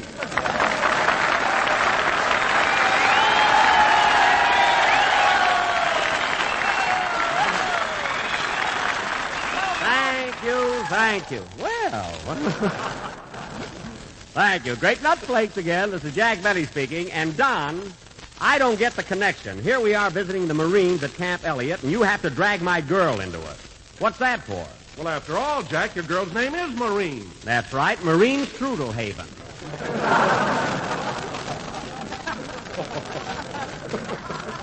But what do you... But what do you mean I can't get to first base with her? Why, the girl's nuts about me. Well, when I saw you at the movies the other night, she was way down in front, and you were sitting upstairs in the loges smoking. All right, so I was smoking. Well, if she's so nuts about you, why weren't you sitting together? For the simple reason that I only had one cigar.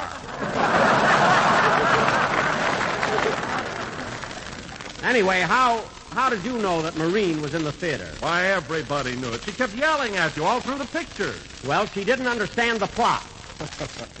I don't see why either. She's in pictures herself, you know. What was that? Oh, hello, Mary. Hello. What was that about Marine Strudelhaven? I just said that she's in the movie. She works in a shipyard. She does not. I wish I had a nickel for every rivet she's caught in her bucket.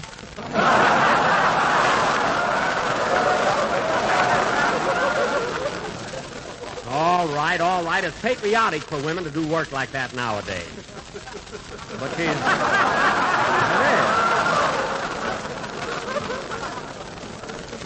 But she's, Anyway, she's a beautiful girl and very feminine.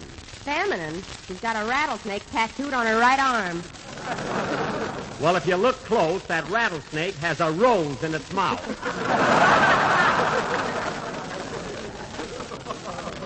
It's a two-color job. I held her hand while she got the needle. Anyway, the girl is crazy about me. Did you see those novel cufflinks she gave me for a present? Novel is right. She bit them out of a lead pipe. All I know is they hold my cuffs together beautifully. They're a little heavy, though. I have an awful time waving at people, you know? Oh, hello, Phil. Hey, Jackson, I tried to get a hold of you last night. Me and the boys had a big Halloween party at the Del Mar Hotel. Yes, I know, and what a racket. Kept me up all night. Oh, are you staying at the Del Mar? No, I'm at the U.S. Grant in San Diego. And my windows were closed. Halloween party, huh, Phil? Was the costume affair? Sure, all that stuff. My drummer was dressed up like Little Bo Peep. My brass section was the Seven Dwarfs, and Frankie, my guitar player, came as the Pie-Eyed Piper.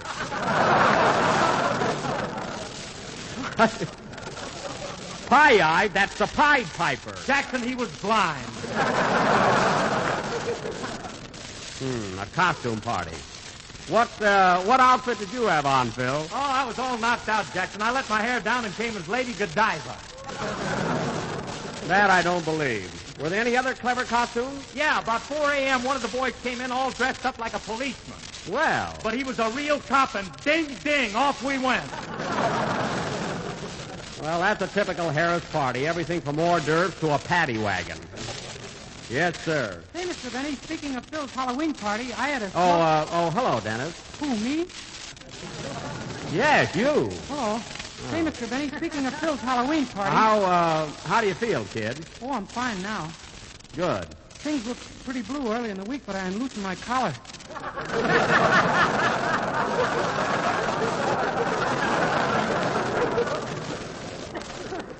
Well, that'll do it every time. You know. Say, Mr. Benny, speaking of Phil's Halloween party, I had a swell costume. I borrowed a uniform from one of the bellboys at the hotel. Oh, dressed as a bellboy, eh? Did you have fun? Gosh, no. I ran so many errands I never did get to the party. Well, that's too bad. But I made $8 in tips. I sure beat singing on the radio.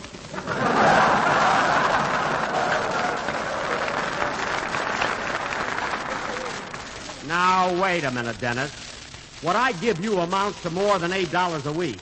You get a small fortune. Yeah, stock in an oil well. Never mind. If your backyard is dry, I'm hooked.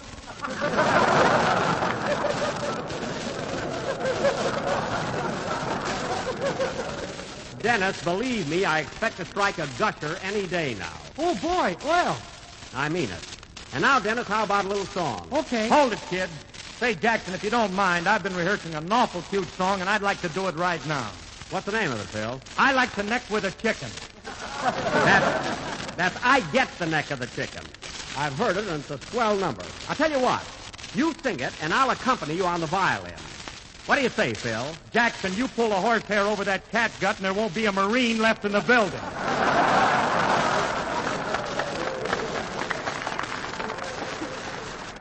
Okay, if that's your attitude, go ahead and sing. Some people just can't stand competition.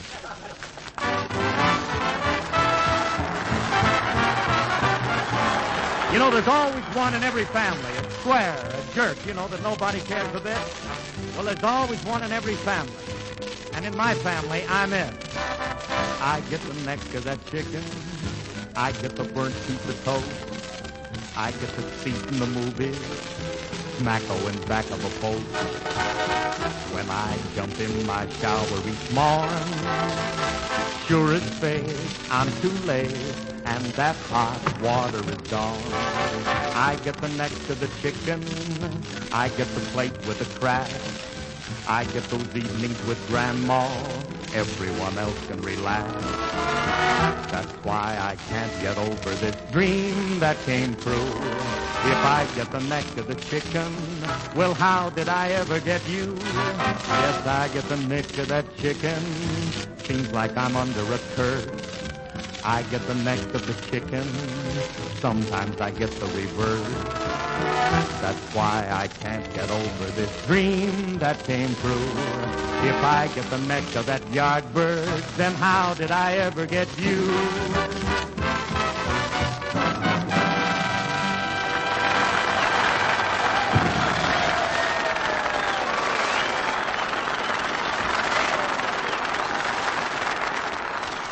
There you go. That was I Get the Neck of the Chicken with a vocal chorus by Phil Harris, our Kentucky bourbon baritone. And very, very good, Phil. Thanks, Mr. Jackson. I really enjoyed that song. You did a great job. I could sing better than that with one tonsil. Dennis, what's that for? Well, I'm supposed to do the singing around here. But, kid... You can't lick me. I'm a big oil man.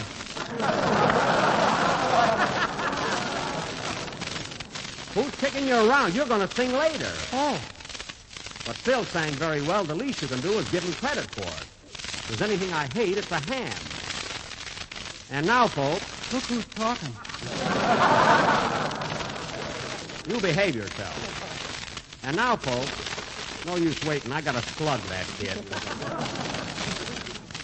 And now, folks, Miss Mary Livingston, that eminent American poetess, has written another of her famous... Pardon me. Come in. Well, it's a Marine. Don't you recognize him, Jack? Recognize him? Well, I'll be darned. Hello, stranger. Slapperman!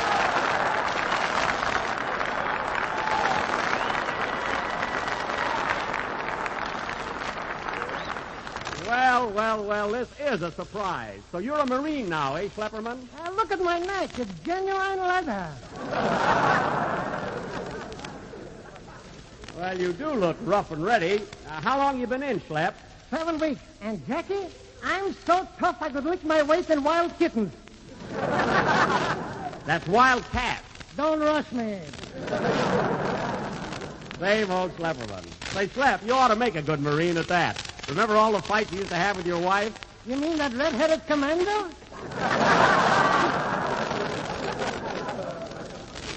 Well, she did have a pretty hot temper, and she sure used to kick you around. You said it. After 12 years with her, boot camp was a pleasure.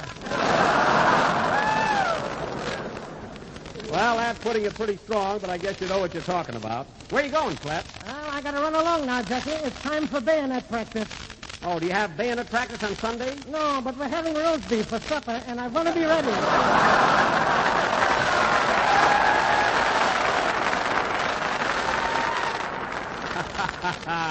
Well, so long, Schlepp. So long, Jackie. From the halls of Montezuma to the shores of Tripoli.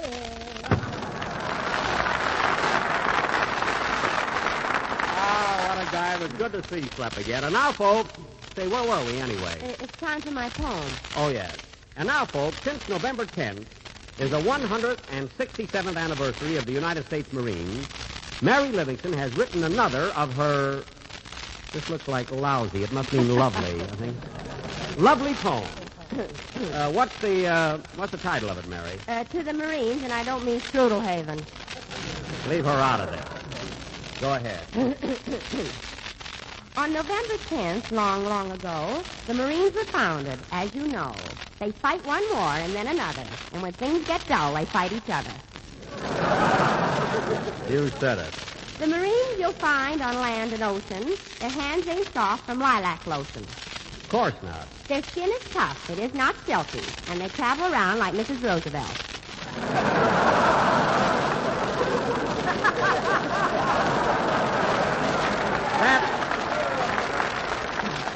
Mary, that doesn't rhyme. Oh, pardon me. Oh, pardon me. Their skin is tough, it is not silky, and they travel around like Wendell Welty. That's good. That's better. Now read the last verse. So here's to you, old leatherneck, from Portland, Maine to Houston, Texas. When you get through with all those Japs, where they had teeth, there'll be just gaps. The end.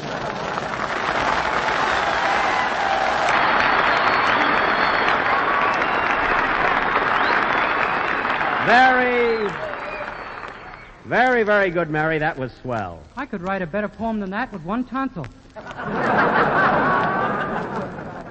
Dennis. I've had enough of him. Hold my coat, Jack. Mary, I'm surprised at you. Let her come. I'm ready. Why, Mr. Day. Well, that's the only minstrel show I ever saw in whiteface. You're right. How do we get into that? Now, fellas. I said something about one tonsil, remember? And I have to be in the oil business with a dodo like that. Oh, well. Now, fellas, I've got something very, very important to do. So if you don't mind, I'm going to let you handle the rest of the program and run along. Where you going, Jackson? Well, it's a lovely afternoon, so I thought I'd go down to the rifle range and do a little shooting. General Smith said I could. No kidding. It is okay with Smitty? Mary, please. Well, see you later, fellas. Oh, and when Rochester brings my rifle, tell him I'll be over at the range waiting for him. Hey, wait a minute, Jackson. I'll go with you. I'd like to do a little shooting myself. I want to come along, too. I'm sorry, Mary, but I'm not taking you out on that range. You'll have to stay here. You let me come, or I'll tell all these fellows that you try to join the waves. I did not. It's a fine answer. I wish my writers would think of me once in a while, huh? But come on if you insist. I'll take it. Hello? Hello, Mr. Benny. This is Rochester.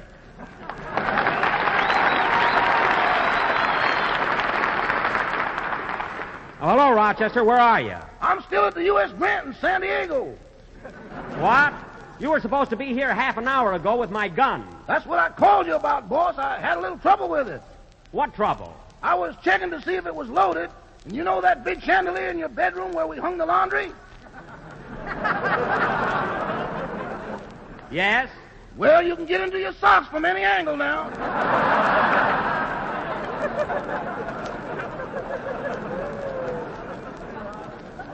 Oh, my goodness. You mean to say you shot a hole right through my socks? Not only that, I riveted your BVDs to the ceiling.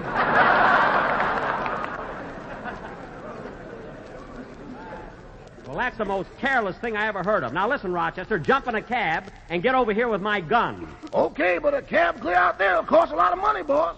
All right, you pay the cab driver, bring me the slip, and I'll pay you. It's very simple. Sounds that way, don't it? You get over here. Now, goodbye. See you in a little while, boss. My underwear on the ceiling. Well, it's my fault. I should have worn it. Well, come on, Mary and Phil. Let's get over at the rifle range. So long, Don. So long, Jack. And now, ladies and gentlemen, before Dennis Day does a number for us, I'd like to remind you that America's most distinctive flake cereal in the big 12-ounce economy-size package... Hurry it up, Tubby. I got my mouth open. Quiet, kid. In the big 12-ounce economy-size package are those toasty, brown, sweet as a nut Grape Nuts flakes. Ooh, what he said. All right, Grape Nuts flakes. Sing, Dennis.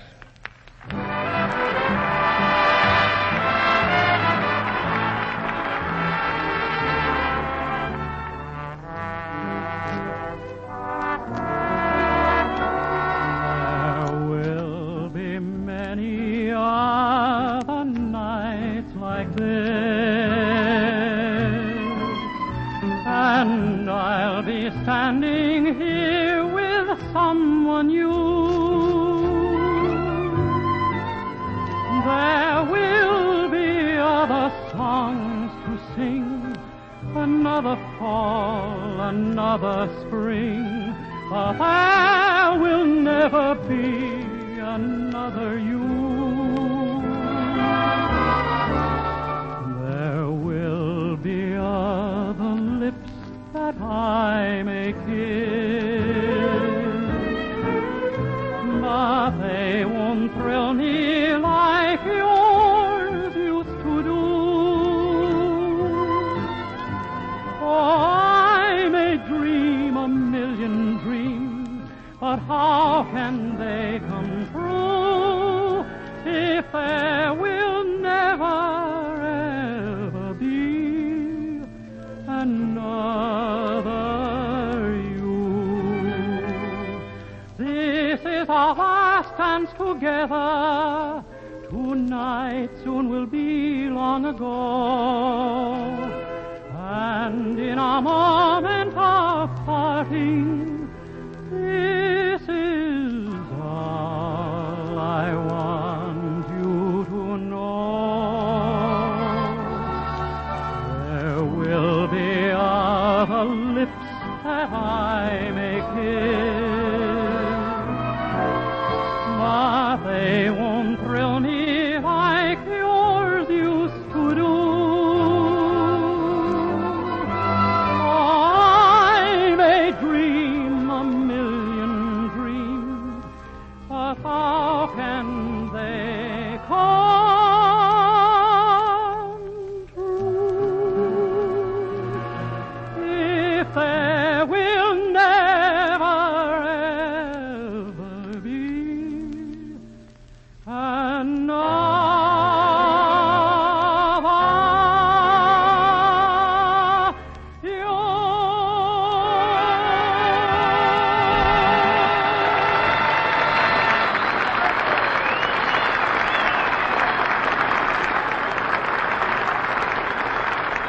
Right. Right this way, Mary, Phil. I think the rifle range is over there behind these barracks. Hey, Jackson, let's get a little excitement into this. Now, I'll bet you $5 I hit the target more times than you do. That's a bet, brother. Mary, you hold the money. Okay. Here, Mary, here's my dough. Good. Let's go. Well, where's your 5, Jack? You see me every day. I'm certainly good for it. Come on, let's go. Wait a minute, Jackson. I want to see your $5 right now. I'm not going to take my pants down and my money belt off out here. Anyway, I'm going to win that bet. There's the range right over there. Oh, just a second, buddy. Where you going? Oh. Oh, are you the sentry? No, I'm just walking up and down here because I'm mad at my feet. Well, you don't have to get huffy about it. Now, whether you like it or not, I'm going out on that rifle range. You take one more step and I'll make Fred Allen happy.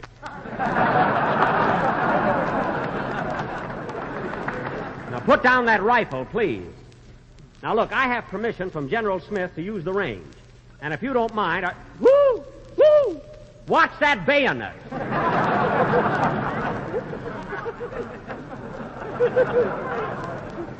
Now, come on, kids. Here's the entrance right here. Gosh, look at all those targets. Where? What target? You'll have to take my word for it. They're about 100 yards away. I can see him. Well, as long as Rochester isn't here yet with my gun, I might as well take one out of this rack. This is a good one. Just a minute, Great Top. What are you doing with that rifle? I have permission to do some target practice, Sergeant. I'm aiming it. Well, turn it around unless you want 3 nostrils.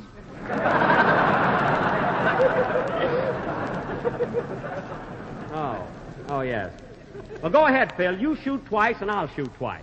And remember, this is for $5. Okay, Jackson. Now, look, I'm aiming at that center target. Here goes. Whoops, pardon me, Phil.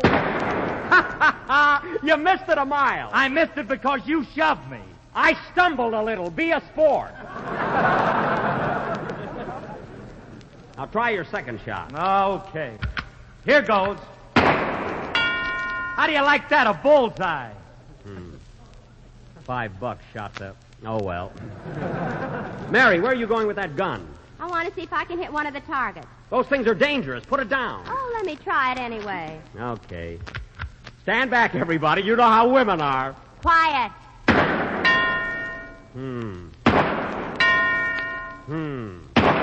Ha ha! You missed it.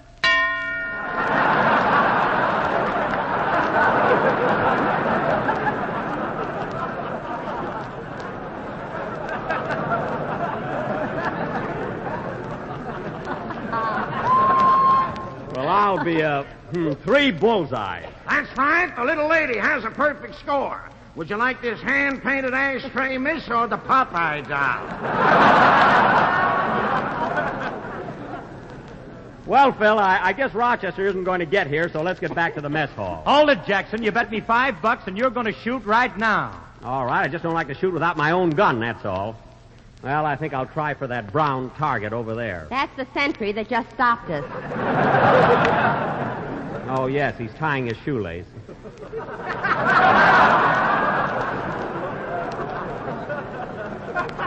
Yeah, I can't get used to this. I can't get used to this strange rifle. Come on, Jackson. Quit stalling. Okay, here goes.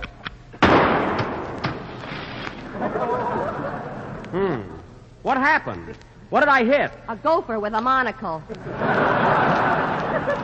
My, they're ritzy here, aren't they? Huh? You want to aim a little higher, Blue Eyes. I can't. These cufflinks are holding me down. But I'll try. Here goes.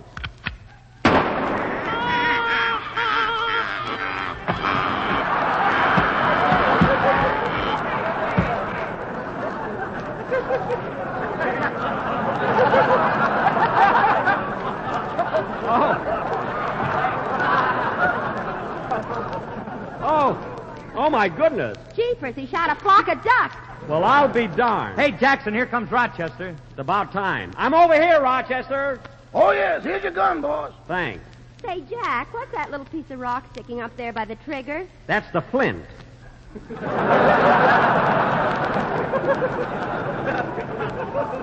What do you think it is? Flint? Is it a cigarette lighter? No, it's a gun. You see, this little hammer hits the flint, makes a spark, and the gun goes off. Believe me, I'm going to show you some real shooting. With a gun that old, you ought to be shooting Indians. No, this gun isn't so old. Look at the initials on the barrel. DB, Daniel Boone. That DB stands for Dead-Eye Benny, my uncle. Now, hand me my powder horn, Rochester. Okay, here you are, boss. Stand back, everybody. Be careful, Jackson. That thing must pack a terrific wallop. I know how to handle it. Notice how I'm bracing myself? 4! 4! You're not playing golf. Out of the way, everybody. I'm going to hit that old bullseye.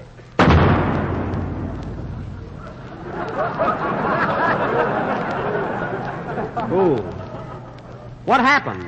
Did I hit it? No, and get up off the ground. Darn it, I must have put in too much powder. Pick up my hat, Rochester. Here you are, boss. Thanks. And my glasses. Oh, Phil, reach over there and pick up my gun, will you? Okay, here you are, Jackson. Catch! Don't throw it! Darn you, Phil Harris! Get my glasses again, Rochester. And my hat. Say, fellas, I got a better idea. Instead of shooting at the target, why don't I put a tin can on Rochester's head and shoot that off? You want to shoot a tin can off my head? Yeah, didn't you ever hear of William Tell's son that put an apple on his head? Yeah, whatever become of him?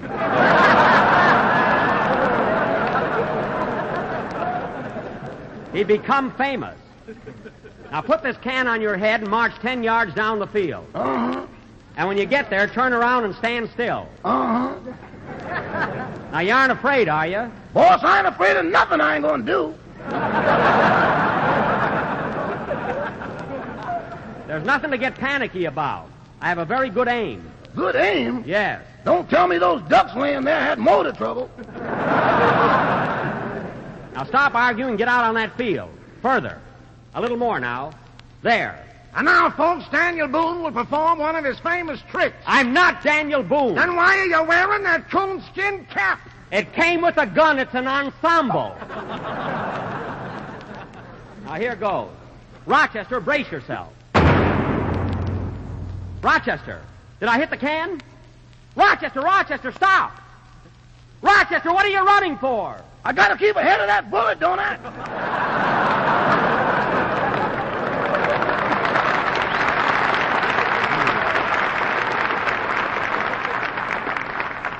Well, that's enough shooting for today. Let's go back, kids.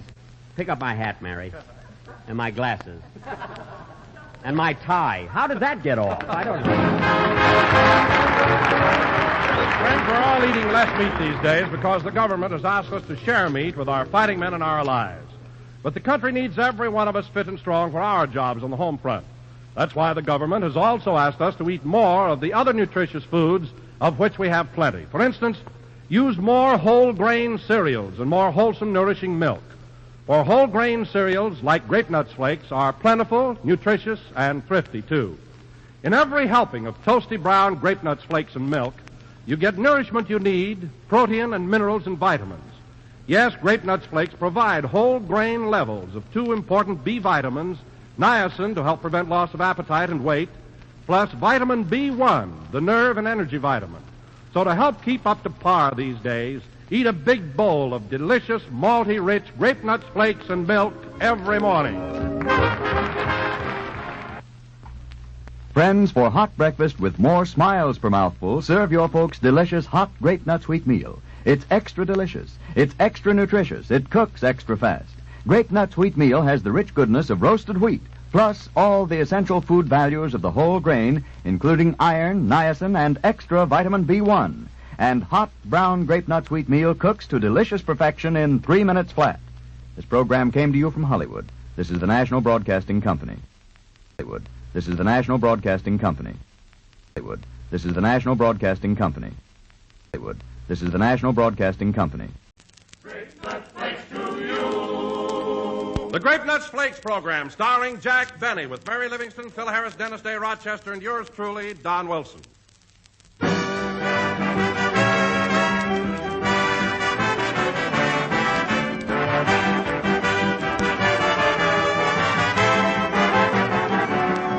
And now, here's the nationwide weather forecast. I slipped past the old censor. I made it up myself. Tomorrow morning will be bright and sunny in all areas where delicious, malty-rich Grape Nuts Flakes are served for breakfast. Furthermore, all parts of the country will find Grape Nuts Flakes a swell breakfast treat. They'll experience rising enjoyment to be followed by a second dish.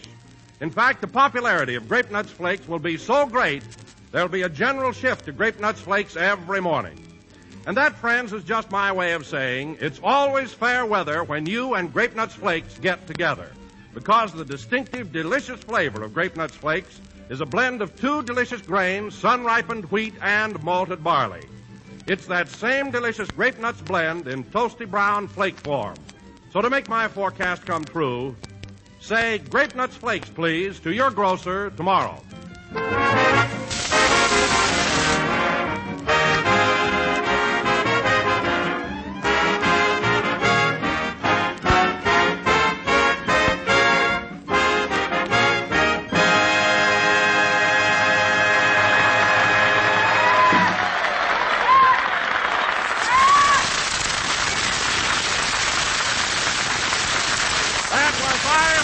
Played by the orchestra. Now, ladies and gentlemen, the elections being over, we bring you a man who was swept into office by an overwhelming majority. The new sidewalk inspector of Beverly Hills, California, Jack Benny.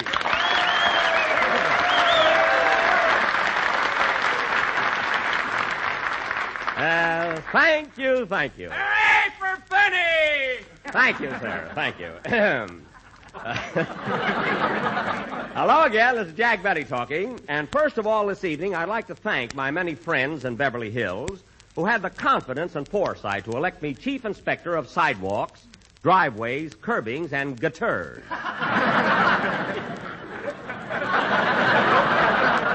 That's Beverly Hills for gutters, folks.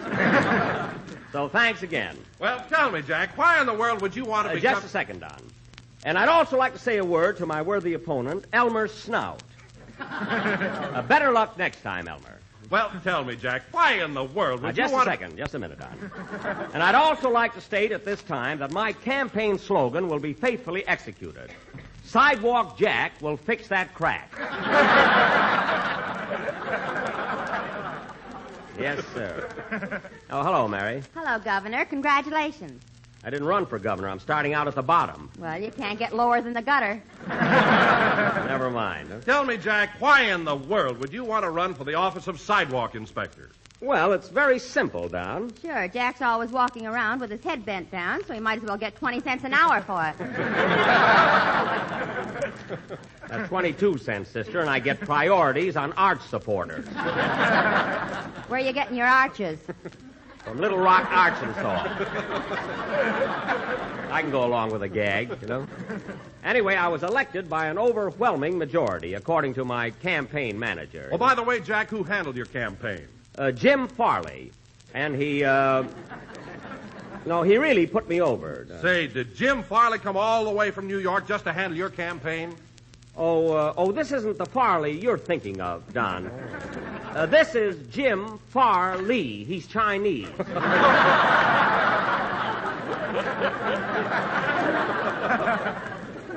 He runs the Kumquat Inn over on Camden Drive. You know?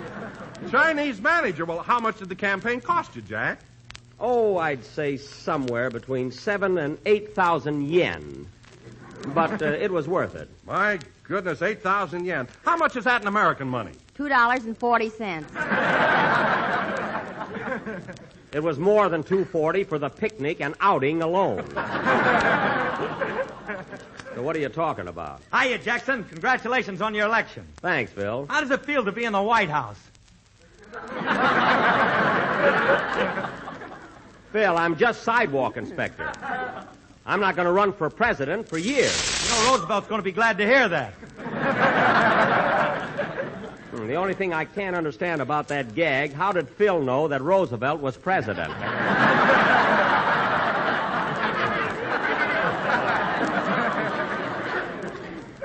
Say, Maestro, what's that letter you've got in your hand there? Oh, a kid gave it to me out in the hall. It's from one of my fans, no doubt, Lee. Let's see that. This letter's for Mary. It says Mary Livingston, see? Oh, yeah, I should have known. Her name is longer than mine. It's got different letters, too. Yeah. You know? Here it is, Mary. Thanks. Oh, Jack, this letter's from Mama. Come on, read it to us, Mary. Yeah, what's Ration Brain got to say? Let's hear it. Plainfield, New Jersey, November 5th. My darling daughter, Mary. Pretty dull so far, I think. Don't worry, Mom will get rolling. Oh. My darling daughter, Mary, just a line to thank you for your lovely letter and your generous check. I say generous because I'm your mother. Boy, is she mercenary. You'll be glad to know that your Uncle Willie hasn't been arrested since the dim out. Nobody leaves their shades up anymore.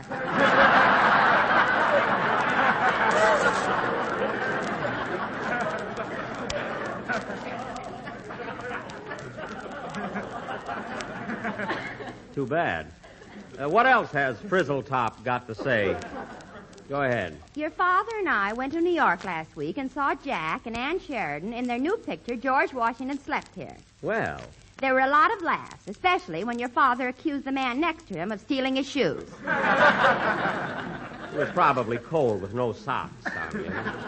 Incidentally, Mary, I don't know if I ever told you this, but George Washington is supposed to have slept right here in our little stone house in Plainfield. Washington slept there? So when Jack comes east, why doesn't he visit us and live in the same room that the father of our country did? Well, that's sweet of her. I don't know what Washington paid, but it'll cost Blue Eyes $3 a day.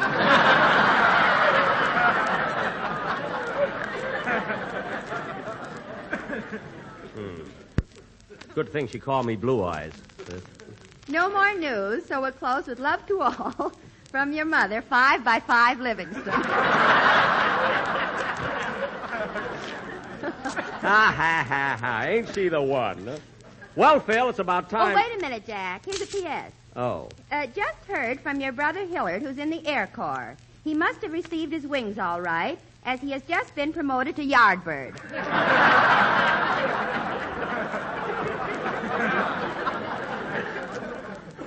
Well, I'm glad that's over. Mary, when you answer that letter, tell your mother she ought to get a fountain pen with funnier ink. You ink, too, once in a while.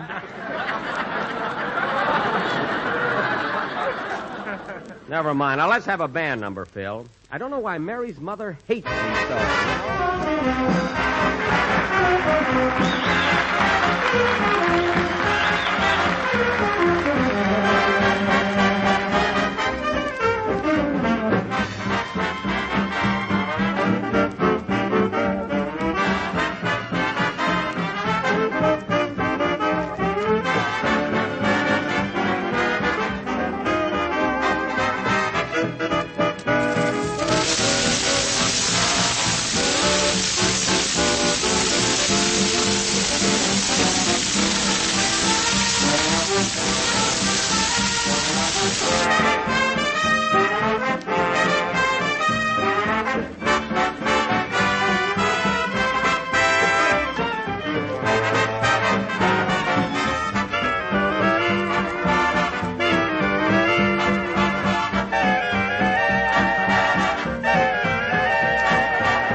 That was Massachusetts, played by Phil Harris and his Cape Cod cut-ups. Incidentally, Phil, that's a peculiar title for a song, isn't it? Massachusetts. Well, after all, Jack, they've got a song called San Francisco, and they got one called St. Louis Blues, and then there's that new one, Kalamazoo. What about it? Well, Massachusetts is a big city. Why can't they have a song? Phil, Massachusetts is not a city, it's a state. Oh, yeah, it's on the eastern sideboard. Yes, that's right. Well, thank heaven, here's Dennis. Hello, kid. Hello, Mr. Benny. Congratulations on your election. Well, thanks. Beverly Hills is going to have swell sidewalks now, by golly. Yeah, you said it. That new one in front of your house looks wonderful.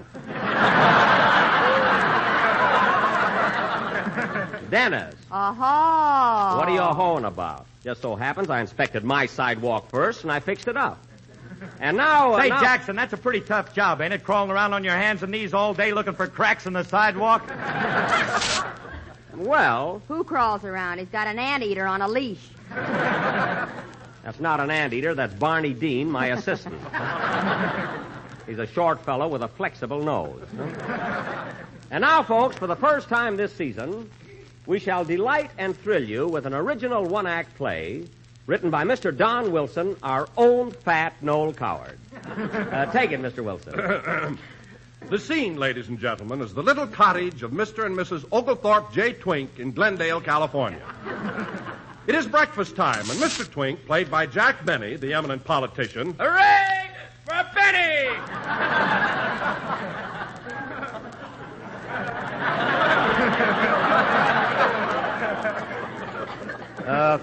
Thank you, sir.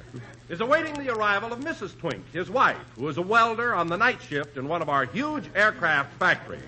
Curtain, music.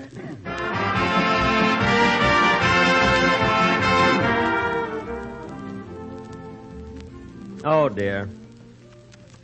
7 a.m. and Clarabelle isn't home yet. It's payday, too. I hope she didn't get into a crap game with some of the girls. Oh, well, she works hard. She's entitled to a little fun, I guess. I wonder who that is. Come in. Why, it's the Ice Girl.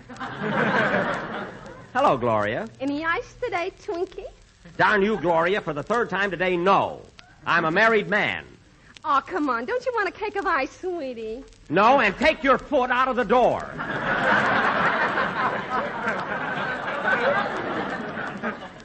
My wife finds you here. Heaven knows what'll happen. Now, scram. Okay, cutie. I'll see you tomorrow. That Gloria's fresher than the Fuller Brush girl. Well, I might as well get started getting breakfast ready for the twins. They love those toasty browns, sweet as a nut, grape nuts flake. I'm dreaming of a white Christmas, just like the ones I used to know, where the treetops glisten. Clarabelle, where have you been? It's almost 8 o'clock. Now, honey, stop nagging and give me a kiss. Get away from me with those greasy hands. I've got a clean apron on.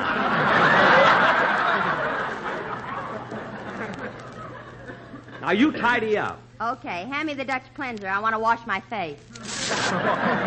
Here we are. I'm dreaming of a white Christmas, just like the... You want some breakfast, dear? Yes, but first give me my kiss. Now, Clarabelle. Come on, kiss me. Not so early in the morning. Oh, God, don't be so rough, Clarabelle. Now, you broke the clasp on my slave bracelet. Look. Well, I'll take it to the plant tonight and weld it for you. By the way, Oglethorpe, aren't the twins up yet? Joe and Josephine? Here they come now. Hello, Joe. Hello, Dowdy.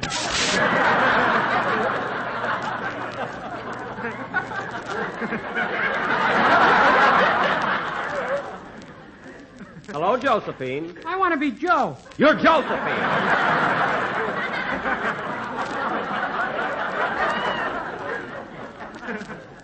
Now, sit down, children, and have your toasty brown, sweet as a nut, grape nuts flake.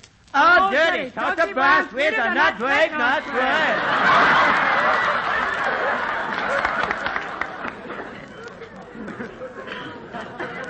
Aren't you going to have breakfast, dear? Not till you give me that kiss. Come on. Clarabelle, not in front of the children. Now, you let me go. Mama's kiss a daddy. Mama's kiss a daddy. Children, behave yourself. And you too, Clarabelle. Now sit down and eat your grape nuts flake. You left out toasty brown, sweet as a nut. Oh, yes. I'm dreaming of a white Christmas, just like the ones I used to know. Oh, it's Gloria. Say, Twinkie, honey, did I leave my ice tongs here? Jiggers, Gloria, my wife is home. Oh, so she calls you Twinkie, honey, eh? So you've been playing around with that ice girl. I have not. I'm dreaming of a white Christmas. You're going to have a white Christmas. Bandages. Clarabelle, now put me down. Clarabelle, out! Out! And so we leave Mr. Twink, chin up but with blackened eyes and with a happy knowledge that his wife's entire family is about to enjoy a breakfast of those toasty brown, sweet as a nut, grape nuts flakes. I thank you.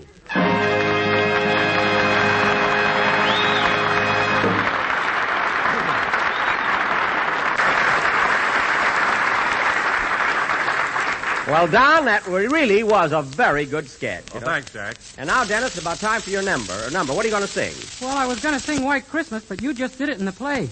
All right, so I sang it. What's the difference? That song is washed up, brother. I only hummed a little of it. Now go ahead and sing. Washed up.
There's never been such a day in Beverly Hills, LA.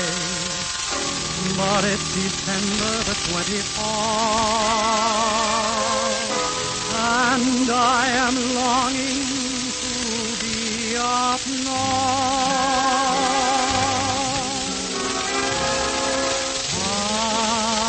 I'm dreaming of a white Christmas, just like the ones I used to know. May your days be merry and bright, and may all your Christmases be white. May all your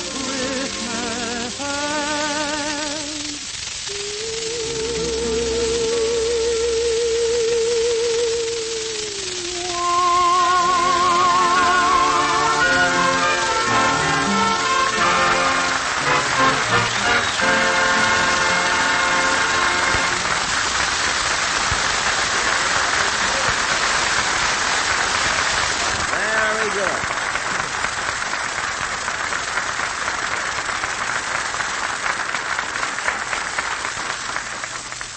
That was I'm a dreaming of a white Christmas, sung by Dennis Day. And very good, kid. That was all right. Speaking of Christmas, Mr. Benny, what are you going to give me for a present? Now, wait a minute, Dennis. No need of worrying about your present so soon. Christmas is almost 2 months away. I mean last Christmas.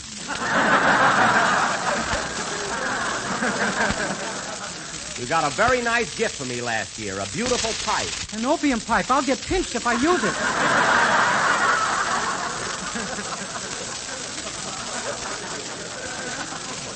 That pipe is for blowing soap bubbles. What an imagination that kid's got, huh? No use talking. I'll have to slug him one of these days. You know, fellas, this Christmas, I'm not going to buy... I hope it's that cute ice girl. The play is over now, you know. Come in. Well, look who's here. Wait till I say look who's here. Well, look who's here.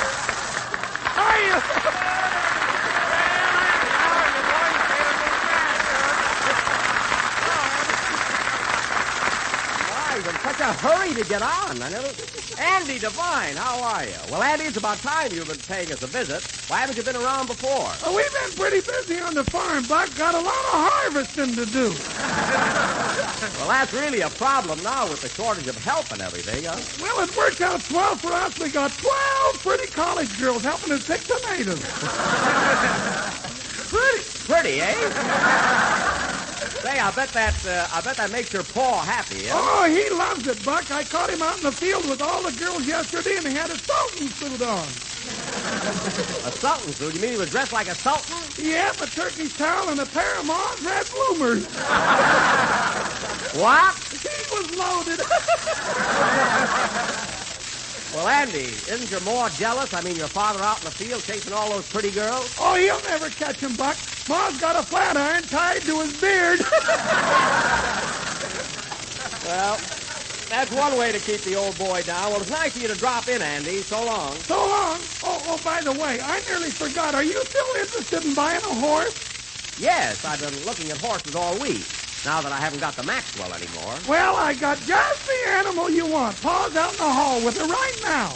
You've got a horse out in the lobby of NBC? Yeah, I'll show her to you. Now, Andy. Come on in, Pa. Bring Leona with you. I don't want a horse in this studio. Don't worry. She's gentle as a lamb. Oh, my goodness. Hold her back. Hold her back, Pa. I've got her. Whoa, Leone, whoa now. Look out, look out. Watch out for the orchestra.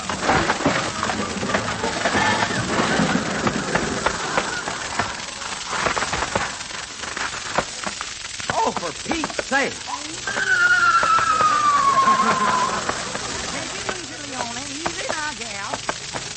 What a mess. Say, Pa, you remember Jack Benny, don't you? Hey? Jack Benny. Hey? He's a little deaf, Buck. Jack Benny, Pa. Oh, yes. Hiya, Buck. Glad to see you, Mr. Devine. Who's the brunette? Well, that's Mary Livingston. This is Andy's father, Mary. Hello, Mr. Devine. I wish I had my bloomers on, doggone it. Why, Mr. Devine. Well, how about the horse, Buck? Leona's a mighty good buy. A good buy? Goodbye, goodbye. So long, everybody.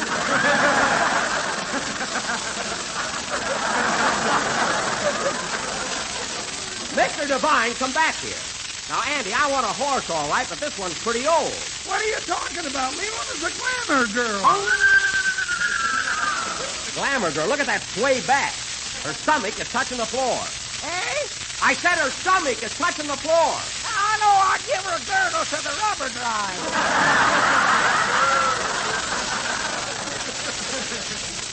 Well, I wish I knew how old she was. Well, look at her teeth, Jack. That's a good way to tell. Oh, yes. Would you mind showing me her teeth, Mr. Devine? Glad to. Here you are. Put them back in her mouth.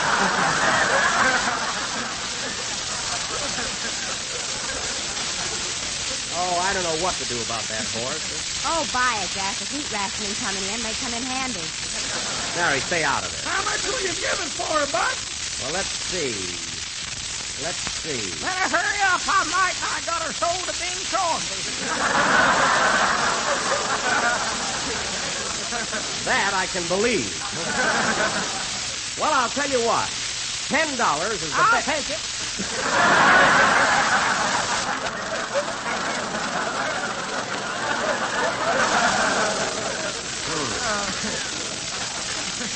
Well, here you are, Mr. Devine. Here's a $5 bill. Thanks. And here's 5 ones. That's 6, 7, 8, 9. Hold everything. I'm not taking that horse. Give me that money back. Oh, there's nothing to get excited about. She's just got a little cold. A cold?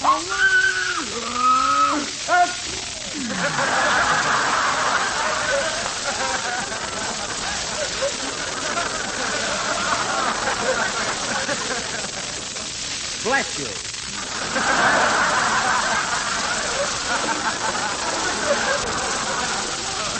Well, I guess I'm hooked. Might as well have the horse. Come on, Leona, you go out in the hall. Get going now. Come on. Oh, whoa, Leona. Leona, look out.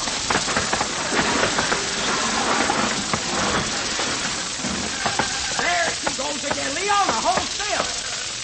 Whoa, Leona. Hey, Jackson, this phone call's for you. Well, I'll be. Hello? Hello, Mr. Benny, this is Rochester.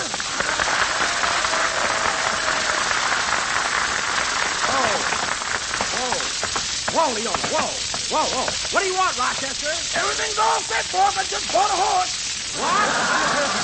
I told you to look at horses, not buy one. But this one's a bargain. I got a bag of oats, a racing form, and a jockey with it. Now, look, Rochester, I just bought a horse for $10. Well, the one I bought is breathing. I paid 18. Mine's breathing, too. Whoa, Leona, whoa. Dennis, watch out.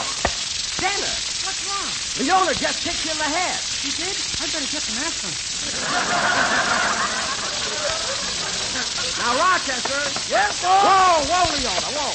You take that horse back to the man and get your $18. I can only get 10. He paid me $8 commission.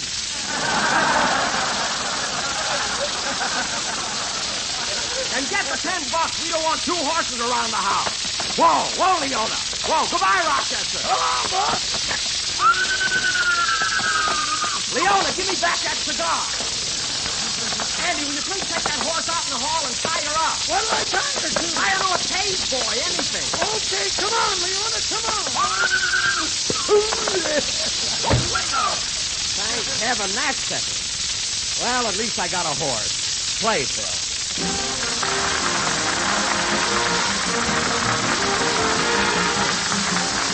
Friends, just because you find that meat and some of the other nutritious foods are growing scarcer and more expensive, don't deprive yourself of the nourishment you need for robust health and well-being. For instance, if you're eating less meat, then eat more of the other things that supply many of the food values of meat, such as whole grain cereals with lots of milk. For whole grain cereals like Grape Nuts Flakes are plentiful, nutritious, and thrifty. In every helping of toasty brown Grape Nuts Flakes and milk, you get remarkably well-balanced nourishment. You get protein and minerals such as iron, calcium, and phosphorus. And Grape Nuts Flakes give you 2 of the important B vitamins, niacin to help prevent loss of appetite and weight, plus vitamin B1, the nerve and energy vitamin, essential food factors we need more than ever. So to help keep your family up to par, serve them delicious, malty-rich Grape Nuts Flakes and milk every day. That was the last number of the 6th program of the new Grape Nuts Flakes series. And next Sunday, we're broadcasting from the Naval Air Base at Terminal Island, California. I'd like to announce that the part of Andy Devine's father was played by his father, Norris Goff, who is Abner of Lum and Abner. My doggies, now he's got me all mixed up. Yeah. Hey, Mary, I'm going over to Phil Baker's program now, see if I can win $64. Well, so long, Mary. I got to leave that horse home first. 10 to 1. She never makes it. She'll make it if I have to put casters under her. Good night, folks.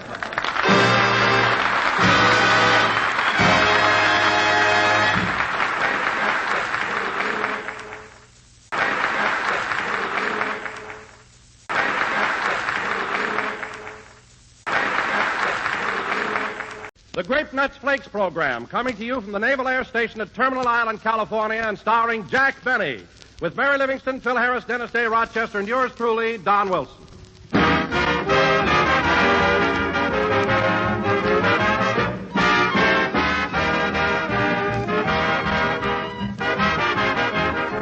Now a little jingle, friends, entitled Reveille on the Home Front.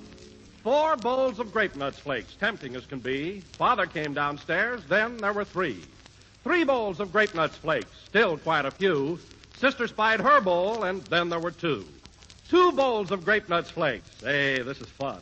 Brother grabbed his bowl, then there was 1. Gee, that's cute. 1 bowl of Grape Nuts Flakes, sitting all alone. Mother claimed that, and then there were none. Well, yes, that's the way Grape Nuts Flakes disappear when you serve them for breakfast, thanks to that distinctive, malty-rich flavor. Your favorite Grape Nuts flavor in toasty brown flake form.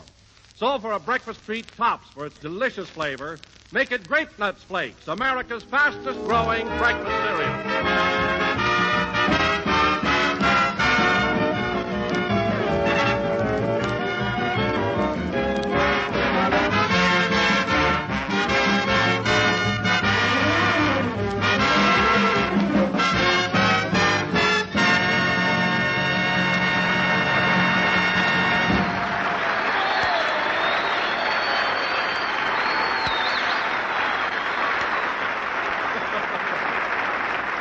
was We'll Win Through, played by the orchestra. Now, ladies and gentlemen, from the Naval Air Station at Terminal Island, we bring you a former member of the United States Navy. That's right. The first man to shout hooray when John Paul Jones said, I have not yet begun to fight, Jack Benny.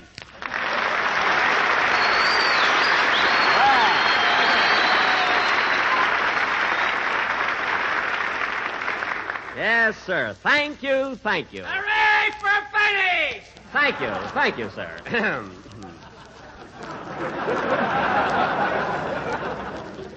Who is that guy? I don't...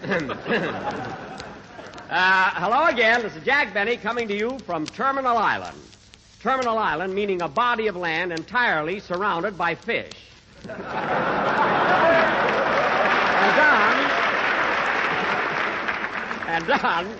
Don, you're a little wrong on that introduction. I wasn't with John Paul Jones. That was my grandfather, Popeye Benny. Popeye. Oh, like Popeye the Sailor, huh? No, just plain Popeye. He had a head like a halibut. He was a gay old dog, though. Well, was your father in the Navy, too? My dad? No, Don. He was a very poor sailor. In fact, he had portholes cut in a bathtub in case he got seasick. The old man really suffered, you know. But so much for the nautical bennies. Let's get on with the show. No, this is very interesting. Tell me, Jack, you served during the First World War. How did you happen to join the Navy? My hat flew into a recruiting station. The next thing I knew, I was swabbing decks on the USS Idaho. Oh, hello, Mary. Hello, Jack. Isn't it nice here at Terminal Island? Yes, it is, Mary. There's a fine view of the harbor, very modern barracks, and over there to the west, there are several fish canneries.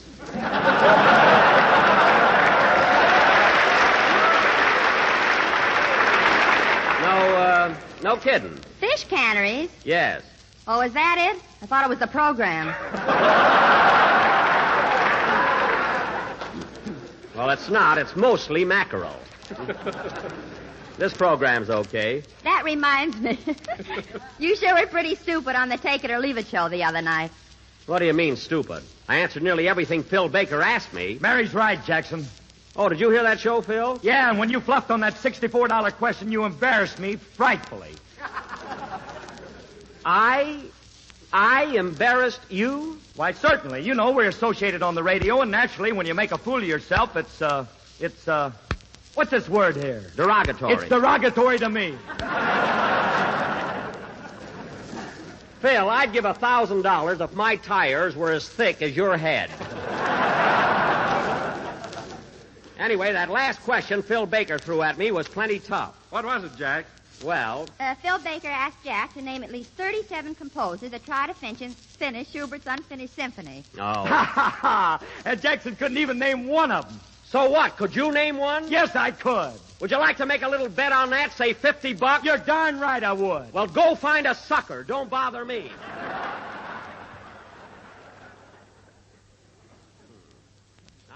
I went on that program. I lost the $64, so let's forget it. But, Jack, weren't you rather upset losing all that money? Not right at the moment, Don, but later that night before I went to bed, I noticed a rope around my neck.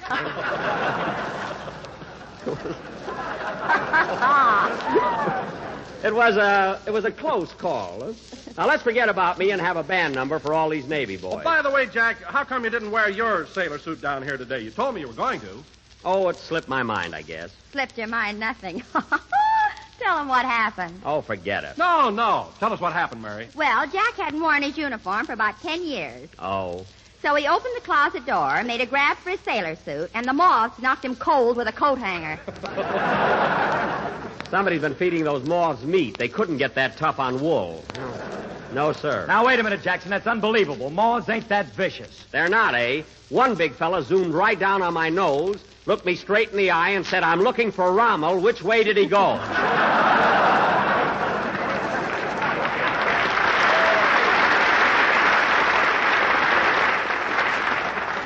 Now, that gives you an idea.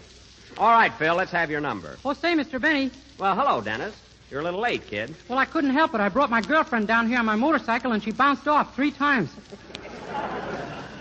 Bounced off? It takes time to keep going back for her, you know. Well, for goodness sake, if your girl kept bouncing off the motorcycle, why didn't you let her put her arm around you? Not me. I don't want to get married.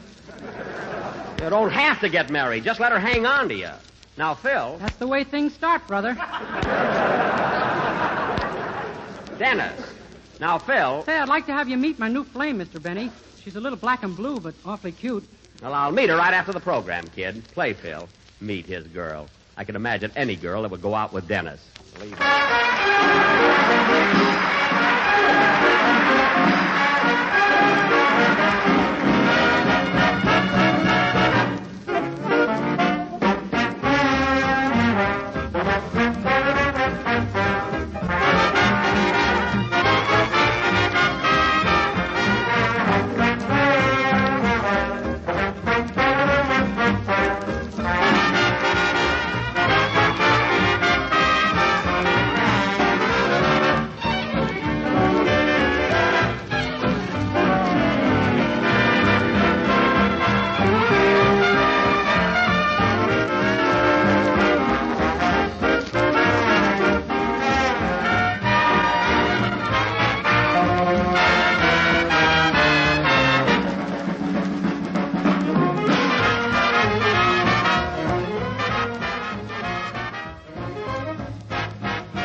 Would you like to meet my girl now, Mr. Benny? Not now, Dennis. That was a short version of Mr. 5x5 played by Phil Harris and his orchestra. And, Phil, you handle that swell. In fact, you're a better band leader than Tommy Dorsey, Paul Whiteman, and Andre Kostelanetz put together. Jackson, you're pumping oil. I know what I'm doing. All right, Don. Dorsey, Whiteman, and Kostelanetz. Now go ahead. Oh, Jack, not this year. Please. This is a very good commercial. Let's go. Oh, very well, but I'll hate myself in the morning. Ladies and gentlemen, at breakfast time tomorrow, I want you to go into your kitchen and open your cupboard door, see? There's Dorsey. Dorsey. Good, that's Dorsey. Now, Whiteman. That's Whiteman. Don't give it away. This is terrific, folks. And take out a package of Grape Nuts Flakes. Grape Nuts Flakes are a whole grain cereal and contain iron, niacin, and Whiteman B1. Good old Paul. Now, the last one, Don, Kostelanetz. Jack, I will not do it. Don, Kostelanetz. Oh, all right. Grape Nuts Flakes are inexpensive and do not Kostelanetz money. There. Jack, you can't Cougat to me. Cougat? Now you spoiled it. You spoiled one of the cleverest ideas I ever thought of. No kidding, Jack. Did you think that up all by yourself? Yes, ma'am. You mean nobody helped you even one teeny bit? No, it was my own little idea. Hold my coat, fellas. I'm going to let him have it. Mary, control yourself. Well, how about it, Mr. Benny? My girl is out in the hall. Do you want to meet her or not? I told you I'd meet her after the show. Oh, Jack, be polite to the kid. All right, I'll meet her. What's your girl's name, Dennis? Dorothy Lamour. Always bringing it. What? Dorothy Lamour? Yeah, she's a nice kid. She won't get in the way, Mr. Benny. Dorothy Lamour? Well, bring her in, Dennis. Bring her in. Come on in, Dottie. Well, I'll be darned. It's really her.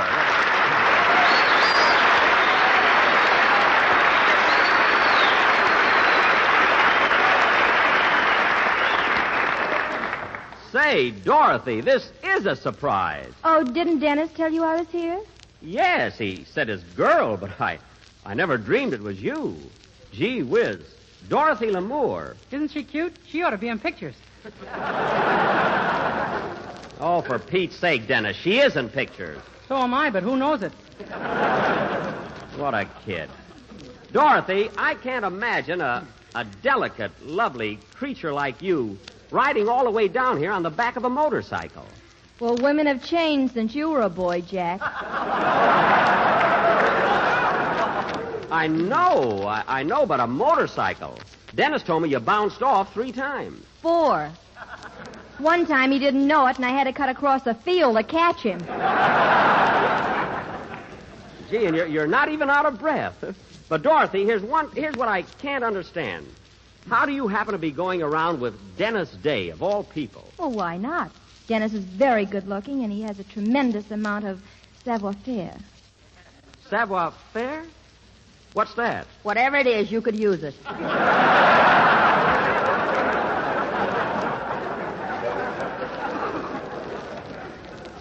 Is that so? By the way, Dorothy, you know Mary Livingston, don't you? Sure. Hello, Mary. I like your new hairdo. It's very becoming. Thanks, Dottie. I was noticing your hair, too. It's lovely. I worked all morning on mine, and nobody even mentions it.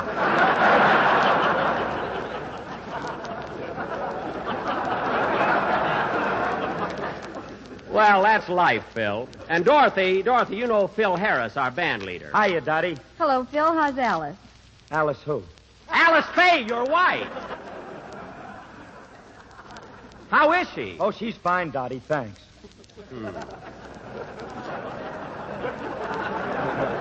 That is amazing, isn't it? That is amazing.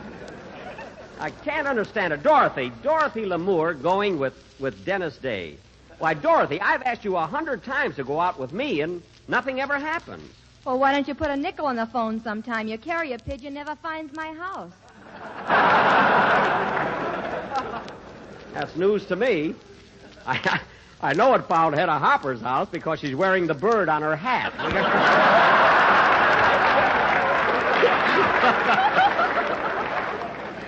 But, say, Dorothy, I didn't know they would laugh at that. I thought it was just for us, you know. Dorothy, you just finished Road to Morocco with Bing Crosby and Bob Hope, didn't you? Yep. We've been on more roads than a Burma shave sign. Well, Dorothy, how do you like working with Bing and Bob? Are they really such cut-ups? Yes, but when it comes to S.A., I'll take Dennis. S.A., what the heck is that? Sex appeal. Be happy.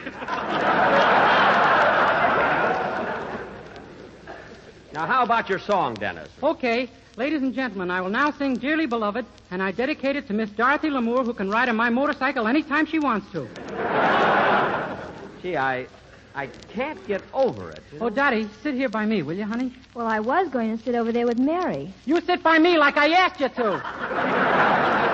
All right, darling, all right. I can't get over it. What's happened? Oh, well, sing, Dennis.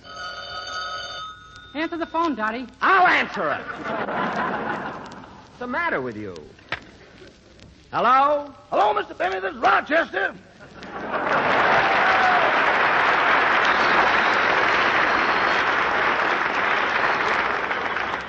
Oh, hello, Rochester. What do you want? Boss, you know that horse you bought last week for $10? Leona? What about her? She's crazy. She don't even know she's a horse. What are you talking about? Well, I pulled the buggy out of the garage to hitch her up, and then I had to leave for a second. Yes? And when I came back, she was sitting in it. Leona was sitting in the buggy? Not only that, she's got her mane combed over one eye like Veronica Lake. Now, Rochester, you get Leona hitched up. I want you to meet me at the Santa Fe bus station when I come in and be on time. You know, a horse and buggy doesn't travel as fast as my Maxwell. Oh, boss, come now. Well, it doesn't. Now, get Leona out of that buggy. Yes, but how? It's very simple. Put some oats in her feed bag, put the bag on the ground, and when she jumps out, grab her by the tail. I did grab her by the tail. And what happened? It must be a spare, boss. It comes off. You put that tail right back where you found her. Now, Rochester, I'll be home later and see what I can do. Goodbye. Goodbye. You think that for $10 I could get a horse with a permanent tail? Sing, Dennis.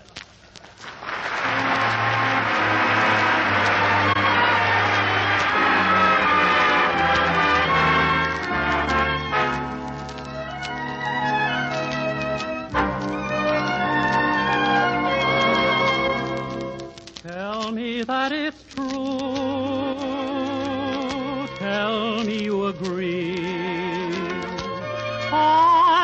was meant for you. You were meant for me.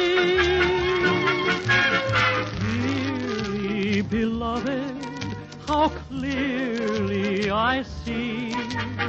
Somewhere in heaven you are fashioned for me.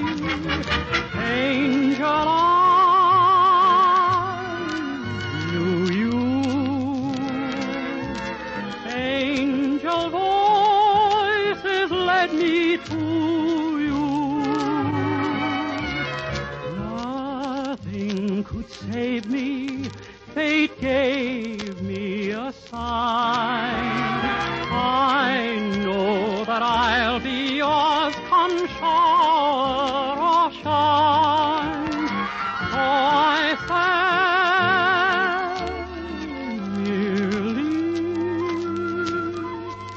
dearly beloved, be mine. Angel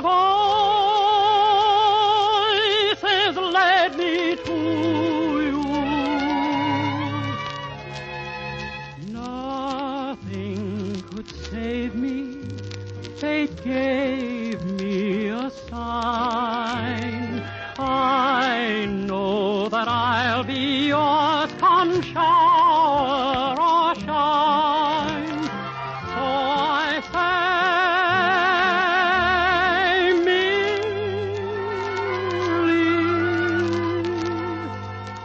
oh dearly beloved, please be mine.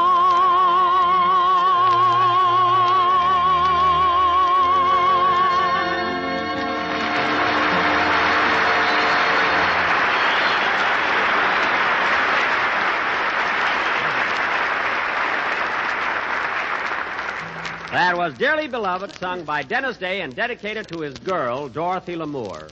I can't understand her. And now, folks... Did you like it, sweetheart? Oh, yes, it was wonderful. I can't understand it. I just can't. Oh, Jack, just because you don't know any pretty girls, there's no reason Dennis shouldn't. Wait a minute. I don't know any pretty girls? No, you don't. What about Jinx Beaverbush?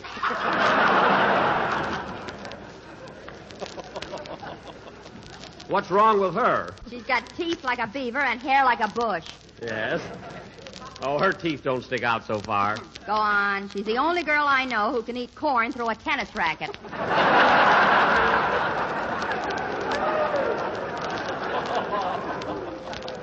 That I'd have to see.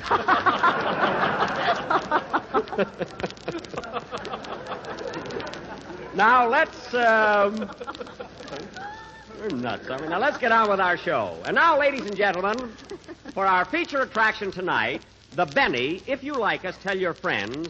If not, the Enemy Is Listening players will present a sequel to the sketch we did last week. Take it, Mr. Wilson. Ladies and gentlemen, this week we again return to the little cottage of Mr. and Mrs. Oglethorpe J. Twink. Mrs. Twink is a welder on the night shift at the California Shipbuilding Corporation. And Mr. Twink takes care of their little home. It's no fun either, slaving over a hot stove every day. The time, 7 a.m. Saturday morning. The scene, the Twink cottage. Curtain, music.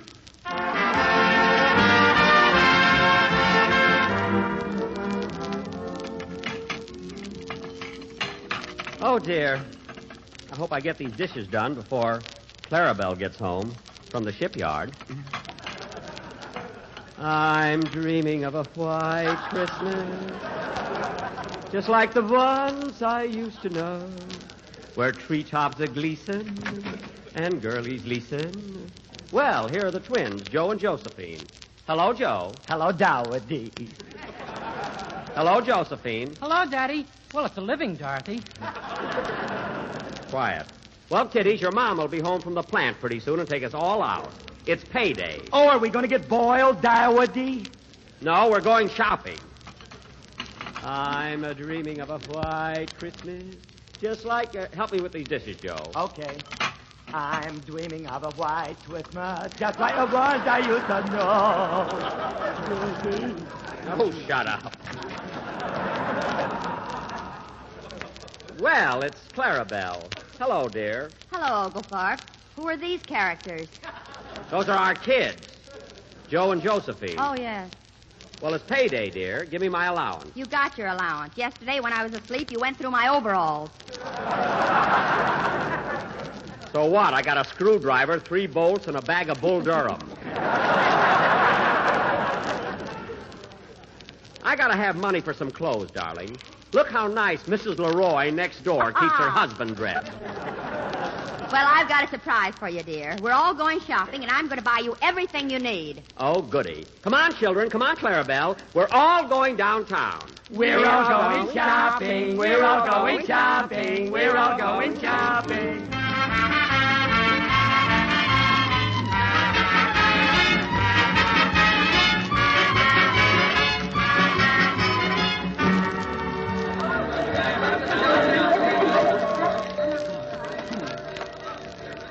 Oh, boy, a new outfit. What are you going to buy me first, Clarabelle? It's up to you. What do you want, dear? Well, I would like to have another pair of shoes. Oh, there's a nice pair, dear. Dr. Croveney's foot girdles. And they're only $4.75. Give me the money. Here you are. Wait a minute, Oglethorpe. Yes, dear? Don't you think it'd be much nicer if you took this $4.75 and bought war stamps instead? Stamps for my feet? Gee, that wouldn't be... Oh, you mean war stamps. Well, I had my heart set on new shoes. I'm sorry. You'll just have to make the old ones do. Now, what else do you want, dear? Well, I could use a new pipe. My old one has so many holes in the stem that every time I puff, it plays I'm a ding-dong daddy from Duma. Oh, here's a pipe for $2, dear. Give me the money. Oh, just a minute, Ogle. You don't really need that pipe. Don't you think it'd be better to take the same $2 and invest it in some more war stamps? Yes, darling, but I wanted a new pipe. Well, you'll just have to make the old one do. Okay, I guess you're right, dear. Come on. Wow, look at that pretty girl modeling lingerie. Isn't she gorgeous? Sorry, Daddy, you'll just have to make the old one do.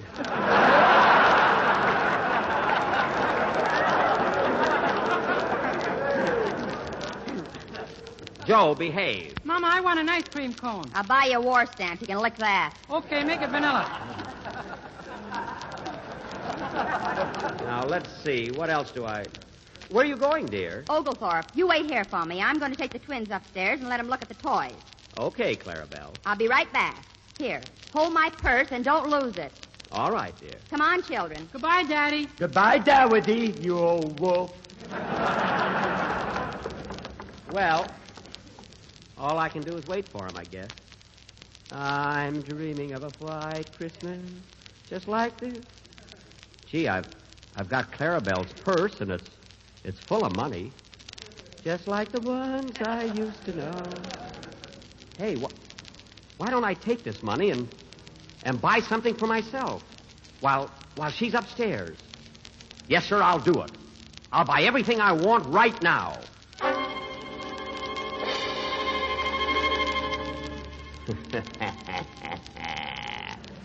Just a minute, Oglethorpe, Twink. You're not buying anything for yourself. What? Who are you? I am your conscience. My conscience? Gee, I haven't seen you since the Del Mar racetrack closed.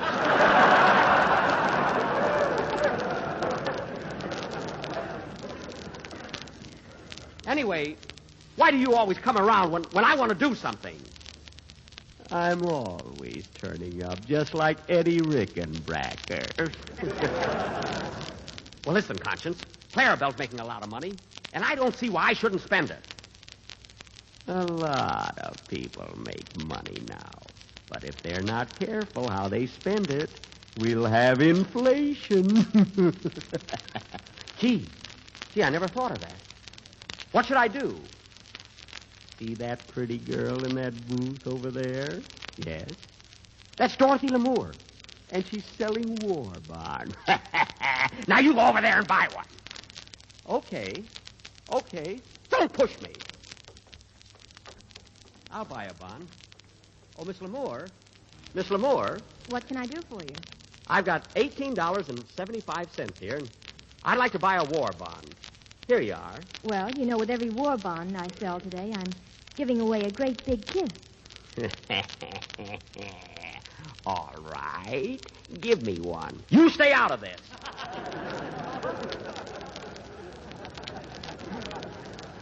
All right, Miss Lamour. I'm ready for that kiss. Let me have it. Okay, hang on tight.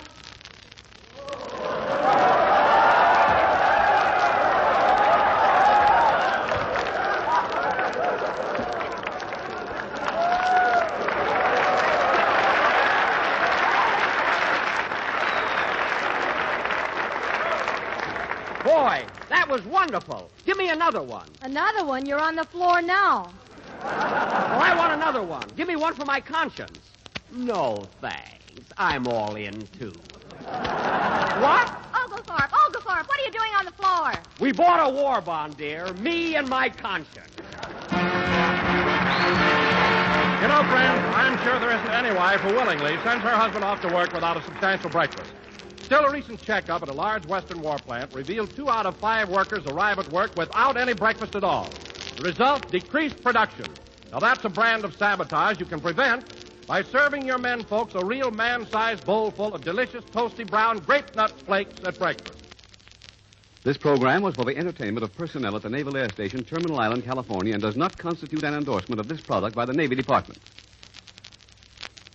My mom wants a package of grape nut sweet meal, please. Sweet meal tastes swell. You bet, for that grape nut sweet meal's rich with the goodness of fresh roasted wheat. And my mom says it's good for you. That's right. Grape Nut Sweet Meal is a whole grain hot cereal, and it cooks in 3 minutes flat. Folks, you'll love tempting hot brown Grape Nut Sweet Meal. Buy a package tomorrow. This is the National Broadcasting Company. Package tomorrow. This is the National Broadcasting Company. Package tomorrow. This is the National Broadcasting Company. Package tomorrow. This is the National Broadcasting... The Grape Nuts Flakes program, starring Jack Benny with Mary Livingston, Phil Harris, Dennis Day, Rochester, and yours truly, Don Wilson.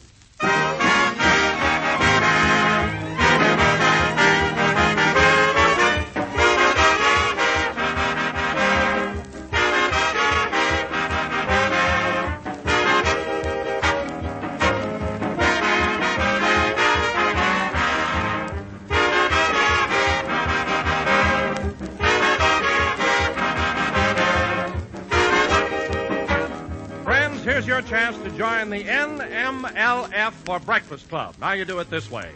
The NMLF for Breakfast Club means no more long faces for breakfast. And the way to avoid them is to serve plenty of delicious, toasty brown grape nuts flakes. The breakfast treat that helps to start your day off with a smile. Yes, it's that malty rich flavor that does it. Your favorite grape nuts flavor in crisp, tempting, toasty flake form. A flavor that's been tops of breakfast for well over 4 decades now. So start 'em smiling at breakfast and keep 'em smiling at work with delicious, malty, rich grape nuts flakes.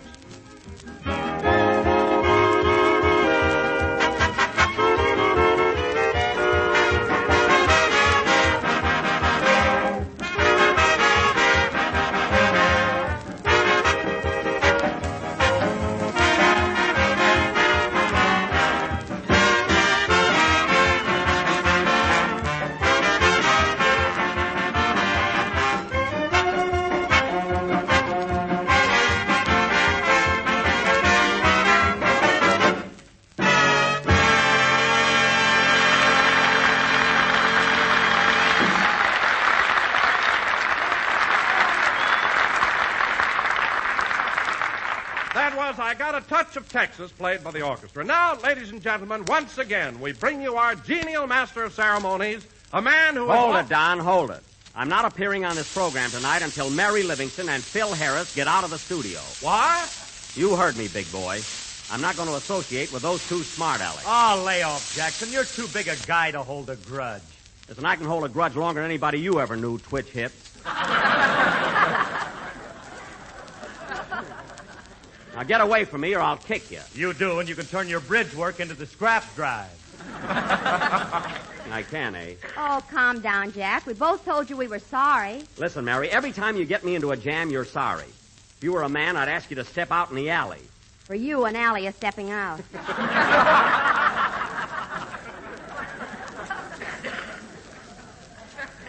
that so? For heaven's sake, what's going on here?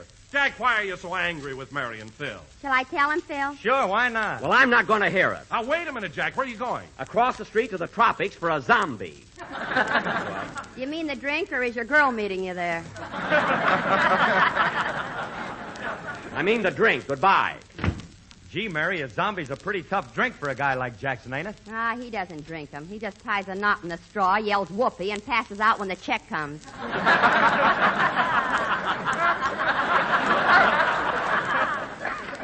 But no kidding. He's really mad this time. Well, tell me, Mary, what's this all about? Well, last Friday, Jack called up and asked me if I wanted to go over to Warner Brothers Theater and see a preview of his new picture, George Washington Slept Here. Yes, but why is he mad at you and Phil? I'm coming to that. Jack told me to be at his house about 3:30, and he'd drive me to Hollywood in the horse and buggy. He hadn't had his nag out in traffic before, and he wanted to see how she'd behave. Whoa, Leona, whoa. Oh, Rochester. Rochester's the buggy all greased? I'm finishing it up now, boss. Good. Put on your old gray bonnet with the blue ribbon on it. And we'll hit old Leona to the shade. Boom, boom, boom, boom, boom, boom. Through the fields of clover we will ride to Dover on our golden wedding day.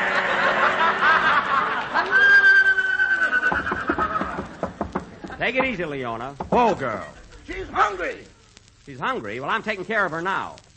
1, 2, 3, 4, 5. Don't count those oats, boss. Just dump them in.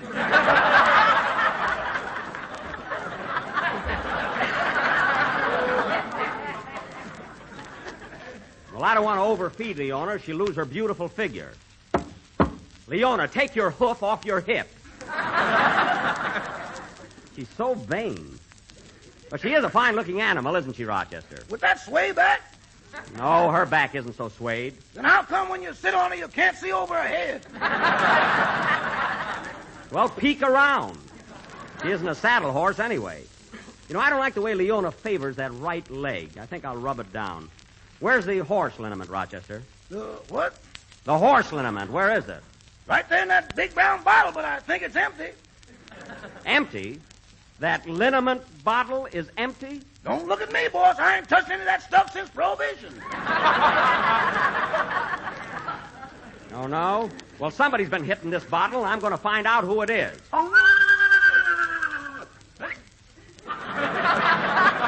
Oh-ho! Leona, you've been drinking. Oh, my goodness. Gosh, that liniment is powerful stuff. She's really going to have a hangover. Shall I fix her a bucket of bromo seltzer, boss? No, just put some sense in her oats and let's get going. Now, Rochester, I'll put the bridle on and you take care of the other end.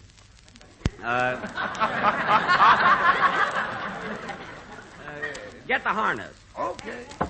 Now, hold still, Leona. Hold still while I put this nice bridle on you. Don't back up. Grab her by the ears, boss. I got her. Here, Leona. Here, Leona. Leona, stop kissing me. So darned affectionate. How are you making out with the harness, Rochester? I'm all tangled up, boss. She's got her front legs crossed. Well, uncross them. Here, I'll help you. You pull the left leg and I'll pull the right. Together now. Go. Leona, get up off the floor.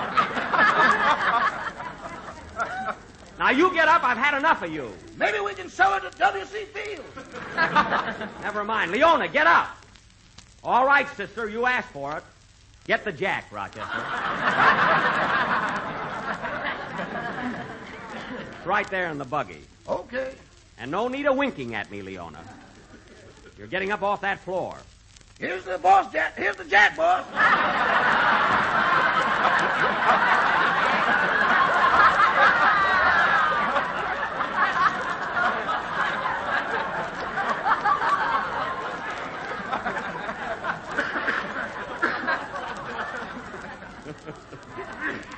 want some of that liniment, too, brother.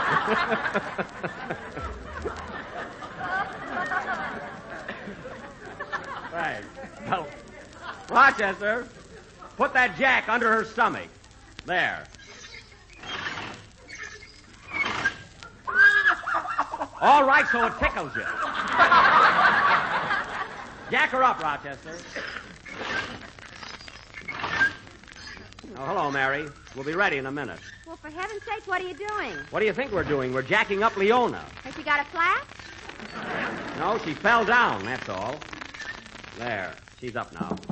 Quick, Rochester, throw the harness on her. We'll be ready to leave for the movie in a few minutes, Mary. I want to get there before 6 o'clock. Why so early? Leona's going to a cocktail party. She is not. Say, Mary, I bet you can hardly wait to see my new picture. You know, they say it's one of the finest things I've ever done. Who's they? They, the New York critics. Their reviews were simply wonderful. Oh, yes, I saw them on the bulletin board in front of your house. Well, there are a lot of high-hat picture stars around this neighborhood, and I think they ought to see them. By the way, was there anyone looking at the board when you came in? Just a couple of Blue Jays, but how often do they go to a movie? Well, let's get going. Hop in the buggy, Mary. Watch out now. Don't hit your head on the canopy. Oh, fine. I feel like a Floridora girl. That was a pretty swanky buggy, if that's what you mean. Swanky? Got Schultz's Market painted on the side. I can barely see it. Touch that up a little in the morning, Rochester. Okay, boss. Everybody set? Yeah, let's go. Get up, Leona. Hold on to your hat, Mary. I got spurs that jingle, jangle, jingle. As I go riding merrily along. And they sing, oh, ain't you glad you're single? And they song ain't so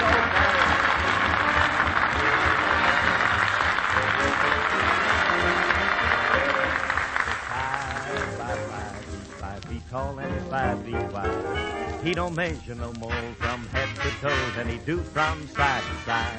Mr. 555 got 15 chins and a line of jive. He's a mellow cat, a real hep bat. He be Mr. 555. That man can really jump it for a fat man. The only trouble is there's no way of knowing whether he's coming on or going. Mr. 555, he's slightly plump on the solid side. He don't shake it no more from head to toe than he do from side to side.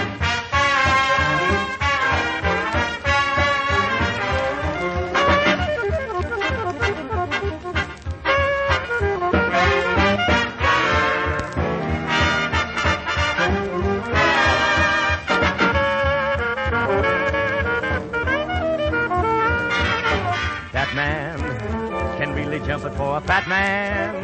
The only trouble is there's no way of knowing whether he's coming on or going. Mr. 555, slightly plump on the solid side. He don't shake it no more from head to toe than he do from side to side.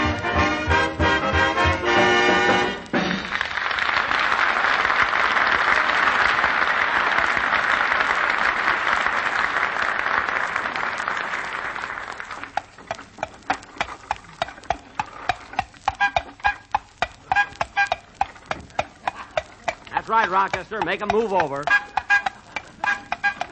Where have I heard that horn before? I saved it off my Maxwell. Well, isn't so bad, eh, Mary? An hour and a half, we're almost in Hollywood.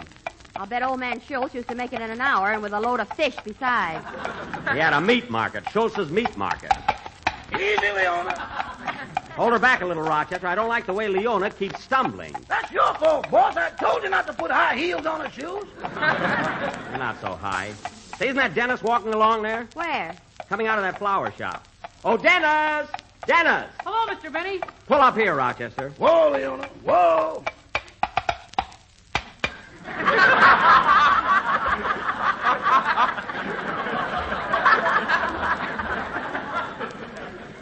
That Leona's still full of liniment. Where you going, Dennis? Over to Dorothy Lamour's house. Still going with Lamour. I can't understand it. So you have a date with her, eh, kid? Yeah, I just bought her a geranium to wear on her dress. A geranium? Listen, Dennis, when a young man takes a flower to his girl, it should be an orchid. I'm dumb. I can get away with murder.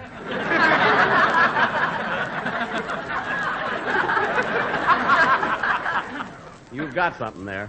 Where are you and Dorothy going, Dennis? What a night. I got a rowboat reserved at Westlake Park. A rowboat. In that case, a geranium is overdoing us. You said it. Say, Dennis, we're just going to see a preview of my new picture, George Washington Slept Here. Would you like to come along? Well, I promised Dorothy I'd be over early. You can see her later. Now, you hop in this buggy, kid. You're going to the show with us. But, Mr. Benny... There'll be no buts about it. According to the loyalty clause in your contract, you've got to see my picture. Now, hop in. Okay. Get going, Rochester. Yep, Leona. Stop frowning, Dennis. And you don't have to pout, either. Well, I want to go rowing in the park with Dorothy tonight. You can go rowing tomorrow. But I already took my seasick pills.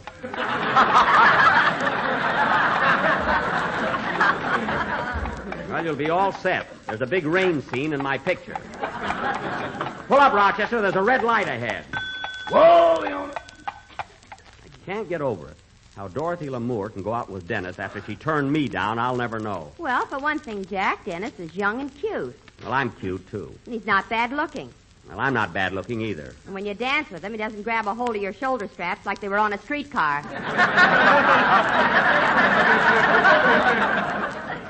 I don't grab a hold either, only when I'm whirling.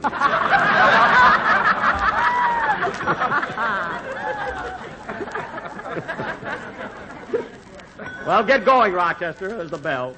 Giddy up, Leona. Giddy up. Why isn't she moving? What's the matter with her? I'll take a look, boss. Doggone, she's got her legs crossed again. Oh, for Pete's sake. Well, untangle them. We're blocking traffic. I can't do it alone, boss. All right, I'll get out and help you. Come on, get going there. Take it easy. My horse has got her legs twisted. Can't you see? Okay, Rochester, together now. 1, 2. There she goes again. Leona, get up off the street. Leona, get up. Out of the way. Why don't you get that nag a room? Come on, Leona, honey. We're blocking traffic. Oh, heck. Get the jack again, Rochester. Here you are, boss. Thanks. There, that ought to get her up. Uh-oh. Look who's coming. Oh, fine. Well, what's going on here? Oh, are you a policeman? No, I'm just wearing this star because I've been a good boy this week.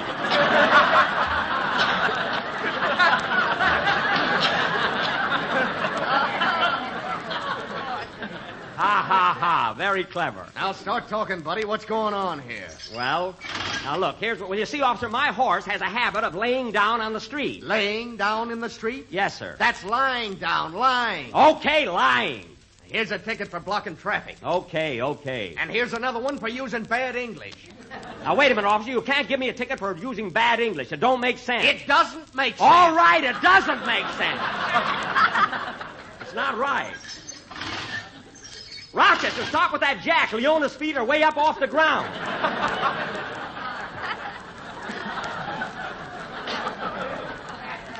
Now, put her down. I've got an idea. Let's leave her up there for the duration. Do as I tell you. Sorry, officer. We'll be on our way in a minute. Say, when do I have to be in court? First thing Monday morning, right after you have your grapes nuts flakes. That's grape nuts flakes, Smarty. Let's go, Rochester. Yeah, Leona. Imagine giving me a ticket for using bad English. I don't like it. You doesn't like it.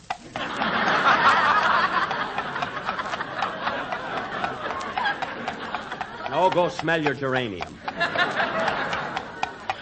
First place, there's nothing wrong with my English. There is, too. Even Fred Allen mentioned it last week. Oh, is he speaking English now?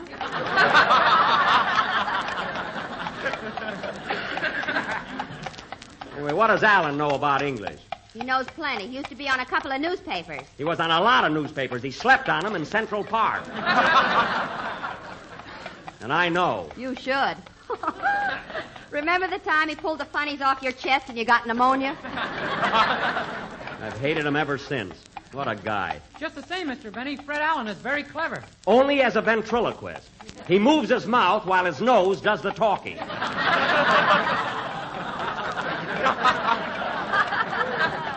Well, so much for dull but prominent people.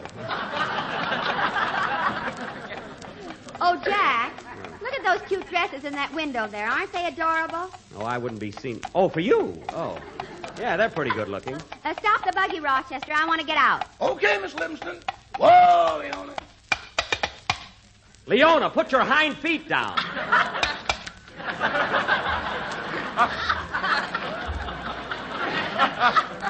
There. Now, listen, Mary, you haven't time to buy any dresses now. It's almost 6 o'clock. Well, why do we have to get to the theater before 6? Well, Oh, that's right. The prices change. that's not the reason. I'm not rushing to the theater because I'm worried about the prices changing. Then why have you and Rochester both got whips? They came with the buggy. Schultz used to beat his wife with the extra one. Well, anyway, the theater's only a block away. I'll be there before you are. Well, don't be late, that's all. It's 20 to 6 already. Step on it, Rochester. Giddy up, Leona.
Seats now. Step lively, please. 10 minutes to 6, and Mary isn't here yet. Going in for all seats now. Great necking in the balcony.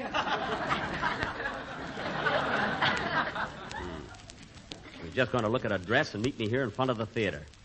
There's a woman for you. There's a woman. Where, Mr. Benny? I'm talking about Mary. Any man who has to get someplace in a hurry and takes a woman with him ought to have his head examined. My brother went on a honeymoon in a hurry, and he took a woman with him. Well, naturally. Mary doesn't get here before 6. Oh, Rochester, here I am. Well, I parked the horse and buggy, boss. That's 50 cents you owe me. 50 cents. It only costs a quarter on that parking lot. I know, but Leona's stretched out across 2 spaces. Lying down again, eh? Well, get the jack, Rochester. Get the jack. Next time she lays down, I'm going to give her a hot hook. Do as I tell you. Mary isn't here yet. 8 minutes to 6, and then the prices change. My watch says 9 minutes to 6. It does? Oh, yeah. Let me have it, kid. I may need it in case of an argument.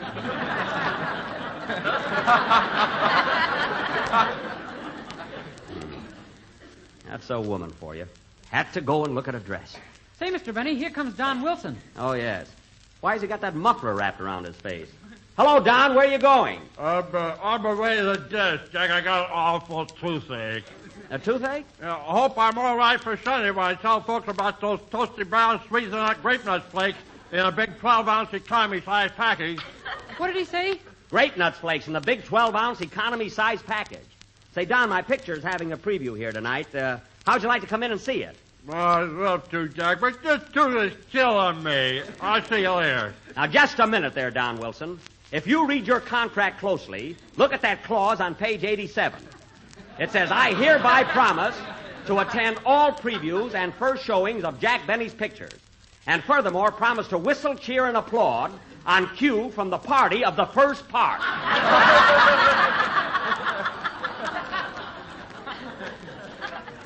Now, you know it's in there. But, Jack, how can I whistle with a toothache? You can stomp your feet. Now, get up there and buy a ticket. Okay, Jack. I'll do the best I can. You better. Can I go with him, Mr. Benny? Yes. And save a couple of extra seats. I want our little cheering section to be all together. See you inside. Okay. Wow, what a picture. That Benny's a scream. Not yet. Yeah, get inside. That kid's got too much pep. I'll have to get him to donate another pint of blood to the Red Cross. 5 minutes to 6. Well, I'm not waiting for Mary. I'm going to buy a ticket right now. Just a minute there, buddy. Get in line. But I'm Jack. Oh, he wouldn't believe me. They never do. I'll get in line here. Hiya, Jackson. Look who I brung to see your picture. Oh, it's a baby. It's 3 minutes to 6. Phil, hold my place in line. I got to go and get Mary. Sorry, you'll have to keep your own place, mister. Oh, all right. Will you stop pushing me, you fresh old man?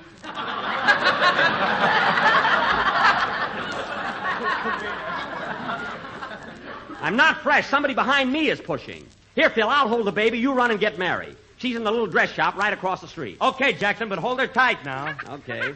And hurry. There. Remember me, honey? It's your Uncle Jackie. Oh, fine. Quiet, kid. Quiet. Gee, she's as nervous as I am. Oh, pardon me, madam. Will you please stop pushing me, you brute? I'm not a brute. Then what have you got that whip for? I forgot to leave it in my buggy.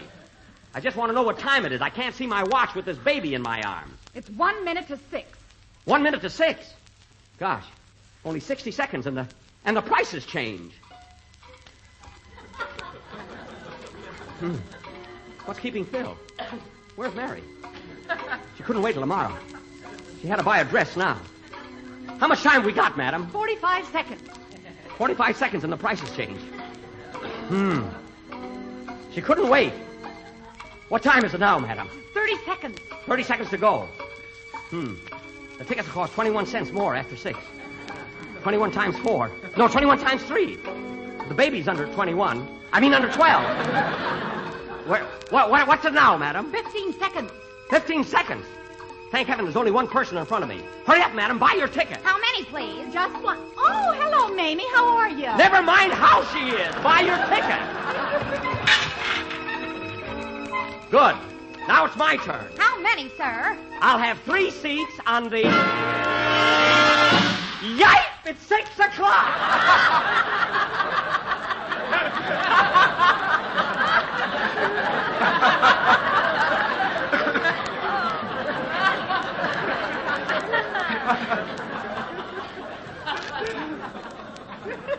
Well, I was in line anyway. I'll have 3 seats at 44 cents, please. I'm sorry, sir. The seats just went up to 65. I've been standing here for 15 minutes ready to buy a ticket. Now, here's my money.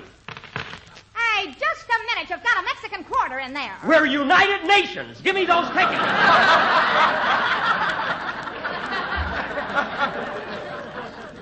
Now, come on, give those tickets to me. Oh, it's you again. What are you up to now? This is my affair, officer. Get moving, buddy. Get moving. You're not scaring me. Hold this baby and I'll punch you right in the nose. Oh, you will, huh? Oh, my goodness, that's all I need. Come on, get moving. I am moving. Quiet, darling. Quiet, sweetheart. Don't hold up this line. Get out of here. I am getting out. Stop crying, sweetheart, and I'll buy you some ice cream. I'll see my picture 40 or 50 times anyway. Come on, darling.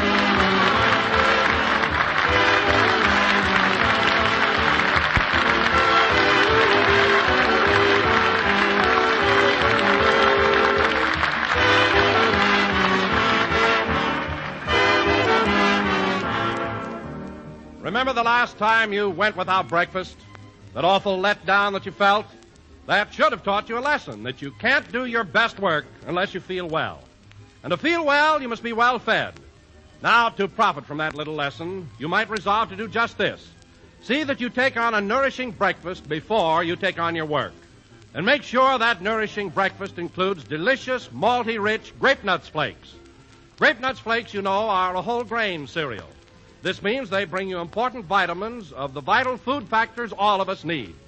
Yes, Grape Nuts Flakes provide iron, niacin, and a generous supply of the essential nerve and energy vitamin B1. So remember, for a full speed-ahead breakfast that really stays with you, ask your grocer for delicious, toasty brown Grape Nuts Flakes in the 12-ounce economy-size package.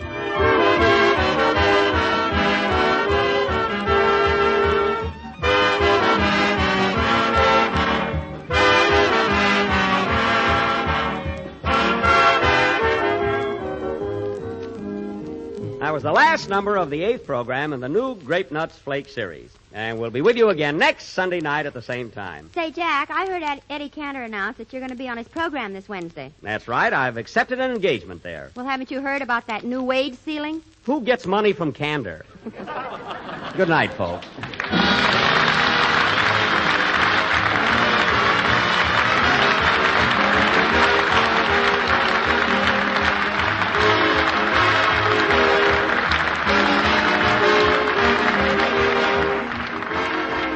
The Jack Benny program is written by Bill Morrow and Ed Beloy.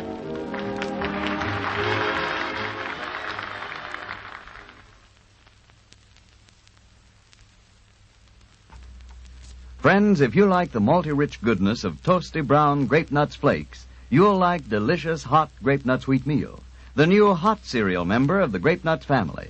Hot Grape Nuts Wheat Meal is rich with the flavor of fresh roasted wheat, chock full of health-building whole grain food values, including iron, niacin, and extra vitamin B1. And it cooks to heartwarming, thrifty perfection in 3 minutes flat. Try hot Grape Nuts Wheat Meal tomorrow. This program came to you from Hollywood. This is the National Broadcasting Company. This is the National Broadcasting Company. This is the National Broadcasting Company. This is the National Broadcasting Company. Oh, can it be a ray of sun that makes him happy when he awakes? Oh, no, it ain't his sun ray. It's a Grape Nuts Flakes. Wait a minute. Wait a minute. Don, what's that? Well, Jack, we have to have a theme song for Grape Nuts Flakes, and I thought that'd be a good idea. Well, it's awful. You better get another one next week. Okay. The Grape Nuts Flakes program, starring Jack Benny, with Mary Livingston, Phil Harris, Dennis Day, Rochester, and yours truly, Don Wilson.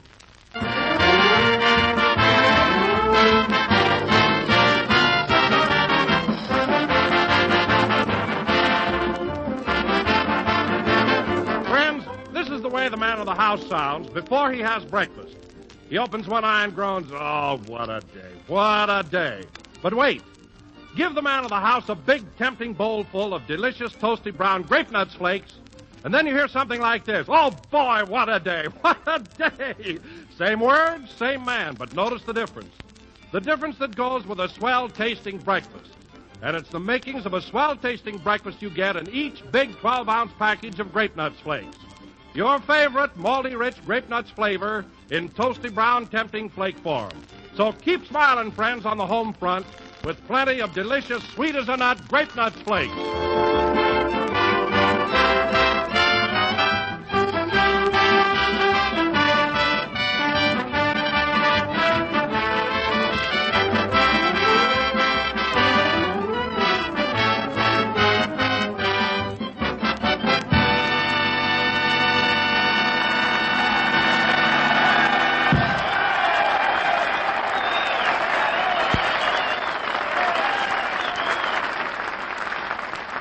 Hallelujah, played by the orchestra. Now, ladies and gentlemen, from the Plaza Theater in Palm Springs, California, we bring you that sun-tanned adenoids. Adenoids? That's Adonis. Read it right. Oh, yes. Adenoids. That sun-tanned Adonis, Jack Benny.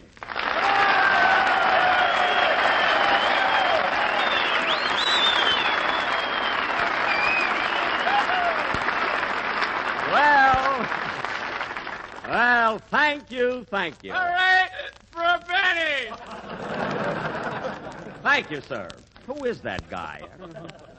Hello again. This is Jack Benny talking. And, Don, it sure is a thrill broadcasting for this all-Army audience. Yes, it is, Jack. Just think, we have Army nurses and patients here from Turney Hospital, soldiers from the Tank Corps at Camp Young, Army Air Force pilots from Camp Hemet, and pilots and ground crews from the Ferry Command. And don't forget the boys from the glider school at 29 Palms. They're here, too. Oh, yes, and that reminds me.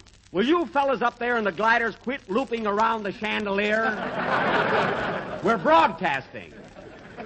Don't see why they can't leave their gliders outside. But you know, Don, with all these soldiers in this area, Palm Springs has really changed. Well, what do you mean, Jack? Well, I know a cute girl that works in the drugstore up the street here, so last night I dropped in as usual to ask her for a date. And what happened? She's booked solid till 1987.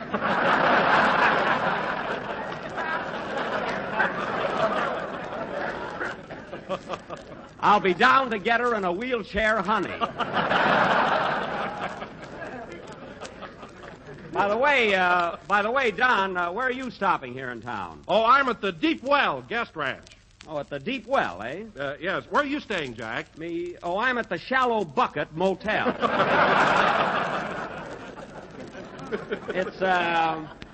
It's right in back of the Deep Well. You can't miss it. It's a nice white building with a corral around it. Corral around it? Why, that's our stable. I know. When I say I'm going to hit the hay at night, I really mean it. But the hotels are crowded. I don't mind roughing it here on the desert. Oh, hello, Mary. Hello. Here we are in Old Palm Springs, with its sunshine oh so bright. Here it's calm and here it's peaceful. But hold your hats on Saturday night. Well, naturally, Mary, all the soldiers come to town on Saturday night and they have a right to celebrate. I hear some of these boys haven't been off the desert in 12 weeks. You're telling me.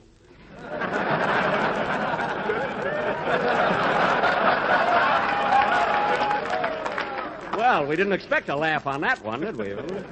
I dropped my handkerchief on the main street yesterday, and oh, brother, what a riot. I mean, they moved in on you, eh? Yeah, now I know what they mean by a military objective. Well, after all, Mary, there aren't many girls around here. You said it. You should have been at the USO dance last night. What happened? I barely got started dancing when a corporal came up and said, "Pardon me, miss, may my squad cut in?" Squad? You mean to say you were out on the floor with 8 fellas at once? Yeah. That's the first time I ever danced cheek to cheek, to cheek to cheek, to cheek to cheek to cheek. All right. I know what you mean, but you'd think that, well, look who's here, Dennis Day. Where? You. You're Dennis Day. Hello. Hello, Mr. Benny. What are you staring at, kid? Gee whiz, look at all those big moths flying around. Moths? Well, now, for the last time, will you fellas in the gliders please come down?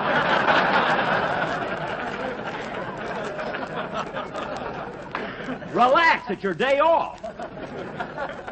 Well, Dennis, what's on your mind? Mind? That's a hot one.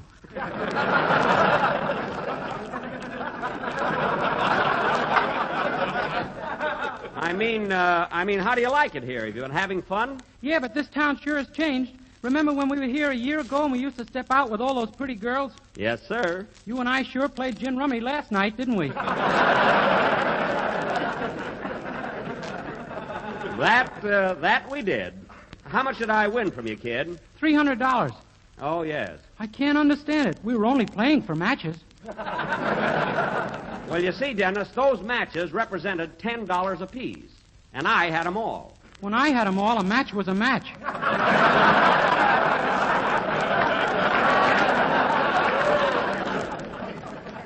Never mind. You had fun, so forget it.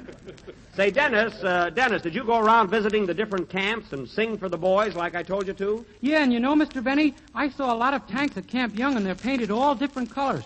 Well, sure, Dennis. They camouflage them. Camouflage? What's that? That's the stuff they put on Jack's face when he makes a picture. That's makeup. Everybody uses it. In layers? Never mind.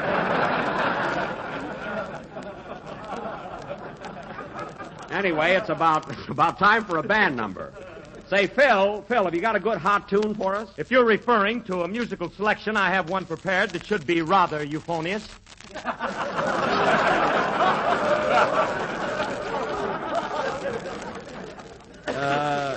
Euphonious? That means it'll sound good.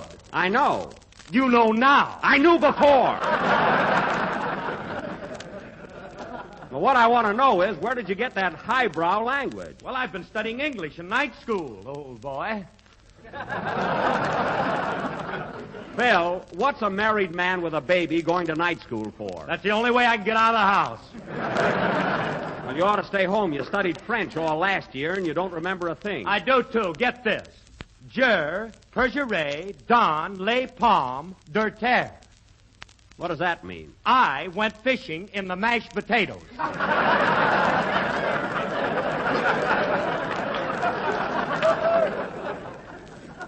Well, that's the silliest hobby I ever heard of. Phil, getting back to your euphonious musical selection, how about it? Oui, mademoiselle. Go ahead and play. I went fishing in the mashed potatoes.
That was Trains in the Night, played by Phil Harris and his Riveters of Music.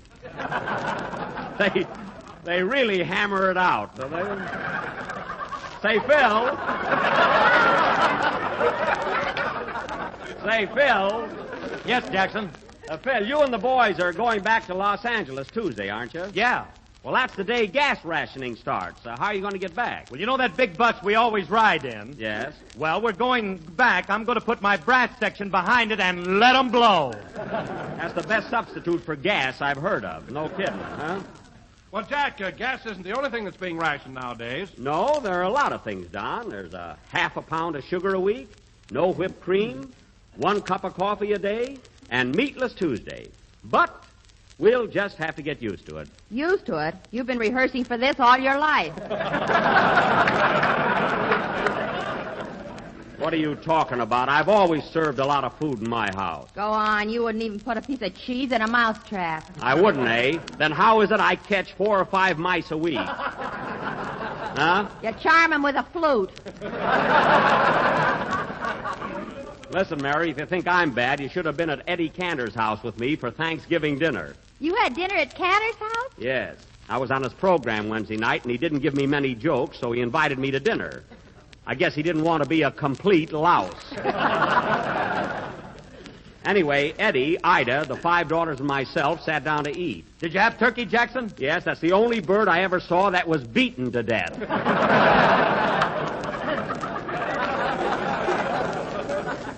You should have seen, Don, you should have seen how fast Ida and those 5 daughters went after the turkey. Henry Kaiser must have taught them how to eat. That food really disappeared. Well, Jack, what part of the turkey did you get? The rudder.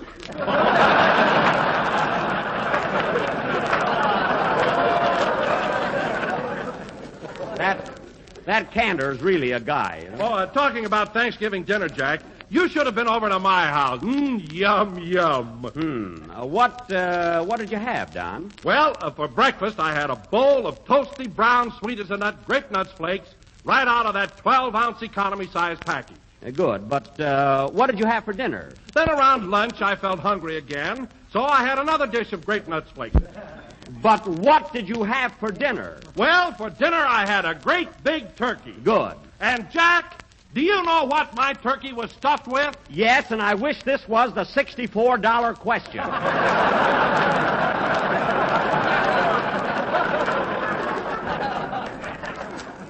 Do I know? Huh? Hey, Phil, did you have a nice Thanksgiving dinner? Oh, it was lovely. We started out with fish histoire à la Crillon. Yes. Then we had some pomme de terre à la Metz. Uh-huh. And then for our main dish, we had faison rotisserie. Faison? You know, roast peasant. That's pheasant. Roast pheasant. For good. Phil, I give you my word of honor. You're stupid.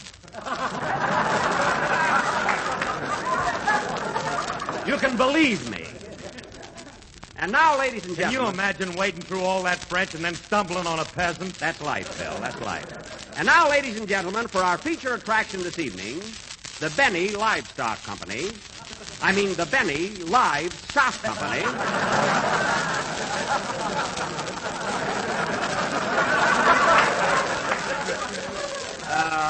Will present an unusual novelty. Wait a minute. Unusual and novelty mean the same thing. Phil, if you don't shut up, I'll take that yo-yo off your baton. Now, it so happens that many of the tank troops who are engaged in the North African campaign learned the principles of desert warfare right down here at Camp Young.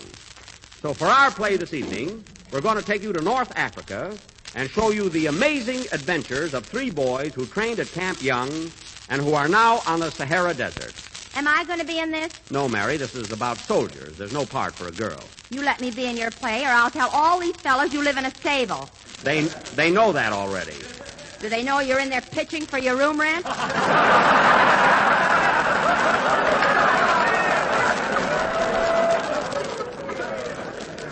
All right, you can be in the play. Now, the 3 soldiers I spoke of will be Private Phil Harris, Private Don Wilson, and General Jack Benny. That's the fastest promotion I ever heard of. What? From a pitchfork to a sword in 2 lines. All right, I'll be a corporal. Now, Dennis. Yes, please? Dennis, you're going to be a general in our play tonight. General Rommel. General Rommel? Whose side is he on? Nobody knows. They can't find him. They will, don't worry. Now, Dennis, General Rommel is the head of what's left of the German army in Africa. And you're going to be him. I don't want to be General Rommel. You'll be General Rommel. And now, folks... Well, I won't step on a goose. That's goose step!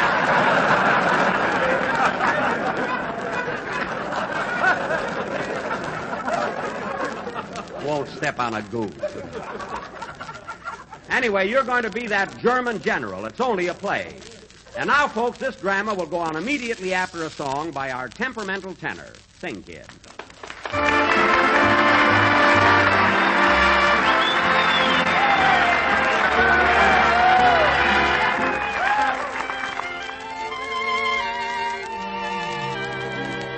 You were so good to me. I really thought I had a place in your heart. But now I see it never was me. It was someone else right from the start. You're dreaming, he's dreaming, I'm dreaming too. Our 3 dreams are one too many. Oh, my dream can never come true. You love him, he loves you, I love you too. Our 3 dreams are one too many. Oh, my dream can never come true. My hoping that you would love me was only a madcap scheme that left me in the middle of this crazy little 3-cornered dream. You're happy, he's happy, I know I'm through.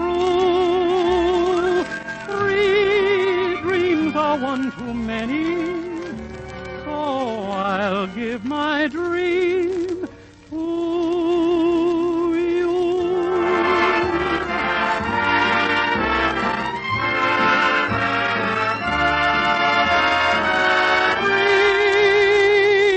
3 dreams are one too many, so I'll give my dream.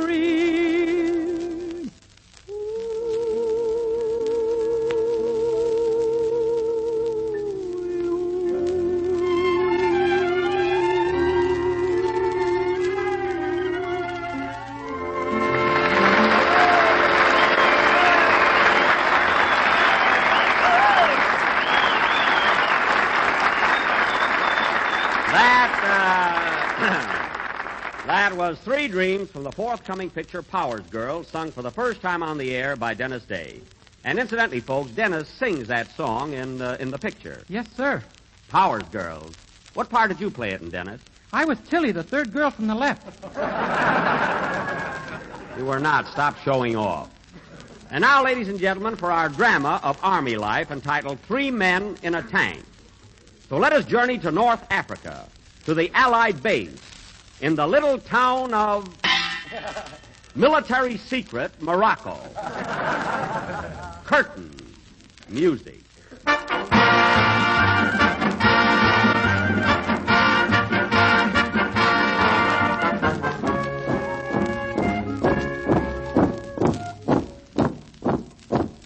Boy, it's hot here in Morocco.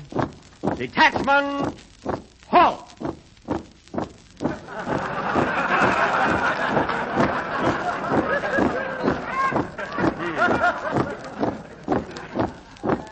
Detachment, halt!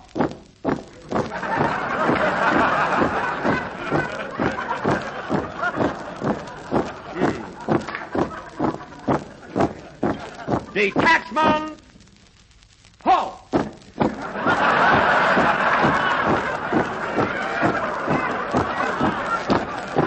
Now, fellas, cut that out. Corporal Benny and crew reporting for duty, General. What are the orders? Now, listen, Benny, I have a special assignment for you and your tank crew. We've received information that General Rommel is hiding in the little town of... Now, your orders are to proceed to that town and capture Rommel. Yes, sir. Write that down, Private Wilson. I haven't got a pencil. Write that down, Private Harris. I can't write. Okay, I'll memorize it. Now, General Rommel. General. Rommel is pretty tricky.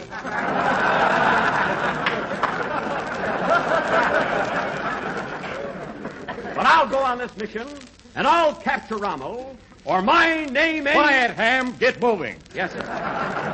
Let's go, fellas. Detachment, forward, march.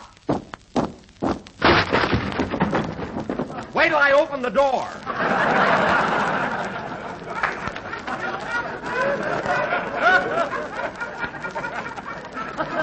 Okay. Let's go, fellas. Here's our tank. We're off for the Libyan desert.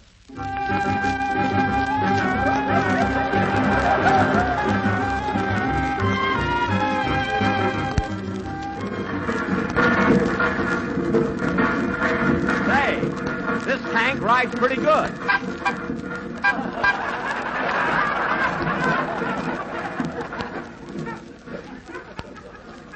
Darn those camels, why don't they stay on their side of the road? Hey, are them things camels? I thought they were horses that had a bad night. Well, they're camels. And incidentally, Harris, you're the gunner, and everybody clean up around here or we'll never get that gold star for tidiest tank in the outfit. How are you coming along, Wilson? Fine, sir. I'm all through dusting. All through dusting? Look at those cretonne curtains. I can hardly see the rosebuds on it. Shake them out. Hey, Corporal, can I have a bottle of beer? It's right in the icebox. Help yourself. The icebox is empty. What? A fine tank with no beer. Oh, hostess. Yes, Corporal. I'm hungry. What are we having for dinner? Grape nut flakes. Oh, boy, it says here.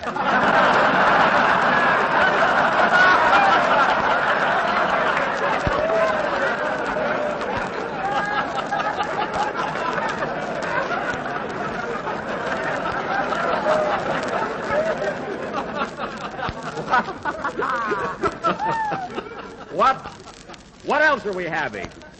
Broiled camel chops with 2 humps of potatoes. Goody. I think we're running low on gas, Corporal. Low on gas right in the middle of the desert. Well, I'll be darned. There's a gas station right up ahead. I'll drive in. Here comes the attendant. Yes, sir. What can I do for you? We'd like some gasoline, please. Okay. Where's your A book?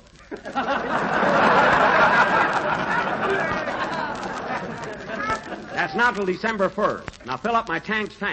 5 gallons, please. Yes, sir.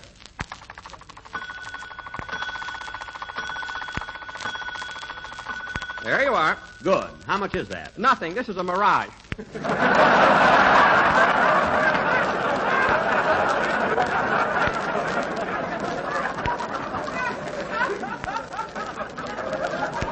Well, I hope I find a mirage after next Tuesday. Well, let's go, men. And I'm going to find Rommel on this desert, or my name ain't...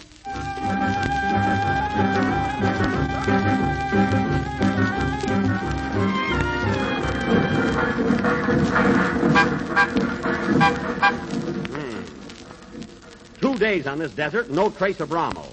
I wonder where we are. Here comes someone on a camel. He's dressed like an Arab. Oh, yes. I'll see if I can make him understand me. Hello there. Me, American soldier. You tell him where can find Tripoli? I don't know. I'm a stranger around here.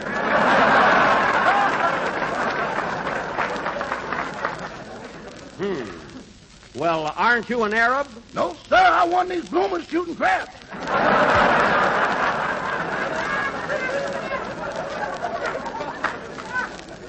Oh, do they shoot craps around here? In Ethiopia, it's the survival of the fittest. Well, where did you get the camel? He knelt down and I faded him.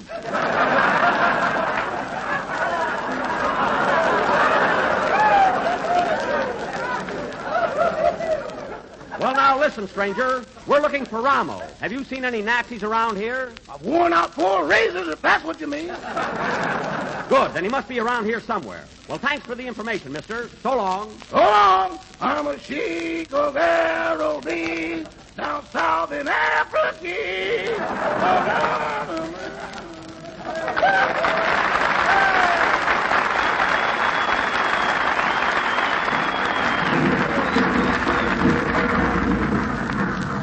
I don't know how long we've been on this desert. What do we got for dinner, hostess? Roast turkey. Roast turkey, meat. Why don't we have sardines once in a while? Are you kidding?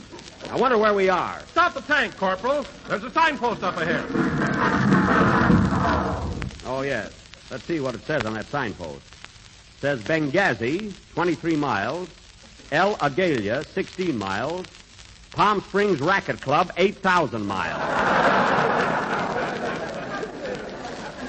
And I want to get some tennis in before dinner. Oh, well. Hey, Corporal, look at that guy running across the desert. The fellow in a tracksuit, and he's coming toward us. Hello there. Say, mister, we're American soldiers. Maybe you can help us out. Und die Versteigerungsbegleitung versteht nichts. Eine Luten für Stuten, Luten. Which way is Tripoli? What? I beg your pardon? Zum Kaff und die Versteigerungsbegleitung versteht nichts. Eine Luten, Stuten. Which way is Tripoli?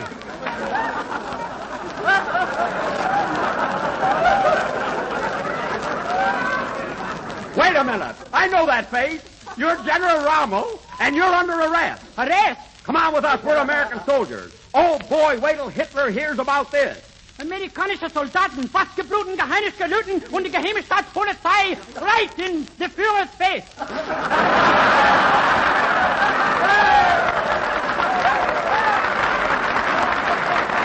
You got something there.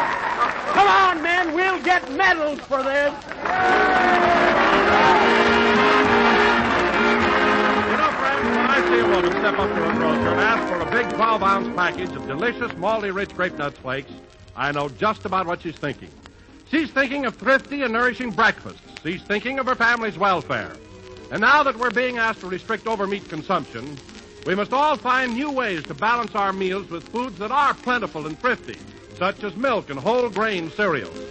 Breakfasts of Grape Nuts Flakes help to do just this because Grape Nuts Flakes are a whole grain cereal, so they bring you important whole grain food levels, including iron, niacin, and a generous amount of the essential nerve and energy vitamin B1. So remember, ladies, when you think of nourishment, flavor, and thrift, be sure you think of Grape Nuts Flakes. We're very late, so good night, folks, and thanks, everybody.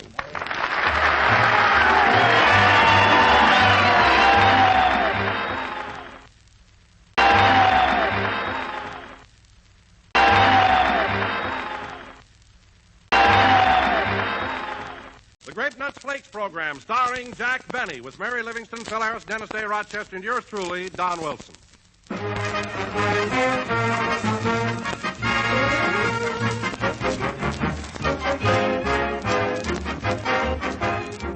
And now, another Grape Nuts Flakes fable, friends, by that old spinner of fables, Don Wilson.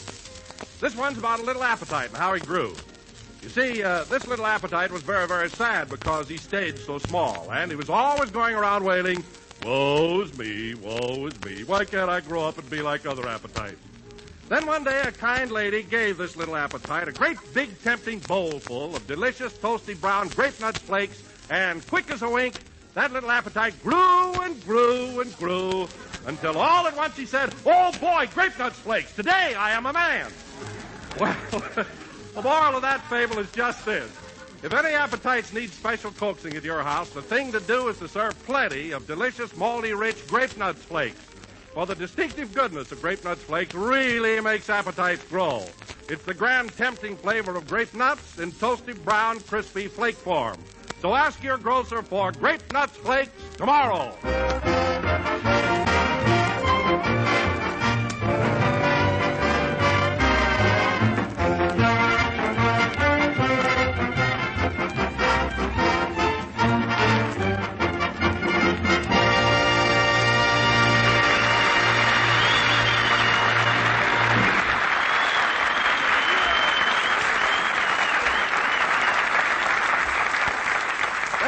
It's a grand old flag played by the orchestra. Now, ladies and gentlemen, as is my custom, every Sunday night at this time... Hold it, Don, hold it.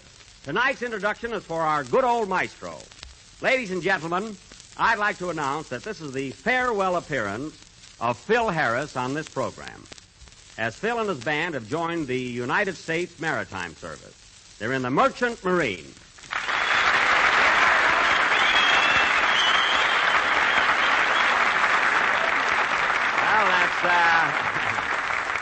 That's for you and the boys, Phil. Thanks, everybody. And speaking for the whole gang and myself, I want to say that we've had a lot of fun on this program, and we're sure going to miss it. We're going to miss you, too, Phil. That's right. You and I may have had our little quarrels, and we may have gotten pretty sore at each other at times.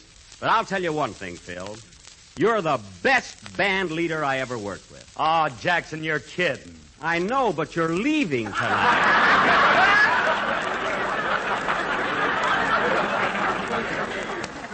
But on the level, things won't be the same around here without good old Twitch.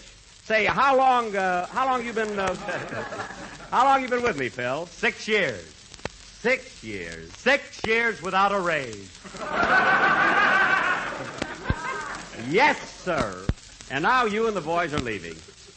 Gosh, I feel like a mother robin. A mother robin whose eggs have all hatched. And the little birds are flying away. Make that ducks, will you? We're in the Merchant Marine.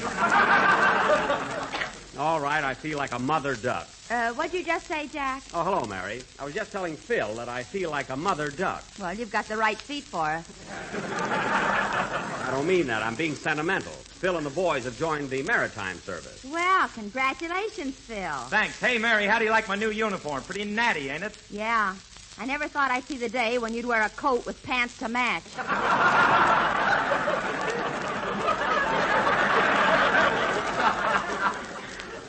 What? Including your tuxedo. You're not fooling. Oh, say, Phil, what did you do with that loud sport coat you used to wear? You mean my herringbone? No, your tuna fish with the smelt in the back. Hey, that's pretty good, huh? Please, Jackson, no corn tonight. Okay, Phil. By the way, where are you stationed, Phil? We're training over at Catalina Island under Captain Beebe. And what a routine they put you through. The first day, there was a guy that says, go see the doc and he'll give you a few shots. A few shots, So I go over to the doc's office, say, where's the bourbon? And the guy jabs me with a needle.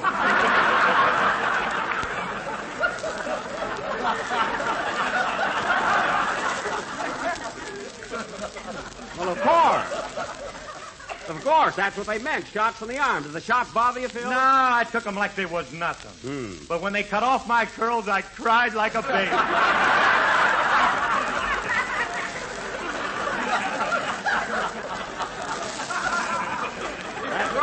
That's right, Phil. You have got a regulation haircut. I mean, a little bone is showing. Incidentally, old pal, what did you do with those curls? Forget it, Jack. They'll never match. Mary, I just want a lock of Phil's hair to remember him by. I'm sentimental. I told you I feel like a mother duck. Say, Phil, how are you and the boys getting along with your training? Oh, we're sharp, Jackson. Get a load of this. All right, men. 10. Shun. Salute. 1, 2. Well. Okay, man, as you was.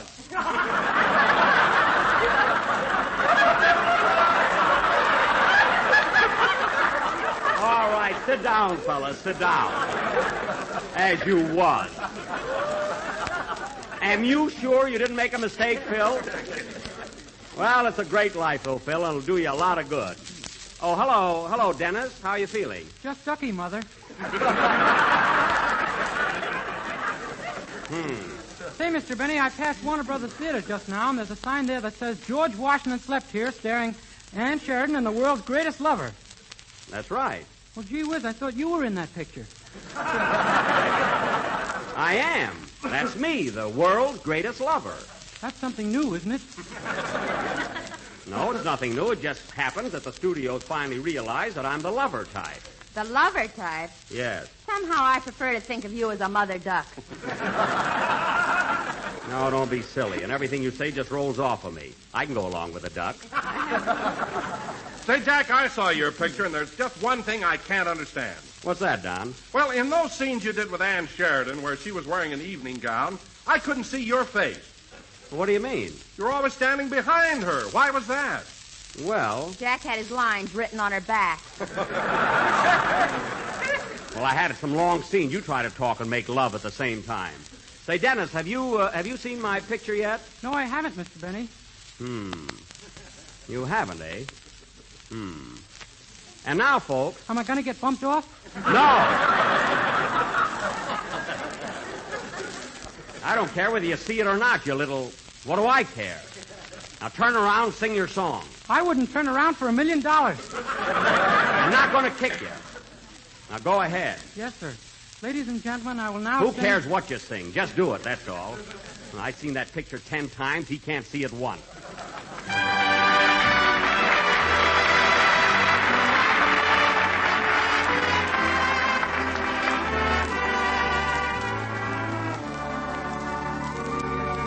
I'm getting tired so I can sleep. I want to sleep so I can dream. I want to dream so I can be with you. I've got your picture by my bed.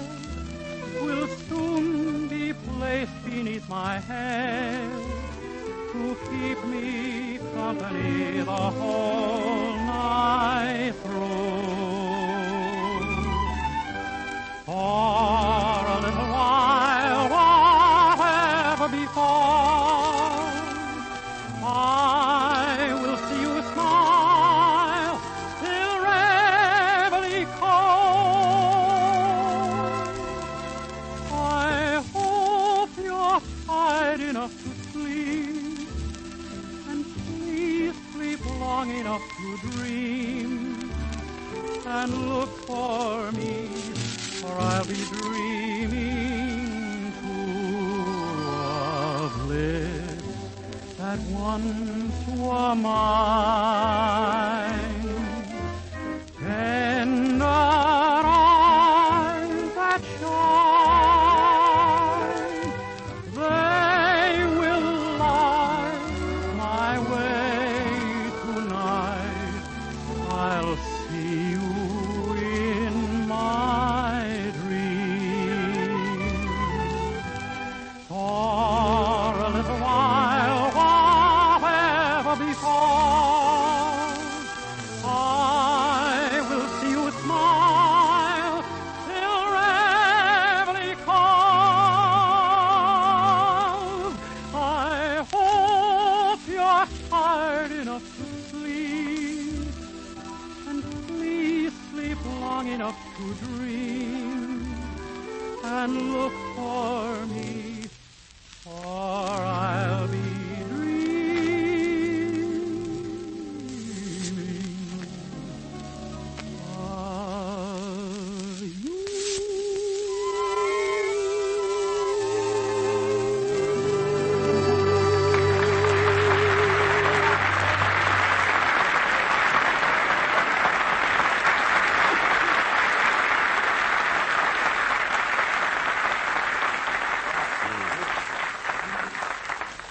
That was I'm Getting Tired So I Can Sleep, sung by Dennis Day.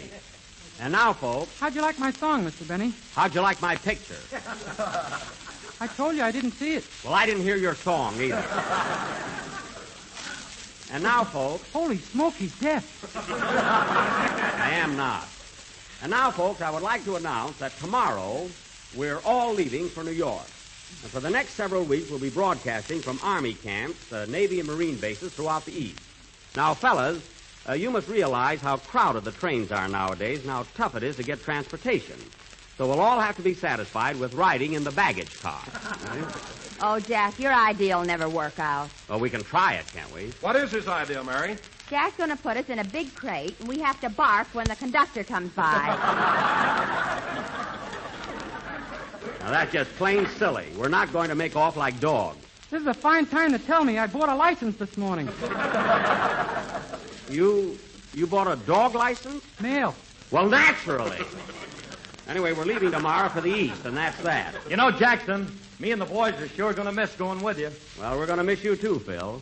Just think, our last week with Harris. And look, fellas, that reminds me. I owe a little money around here, and I might as well get things straightened up. Wait a minute. Wait till I get my book out. Here it is. H.H. here. Phil Harris, $4. Now, Don, you picked up a dinner check at Harry's Steakhouse last week, and it amounted to $7.50. Here's your money. Oh, forget it, Phil. Forget it. The treat was on me. Well, thanks, Don.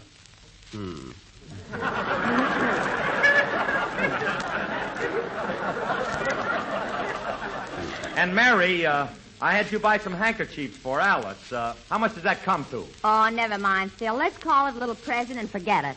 Gee. Thanks, Mary. Well, you're next, Jackson. What do you got down against me in that little book of yours? Well, it's $4, Phil, but forget about it. Forget it. I don't want your money. No. Now, come on, Jackson. I owe you the dough, so here it is. Well, forget it, Phil. Forget it. Well, gee, Jackson, that's marvelous. You're a swell guy. Don't swell guy me. I'm on a spot, and you know it.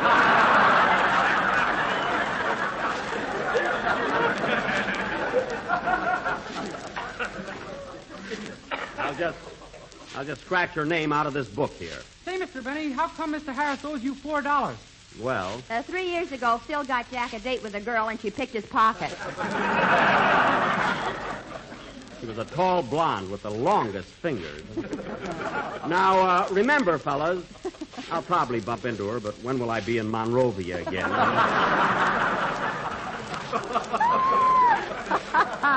Now, remember, fellas, we're leaving tomorrow, so be at the Santa Fe station a half hour before train time.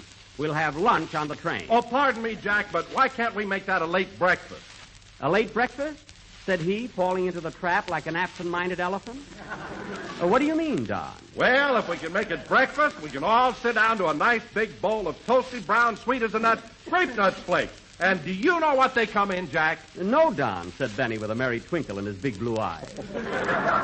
What do they come in? Grape nuts flakes come in that big 12-ounce economy-size package and contain iron, niacin, and vitamin B1. Well, I'll be one too, Don. Anyway, fellas, getting back to our trip to New York. Come in. Telegram for Jack Benny. Sign for it, Mary. Wait a minute, buddy. Here's a nickel for you. I can't take it. That'll put me over the 25,000 mark.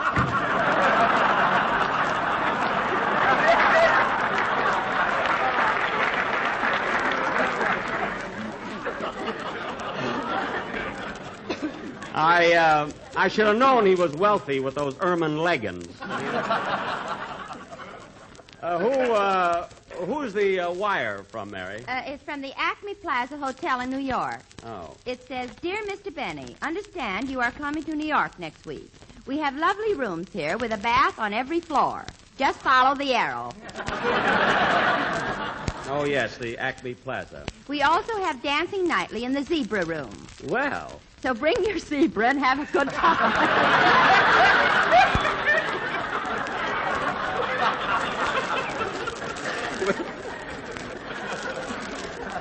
With a zebra? Let us know if you are coming, as we have wall beds, and it takes some time to get them down. Hey, I might stay there at that. The Acme Plaza is one of the finest, so... I'll take it. Hello? Hello, Mr. Benny. This is Rochester. What do you want? I went downstairs to pack your trunk like you told me to, and the polar bear is sleeping in it. Carmichael in my trunk? Well, get him out of there. How? What do you mean, how? Have you any suggestions that won't involve my brother inheriting my new wristwatch?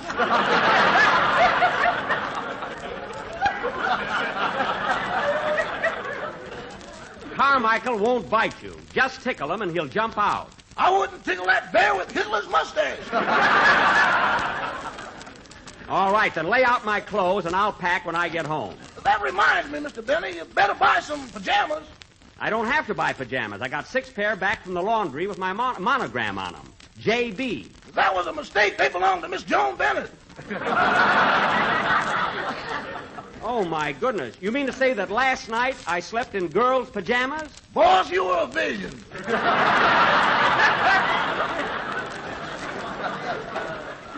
Well, I'll return them to Miss Bennett immediately. Now, Rochester, I hear it's pretty chilly in New York, so pack all my heavy things. I don't want to catch cold. Don't worry, boss. I even sewed your long underwear all the way up to the neck so no wind can blow through. Sewed up my long underwear? How am I going to get into it? There's a trap door in the back.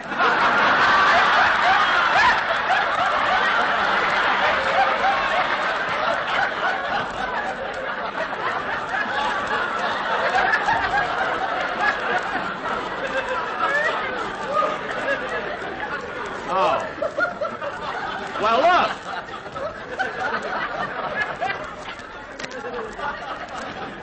Well, look, Rochester. Rochester, get all my stuff together and I'll finish packing when I get home. Goodbye. Goodbye. Oh, say, boss. Now what? I told that crazy boarder of ours that we were going to be away for about 8 weeks. Mr. Billingsley, how did he take it? Oh, fine. He chewed up a handful of mothballs and zipped himself in a bag. Oh, well, he'll keep till we get home. So long, Rochester. So long. Darn that guy. If you want to get things done, you got to do them yourself. Play fair.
That was Victory Fleet, the theme song of the United States Merchant Marine. Say, Phil, just what do you fellas do in the maritime service at Catalina? Well, you see, Jackson, in shipyards all over the country, You don't have to be they're nervous tonight, you know, because it's the last night.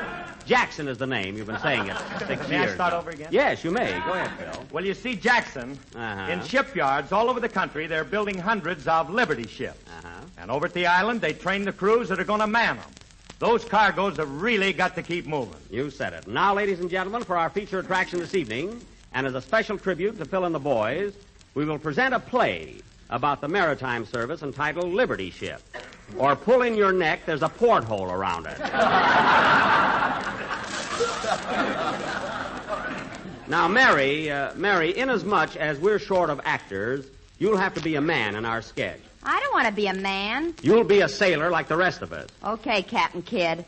I'm not a captain. You're not a kid either. I know. Well, just for that, I'm going to be the captain. Now, Dennis. Aye, aye, sir. Don't aye me, because you're not going to be on my ship. You're going to play the part of a Japanese admiral. A Japanese admiral? Yes. Last week I was a German general. Now I'm a Japanese admiral. What's the big idea?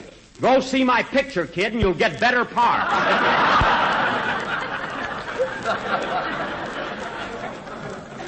You're going to be a Jap. It's only a play. Now, our first scene, ladies and gentlemen, takes place at the Henry Kaiser Shipyard in the little town of Military Secret, California. We will now show you the amazing speed with which a Liberty ship is constructed. Take it away, Kaiser Shipyard. Hey, Joe, there's an empty space right here. Well, what are we waiting for? Let's build a ship on it. Okay, start riveting. Riveting all through. Okay, start welding. Welding all through. Okay, start painting. Painting all through. Okay, let's launch it.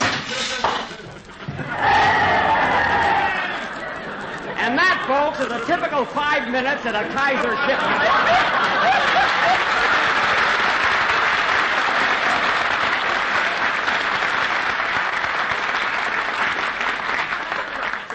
My writers did that. Very good, too, boys. Very good. Gee, they were able to stand up, too. Scene 2 aboard that same Liberty ship, somewhere in the ocean. Music.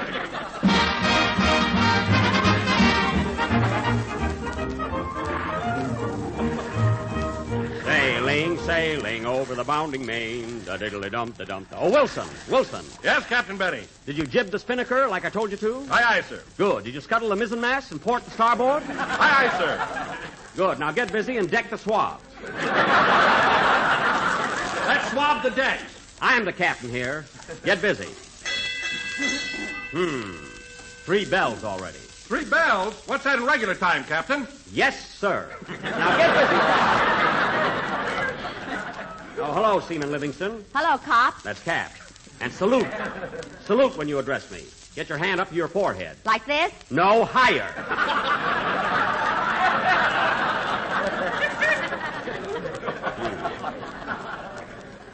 I want discipline, and I'm going to have it. Where's Seaman Phil Harris? He's up on the poop deck, drinking pop.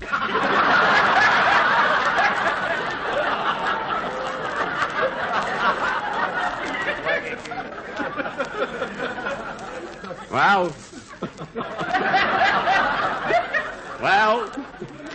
I'm going downstairs. I mean below, to get something to eat. Oh, you better eat later, Captain. There's a bad storm blowing up. I don't care. When I want to eat, I want to eat. You sure picked a nice year for us. Never mind. Were you looking for me, Cap? Yes, Harris. We're just going down to have some chow. Come on, Libby, Harris. Let's get something to eat. Here's the galley. Right here. What are we having for dinner, Libby? It's right there on the table. Oh, boy. Fried chicken, au gratin potatoes, creamed spinach, and mince pie with ice cream. Let's dig in. Oh, it's blowing up bad now. Wow, this boat is sure rocking. Yeah, sure is. Well, start eating, Captain. I thought you were hungry. Who, me? I feel fine. Wow, we're sure pitching. This ship can really take it. Oh, Phil, pass me the gravy. It's in your lap. Uh-oh. Here you are, Livy. Hey, Cap, aren't you going to eat it all? No, thanks. Not right. Oh, now. What are you laughing at, Libby? Lucky Strike Green has gone to your face. I don't care. I'm going to weather the storm, and I'm going to bring this ship to port, or my name ain't...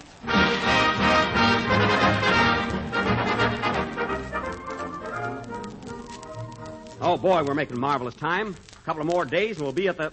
Harris, what are you doing there? I'm fishing, sir. I just took the big one, and he pulled a knife on me. That's a swordfish. Fine fisherman. Hey, Phil, you've got another bite. And it's a big one. Reel it in. I got him. Wow, it must be a shark. Pull it up. Pull it over the rail. Wow, it's a shark, all right. Shark's nothing. It's one of them little Jap submarines. I'll be darned, it is a Jap sub. Open the hatch, Wilson. Aye, sir.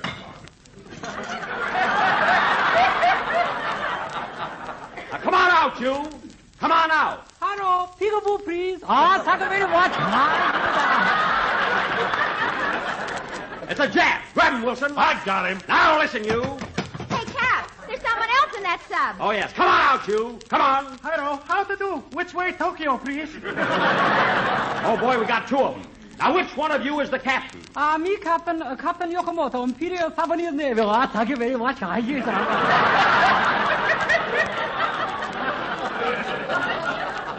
Now, listen, Captain. Beg your pardon, please.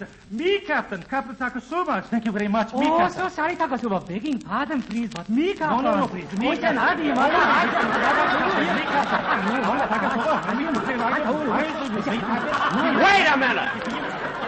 Wait a minute. Can a straight man break in here?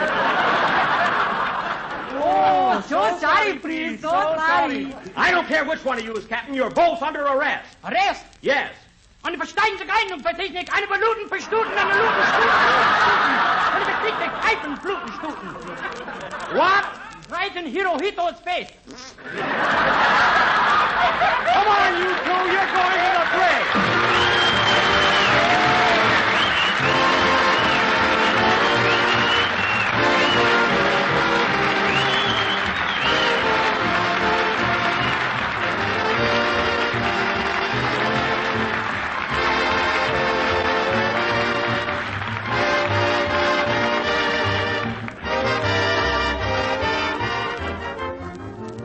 Friends, your most precious assets these strenuous days are your good humor and your good health.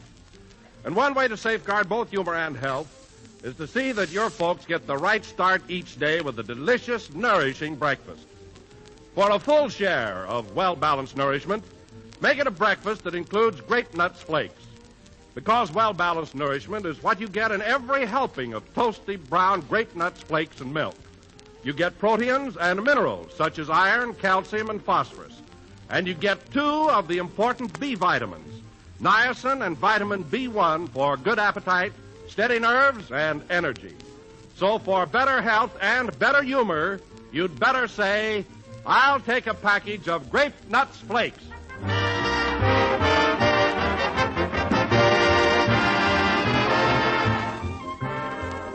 That was the last number of the 10th program of the new Grape Nuts Flake series, and we'll be with you again next Sunday night at the same time, broadcasting from New York. I'd like to salute the officers and men at the new maritime training station, which is being dedicated at Catalina Island on December 15th. Good luck to you men. And good luck to you, Phil Harris, and all your boys. Thanks, Jackson. We'll be seeing you. Good night, folks.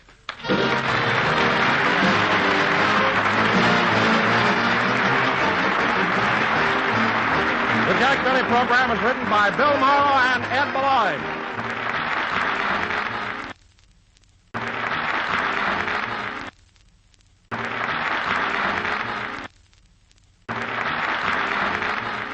The Grape Nuts Flakes program coming to you from Bangor, Maine, where we are broadcasting for pilots and ground crew of Dow Field and starring Jack Benny with Mary Livingston, Rochester, yours truly, Don Wilson, and our guest conductor, Abe Lyman.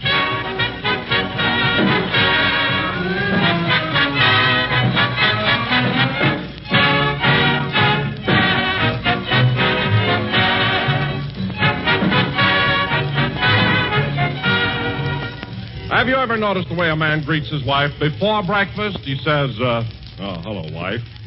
Sounds pretty glum, doesn't he? But just sit that same grumpy guy down to a big, tempting bowl full of delicious, toasty brown grape nuts flakes. Just let him sample that wide-awake, malty, rich goodness, and he'll manage time out to say, "Hello, darling. Gee, but these grape nuts flakes taste swell."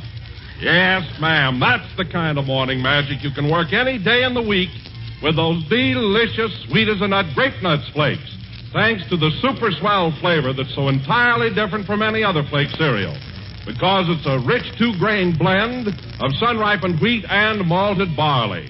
So get set for swell-tasting breakfast and get set for plenty of praise by asking your grocer for delicious, toasty brown grape nuts flakes in the 12-ounce economy-size package.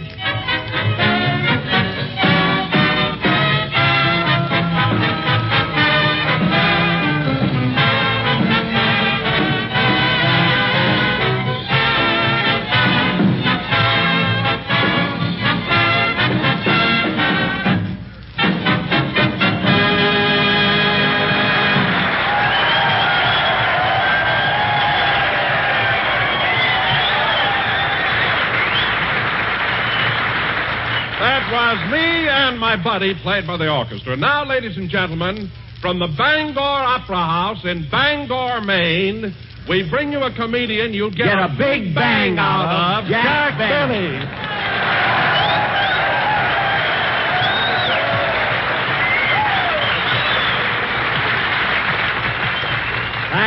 Thank you. Hello again. This is Jack Benny talking. And, Don, I could see that introduction coming a mile away. That's a pretty corny build-up to give me in front of all these boys from Dow Field. That's right, Jack. The old opera house is packed to the rafters. Imagine all these soldiers turning out to see us on a cold night like this. Oh, I don't think it's so very cold up here. Why, I'm as warm as toast myself. Well, why not? You got more fat on you than a 10-cent pork chop. Listen.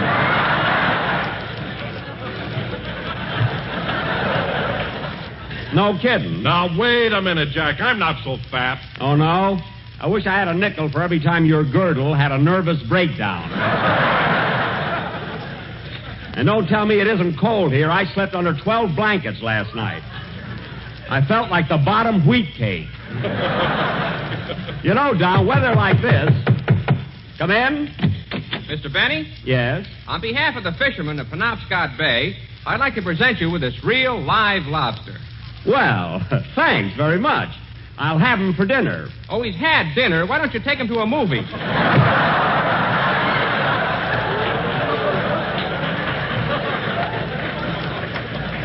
Isn't that sweet? A live lobster. Everybody's so nice up here. You know, Don, I'll never forget that reception at the station when we arrived. They had tanks and jeeps and sleighs, soldiers, Indians. You know, a real Indian drove me from the station to my hotel. Are you sure he was a real Indian? I think so. When he left, he had my toupee hanging from his belt. And I bought it just for this cold weather. Oh, hello, Mary. Hello, Jack. Hiya, fellas.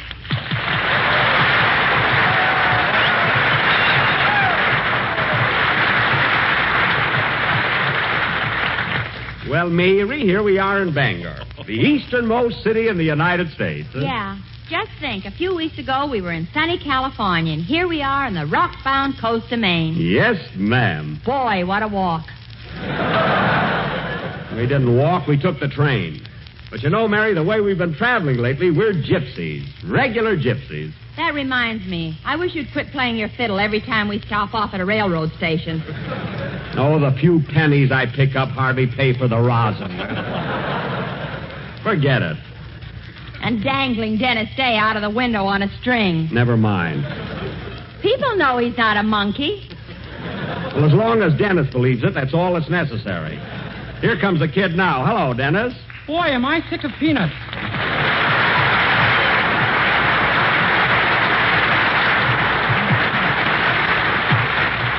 That's it, Dennis. Tip your little red hat. And listen, kid, you don't have to live on peanuts. While you're up here in Maine, eat seafood. Seafood is what this place is famous for.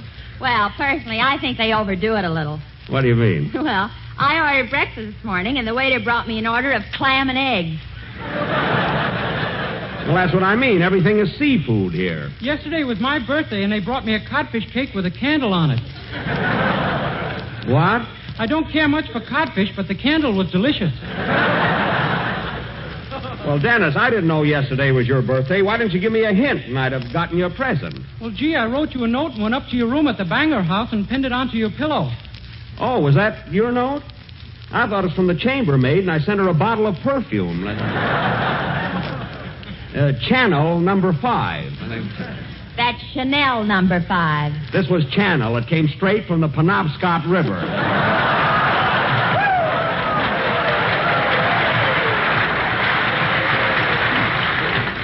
Anyway, Dennis, when I go shopping tomorrow, I'll get you something for your birthday.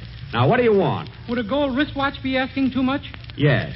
And now, ladies and gentlemen, Dennis Day will sing... Go away, kid. Go away. Dennis Day will sing a delightful number written by Cole Porter called the... Come in. Special delivery for Jack Benny. Take it, Mary. Wait a minute, Bud. Here's a tip for you. Oh, boy, a nickel. Now I can call up my wife and tell her to get that man out of the house. I knew he'd appreciate it. Who's the letter from, Mary? Let's see. F-I-L. It's from Phil Harris. Oh, good old Phil. Boy, he's in the Merchant Marine now. What does he say, Mary? Dear Jackson, here I am in the Navy, and I can't tell you how much good it has done me. Well. Remember those bags I used to have under my eyes? Well, they gave me a cap that was too big, and now you can't see them. He must be the picture of health from the nose up. My work here is almost the same as when I was a band leader, except that I have a much longer baton, and there's a mop on the end of it. Scrubbing the floor, eh? Frank Remley, my guitar player, is going to make a wonderful sailor. He has finally learned how to salute without sticking his thumb in his eye. I knew he'd make good. No more news, Jackson, but before I close, I want to thank you very much for that cigarette you sent me.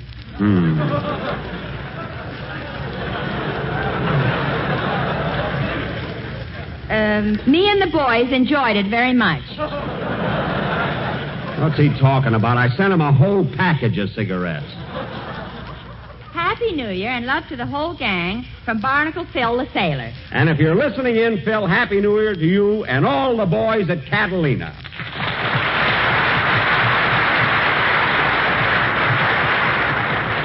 Okay, let's have your song, Dennis.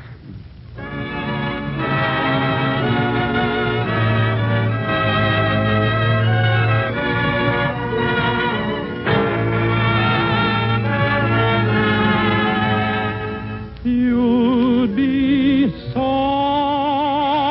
nice to come home to. You'd be so nice by the fire while the breeze on high sang a lullaby. You'd be all that I could desire under stars chilled by the winter, under an August moon burning above. You'd be so nice, you'd be paradise to come home to and love under stars chilled by the winter, under an August moon burning above. You'd be so nice, you'd be paradise to come home to and love.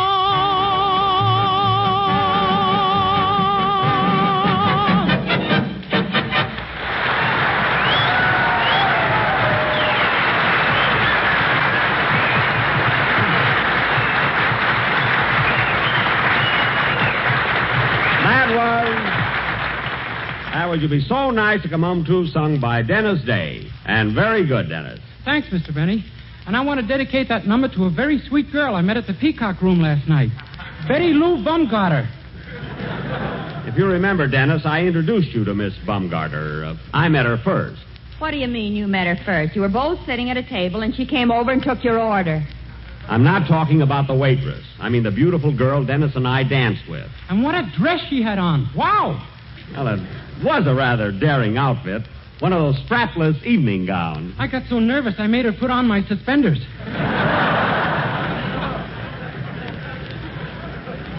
Yes, Dodo, when you got up to dance with her, your pants fell down. Anyway, Dennis, you owe me for half the dinner. What about the cab fare for taking Betty Lou home? I ought to pay half of that, too. No, Dennis. If you remember, you didn't ride with us. I took Betty Lou home alone. Oh, yeah? That wasn't a spare tire hanging on the back, brother. What? Were you peeking through that window, Dennis? I never saw so much kissing in all my life. Now, wait a minute, young man. I never kissed Betty Lou once. I mean the cab driver after you fell asleep. Oh, so that's why he wouldn't take a tip. Well, anyway, kid, we'll straighten out what you owe me later. Now, where's Abe Lyman? It's about time for a number. I've been looking all over for Abe, and he doesn't seem to be around. That's funny. He knows the program starts at 7 o'clock. You'd think that... Oh, here he is now. Hiya, Jack. Sorry I'm late. Hello, fellas.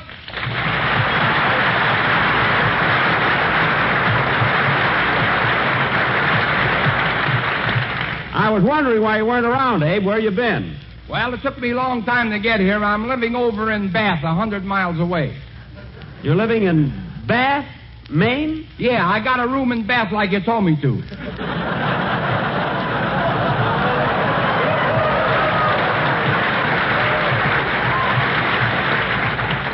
I told you to get a room and bath. And. I met at the Bangor House of the Penobscot Exchange. Well, ain't I the big jerk? You certainly are. Believe me, from now on, when we're traveling around, I'm going to write everything down on a piece of paper and give it to you. Who'll he get to read it to him? Oh, Abe can read. He can write a little, too. Say, Abe, how do you like it up here in Maine? Swell. You know, I've never been here before. Well, it doesn't take him long to get acquainted. Get a load of those 3 girls he brought to the show. Where? Wait till I get my glasses. Oh, yeah, standing in the wings. Yeah, I like that tall one there. Hello, honey. Hiya, sweetheart. What's that? That's the electrician. The girls are on the other side. Oh, yes, 3 girls. Yeah, well, I got to hand it to you, Abe. You're a regular Casanova. Casanova? Yeah. Say, is that Lou Nova's brother? Yes. In a way, only Casanova was more of a wrestler than a boxer, you know. Anyway, Abe, isn't it a thrill for all of us to be broadcasting way down east in Maine? Maine in the wintertime, with its snow-covered hills, its rivers frosted by Mother Nature, and snowflakes fluttering down on the peaceful countryside. Ah, you're right, Jack. And there's only one thing more beautiful than snowflakes fluttering down from the sky. What's that, Don? Grape nuts flakes fluttering from the big 12-ounce economy-size package. And everybody loves them, Jack, because they contain iron, niacin, and vitamin B1. Snowflakes? No, grape nuts flakes. Oh, I see. And I tell you, Jack, it's a real thrill when you wake up in the morning, rush over to close the window, and feel them beating against your face. Grape nuts flakes? No, snowflakes. Oh, of course, snowflakes. And when you jump into your clothes and rush downstairs, what do you find waiting for you on the breakfast table? A nice big bowl. And what's in that bowl? Fish flakes. Grape nuts flakes.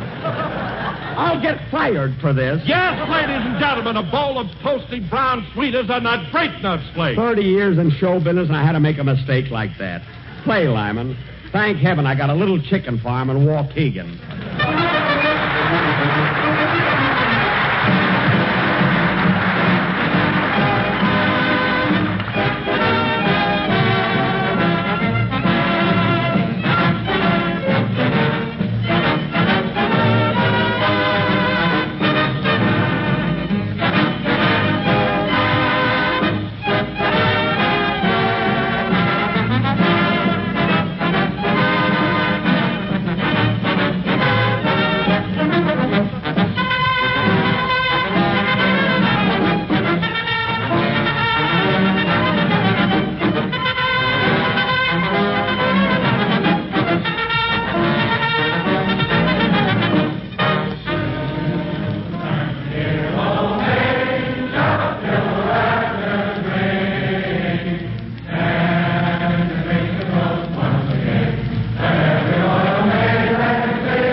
was the main Stein song played by Abe Lyman and his orchestra and with a vocal chorus by everybody in the audience. Boy, could we have used Rudy Valet tonight. Say, before I forget it, tomorrow night you and your band and our whole gang are giving a show for the boys at the Boston Navy Yard. Tomorrow night? I thought you were all going to stay up here and go bear hunting tomorrow. No, I went bear hunting yesterday. Had a lot of fun, too. Fun. Tell him what happened. Tell him what happened. Nobody's interested. Oh, I am, Mary. Now tell us all about it. Well, Oh, it seems that Jack promised Miss Baumgarter a new fur coat. I did not. So he bought a gun and went out to bag a bear for his bag.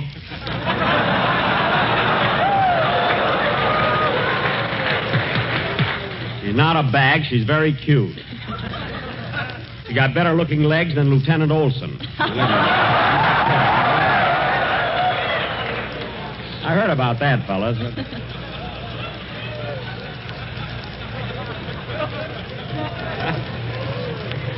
Go ahead, Barry. Anyway, Friday afternoon, Dennis, Jack, Rochester, and myself drove up to Guernsey's Winter Sports Lodge, and the next morning, must have been about 5 a.m., I heard the alarm clock ringing in Jack's room.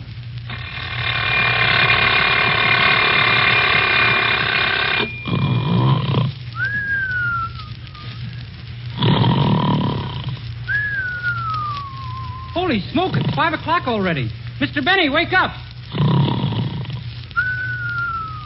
Wake up, Mr. Benny, wake up. As President of the United States, I hereby promise Hetty... Oh, hello. Hello, Dennis. What's the matter? If you want to go out bear hunting, we better get started. Yeah. Gee, it's chilly this morning. I bet it's below zero in here. You sure look funny, Mr. Benny. The cold cream is all froze to your face.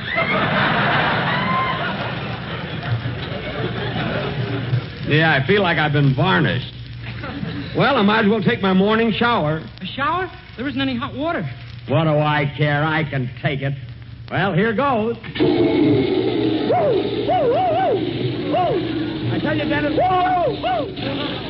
there's nothing like a cold shower to wake you up in the morning. When are you going to get underneath it, Mr. Benny? I wouldn't get under that thing for $1 million. Well, that's that. Come on, kid. I'm hungry. Let's go out to the kitchen and have breakfast. Anyway, fellas, after breakfast, Jack went over to Rochester's room. Had an awful time getting him awake. You could hear Jack yelling at the top of his voice. Rochester! Hey, Rochester! Come on, Rochester, we got to get going. Rochester, wake up. What time is it, sugar?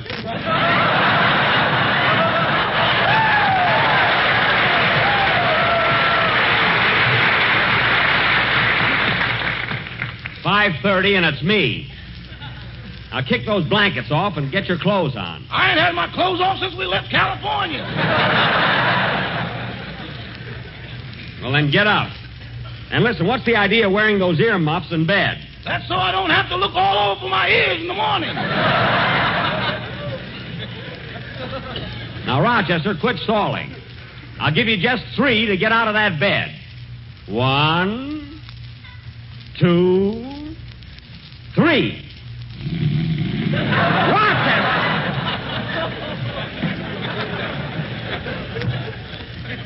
If you don't get up right away, I'm going to put you under a cold shower. That does it. Here I come, boy. I thought so. Now, hurry up. We're all waiting for you. We'll get started in a few minutes, Mary. Now, where's that Indian guide? He should be here by now.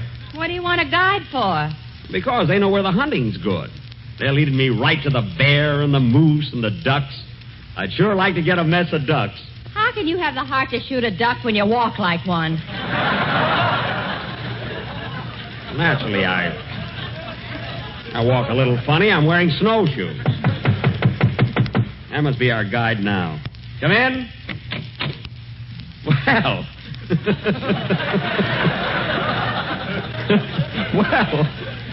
Well, hello there. You want him, Indian guide? That's right. What's your name? Me Chief Leaping Goose. How? How? De-do.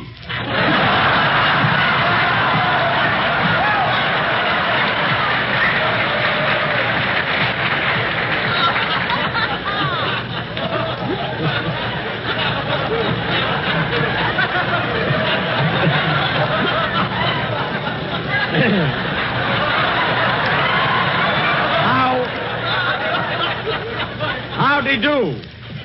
Now look, Leaping Goose. How many strings of beads you want 'em for being guide? No beads, brother. Strictly cash. All right, I'll give you $5. Well, we might as well get started. Hand me those 2 sweaters, Mary. 2 more? You've got on 8 already. Well, it's cold. My teeth were chattering all night. Well, why didn't you keep them in your mouth where it's warm? Don't mean funny. Hand me that sweater, Dennis. Here you are. Gee, this is a pretty sweater. Where'd you get it, Mr. Benny? It's one Lana Turner wore in a picture. I admired it, and she sent it to me. Well, somehow on you it doesn't thrill me. Not supposed to thrill you. Now, where's that Rochester? Oh, Rochester! Yes, boy! If you don't hurry, we're going without you. I'll be here when you come back with a candle in the window!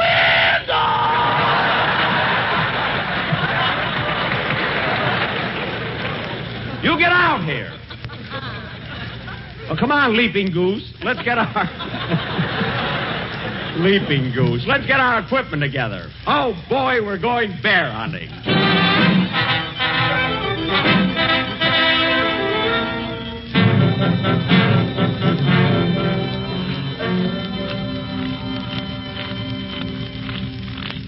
We've been walking through the snow for 3 hours. Hey, Leaping Goose, we haven't seen a bear or a moose or anything. Leaping Goose, much embarrassed. His face very red. Well, of course it's red. You're an Indian. Oh. I know how to get a moose. Now, quiet, everybody. Gosh, what's that? That's the mating call of the wild moose. Are you going to marry a moose, Mr. Benny? No, I want to shoot one. There are a lot of them around. Well, what do you want to shoot a moose for? He wants to get a hat rack the hard way. I want to get a bear. That's what I want. Now, stick close to me, Mary. Okay. You too, Dennis. Yes, sir. And Rochester. Rochester, keep up with us. I don't want you to get lost in this snow. Who, me? Just stay near us, that's all. Say, Mr. Benny, what's that? What's what? That little animal sitting on the log over there. Well, I'll be darned. It's a mink. I think that's a skunk, Jack. It is not a skunk. Oh, boss, inhale. Well, I'll be darned. Run, fellas, run for your lives. Hey, you know what? That really was a skunk. You're telling me. Walk behind us, Dennis. Way behind. Hey, Leaping Goose, when are you going to find a bear for us? Look, Paleface. Here come man in fur coat. Maybe he help us. Yeah, he might at that. Hey, mister, can you tell us where we can find a man in a fork? That's a bear. What's the matter with you? Now stand back, everybody. I'm going to advance and shoot him. Oh, be careful, Jack. Boy, it's a big one. I'm going to let him have it right between his eyes. You mean between your eyes? Turn that gun around. Oh, my goodness. Now watch me get him. Watch out, boss. You're getting too close. I don't want to miss him. Here goes. Ready? Aim. Well, I'll be... Now, listen, Bear. Give me back my gun. Give it back, I say. Pick him up, Mr. Benny. He's got you covered. I've got my hands up. Now, listen, Bear. I didn't come out here to shoot you. I was after a moose. I want to get a hat rack. You got to believe me. Please don't shoot. I'm too young to die. And besides, I'm out of season. You can't do it, I tell you. You can't do it. Now, don't shoot.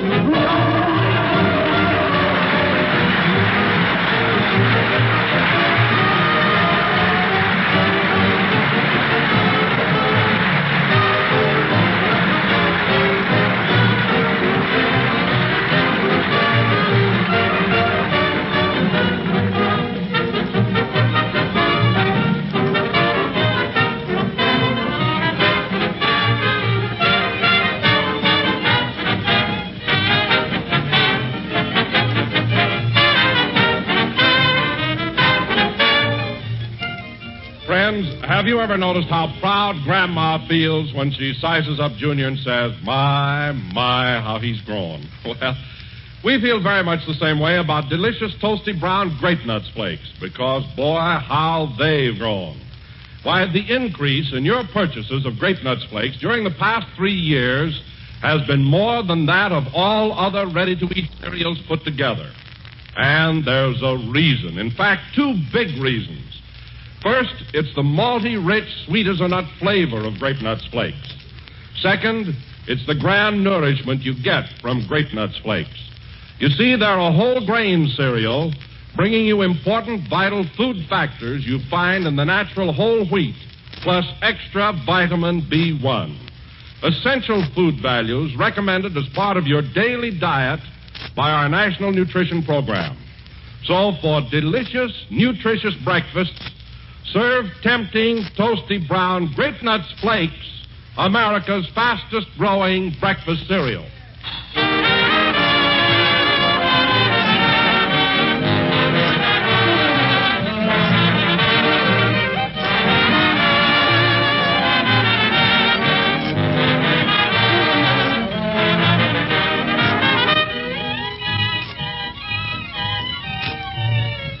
That was the last number of the 14th program in the new Grape Nuts Flake series, and we'll be with you again next Sunday night at the same time. We've all had a great time up here in Maine. I want to thank Governor Sewell, City Manager Farnsworth, Colonel Valentine, and all the boys at Dow Field. Say, Mary, before we leave for Boston tomorrow, let's go ice fishing. Ice fishing? Yeah, it's a great sport around here. You cut a hole in the ice, drop in your line with a hook on it, and catch a fish. Anything over a half a pound would pull you right in. Yeah, I guess so. Good night, folks.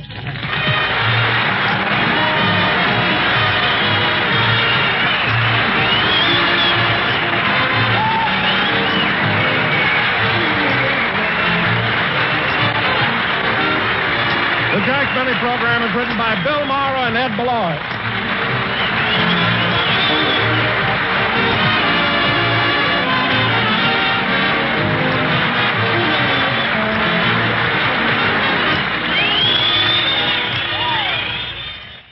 The Grape Nuts Flakes program, coming to you from New York City, where we are playing to an audience of men on leave from the armed services and starring Jack Benny, with Mary Livingston, Dennis Day, Rochester, yours truly, Don Wilson, and our guest conductor, Benny Goodman.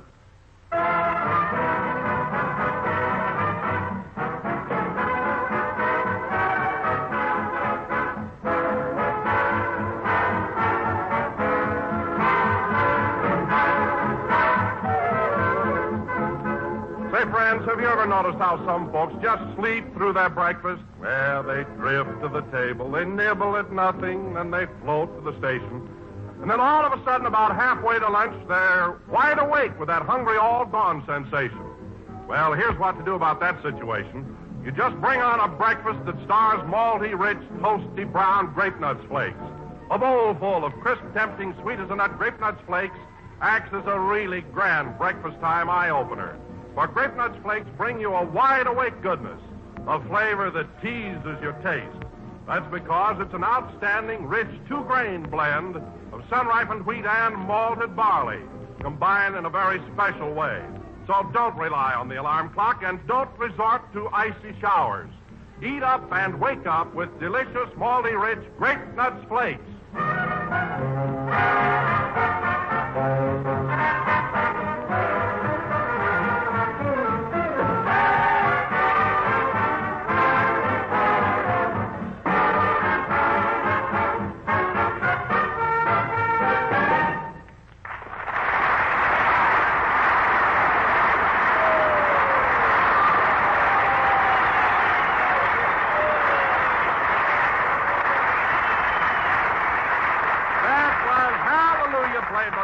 Now, ladies and gentlemen, it gives me great pleasure and honor to introduce the Bob Hope of the Grape Nuts Flakes program, Jack Benny.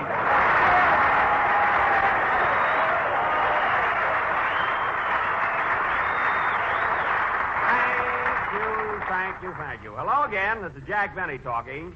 And, Don, what do you mean, the Bob Hope of the Grape Nut Flakes program? I don't get it. Well, after all, Jack, there are a lot of similarities between you and Bob Hope, aren't there, Mary? Of course there are. Oh, yeah? Name one. Well, for one thing, he's on the radio and you're on the radio. True, true. And he's a comedian and you're a comedian. Yes. And Hope started in vaudeville and you started in vaudeville. That's right. And Hope makes pictures at Paramount and Paramount kicked you out. True. Now, wait a minute. I wasn't thrown out of Paramount. Then why did you leave? I asked them to put a shower in my dressing room. They punched holes in the roof. It didn't rain for 40 days, so I quit. Anyway, I made some swell pictures at Paramount, especially my last one, For Whom the Bell Tolls. Oh, now, hold on, Jack. Gary Cooper plays the lead in For Whom the Bell Tolls. Well, he might play the lead, but that bell doesn't ring by itself, brother.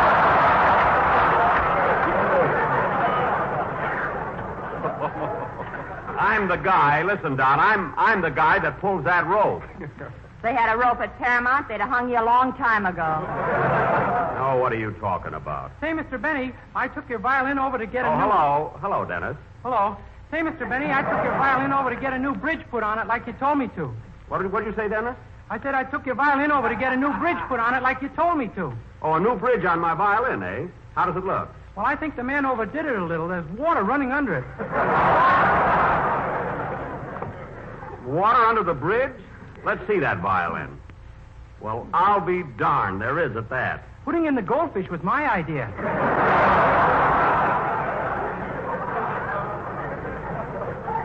Well, that's a fine fix you put me in. Now I'll have to use another fiddle for my performance tonight.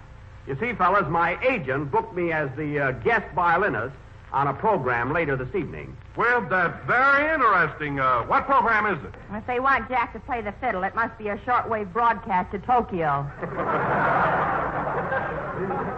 It is not. It's a coast-to-coast hookup. And as long as I've got that water under the bridge, I'm going to play the Blue Danube. And for a finish, you can eat the goldfish. Just tune in to Fred Allen, sister. I'll do all right. I think Mr. Benny is one of the finest violinists I ever heard.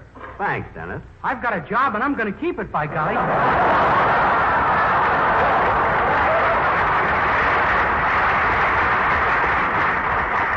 All right, kid. You gave me a beautiful compliment. Don't spoil it. Now, it's about time for your song, so let's have it. Okay. Say, Mr. Benny, I'll probably get slugged for this. But when I got my check this week, there was something wrong with it. What do you mean there was something wrong with it?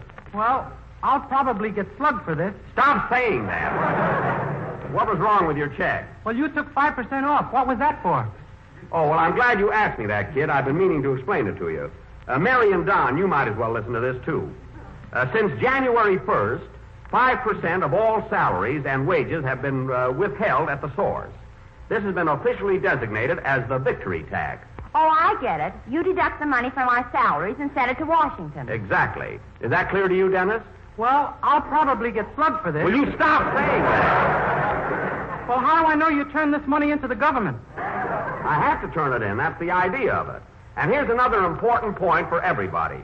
Patriotic Americans will not let this new and necessary tax interfere in any way with the commitments they have made for the regular purchase of war bonds. In Canada, folks should buy victory bonds and war-saving stamps. And now, Dennis, let's have your song.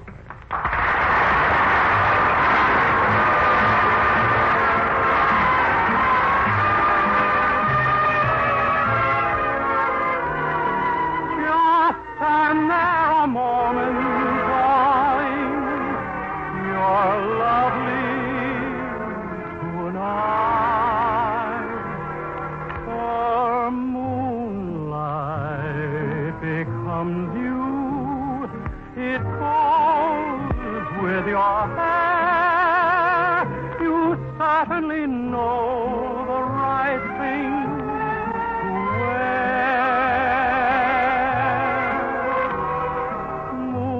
Moonlight becomes you.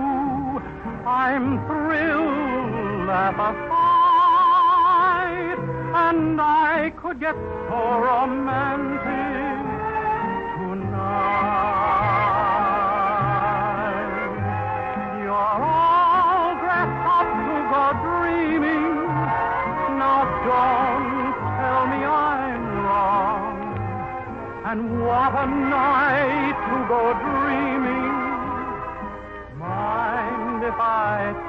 along. If I say I love you, I want you to know it's not just because there's moonlight, although moonlight becomes you so. Yes, you're all dressed up to the dreaming. Now don't tell me I'm wrong. And what a night to go dreaming. Mind if I tag along? If I say I love you, I want you to know it's not just because there's moonlight, although moonlight becomes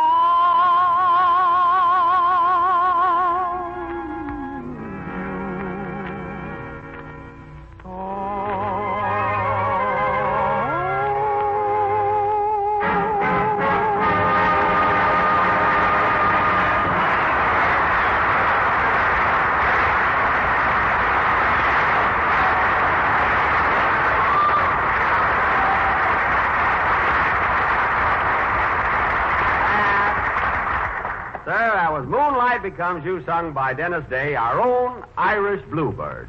And very good, Dennis. Irish Bluebird? Green is the color for the Irish, Mr. Benny. I know. You know now. I always did know.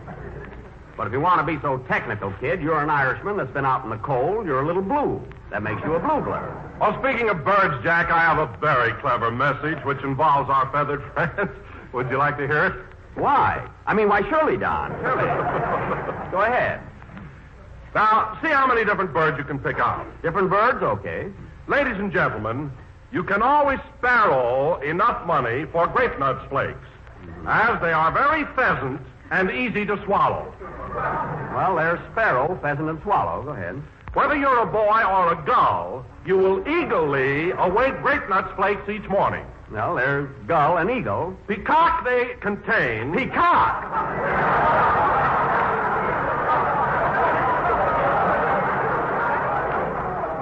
Peacock they contain iron, niacin, and vitamin B1. Well, that's very good, Don. Yes, considering I have a cold. Cockatoo!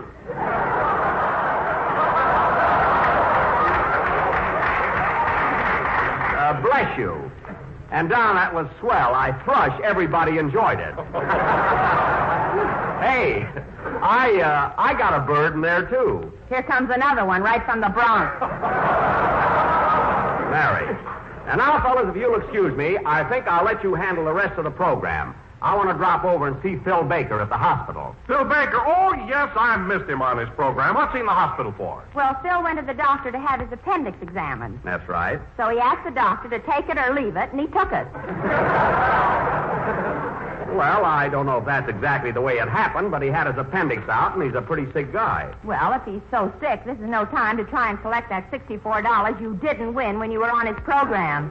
Listen, Mary, technically, I did win. He didn't pay me, that's all. Well, I'll probably get slugged for this. There he goes again. Well, I'll probably get slugged for this, but I don't understand what you're talking about. Look, kid, a few weeks ago, Phil Baker beat me out of $64. That I have to see. Well, he did. Now, wait a minute, Jack. I heard the program you were on, and when Phil asked you the $64 question, you gave the wrong answer. I gave the right answer. Phil asked me if I could name 37 composers who tried to finish Schubert's Unfinished Symphony, and I said no, I couldn't. That's the right answer.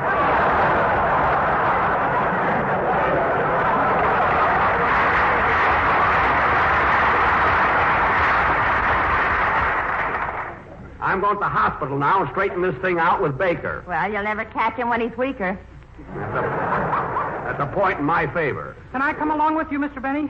What do you want to go to the hospital for? Well, maybe Mr. Baker has a beautiful nurse, and I'll fall madly in love with her and ask her to marry me, and she'll turn me down, and I'll commit suicide. What an imagination. Well, all right, you can come with me, kid. Now, where's Benny Goodman? Right here, Jack. Say, Jack, have you seen my clarinet? Right here.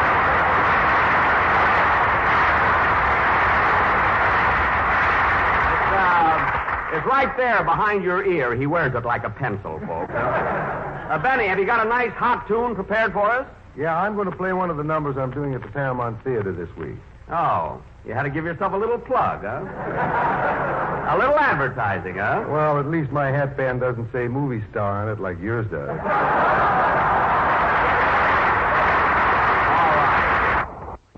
The name is Brown. Random. It's very nice of you to call because I haven't seen Rochester in nearly a week. Do you happen to know where he is? Who? Rochester. Oh, that friend of mine. Yes.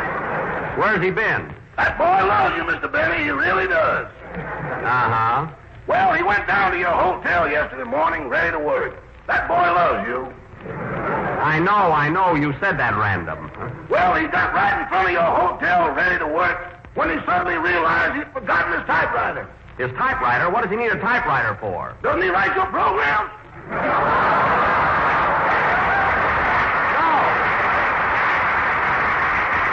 Now, listen, Mr. Brown or Random or Harvest or whatever your name is, tell that boy that loves me to be at my hotel tomorrow morning at 9 o'clock. Okay. Goodbye, Mr. Benny. Goodbye.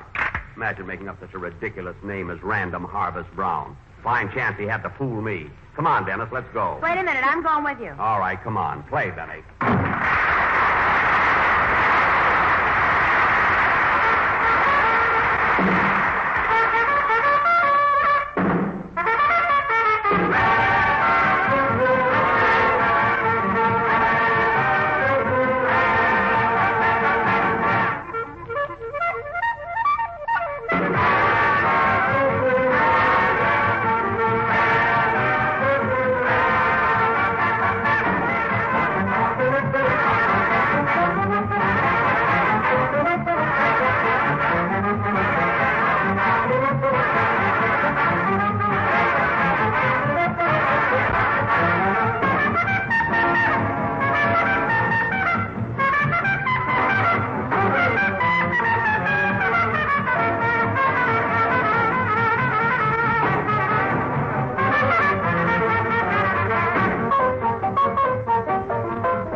We ought to be there pretty soon now. What hospital is Mr. Benny in, Mr. Baker? I'm Mr. Benny.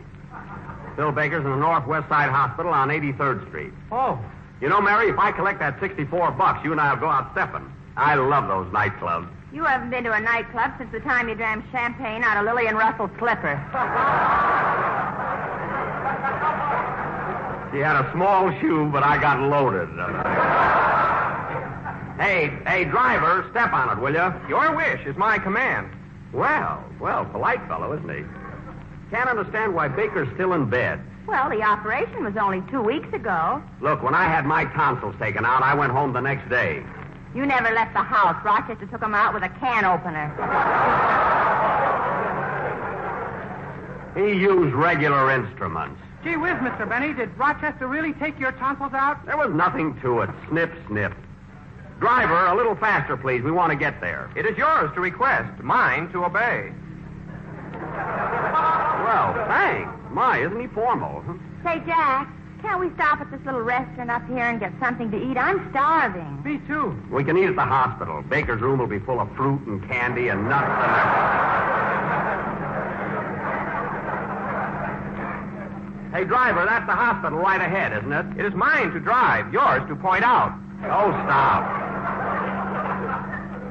This is it, all right. Well, here we are. How much do I owe you, driver? That'll be 65 cents, or $1, including tip. Wait a minute. What makes you think I'm going to give you a 35-cent tip? It is mine to dream, yours to disillusion.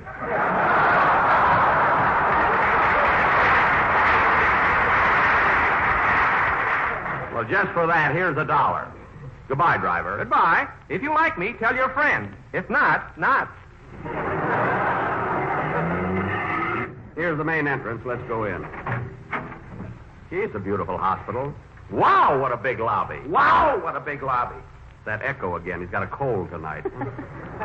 I'm Jack Benny. I'm Jack Benny. You try it, Dennis. I'm Dennis Day. I'm Dennis Day. Now you, Mary. I'm Mary Livingston. With a cold like this, I got to do a dame.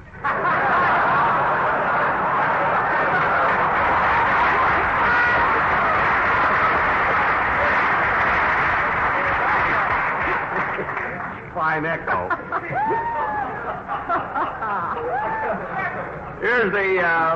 Here's the information desk. I'll find out where to go. Say, miss. Yes, sir? Can you tell me what room Mr. Phil Baker's in? I'm Jack Benny. So I see by your hat band. Oh, yes. Now, what's Phil Baker's room number? He's on the 4th floor. Blue eyes. Thank you. Come on, kids. Here's the elevator. Going up. Step right in, please. Going up. Say, Jack, that guy sounds just like Rochester. Yeah, he does at that.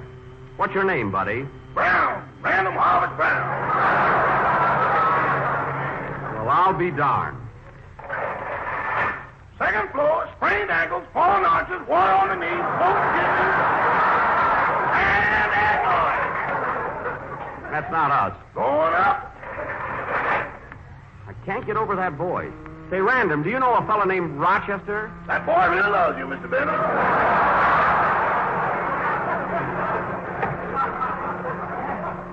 He knows me. Third floor, dog bites, frog bites, snake bites, mosquito bites, and bite me, Daddy, ain't to the bar. I can't get over that voice. Going up. Positively amazing. I'd swear it was Rochester. Fourth floor, scratches from cats, scratches from berry bushes, scratches from nurses to mobile.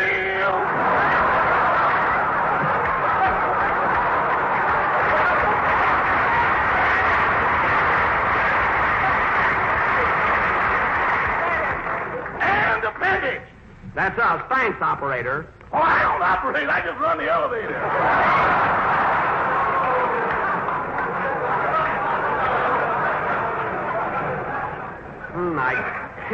I can't get over. Now, let's see. Where's Phil's room? It must be down this corridor. Oh, yes. Dr. Jones, report to surgery. Dr. Jones, report to surgery. We finally located your glasses. Yep, that's where they were.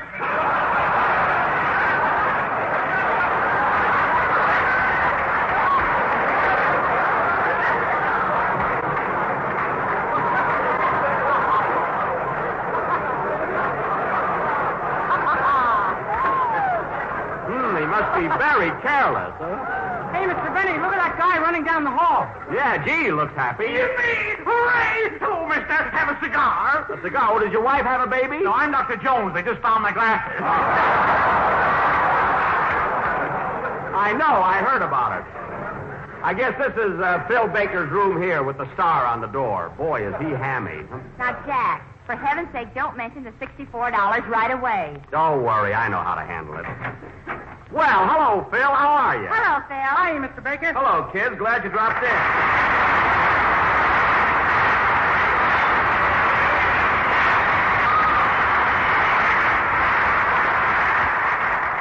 Dennis, stop applauding. Well, Phil, old boy.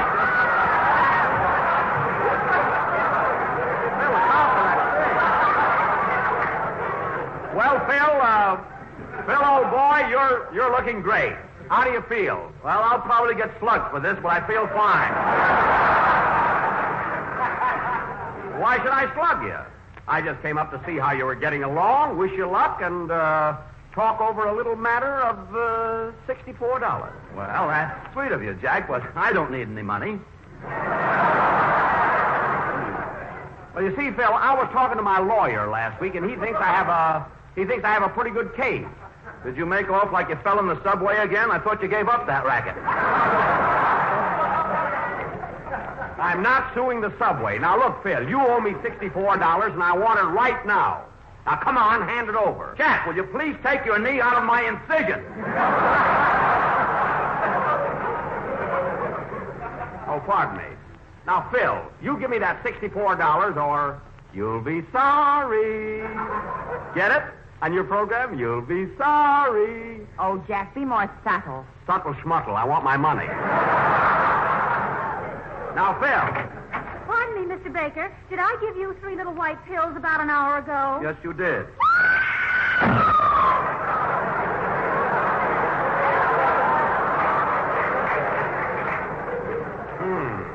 Who's that? That's Miss Stewart, my nurse. She's awfully absent-minded. Yeah, she seems to be, huh? Yesterday, she poured alcohol on my pancakes and rubbed my back with maple syrup. Alcohol on pancakes? I was so cockeyed I fell out of bed 4 times. Well, that's awful. She really is absent-minded. This morning, she gave me a shot in the arm with a fountain pen. A fountain pen? Evershot.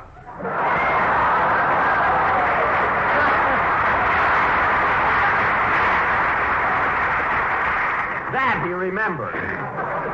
Now, listen, Phil, speaking of $64... Who's speaking of $64? Look, Phil, I know you're a sick man and all that, but technically, I won $64 when I was on your program. Now, the least you can do is give me another chance and another question. Okay, answer this one for $64. Shoot. Who's the cheapest guy in the world? I am. Now, give me that $64.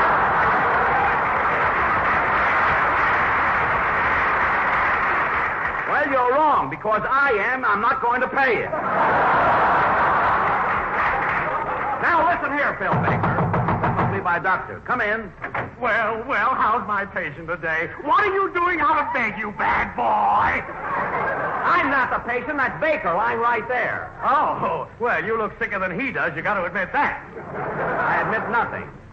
Say, Doc, can I get up today? I've got my own program to do. Well, I have to check on that. Open your mouth and say, ah. My, they're healing up fine. Wait a minute, Doc. You took out my appendix, not my tonsils. Who was under that ether, you or me? Wait a minute, you mean to say you took out his tonsils and his appendix? Yeah, that's a special I was running last week. Oh, tonsils, appendix, and a tour through Radio City 1250. That's good value. Now, Mr. Baker, what you need is a little medicine. Take this pill and you'll feel fine. Okay. Well, where's the pill? It's right here, but I can't seem to get it off my finger. That's a wart. The pill's in the other hand. Oh, yes. Well, here you are. There. Thanks. Good night, Mr. Baker. Sleep tight. Sleep tight? Wait a minute, Doc. What kind of a pill was that you gave him? A strong sedative. He'll be in dreamland inside of a minute. Dreamland? I gotta work fast. Now, Phil, concentrate. Oh, Jack, let him alone. Phil needs rest. Well, he's going to sleep. Well, I need that $64. Now, Phil, open your eyes. Phil, listen to me. What do you want, nurse? I'm not your nurse. I'm Betty. Now, listen, Baker. My lawyer said that when I was on your program, I won $64. Now, I want that money right now. Kiss me good night, Miss Stewart. I'm not Miss Stewart, and I won't kiss you good night till I get that money. Now, give me that check I filled out, Dennis. Here you are. You didn't take a pill. Wake up. Now, Phil, wake up. Baker, listen to me. Wake up! Now, Phil, listen, Phil, will you ask me if I took, and according to my lawyer, that was the right answer. Now,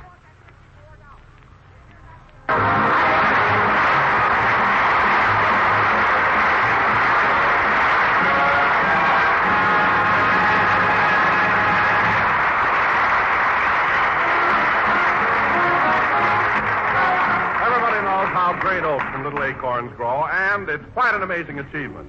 But I know of a record of growth that's every bit as amazing. It's the record of delicious Grape Nuts Flakes. During the past 3 years, the increase in your purchases of Grape Nuts Flakes, and there's a reason. In fact, 2 big reasons. First, it's that malty, rich flavor. The popular flavor of grape nuts in delicious, toasty flake form.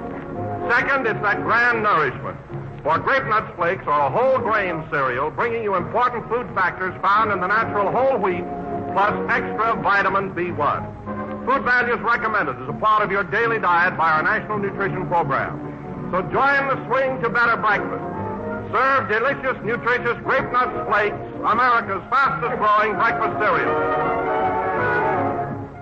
That was the last number of the 15th program of the new Grape Nuts Flakes series.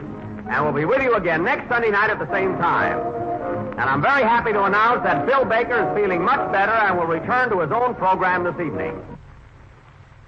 Here's one for your memory books, friends. Note this name, Hot Grape Nut Sweet Meal. Hot cereal member of the popular Grape Nuts family. Extra delicious, extra nutritious. It cooks extra fast. You'll smack your lips over its roasted wheat goodness. You'll relish that glorious full-bodied texture. Chock full of important whole grain food values, stepped up with added vitamin B. You got that name? Hot Grape Nut Sweet Meal. This program came to you from New York. This is the National Broadcasting Company. National Broadcasting Company. National Broadcasting Company. National Broadcasting Company. The Grape Nuts Flakes program coming to you from New York City, where we're playing to an audience of men on leave from the armed services and starring Jack Benny, with Mary Livingston, Dennis Day, Rochester, yours truly, Don Wilson, and our guest conductor, Abe Lyman.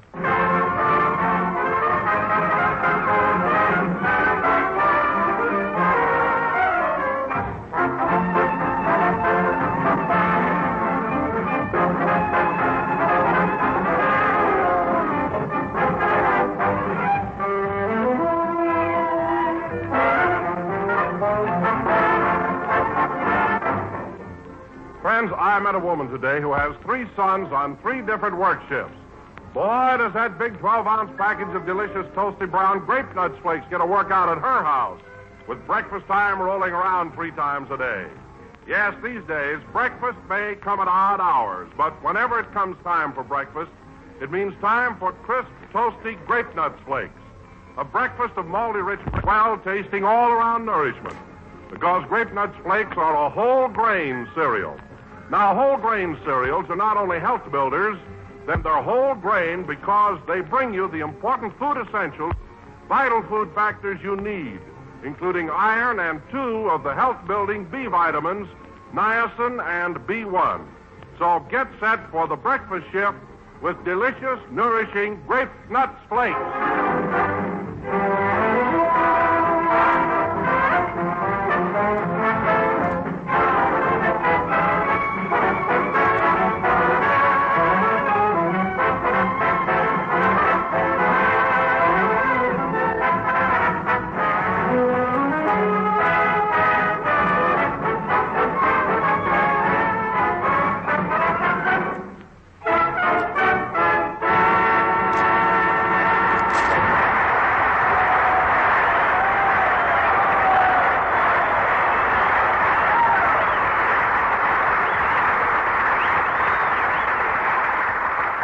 And now, ladies and gentlemen, for the most fantastic introduction of the year. Fantastic? I bring you a famous concert violinist who is making his debut this evening at Carnegie Hall, Jack Benny.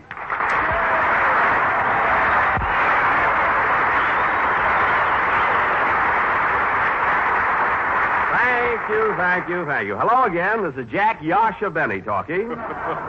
And, folks, I'm as nervous as a pizzicato. And, Don, that's the truth. I am playing my violin at Carnegie Hall tonight. But, Jack, it's so fantastic. Will you stop saying that? This is a benefit for the Infantile Paralysis Fund, and I'm appearing as a soloist on the same program with Gladys Swarthout, Isaac Stern, Marjorie Lawrence, John Charles, and Thomas. And, That's John Charles Thomas. It's one man. It is? Gosh, I sent all three of them Christmas cards. Anyway, there are going to be a lot more prominent artists there, including Oscar Levant. He's going to be my accompanist. I expect him to drop by and pick me up. Well, Jack, aren't you just a bit nervous appearing with so many musical celebrities? No, why should I be nervous? We all get along fine. I'm very nice to them, and they don't speak to me. That is all but Gladys. Gladys, she thinks my playing is marvelous. Gladys Swarthout? No, Gladys Jones, her maid. She's a cousin of Rochester's. Oh, hello, Mary. Hello, Jack. Why don't you grow up?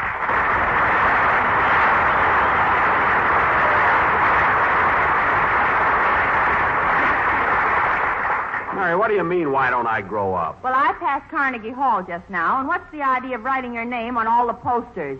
I didn't write my name. It's printed. You know, I'm making my debut there tonight. Gee whiz. Just think, my first appearance on the concert stage. Gosh. Too bad my old violin teacher can't be there. Too bad he shot himself during your 5th lesson.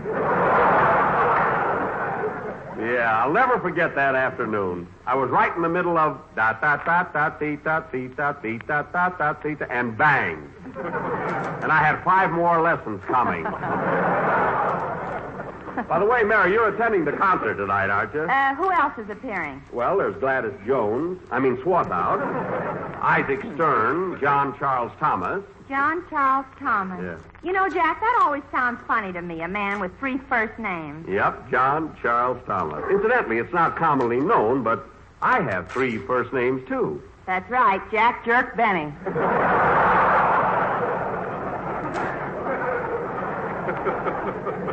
That's Jack John Benny. And speaking of unusual names, say, Don. Yes, Jack? Come here a minute. This'll kill you. What do you think, this'll positively amaze you, but it's the truth, you know. What do you think Fred Allen's middle name is? What? Florence.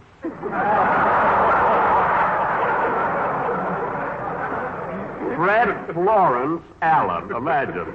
Well, why in the world did his parents ever name him Florence? Well, I'll give you a hint, Don. Allen didn't shave until he was 33 years old.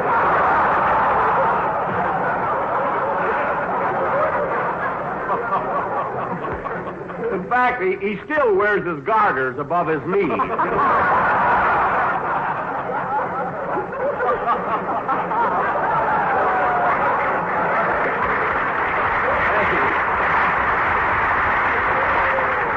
Hey, Mervyn Doris is in the audience.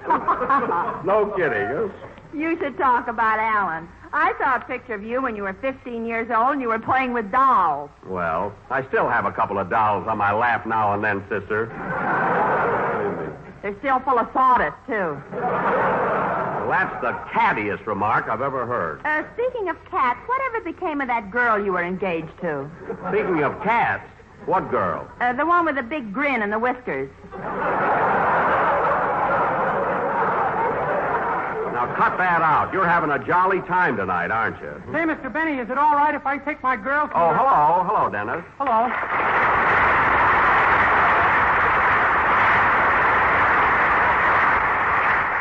What did you want, kid? I said, is it all right if I take my girl to your concert at Carnegie Hall? Well, sure, Dennis. Is she a music lover? Is she? She's got a short thumb from pushing nickels in jukeboxes.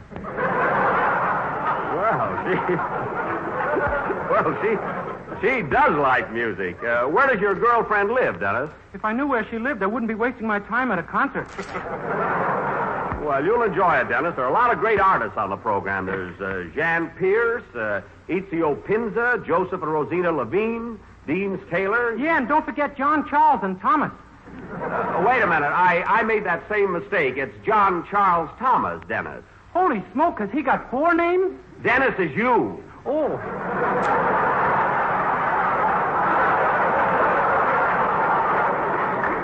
In the blue suit here. What? In the blue suit here. Yes, yes.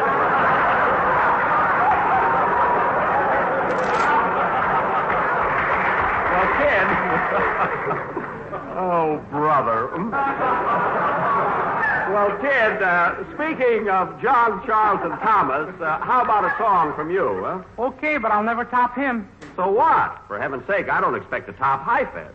Aw, Jack, you're just being modest. You're as good as Heifetz any day. What? You don't think they'd let you play in Carnegie Hall unless you were one of the world's greatest violinists. Well, that's a lovely compliment. Thanks, Mary. You're welcome, it also says here.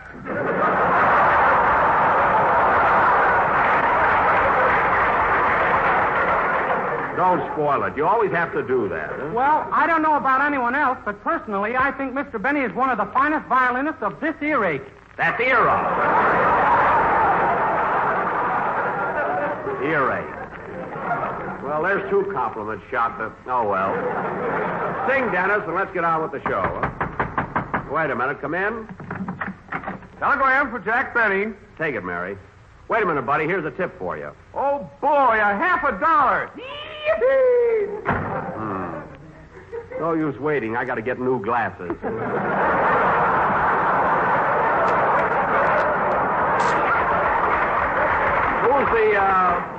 Who's the wire from, Mary? It's from your father. Oh, good old Dad. What does he say? Dear son, congratulations on your appearance in Carnegie Hall tonight. Please let me know how your full dress suit goes over. He made me a beauty, folks. The tails change color like a peacock. Sing, Dennis. Well, I'll probably get plugged for this, but I got a cold. All right, do the best you can. What do you care?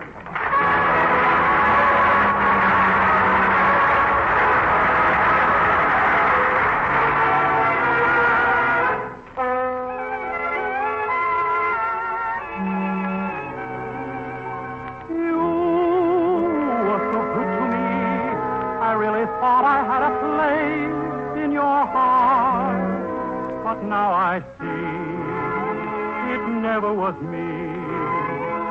It was someone else right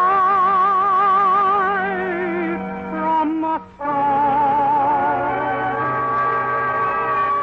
You're dreaming, he's dreaming, I'm dreaming too.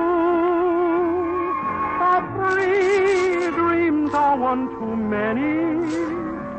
Oh, my dream can never come true. You love him, he loves you, I love you too. The 3 dreams are one too many. Oh, my dream can never come true. My hoping that you would love me was only a madcap scheme that left me in the middle of this crazy little street on a dream. You're happy, he's happy. I know I'm through.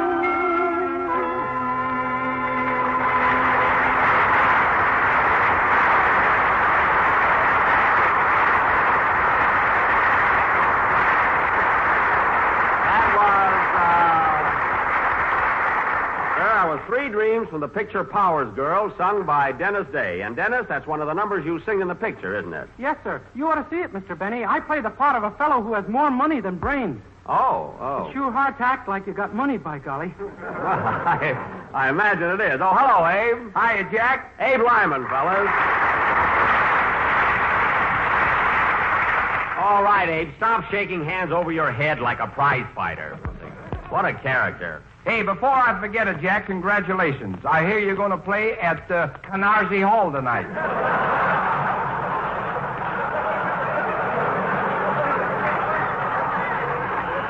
No use talking. Phil Harris is a genius. That's Carnegie Hall on 57th Street. By the way, Abe, are you coming to the concert? I'd like to, Jack, but that highbrow music gives me a rash. A what? A rash. Oh. Speaking of highbrow music, Jack, I've written a message which includes the names of various operas, concealed in a very clever manner. Oh, fine. Last week it was birds, now it's opera, is it? Well, now, see if you can pick them out, Jack. The operas? Yes. Oh, go ahead. Ladies and gentlemen, the first thing tomorrow morning, go into your kitchen and have a dish of toasty brown sweet as a nut grape nuts flakes. I know they're good because I eat of them every day. Well, there's Faust and Aida. Whether you live in a White House, a Red House, or a Tannhauser... Tannhauser? You'll love America's fastest-growing flake cereal. So remember, folks, even if you're feeling lowin', you will grin with grape nuts flakes. Poor Lohengrin really got dragged in there. But, Don, that was all right. I'll see that you get a raise for that. But, Jack, with the new ceiling on salaries, you can't give raises. Yes, sir. And now, ladies and gentlemen... go away, Don. Go away. And now, ladies and gentlemen, for our feature attraction this evening, we are going to present a gripping drama of the Old South entitled... Say, Mr. Benny, I was out in the hall just now, and there's a... Oh, hello, Dennis. Hello. Say, Mr. Benny, I was out in the hall just now. How are you feeling, kid? Oh, I was here before, remember? Oh, yes, that's right, in the blue suit. What do you want, Dennis? Well, there's a man waiting for you out in the hall, and he says for you to hurry up. The man out in the hall? Oh, that must be Oscar Levant. Come on in, Oscar.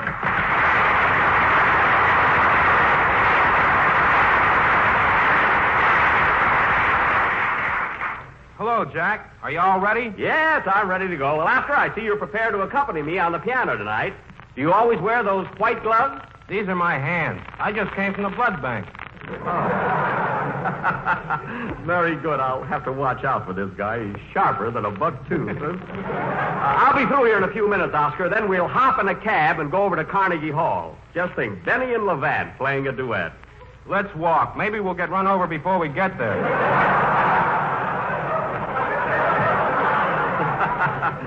That's all right. I got to be on my toes, dear. This guy's making a monkey out of me. Oh, by the way, Oscar, I think you know everybody here, don't you? Sure. Oh, Mary, didn't I see you at the Stork Club last night? The Stork Club? Yes, you were dancing with that South American. Oh, that was Jack with a black toupee. I was in bed by 10 o'clock last night. Although I couldn't sleep, I was so nervous thinking about our concert tonight. You were nervous. My wife had to pull me off the windowsill 3 times. I gotta watch out. He's an ad-libbing fool, you know? Oh, Oscar, I don't think you know Abe Lyman, our band leader. I've known Abe for years. Sure, we sat together at Rubens last night. Say, Oscar, you know, that was a pretty good bowl of soup I drank. You didn't drink that soup. You auditioned it. You beat me to it, Oscar. I was just going to ad-lib something like that. Honest, I was. You couldn't ad-lib a with a nose full of pepper. I couldn't, eh? Well, go ahead and say something. Go ahead, ad-lib. Well? Go ahead. Say something funny. Well. This seems to be a good time to say hello to my mother. Hello, Mom.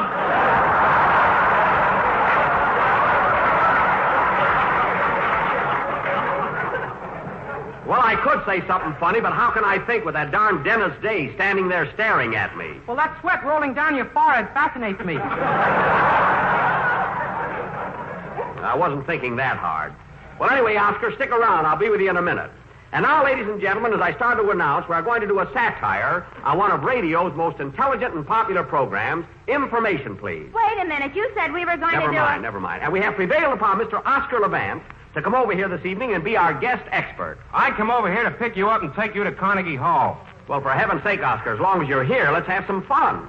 a small enough favor to ask me after I got you on that concert. You got me on? Yes. You better lay off that Benzadrain, brother. All right, be a sport. I certainly can't do a program like Information, Please, with dopes like Abe Lyman and Dennis Day. And you. And me. Now cut that out. Anyway, ladies and gentlemen, right after a number by Abe Lyman and his orchestra, we'll present our own version of the... I'll take it. That must be Rochester. I told him to bring my full-dress suit over here. Hello? Hello, Mr. Benny. This is Rochester.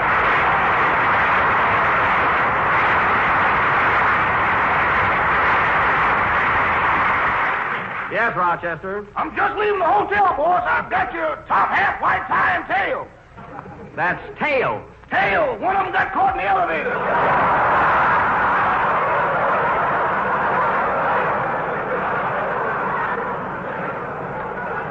Oh, my goodness. Well, I'll certainly look funny playing my violin in Carnegie Hall with one tail. You might as well face it, boss. You're going to look funny anyway. Well, that's one of the most careless things I ever heard. I guess I'll have to wear my tuxedo. Your tuxedo? Yes. Did you press it like I told you to? Well, I pressed the coat all right, but I had a long phone call during the pants. Oh, so you left the hot iron on my pants. Where'd you burn them? I think the French word is derriere.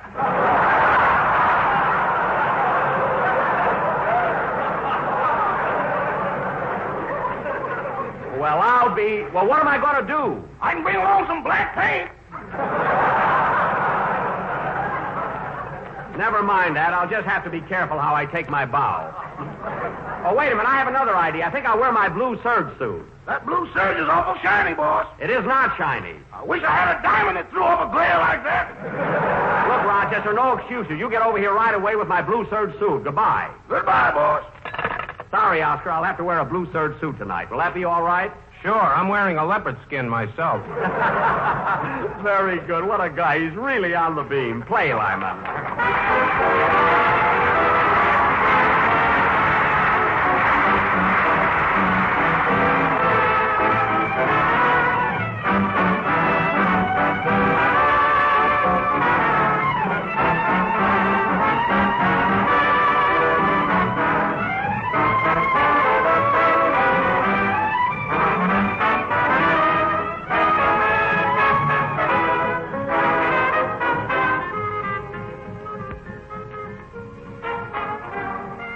That was I Can't Give You Anything But Love. Sorry, Abe, we had to cut this kind of short, but that was I Can't Give You Anything But Love, played by Abe Lyman and his Hotel Lincoln Orchestra. Hey, that's a good one. Abe at the Lincoln. I don't get it. Who asked you to? Be thankful you got a plug. And now, Don, I think it's about time for, Now, who's that? Come in. Yes, sir? Is this a Jack Benny program? I'm supposed to be in your play tonight. Oh, yes, you were going to be the villain. What's your name? Joe Besser. Messer? No, Besser!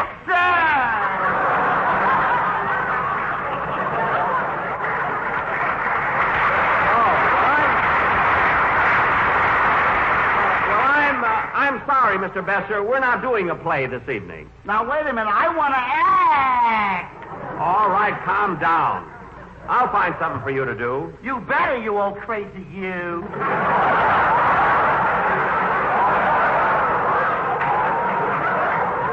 Now, sit down, please.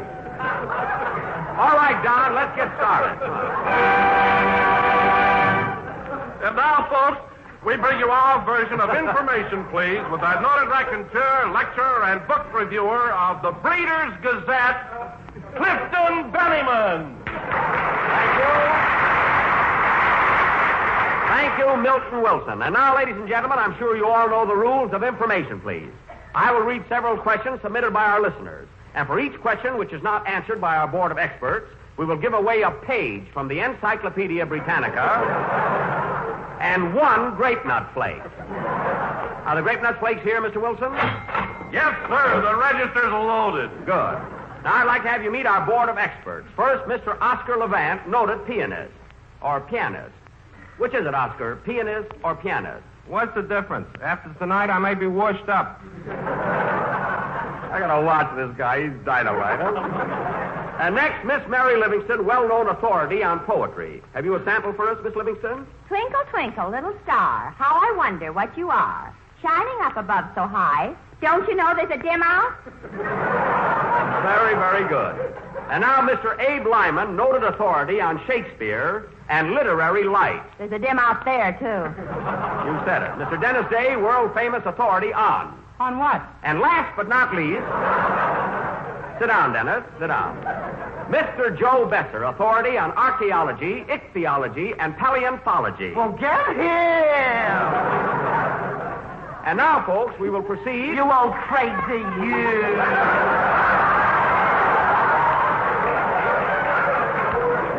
Mr. Besser! We will proceed with information, please.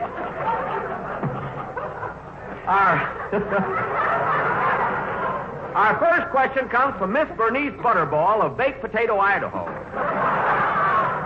Miss Butterball wants to know if you can name 3 presidents of the United States whose names begin with W. Well, I see you have your hand raised, Mr. Day. That's nerves. It just flew up.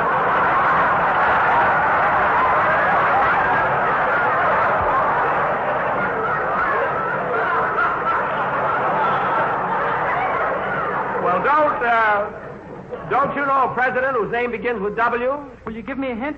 Yes. So who was the Washington Monument named after? George Monument. That's right, George Monument, Washington. And now let's have another president beginning with W. Wendell Willkie. Willkie didn't win, Mr. Levan. Well, he's working, that I know. I gotta watch that boy. He's making a straight man out of me.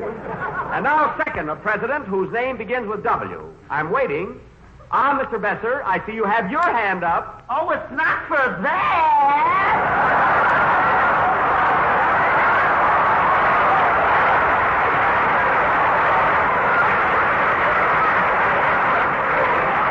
Well, it looks like Miss Butterball has stumped the expert. So we are sending her immediately a page from the Encyclopedia Britannica and a grape nut plate. Now, here's a letter.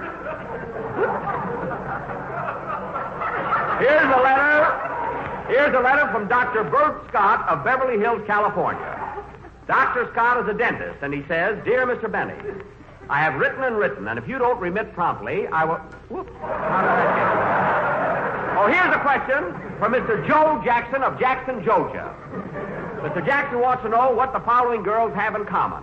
Joan Crawford, Joan Leslie, Joan Bennett, Joan Fontaine... Oh, shut up! Not so fast!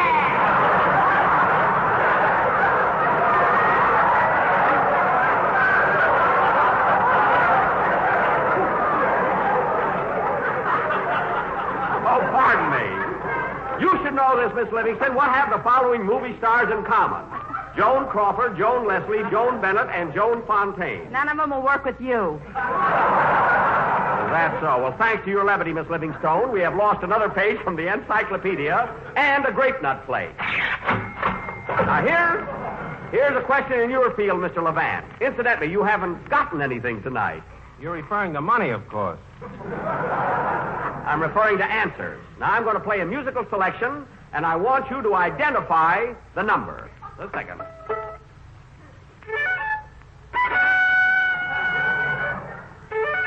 Not so loud! Mr. Besser, please. Now, I'll play it again. I'll play it again, Mr. Levant, and see if you can identify it.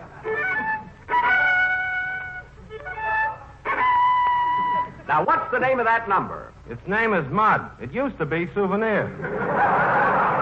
It's still Souvenir. Now, I'll give you one more chance to Boss! Fine, what do you want, Rochester? Look what time it is. You got to get over to that concert. That's right, it's getting late. Did you bring my blue serge suit? Here it is. Wait a minute, that's my green suit. It was blue when you bought it. Well, it's too late to change it now. Come on, Oscar, let's walk over to Carnegie Hall. Yep, the last mile. Oh, don't be so pessimistic. Play, Lyman. Come on.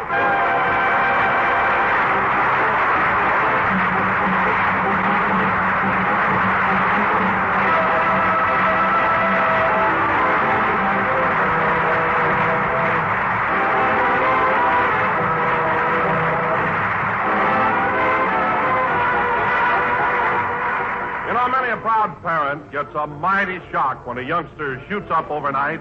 Mom sees little Tommy playing with his blocks, and then, first thing you know, Tommy's curls are gone, and behold, he's a man. Well, not so long ago, Grape Nuts Flakes was just a little shaver, and now, why, just in the past 3 years, the increase in your purchase of Grape Nuts Flakes has been more than that of all the other ready-to-eat cereals put together. And there's a reason. In fact, 2 big reasons. First, it's that sweet-as-a-nut, malty-rich flavor. And it's that grand all-around nourishment. For Grape Nuts Flakes, being a whole grain cereal, bring you vital food factors of natural whole wheat. That means they're one of the 8 types of basic foods recommended as part of your daily diet by our National Nutrition Program. So join the swing to better breakfast by asking for delicious, nutritious Grape Nuts Flakes, America's fastest-growing breakfast cereal.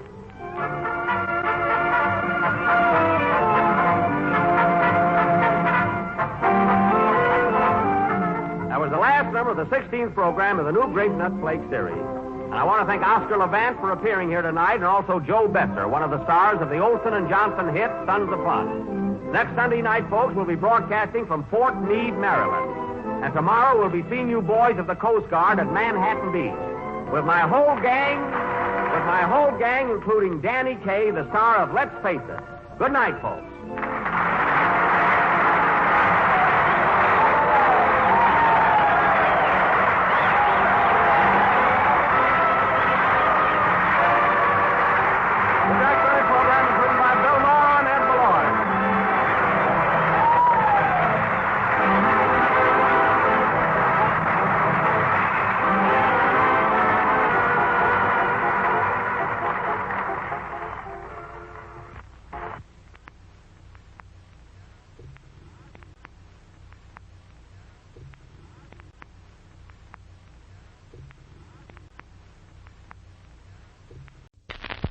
Grape Nuts Flakes program, coming to you from Fort Meade, Maryland, and starring Jack Benny, with Mary Livingston, Dennis Day, Rochester, yours truly, Don Wilson, and one of the country's newest dance bands, the McFarland Twins and their orchestra.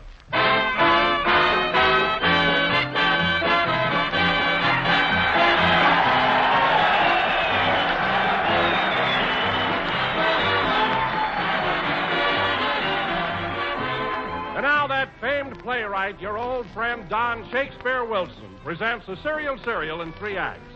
Each act will star America's beloved cereal treat, sweet as a nut Grape Nuts Flakes. The cereal folks fall in love with at the very first bite.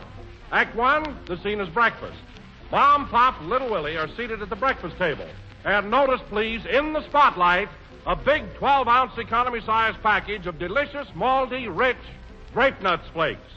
Act 2, the next day and it's lunchtime. Pop's just come home from the war plant and Mom's just come home from Red Cross. But Willie beats them both home, and his teacher told him that whole grain cereals make a swell luncheon dish nowadays. And here he comes bearing those grand-tasting, nourishing Grape Nuts Flakes. Act 3, one more day, supper time for our dear little Willie.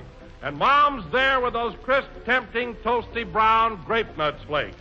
They're just as delicious, they're just as nutritious at breakfast, at lunch, or at supper.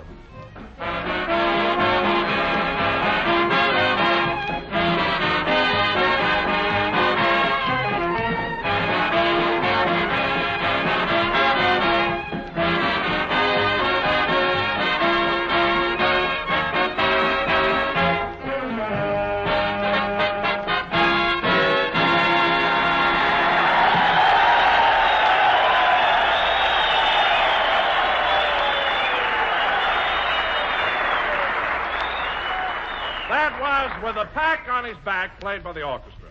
And now, ladies and gentlemen, from the state of Maryland, the home of thoroughbred racehorses, we bring you that old gray mare, Jack Benny.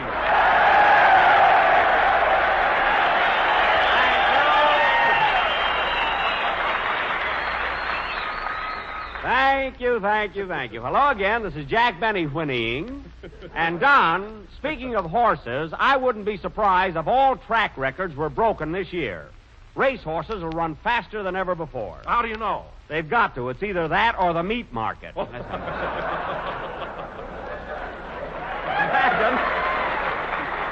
Imagine losing $2 on a nag and a week later paying 24 cents a pound for them.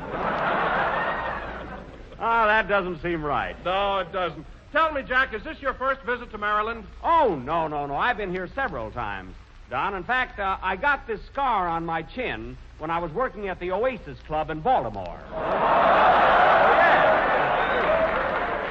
Really, that was years ago. Oh, a guy in the audience threw something at you, huh? No. You see, Don, I was going with a girl in the show called Charmaine, the snake charmer. You see? And she didn't tell me her rattler was teething. I don't know what became of Charmaine, but W.C. Fields tells me he often sees the snake around. Anyway, Don, it sure is nice broadcasting for the boys here at Fort Meade, isn't it? Yes, Jack. You know, this is not only a tremendous reception center, but it's also one of the Army's largest baking and cooking schools. Yum, yum. Baking and cooking, huh? Yes, I went all through it this afternoon. Well, on you, it looks good. I tell you, Don, if you're not careful, you're going to find... Come in. Mr. Benny? Yes? On behalf of the boys in the Baking and Cooking School at Fort Meade, I'd like to present you with this lovely upside-down cake. My goodness, do you make upside-down cakes in the Army? No, I stumbled on the way over here. Well,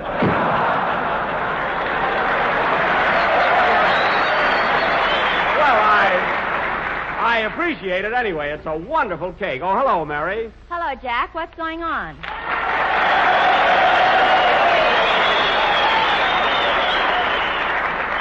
Well, Mary, the boys at the Baking and Cooking School here just sent me this upside-down cake. Doesn't it look delicious? Yeah. Those guys are going to make wonderful wives after the war.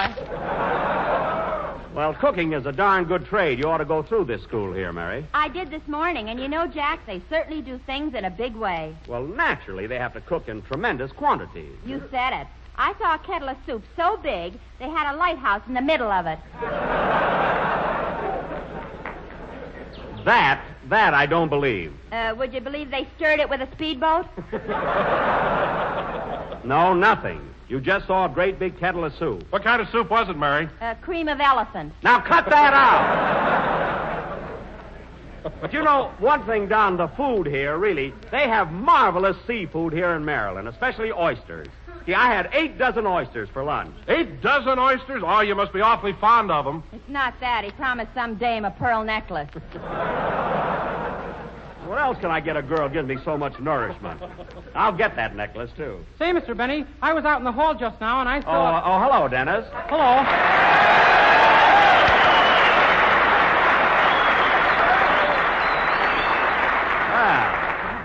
Say, Mr. Benny, I was out in the hall just now. Where you been all day, kid? I was looking for you. I went over to visit the WACS at their headquarters. Oh, the wax, eh? Gosh, I never thought I'd see the day when I'd be holding a second lieutenant on my lap. I'm dating a sergeant myself. She's a fifth. Huh? Say, Mr. Benny, I was out in the hall just now, and I saw a guy wearing 2 suits of clothes that were exactly alike. Oh, those are the McFarland twins, Art and George. We have their orchestra tonight. Well, I'd like to meet him. He seems to be a nice fellow. You'd like to meet them? Twins are 2 people. Well, they sure look alike. If it wasn't for that glint in George's eye, I couldn't tell them apart. Right, it's a romantic program tonight. Hey, fellas, come on out here and take a bow. The McFarland twins, everybody.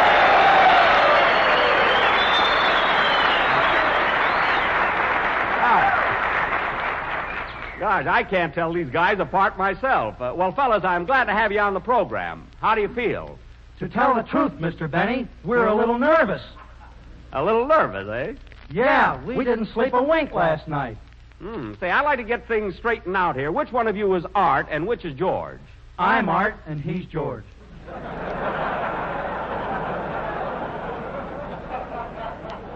Well, look, one of you will have to take that alone. Now, which is which?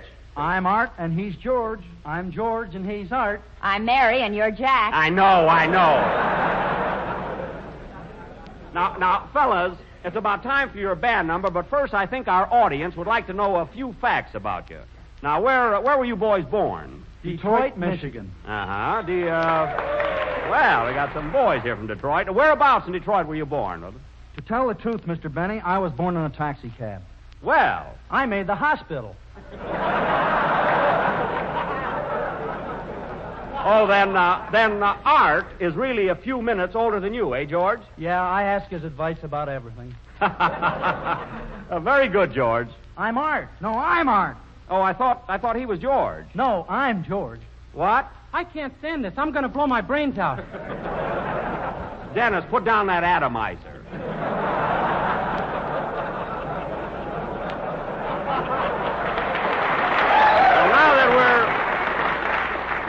Well, now that we're acquainted, fellas, what do you say we have a nice hot band number? Just a minute, Mr. Benny. We haven't discussed our salary with you.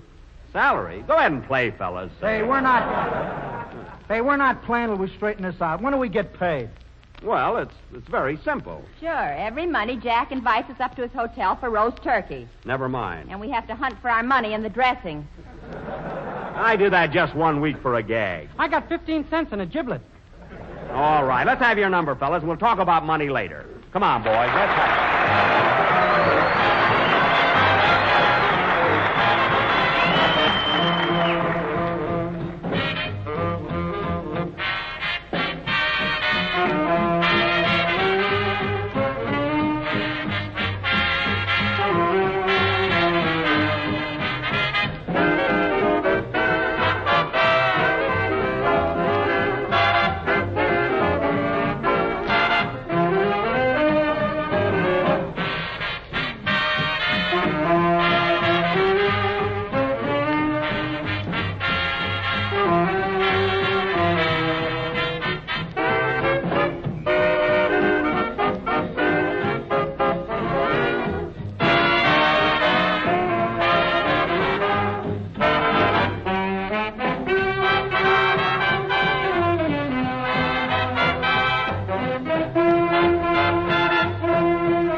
That was For Me and My Gal, played by the McFarland Twins and their orchestra. Ladies and gentlemen, before we go any further, I'd like to give you a brief description of these two boys. Now, let's see. They have brown hair, brown eyes, 2 heads, 4 arms, and twin beds. They also have 1 salary. And now, folks... Hey, wait a minute. What do you mean 1 salary? We'll talk about that later. And now, folks, sit down, fellas. Sit down. Yeah, sit down before he knocks you down. Dennis. What was that crack, Benny? He said it, not me. Please, sit down. And now, folks, gee, I'd be a fool to start a fight with 2 fellas. Oh, really, I would have. You'd be a fool to start a fight with 2 girls. You stay out of this. And now, folks, for our feature attraction this evening... I think 1 girl could take you.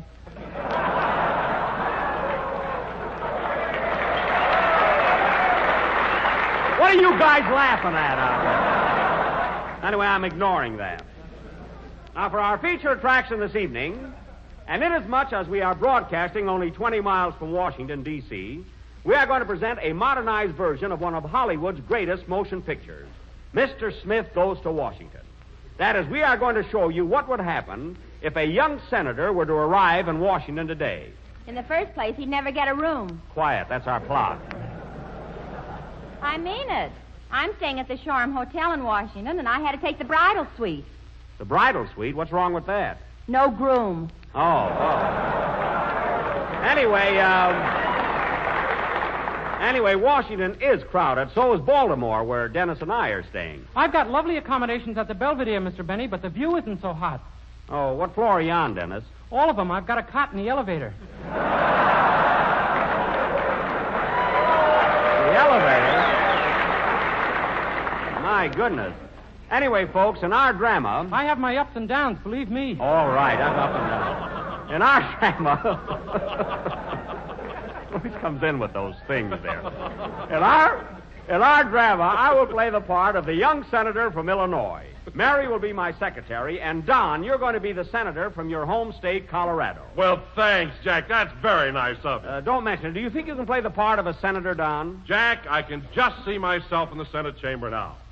Mr. President, may I have the floor? Fellow senators, I come from the wild and woolly West, where men are men, and they gotta have their grape nuts flakes for breakfast. What? And I make a motion that an amendment be added to the Constitution. To the Constitution? That toasty brown sweeties and nut grape nuts flakes be served in every American home. I thank you. Very good, Don. The part is yours. Now, Dennis. And as it says in the Bill of Rights, it is the heritage of every American to have iron, niacin, and vitamin B1. I thank you again. Very good, Senator. Sit down. Now, Dennis. And furthermore. Cut it out! Sit down, fat boy. I steal everybody's stuff. I don't care. Or I'll tap you gently with this gavel. Now, Dennis. Dennis, you've got a swell part in our sketch. You're going to play my father. Your father? Yes. I'll probably get plugged for this, so I won't say it. That's right. Now, let's see if you can play the part of my dad. Okay. Now, sit down here, Sonny, and I'll tell you the facts of life.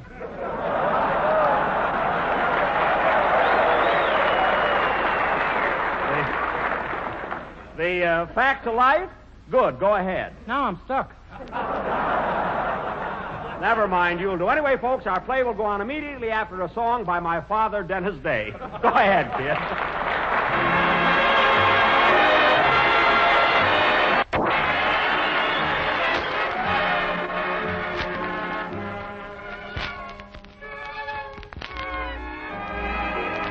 I just kissed your picture goodnight. And now, dear, I'll turn down the line. Your picture neath my pillow works like a charm, it seems. For you steal through my pillow into my dreams. You know we're not really apart, for we're still in each other's heart. So till the dawn, my darling, I'm sure that I'll sleep tight, for I just kissed your picture goodnight. I see your face before me, crowding my every dream. There is your face before me. You are my only theme. It doesn't matter where you are, I can see how fair you are. I close my eyes and there you are. Always, you know we're not really apart, for we're still in each other's heart. So till the dawn, my darling, I'm sure that I'll sleep tight, for I just kissed your picture good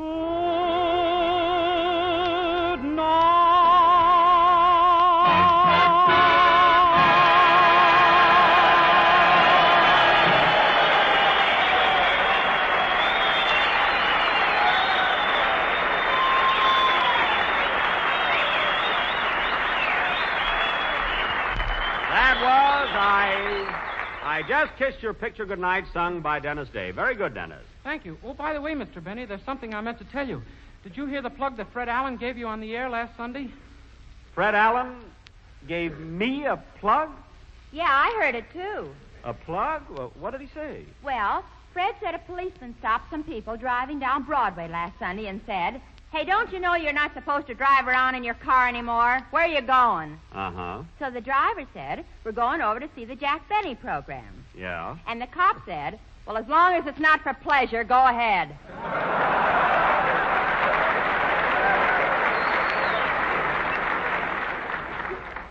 So that's the plug Alan gave me? Listen, Dennis, what do you mean plug? That's an insult. Oh.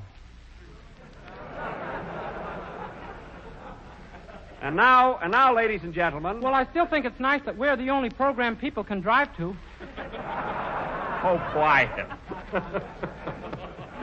And now, ladies and gentlemen, that kid's half Pollyanna and half stupid. And now, ladies and gentlemen, well, it's about time you were getting here. Hello, boss. Did you send for me?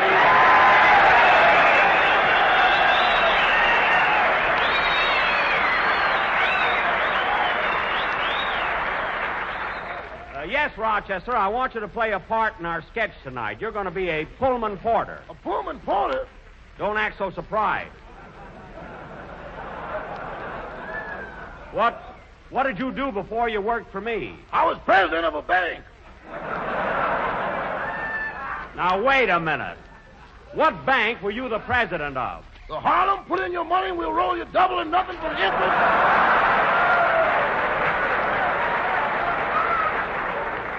Trust company.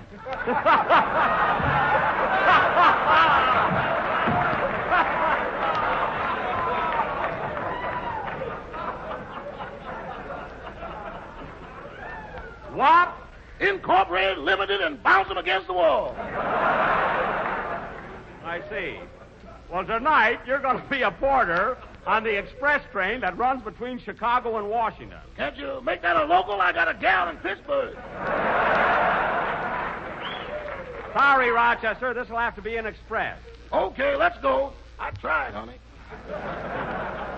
And now, folks, for our political drama, Mr. Benny Goes to Washington. Take it, Don Wilson. The opening scene is the railroad station at Waukegan, Illinois. Jackson Benny, a local boy, has been elected to the United States Senate. And the whole town, including his father, Zeke Benny, has gathered at the depot to see him off. Listen to George Pritchard and his Waukegan Firehouse Band.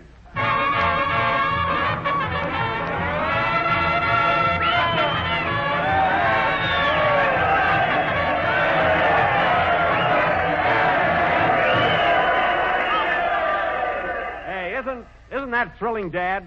Those cheers are all for me. I'm mighty proud of you, son. Wipe your nose.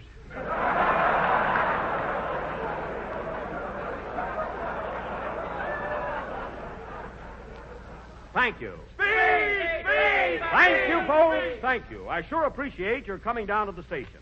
And the first thing I intend to do as senator is to carry out my campaign promise to definitely. And after that bill has been passed, I will positively. And in closing, I would like to repeat my campaign slogan. Vote for Benny and get him out of town. That's all, folks. I thank you. Now, where's my secretary? Here I am. Wipe your nose. Thank you. Are my trunks on the train, Miss Livingston? Yes, but you ought to be wearing them. You'll freeze. I mean my baggage. Well, that's my train, I guess. Goodbye, everybody. So long, Dad. Wait a minute, son. I hear there's a lot of gals in Washington. I'm going with you. You can't go, Dad. You haven't got your toothbrush. Haven't got my teeth either. Let's go. Okay, come on. All aboard! Train leaving on track 1 for Chicago. South Bend, North Bend, East Bend, West Bend, and I've been fine. How have you been? That guy's been out on a bender. That corny. Come on, Dad. Come on, Miss Livingston. We're off to Washington.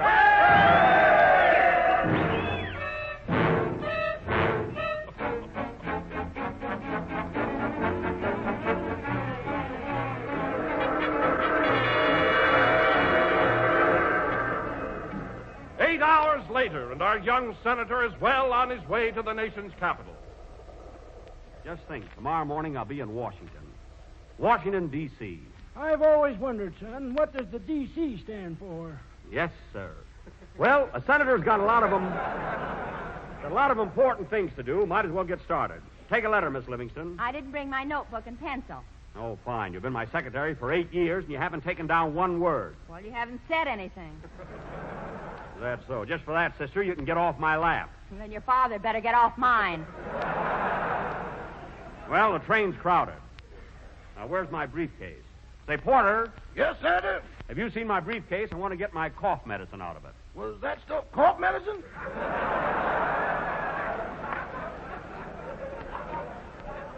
Yes. My.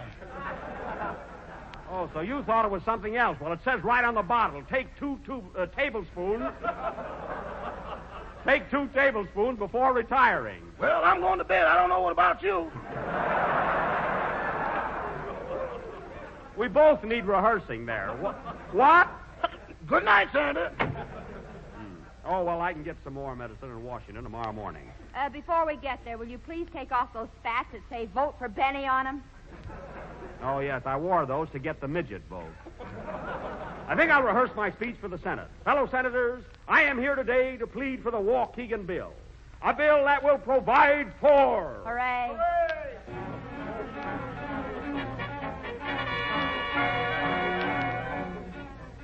The following morning, and we find our young hero about to enter the lobby of a prominent Washington hotel. Gee, things are crowded here. I hope we can get rooms. Well, let's try this hotel. Okay.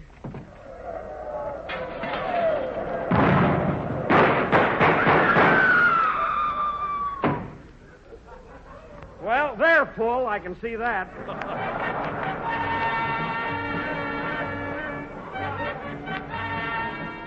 4 hours later. Pardon me, sir. Have you got any vacant rooms in this hotel? No, and wipe your nose up. Thank you.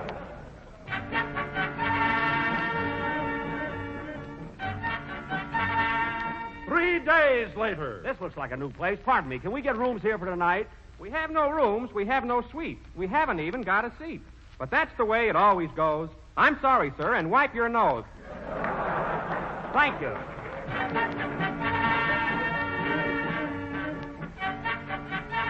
Two weeks later. Pardon me, do you have rooms here? I don't know. Hey, Eddie, have we got rooms here? I don't know. Hey, Bill, have we got rooms here? I don't know. Hey, Sam! Never mind, I'll try someplace else.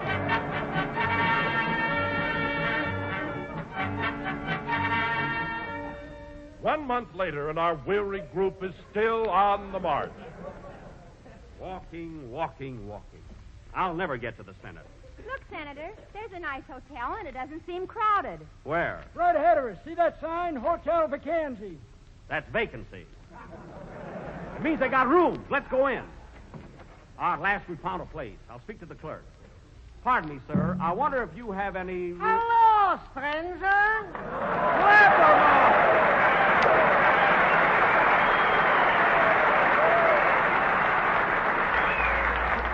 Say, Slap, we saw your sign out front, vacancy. What can you do for us? Well, Senator, for 25 cents, you can hang all night in the coat room. Uh-huh. And for 50 cents, you can sleep on the jukebox. Jukebox? Right in the Führer's face, 5 cents extra. Yes? And for $1, you can ride the revolving door and sleep like a top. Well, I'm willing to spend money. What do you got for $10?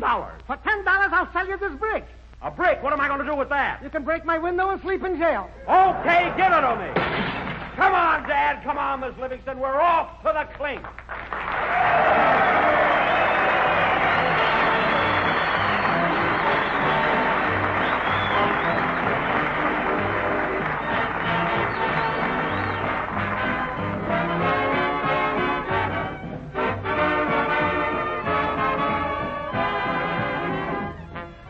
You know, friends, when I was a baby, I was such a little baby. No fooling. They used to call me Little Boy Wilson. No one ever thought I'd grow until, well, you see how it is. And what happened to me happened to crisp, toasty brown Grape Nuts Flakes. They're fast-growing, too. In fact, Grape Nuts Flakes are the fastest-growing, ready-to-eat cereal in America today. And there must be a reason. Well, there's a reason, all right. 2 of them. First, it's that distinctive flavor. The flavor you all love in Grape Nuts, presented in tempting flake form. and it's that nourishing goodness. For Grape Nuts Flakes bring you the important whole grain food values you find in natural whole wheat, including iron and 2 of the valuable B vitamins recommended for everyone by our National Nutrition Program. So ask your grocer for luscious Grape Nuts Flakes in the big economy package.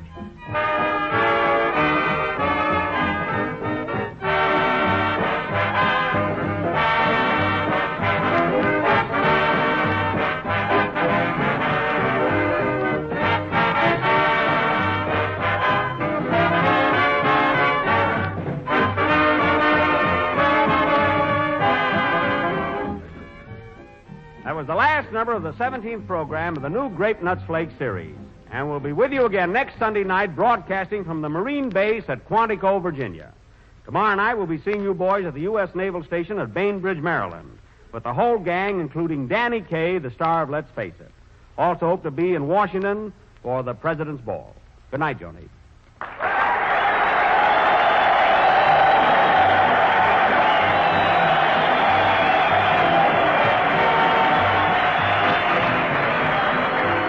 The Jack Benny program is written by Bill Maher and Ed Beloit. This program is for the entertainment of personnel at Fort Meade, Maryland, and does not necessarily constitute an endorsement of the product by the War Department.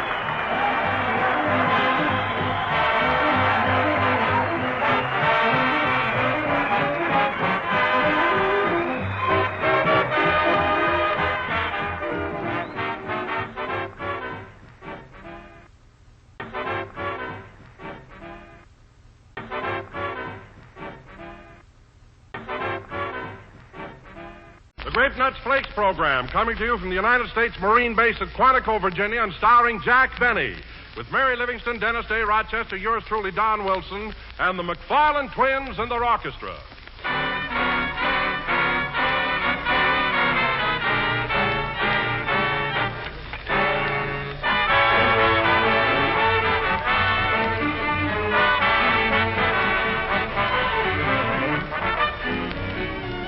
Friends, you know what I received the other day? A fan letter. Yes, sir. And it said, "Why don't you people do something about that dull word delicious? I've heard it on the air 40 times today. Go and get yourself a new word." So my fan doesn't like delicious, huh? Well, I wonder if he'd settle for de super duper pandandy. Well, instead of saying how delicious Grape Nuts Flakes are, I can certainly call them sweet as a nut Grape Nuts Flakes. And oh boy, does that describe to a T their delicious... No, now, wait a minute. I mean their malty rich flavor. And I'll wager there's one thing my fan does like about delicious, and that's the ditto way Grape Nuts Flakes taste, and their ditto crisp and toasty texture. And does this nutritious and delectable breakfast food satisfy? Why, you'll find the whole family clamoring for it. So try this ambrosial, this swell elegant breakfast dish, Grape Nuts Flakes, tomorrow. You'll find they're delicious.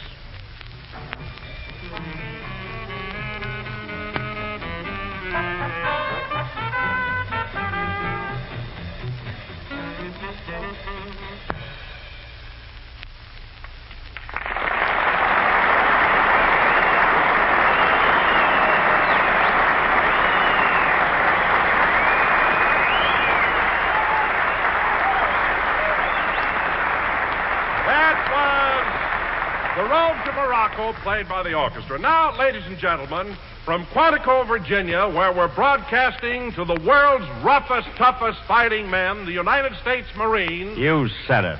We bring you the Waukegan Cream Puff, Jack Benny.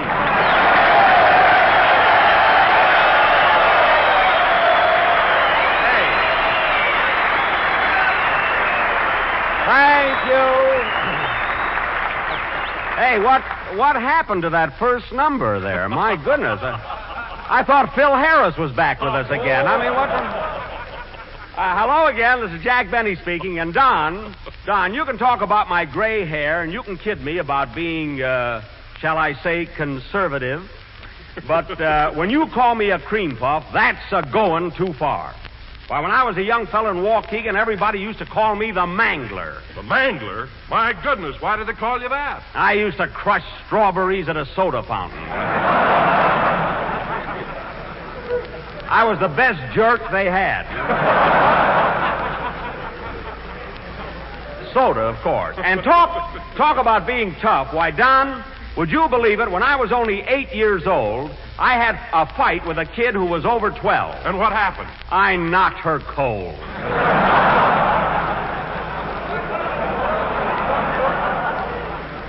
She had it coming, though. She was always dipping my curls in the inkwell. But you're right about these Marines, Don. They're as rugged a bunch of boys as I've ever seen. I mean, they've got what it takes. Pardon me. Come in. Mr. Benny? Yes? On behalf of the Marine Station here, I want to welcome you to Quantico. Thank you very much. You're welcome. Pull in your gut.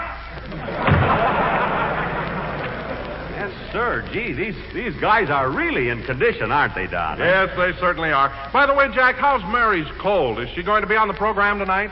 No, she isn't, Don. She'll be back next Sunday, though. You know, we've been knocking around the country at a pretty fast clip, and a woman can't take it like we men. I feel fine myself. You do, Mr. Benny? Yeah. How do I look? Well, I'll probably get slugged for this, but you look like something that cat dragged out. That's in. Dragged in. This cat dragged you out again.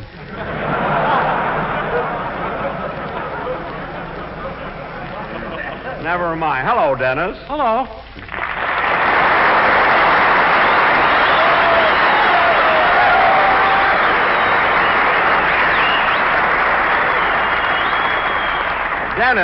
Dennis, what do you mean I look bad? I mean, what's wrong with me? Well, gee, you're awful pale and run down looking.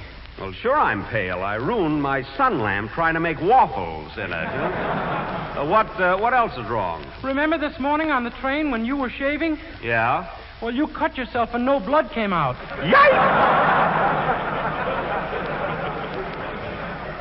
Well, that settles it. I got to see a doctor. I'll mail out bids and get an estimate on a good checkup. You know? First thing tomorrow. Tell me, Jack, who's going to take Mary's place on the program tonight? After all, we do need a girl's voice. Well. Don't look at me. I'm just a tenor. I'm not looking at you. I was about to say that Virginia Bruce is going to be with us tonight. Virginia Bruce? Yeah, she's down here on location for a picture, and she very graciously consented to come over. You mean Virginia Bruce, the big movie actress? Yes, sir. You mean the beautiful blonde with the dreamy eyes that I'll fall madly in love with and ask her to marry me and she'll say no, and I'll hang myself with that lousy necktie you gave me for Christmas?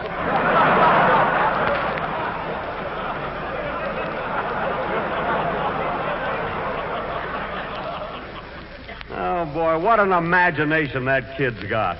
It comes in handy when you haven't got a girl, believe me.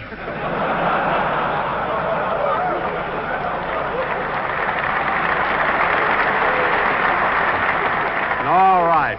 Anyway, Miss Bruce will be here in a few minutes. And, Dennis, I want you to be on your best behavior. What do you mean? I mean, no standing on your head and showing off. And now, folks... He hates me because I can stand on my head. I hate you because your head is flat and you can do it the easy way. It's not fair to the rest of us. Well, here comes the musical end of the program, the McFarland twins. Hello, Art, George. Hello, Mr. Benny.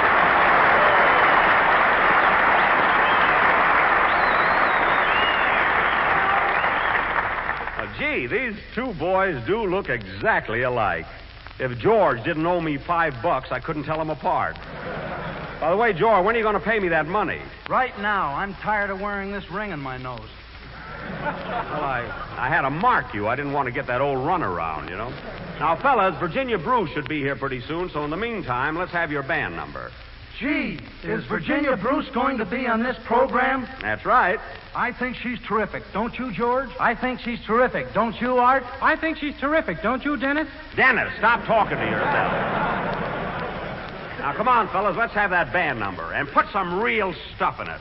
Remember, we're playing for the United States Marines.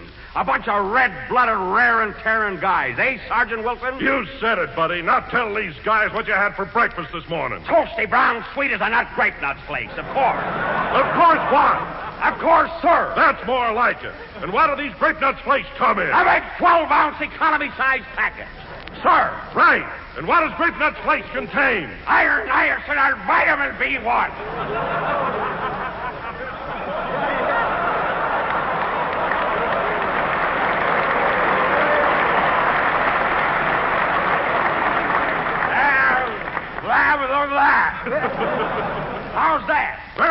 Benny. Now button your lip. Yes, sir. Gee, how could we get so tough on breakfast food? Oh, well, play, McFarland.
That was Taking a Chance on Love, played by the McFarland twins and their orchestra. And, fellas, that was all right. You twins are really going places. And now, boys... Twins, that's a hot one. What do you mean, a hot one? It so happens, Dennis, that they are twins. Oh, yeah? One of them throws his voice and the other one's a dummy. Believe me, Dennis, there's no ventriloquism involved. They're both flesh and blood. Then I better quit carving my initials in the one I thought was wood. Yes. And now, boys, no use waiting. I got to give that kid a hot chocolate with a Mickey in it. Now, boys, I'd like to have you meet that beautiful and talented screen actress, Miss Virginia Bruce.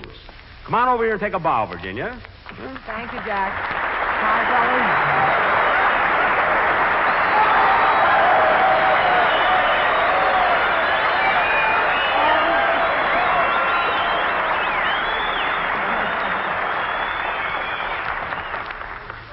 Well, listen to that. You know, Virginia, you got more applause than I did. Well, this is my last pair of nylon stockings. I'm glad they're doing a good job. Oh, is that it? Well, now that you brought up the subject, Virginia, I've got pretty good-looking legs myself. Here, look.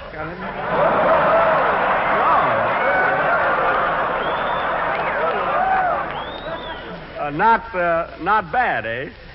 I'd hate to get an order of mashed potatoes with that many lumps in them.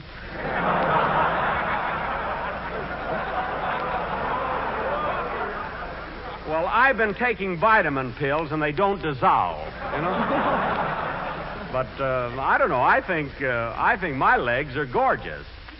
And those pink lace garters. Did you borrow them from Mary? Oh, no, Virginia. A girl threw them at me in a burlesque theater. She hooked my ear with one of them, but the other one I had to fight for. What a brawl. My hand still hurts where you stomped on it. Now, don't be so grabby. Oh, Virginia, this is our young tenor, Dennis Day. Hello, Dennis. Gee, Miss Bruce, this is the happiest moment of my life. Well. Just say the word and I'll stand on my head. Dennis. You'll have to pardon him, Virginia. He's so emotional. You're panting a little yourself, Daddy. Oh, yes, I am. And this is our announcer, Don Wilson. Hello, Mr. Wilson. How do you do, Miss Bruce? I can't stand on my head for you, but I can shuffle my chins like a deck of cards.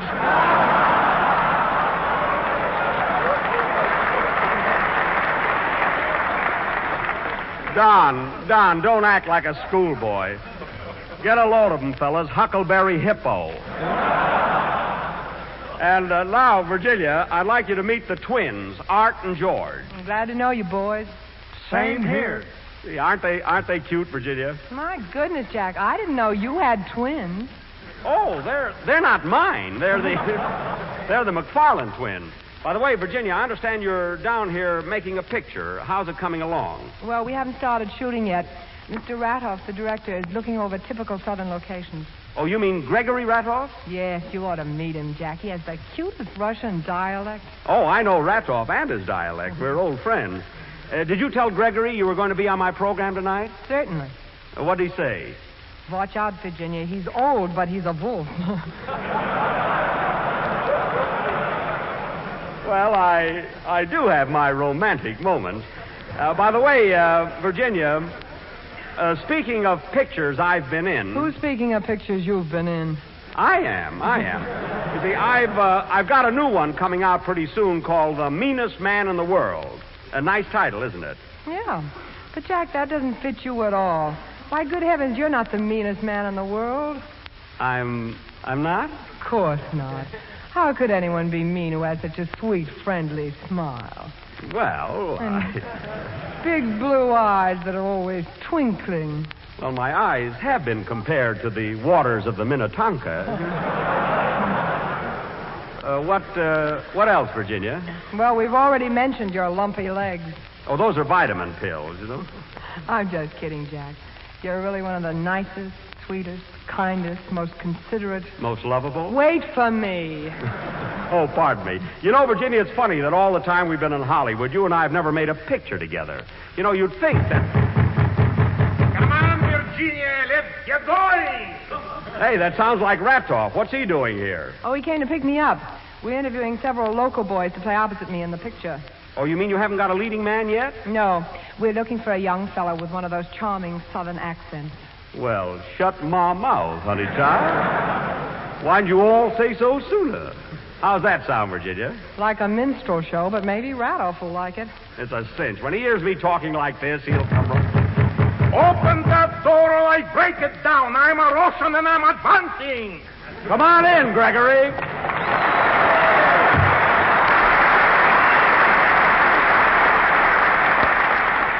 Well, this is a surprise. How are you, Gregory? I haven't seen you since Hollywood. Fine, Jack. I sure like it down here in old Virginia.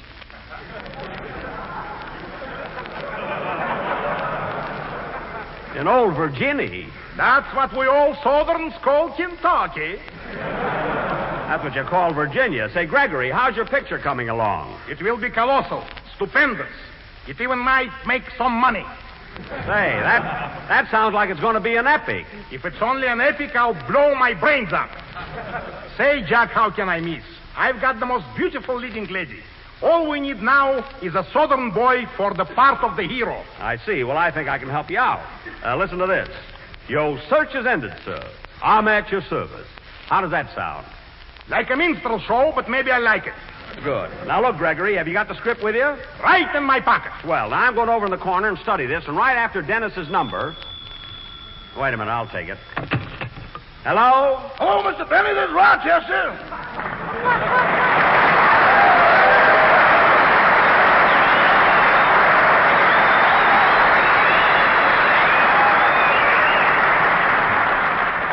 Oh, hello, Rochester. Where are you calling from? Washington, D.C. Oh, you're still in Washington. Now, listen, Rochester. You were supposed to be on the bus with me at 10 o'clock this morning to go to Quantico. What happened? Well, I got some friends here. Yes? And at 10 o'clock this morning, I was at a party they gave for me last night. Well, why'd you have to stay till 10 this morning? We had a bottle of champagne and we couldn't get the cork out till 9:45. Well, that must have been some party. Who was there? Well, there was my brother and his second wife. Uh-huh. And my cousin and my brother's first wife. Uh-huh. And there was my sister who married a total stranger. Oh. And then we also had my Uncle Sylvester who came in from Beverly Hills, California. I didn't know you had an uncle in Beverly Hills. Where does he live? 360 North Camden Drive. Wait a minute. That's my address. That's my house. I've been meaning to tell you, boss, he lives in the garage. Oh, I thought I saw lights there at night. Now, Rochester, how long has your Uncle Sylvester been living in my garage? Well, $2 a week. I got $80. 40 weeks, boss. Well, that's my fault. I should have suspected something when I saw you carrying all those pork chops out to my horse. Well, I'll talk to you about this later. Goodbye. So long, Mr. Benny. Imagine his uncle living in my garage. sing, Dennis. Now, don't run away, Virginia and Gregory. I'm going to study this part.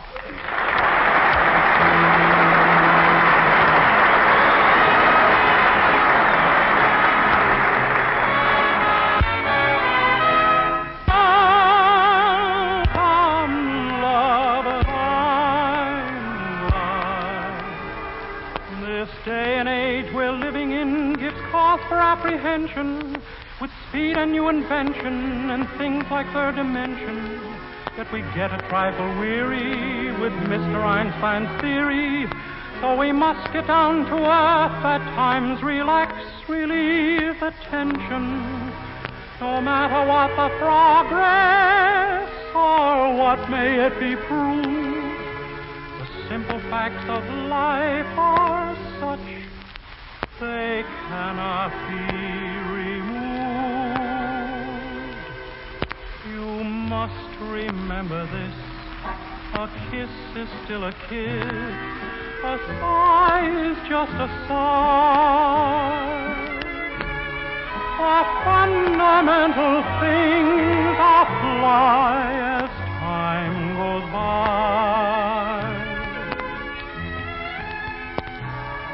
And when two lovers woo, they still say, I love you. On that you can rely. No matter what the future brings as time goes by. Moonlight and love songs never out of date. Hearts full of passion, jealousy, and hate. Woman needs man, and man must have his mate, that no one can deny.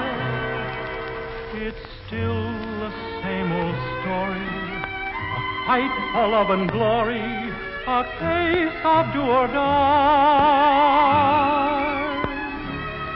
The world will always welcome lovers as time goes by. That was As Time Goes By from Casablanca, starring Franklin D. Roosevelt and Winston Churchill. Humphrey Bogart and Ingrid Bergman, and sung by Dennis Day. Well, Gregory, I glanced over the script, and I'm more convinced than ever that I'm just the guy for the part of the Southern boy. Part nothing. I want a guy that can do the whole thing. I'll do the whole thing, and I'll be colossal. Colossal is a big word. Don't kick it around. You should talk. Well, Virginia, it looks like I'm going to be your leading man. But, Jack, you haven't even rehearsed the part. It's bound to work out. I can just see it in lights.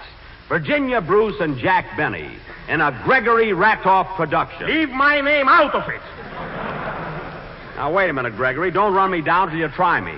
Now, let's get started with the rehearsal. Okay, I'll get my technical advisor. Your technical advisor? Certainly. He's a real Southern colonel, and he knows all about Dixie. Come on in, Colonel. Is that the Colonel? Hello, stranger. Schlepperman. Well, Schlepperman, how long have you been a Southern colonel? Since Tuesday. Rather put an ad in the paper. Oh. But don't you all give me away, all. I won't. But, Schlepp, I can't imagine you being a technical advisor. What do you know about the South? Toast that barge. Lift that bale. Mammy's little baby loves softening. Mammy's little baby loves softening bread. I'll take some fun. Say, that's pretty good. I tell you, Jack, he's terrific. So you like him, eh, Ratoff? His dialect kills me. Well, what do you say we get started? Let's try a scene from the picture, Gregory, so you can see what I do. A love scene, that's where I shine. All right, a love scene. Now, Miss Bruce and Mr. Benny, take your places. Now, Jack, it is a hot summer night, and you are waiting for your sweetheart on the veranda. I see. Then the butler comes in. The butler, eh? Yes. His name is Julep, and you ask him for a piece of candy. The butler's name is Julep?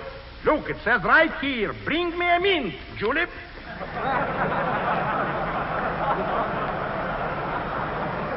That's bring me a mint julep. It's a drink made with bourbon. Bourbon, schmorbon, all I know is vodka. Oh, Mr. Radoff, where am I in this scene? You are in the garden, and you are heartbroken because your lover is going away. You are sniffling a rose. Sniffling a rose? What's that? That's the way he talks, Jack. Yesterday he went into a restaurant and ordered a porter horse steak. Porter horse? Say, he might have been right. Hey, that's a good one. Quiet, actor. I am in charge here. All right. How does this thing start for you? The butler has told you that your sweetheart is in the garden. Now you enter the garden. Music.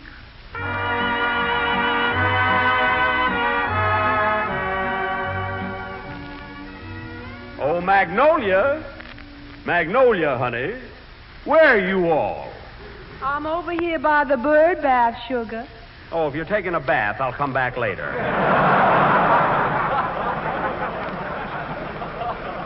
Goodbye. Now, wait a minute, Jack. It isn't her. It is night, and the gales are bathing. You mean the nightingales are bathing? That's what I said. Right here. Okay.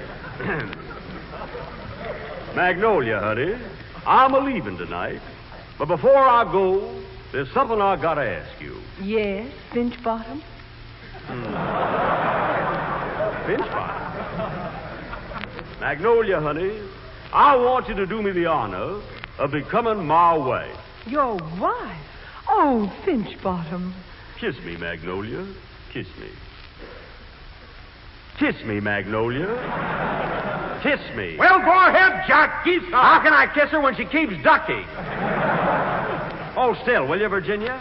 All right, let's take that line again. Excuse me, Jack. Oh, Mr. Radoff, may I speak to you a minute alone? Certainly. What's on your mind, Virginia? Well, wait a minute. I better whisper it. What's the whispering for? Listen, Gregory. All right, so he drools a little.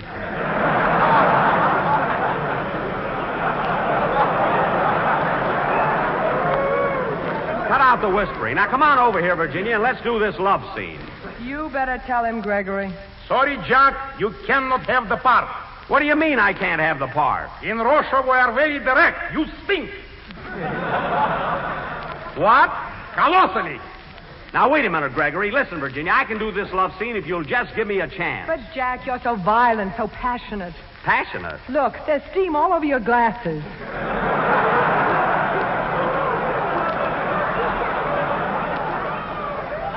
I'll wipe them off. Now, don't worry, Virginia. Let's try it again. And this time I'll be as gentle as a lamb. Animal picture I will not direct. That's not what I'm talking about. Now, come on, let's go. Magnolia, honey, I want you to do me the honor of becoming my wife. Your wife? Oh, Finch Bottom. Kiss me, Magnolia. Kiss me.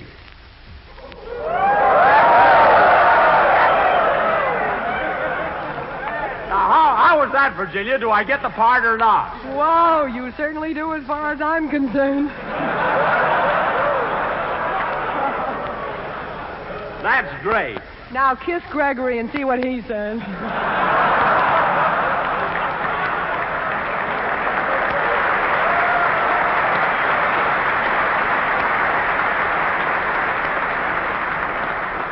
Gregory.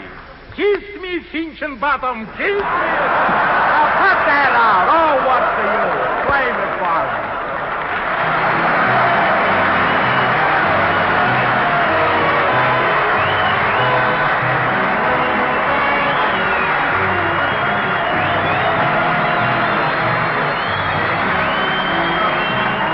Well, let's face it, friends. You know and I know that right now we're all up against a serious shortage of many important foods. And these shortages will never be more acute in the future. However, there is one valuable food that is now and will continue to be plentiful. Whole grain cereals, one of the finest, most nourishing foods you can serve, and one that our government nutrition program successfully recommends. There's only one hitch: the danger of a serious shortage in the paper used to pack these cereals. But you and I, all of us, can do something about that. Simply buy as many foods as possible in large packages instead of small ones, for it takes less paper per pound to pack the larger sizes. So when you buy whole grain cereals, whether it's Grape Nuts Flakes or any other of your favorite brands, be sure to ask your grocer for the largest package he has.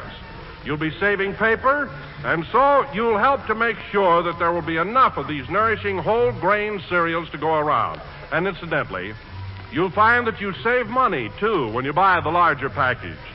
So help your country, help your neighbor, help yourself. Buy whole grain cereals in large size packages.